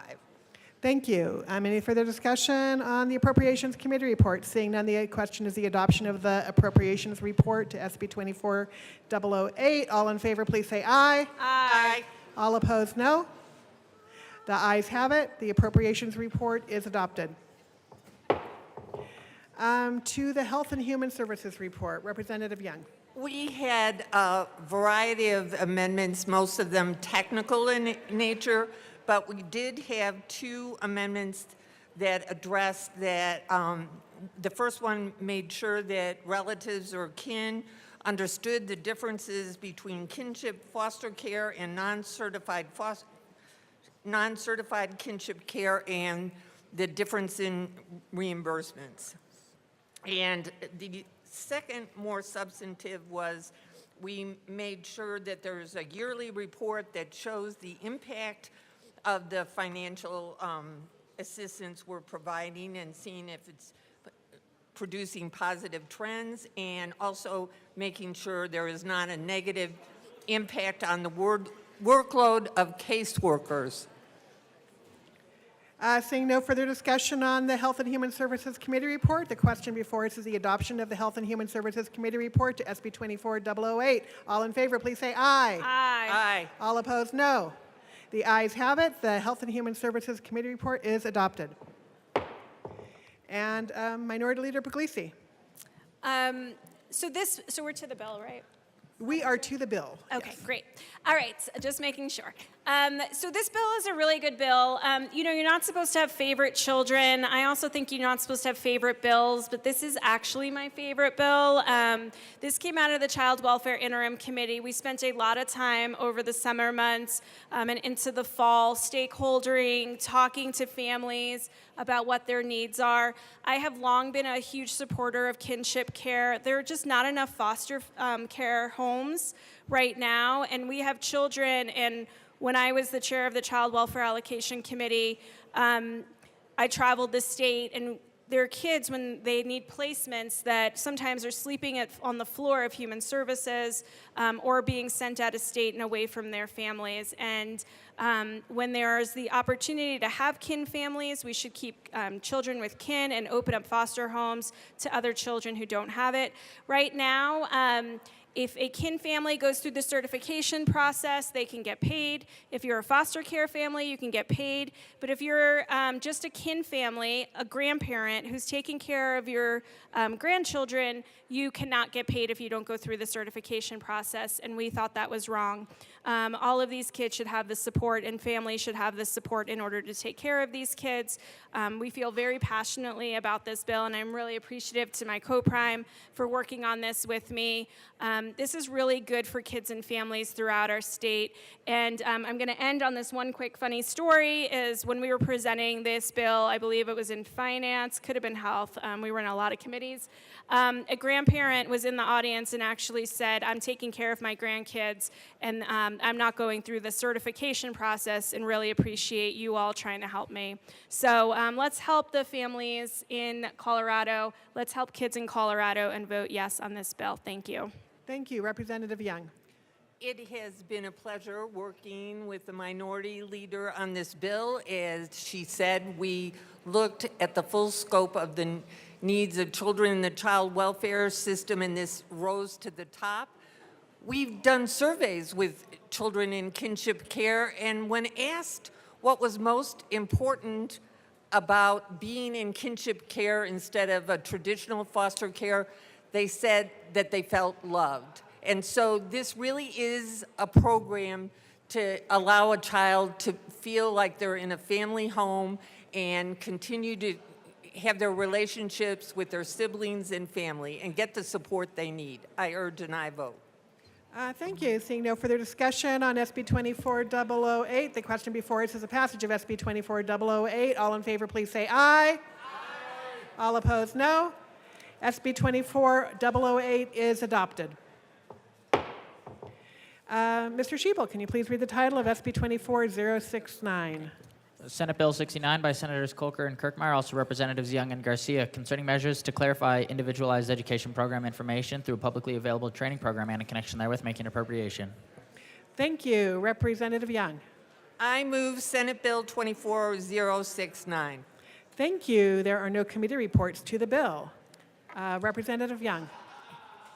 We imagine being a parent, you're always concerned about your child and children, and you can see that they're either struggling in school or sometimes they were born with real physical and learning challenges. So you start working with the school and they say that these needs might be significant, and they have you sign a form, and you hope you understand it, but you trust the school that they're trying to do something beneficial for your child. And they do assessments, and you come to a meeting, and you come in, you're not even sure who's going to be at the meeting. You walk into the room, there might be 7 people there, and they start speaking a language, it's English, but they're using terms that you don't understand at all, maybe learning disability or multiple disabilities and needing services, and you want to be an active part of your child's learning.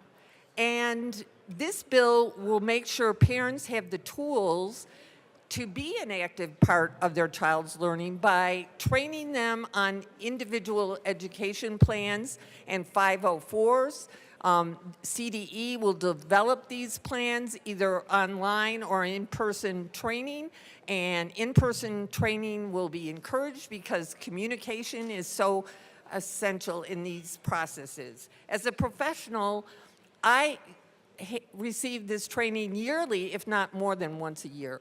So it's really important that parents have the tools to be a part of the team that will serve their child. Representative Garcia. Thank you, Madam Chair. I want to thank my co-prime for running this bill with me and for bringing me on this journey with her. As many of you know, the organization that I run, one of the components of the organization that I run is supporting families that have children with disabilities and special learning needs. And by and large, the greatest issue is understanding IEPs and 504s. We provide training for parents to understand what their rights are, what words mean, what the process looks like. We support during our annual conference, we have teachers, special ed teachers there so that parents can show up and sit down with the specialist and ask, what does this mean? Even after they've signed it.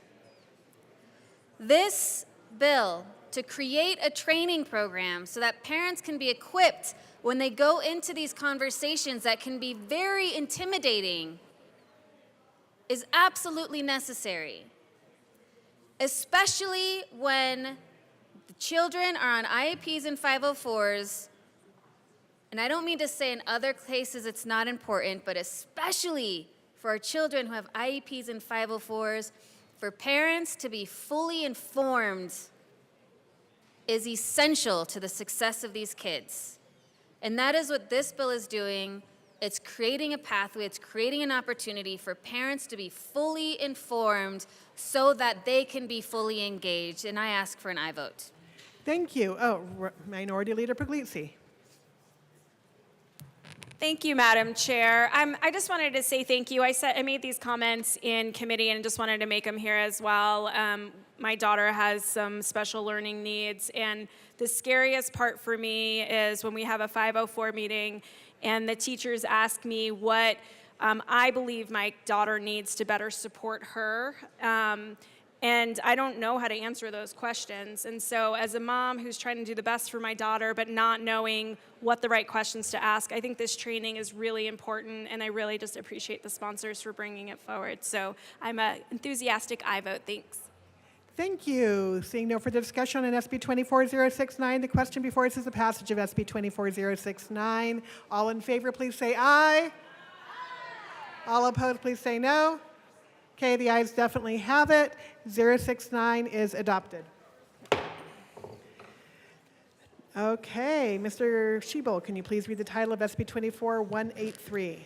Senate Bill 183 by Senators Simpson and Hawkins Lewis, also Representatives Martinez and Velasco, concerning the distraint sale of a mobile home to collect delinquent property taxes and in connection therewith, temporarily suspending the distraint sale of mobile homes, creating a task force on mobile home ownership and taxation, and making appropriation. Thank you. Representative Velasco. Thank you, Madam Chair. I move Senate Bill 183 and the Transportation, Housing, and Local Government Report. Great. To the Transportation, Housing, and Local Government Report. Representative Martinez. Thank you, Madam Chair. So in committee, we got some feedback from some of the stakeholders in this process. They wanted to include a few more members on the task force that included some county commissioners, one from a rural area, one from an urban area, to make sure that we had that representation on the task force, and we request an aye vote. Thank you. All in favor of the Transportation, Housing, and Local Government Committee report, please say aye. Aye. All opposed, no. The Transportation, Housing, and Local Government Committee report is adopted. To the bill, Representative Martinez. Thank you, Madam Chair. So we originally tried to fix this. There's an issue that is going on with mobile homes right now in the state due to a Supreme Court case. And what we found out is that there is a lot of depth in this subject. So we tried to run another bill this year to being able to address that, to making sure that we were in compliance, that county treasurers and assessors had the tools that they need to assess this property, because essentially what's happening now is any other real property that's assessed, if there's once there's a lien that's taken out on it, whatever equity is left goes back to the homeowner. But we have found out that sometimes with mobile homes that is not always the case, because there is a long list of different variations and how they're taxed, how they're not taxed, who it goes to, who's doing the taxing. I'm happy to spend the next hour and a half telling you guys about all of the intricacies in this. But judging by the room, that's not going to be necessary today.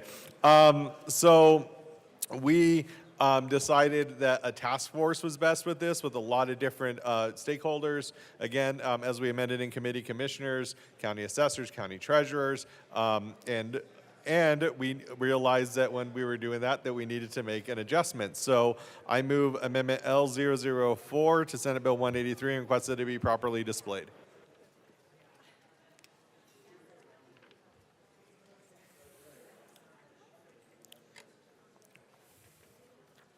Thank you. L004 has been properly moved and is properly displayed. Please tell us about your amendment, Representative Martinez. Thank you, Madam Chair. So when we were talking about owners of mobile home parks, we need to expand that definition. So this says that a representative from a trade association that represents the mobile home industry is also appointed by the director. So we request an aye vote. Okay. Thank you. The question before us is the passage of L004 to SB 183. All in favor, please say aye. Aye. All opposed, no. The ayes have it. L004 is adopted. Representative Velasco. Thank you, Madam Chair. Due to federal rulings and findings, this measure is urgently needed, as this practice is potentially in violation of the Fifth Amendment, which states that nor shall private property be taken for public use without just compensation. So we urge a yes vote. Thank you. Thank you. The question before us is the passage of SB 24-183. All in favor, please say aye. Aye. All opposed, no.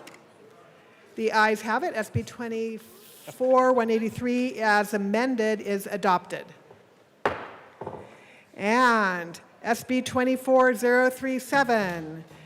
Representative, oh, I'm sorry, Mr. Schiebel, can you please read the title of SB 24-037? I was getting ahead of myself. Senate Bill 37 by Senators Simpson and Bridges, also Representatives Lynch and McCormick, concerning alternative mechanisms for achieving compliance with water quality standards and in connection therewith making appropriation. Thank you. Representative McCormick. Thank you, Madam Chair. I move Senate Bill 24-037. Thank you. There is no committee report, so to the bill. Thank you, Madam Chair. This bill is really cool because it authorizes a feasibility study and pilot study for to look at alternative mechanisms for achieving water quality by using what is described as green infrastructure, which means using our land, how we plan our land, manage our land, the interconnected network of green spaces to address temperature and nutrient releases from different processes in a way where we might be able to save money and not have to build gray infrastructure, which means the big water treatment facilities. And a lot of our small and medium-sized wastewater utilities across Colorado are facing costly upgrades to address some of these discharge to rivers, and this may be an alternative way for us to not only save money, but do this in a very unique and innovative way. The University of Colorado and Colorado State University are ready to embark on this work to look at how they can work with landowners, work with our ag community, and develop a couple of pilot projects to look into this. And I think it's a super cool idea, and I urge everybody to vote yes. Representative Lynch. Thank you, Madam Chair. Members! Members, this is the last bill on the calendar. Woo-hoo. I don't know if anybody's noticed that or not. This is the last bill. And this is a really cool bill. This is a really cool bill because, let me tell you some stories. The water availability is a big issue in my part of the world, but also water quality is a huge deal. And we've got to put the resources behind figuring out alternative ways of fixing this. And so I have to confess, like this, there is the word green in this bill. It's a nice And, color. and I'm sorry, but I'm on something that says green, which you wouldn't expect. But what this bill does is this bill allows us to go give some funding to figure out ways that we can, through alternative methods, figure out ways to clean water before it gets downstream.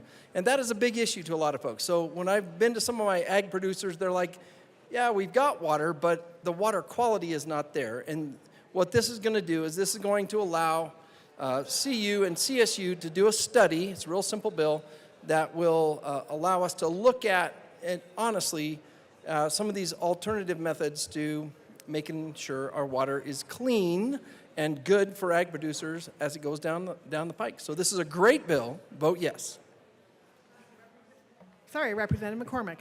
Thank you, Madam Chair. I just wanted to add that this is a green way to save green out of your pocket. Okay. Vote yes. Well, Good bill, thank vote you. yes. With that, seeing no further discussion, SB 24, the question before us is the passage of SB 24-037. Oh, forgive me, Representative Catlin. Thank you, Madam Chair. It's an honor to serve with you. And an honor to serve with you. I just wanted to ask, I suppose, the representative from Wellington, are you going to be hiring beavers to do some of this work? Representative Lynch. Thank you, Madam Chair, and thank you to the representative from the other side of the hill. No, we are actually going to employ wolverines in how we go about cleaning this water. Yeah. And now that we have wolverines in this state, they'll be plentiful. Okay, now, seeing no further discussion on SB 24-037, the question before us is the passage of SB 24-037. All in favor, please say aye. All opposed, no. The ayes clearly have it. SB 24-037 is adopted. Madam Majority Leader. Thank you, Madam Chair. I move the committee rise and report. Seeing no objection, the committee will rise and report.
The House will come back to order. Mr. Shebel, please read the report of the Committee of the Whole. Madam Speaker, your Committee of the Whole begs leave to report as under consideration the following attached bills, being the second reading thereof and making the following recommendations thereon. House Bills 1022 as amended, 1055 as amended, 1132 as amended, 1142 as amended, 1223 as amended, 1245 as amended, 1447 as amended, 1457 as amended, 1460 as amended, 1462 as amended, 1463 as amended, 1464, 1467 as amended, 1468 as amended, and 1469 as amended, passed on second reading, order gross and placed on the calendar for third reading final passage.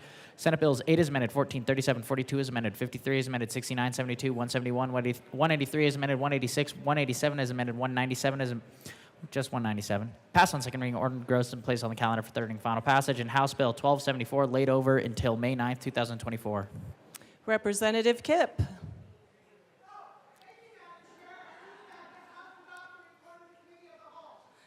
Members, you have heard the motion. We do have amendments at the desk. Mr. Shebel, please read the first SOPR amendment to the Committee of the Whole report.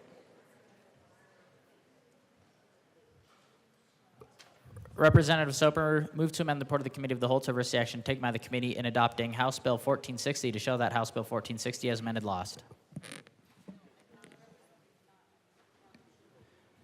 Representative Soper. Sorry. Thank you, Madam Speaker. Members, this is an amendment that a yes vote would be a no vote on the bill. And as I explained during the debate earlier, there is a real need for reform here. The stories that we heard off the House chamber and in Judiciary Committee, those are real. And there's a culture, certainly within some law enforcement agencies, that need to be broken. And we can and we must do better. We need to reform our whistleblower statutes. We need to ensure that a victim's story is listened to and believed.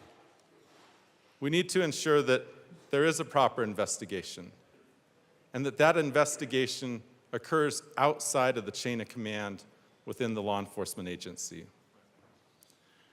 The reason I'm running this particular amendment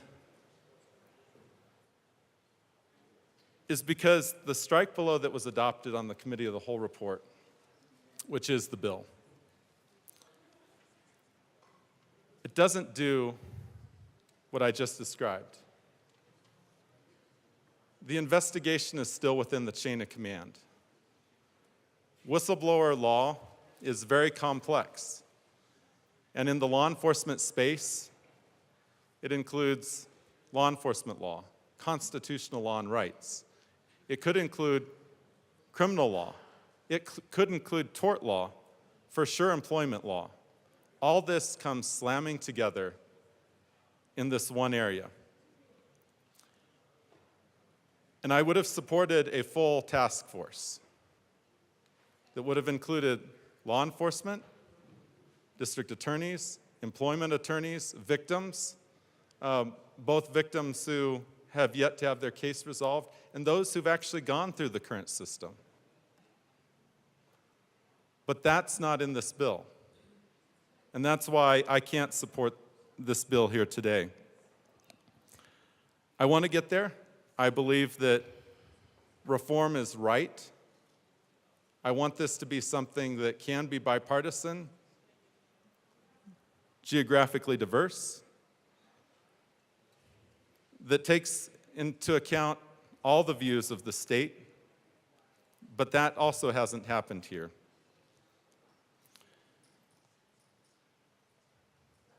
This is something that I think we should all be committed to working on next year and next session.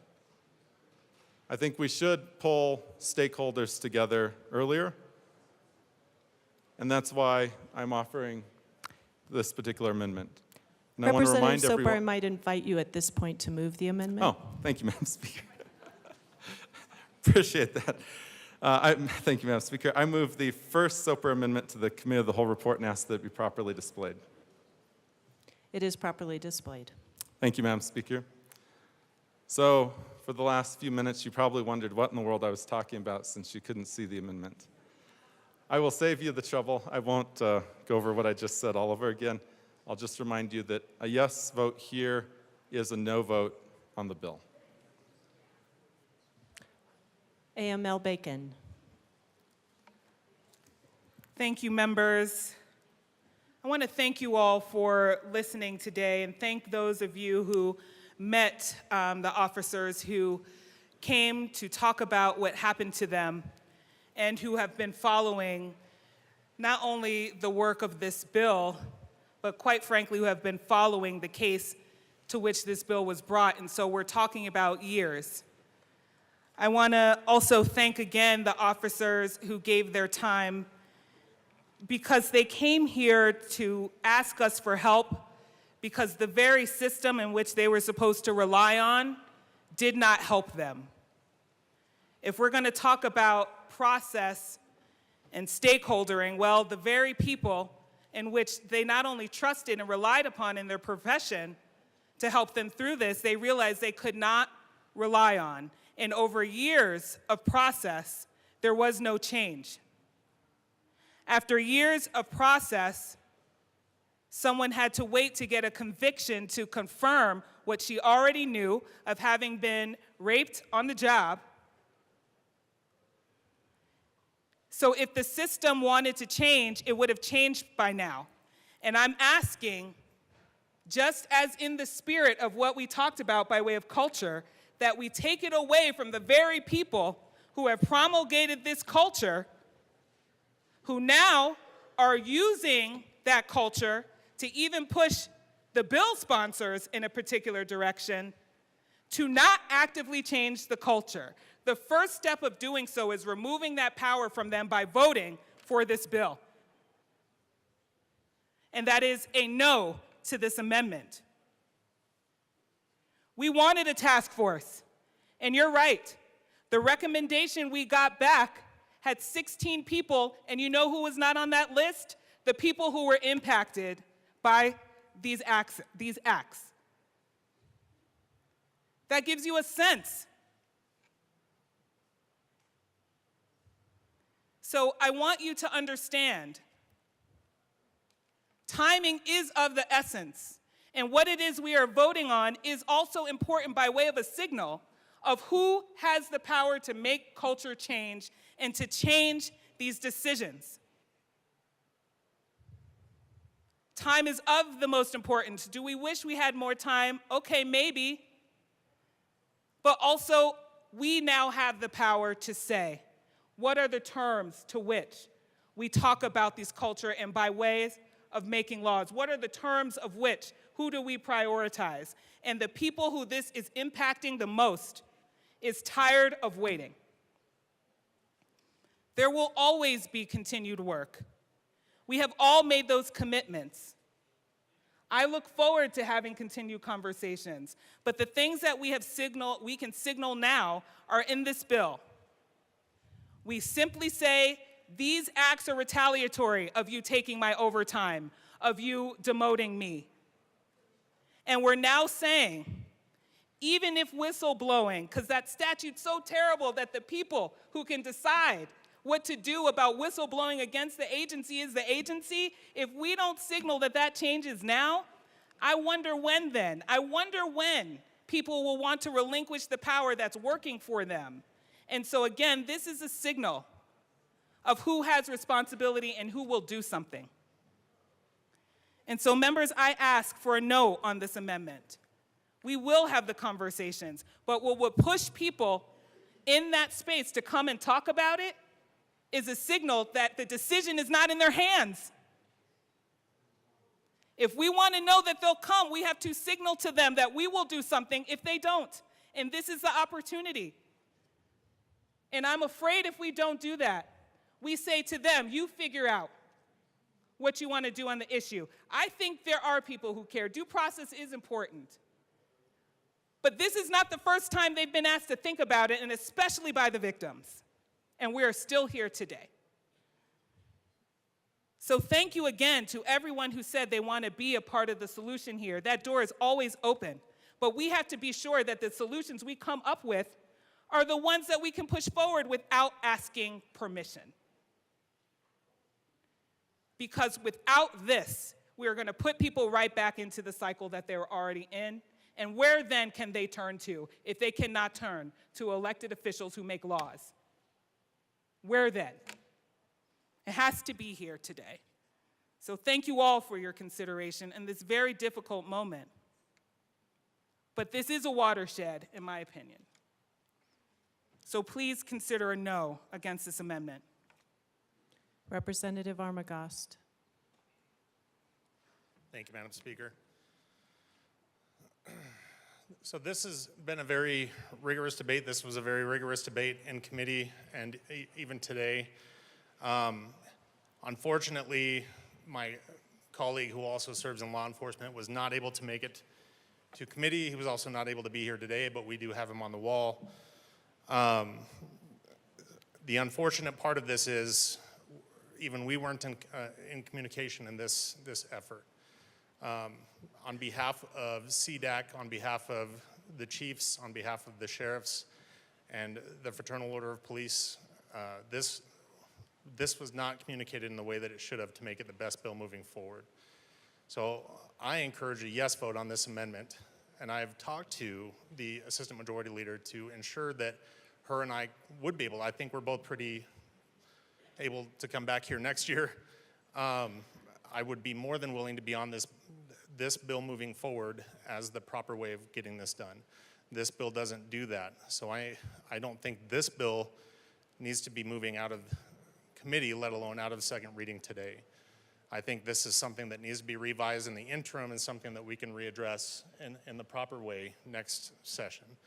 I don't think the victims of what we are talking about should wait, but I think that's only due to the fact that we needed to get this done the right way the first time, and we still do need to get this done the right way the first time. And if that needs to be delayed, that's what I think should happen. I think getting this out of committee the way it came out of committee was wrong.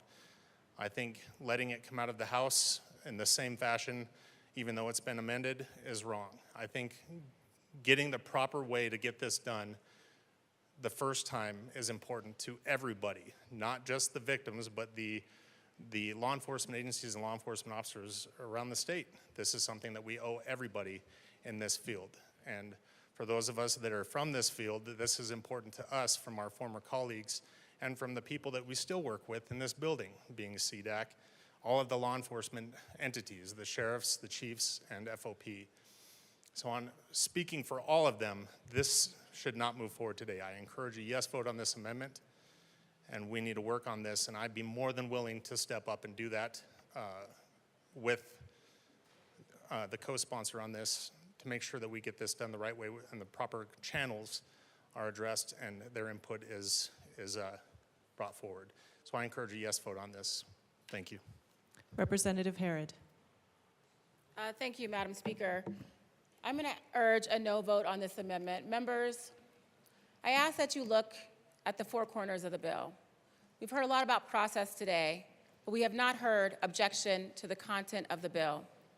But what a no vote today does is says that the people who are currently in law enforcement, who have whistleblown, who are facing retaliation, have to wait a whole year in that space in order to have the protections they need. The clear definition of what retaliation is to include what is happening to them. This amendment and the bill, as we drafted it, make sure that Mackenzie, who is here with her grandma today, can come out of the post database. That her convictions and her involvement, in law enforcement to bring convictions to people who are domestic violence abusers can stand. That's all the bill does. And then it moves forward and requests the working group. That's all. No one has had a problem with the content of this bill today. Even what you just heard for why this amendment should move forward is all this process things where we know for a fact, and we've litigated this already on the floor here, they wouldn't come to the table. We're asking for a no vote on this amendment today to allow the voices of the officers who bravely stood forward to mean something, so that this conversation can continue, and in hopes that every step of the way, which it still has another chamber to go through, that people will come to the table and have an honest conversation about the content of the bill. And an honest conversation about how someone who raped someone who's right out of the academy should not be able to use this database to retaliate against someone. That's all the amendment does. So I ask for a no vote on this amendment today, that's displayed here, and a yes vote on the bill tomorrow. Thank you.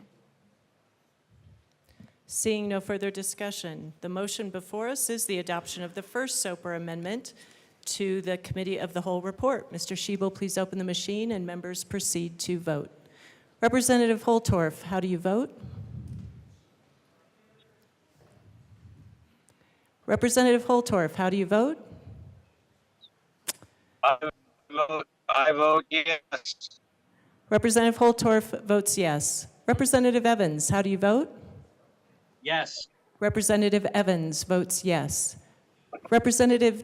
Speaker Pro Tem Degree Kennedy, how do you vote? No. Speaker Pro Tem Degree Kennedy votes no.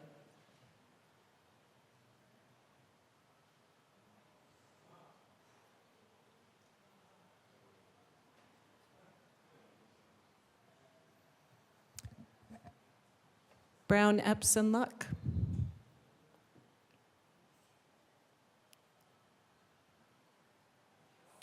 Please close the machine. With 32 aye, 31 no to excuse, the amendment is lost.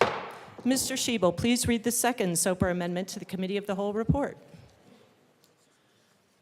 Representative Soper moved to amend the part of the Committee of the Whole to reverse the action taken by the committee in not adopting the following Evans Amendment L12 to House Bill 1460 to show that said amendment passed, that House Bill 1460 as amended passed. Representative Soper. Thank you, Madam Speaker. I move the second SOPR amendment to the Committee of the Whole report And ask that it be properly displayed. it is properly displayed. Please proceed. Thank you, Madam Speaker. So I ran this amendment for one of our colleagues who could not be here to run this amendment for himself, for Representative Evans. And what this amendment does is it says that the provisions in the Judiciary Committee report, not the strike below version of the bill, would not apply if the law enforcement agency is certified by the Commission on Accreditation for Law Enforcement Agencies, and what they have to do to be able to get that accreditation and maintain and keep that accreditation. One thing that's within the accreditation are the standards for whistleblower protection, and that it's outside of the chain of command. And so those agencies would be able to rely on the standards and policies that's within the accreditation for maintaining the whistleblower protection. For other agencies, they would have to make the determination whether or not they want to go through reform and become accredited, or be subject to the provisions of the Judiciary Committee report. And I'd ask for a yes vote. Thank you. Representative Herod. Thank you, Madam Speaker. And I want to thank my colleague from Delta for bringing this bill, or this amendment. It's actually one that I had hoped we could actually move through this process, but we were told by law enforcement that the misdemeanor and the private right of action was a no-go. This still includes the misdemeanor and the criminalization of law enforcement for quote-unquote unlawful behavior, and it's still, which they said they couldn't define, and it still includes the private right of action, which allows more individuals to sue the individual agencies and the individual people. This was a no-go from law enforcement. So, members, we asked for a no on this amendment so that we can honor our commitments, even if it was one-sided speaking out, to not move those pieces of the bill forward and to move forward with something that did not include the criminal penalty and the private right of action. So we ask for a no vote on this amendment.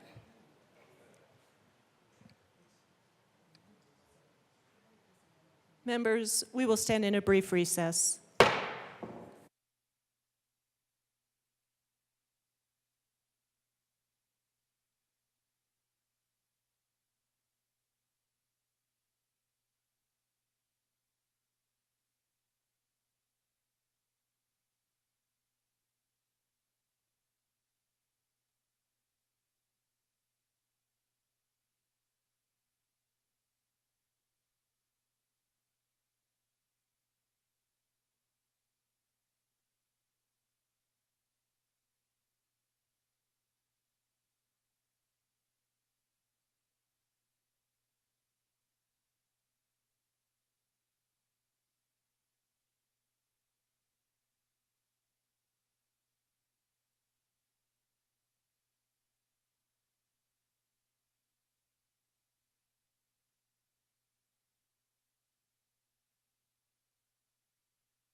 The House will come back to order.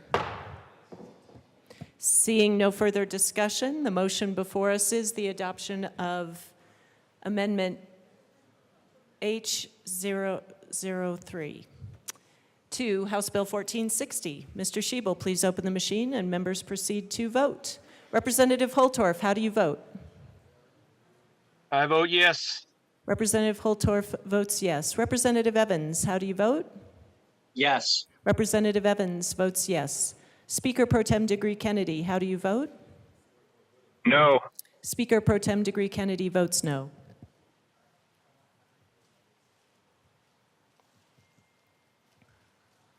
Epps Judah Luck Lynch.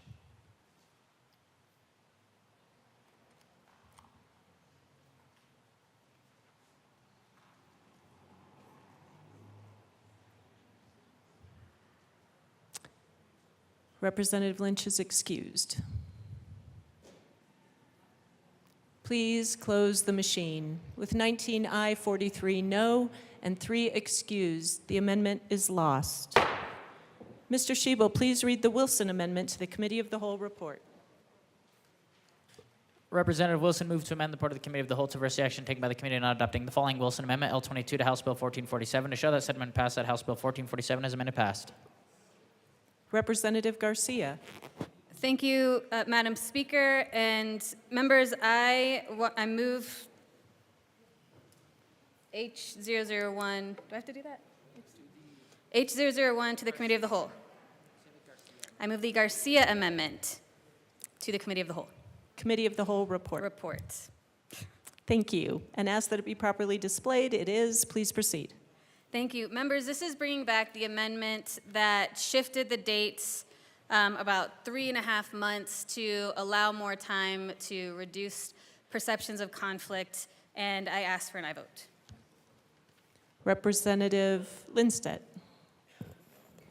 Thank you, Madam Speaker, and my good colleague from Monument initially brought this amendment forward, and now that we've had several hours to think a lot about it, and that my good colleague from Adams County brought it forward, I think we're going to take it. So we encourage an aye vote.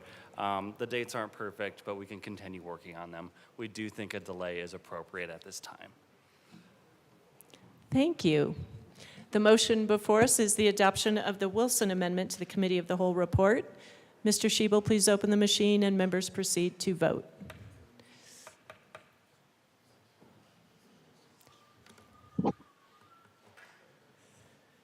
Representative Holtorf, how do you vote? No. Representative Holtorf votes no. Representative Evans, how do you vote? No. Representative Evans votes no. Speaker Pro Tem Degree Kennedy, how do you vote? Yes. Speaker Pro Tem Degree Kennedy votes yes. Please close the machine. With 61 aye, 2 no, 2 excused, the amendment is adopted. There are no more amendments at the desk. The motion before us is the adoption of the Committee of the Whole report. Mr. Schiebel, please open the machine and members proceed to vote. Representative Holtorf, how do you vote? No. Representative Holtorf votes no. Representative Evans, how do you vote? No. Representative Evans votes no. Speaker Pro Tem Degree Kennedy, how do you vote? Yes. Speaker Pro Tem Degree Kennedy votes yes.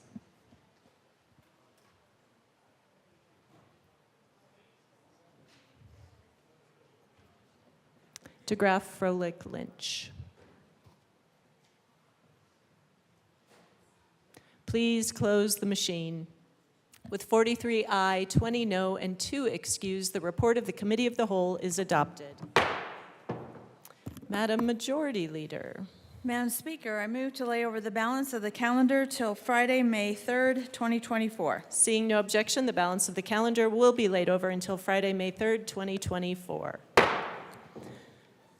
Looks like we may have announcements and introductions. Representative Weissman. Thank you, Madam Speaker. Judiciary Committee members, remember 9 and change hours ago when I noted that we have some work to do, we still have some work to do. 6:45 p.m., 107, we will hear Senate Bill 64, SCR 003. Please be on time so we can get started and get done for the night. See you there. Representative Velasco. Thank you so much, Madam Speaker.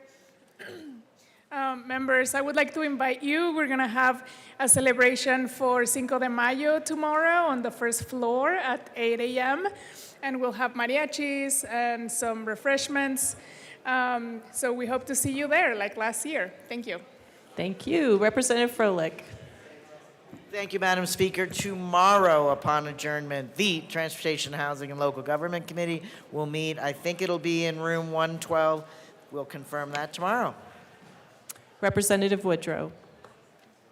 Thank you, Madam Speaker. Members, just a reminder, we are meeting at 6:45 to hear, and this is State Civic, Military, and Veterans Affairs, to hear Senate Bill 193-206, SCR 2, and Senate Bill 210 in room 112. See you then. Representative Sirota. Thank you, Madam Speaker. Members, in case you missed it, House Appropriations is meeting tomorrow morning at 8 a.m. in the Old State Library to hear the bills listed in your calendar and any other bills that may be referred, may have been referred to appropriations. Thank you. Representative Snyder. Thank you, Madam Speaker. Just a reminder, House Finance will meet tomorrow upon adjournment to hear 4 bills, Senate Bills 218, 120, 141, and 032. Thank you. Thank you. I have 2 announcements. Pursuant to House Rule 27AE, Representative Weinberg will be removed as House co-prime sponsor on House Bill 1468. The Chief Clerk has been informed. Also, I believe I announced these earlier, but to confirm, Representative Valdez will replace Representative Brown on the State Civic, Military, and Veteran Affairs Committee for today only. Representative Lukens will replace Representative Woodrow on the Judiciary Committee for today only. Mr. Schiebel, printing report. The Chief Clerk reports the following bills have been correctly printed. House Bill 1470. Printing report will be printed in the Journal. Signing of bills, resolutions, memorials. The Speaker has Signing signed. of bills, resolutions, memorials will be printed in the Journal. Message from the Senate. Madam Speaker. Message from the Senate will be printed in the Journal. Message from the Reviser. We herewith transmit Message without from the comment. Reviser will be printed in the Journal. Introduction of bills. House Bill 1471 by Representative Young, also Senator Michelson Janae, concerning the conditions when electroconvulsive treatment may be performed on a minor. House Bill 1471 will be assigned to the Committee on Health and Human Services. Senate Bill 13 by Senators Gardner and Henriksen, also Representatives McLaughlin and Catlin, concerning the compensation of attorneys working in the Office of a District Attorney. Senate Bill 13 will be assigned to the Committee on State, Civic, Military, and Veterans Affairs. Senate Bill 55 by Senators Marchman and Will, also Representatives Lukens and Hartsook, concerning supporting the behavioral health care of individuals involved in agriculture and in connection therewith making appropriation. Senate Bill 055 will be assigned to the Committee on Appropriations. Senate Bill 141 by Senators Van Winkle and Michelson Janae, also Representatives Bradfield and Rutenell, concerning out-of-state health care workers providing health care services through telehealth to patients located in Colorado. Senate Bill 141 will be assigned to the Committee on Finance. Senate Bill 153 by Senator Danielson, also Representatives Vigil and Ortiz, concerning free audio news services for persons who are print disabled and in connection therewith making an appropriation. Senate Bill 153 will be assigned to the Committee on State, Civic, Military, and Veterans Affairs. Senate Bill 216 by Senators Cutter and Michelson Janae, also Representative Joseph, concerning standards that public libraries are required to include in policies regarding regarding library resources. Senate Bill 216 will be assigned to the Committee on Transportation, Housing, and Local Government. Senate Bill 220 by Senator Peltonar and Henriksen, also Representatives Winter and Lukens, concerning the administration of permits to operate extra-legal vehicle load combinations. Senate Bill 220 will be assigned to the Committee on Transportation, Housing, and Local Government. Senate Bill 224 by Senators Bridges and Kirkmeyer, also Representatives Byrd and Taggart, concerning mechanisms to manage technology lifecycle costs. Senate Bill 224 will be assigned to the Committee on Appropriations.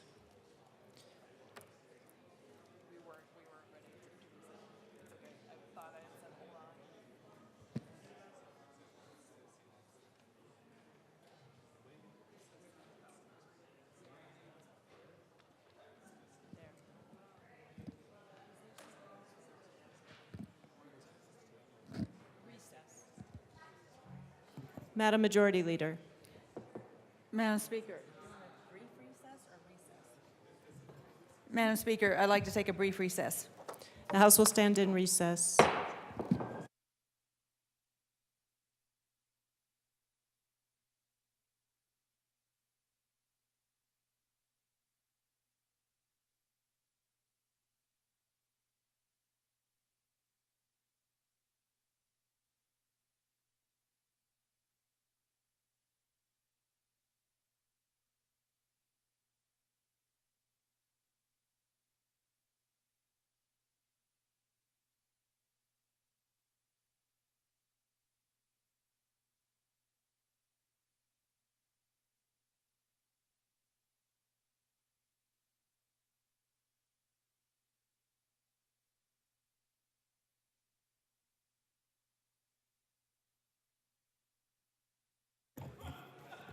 Madam Majority Leader. Oh, the House will come back to order. Madam Majority Leader. Madam Speaker, I move that the House stand in adjournment until Friday, May 3rd at 9 a.m. The House will stand adjourned until Friday, May 3rd at 9 a.m.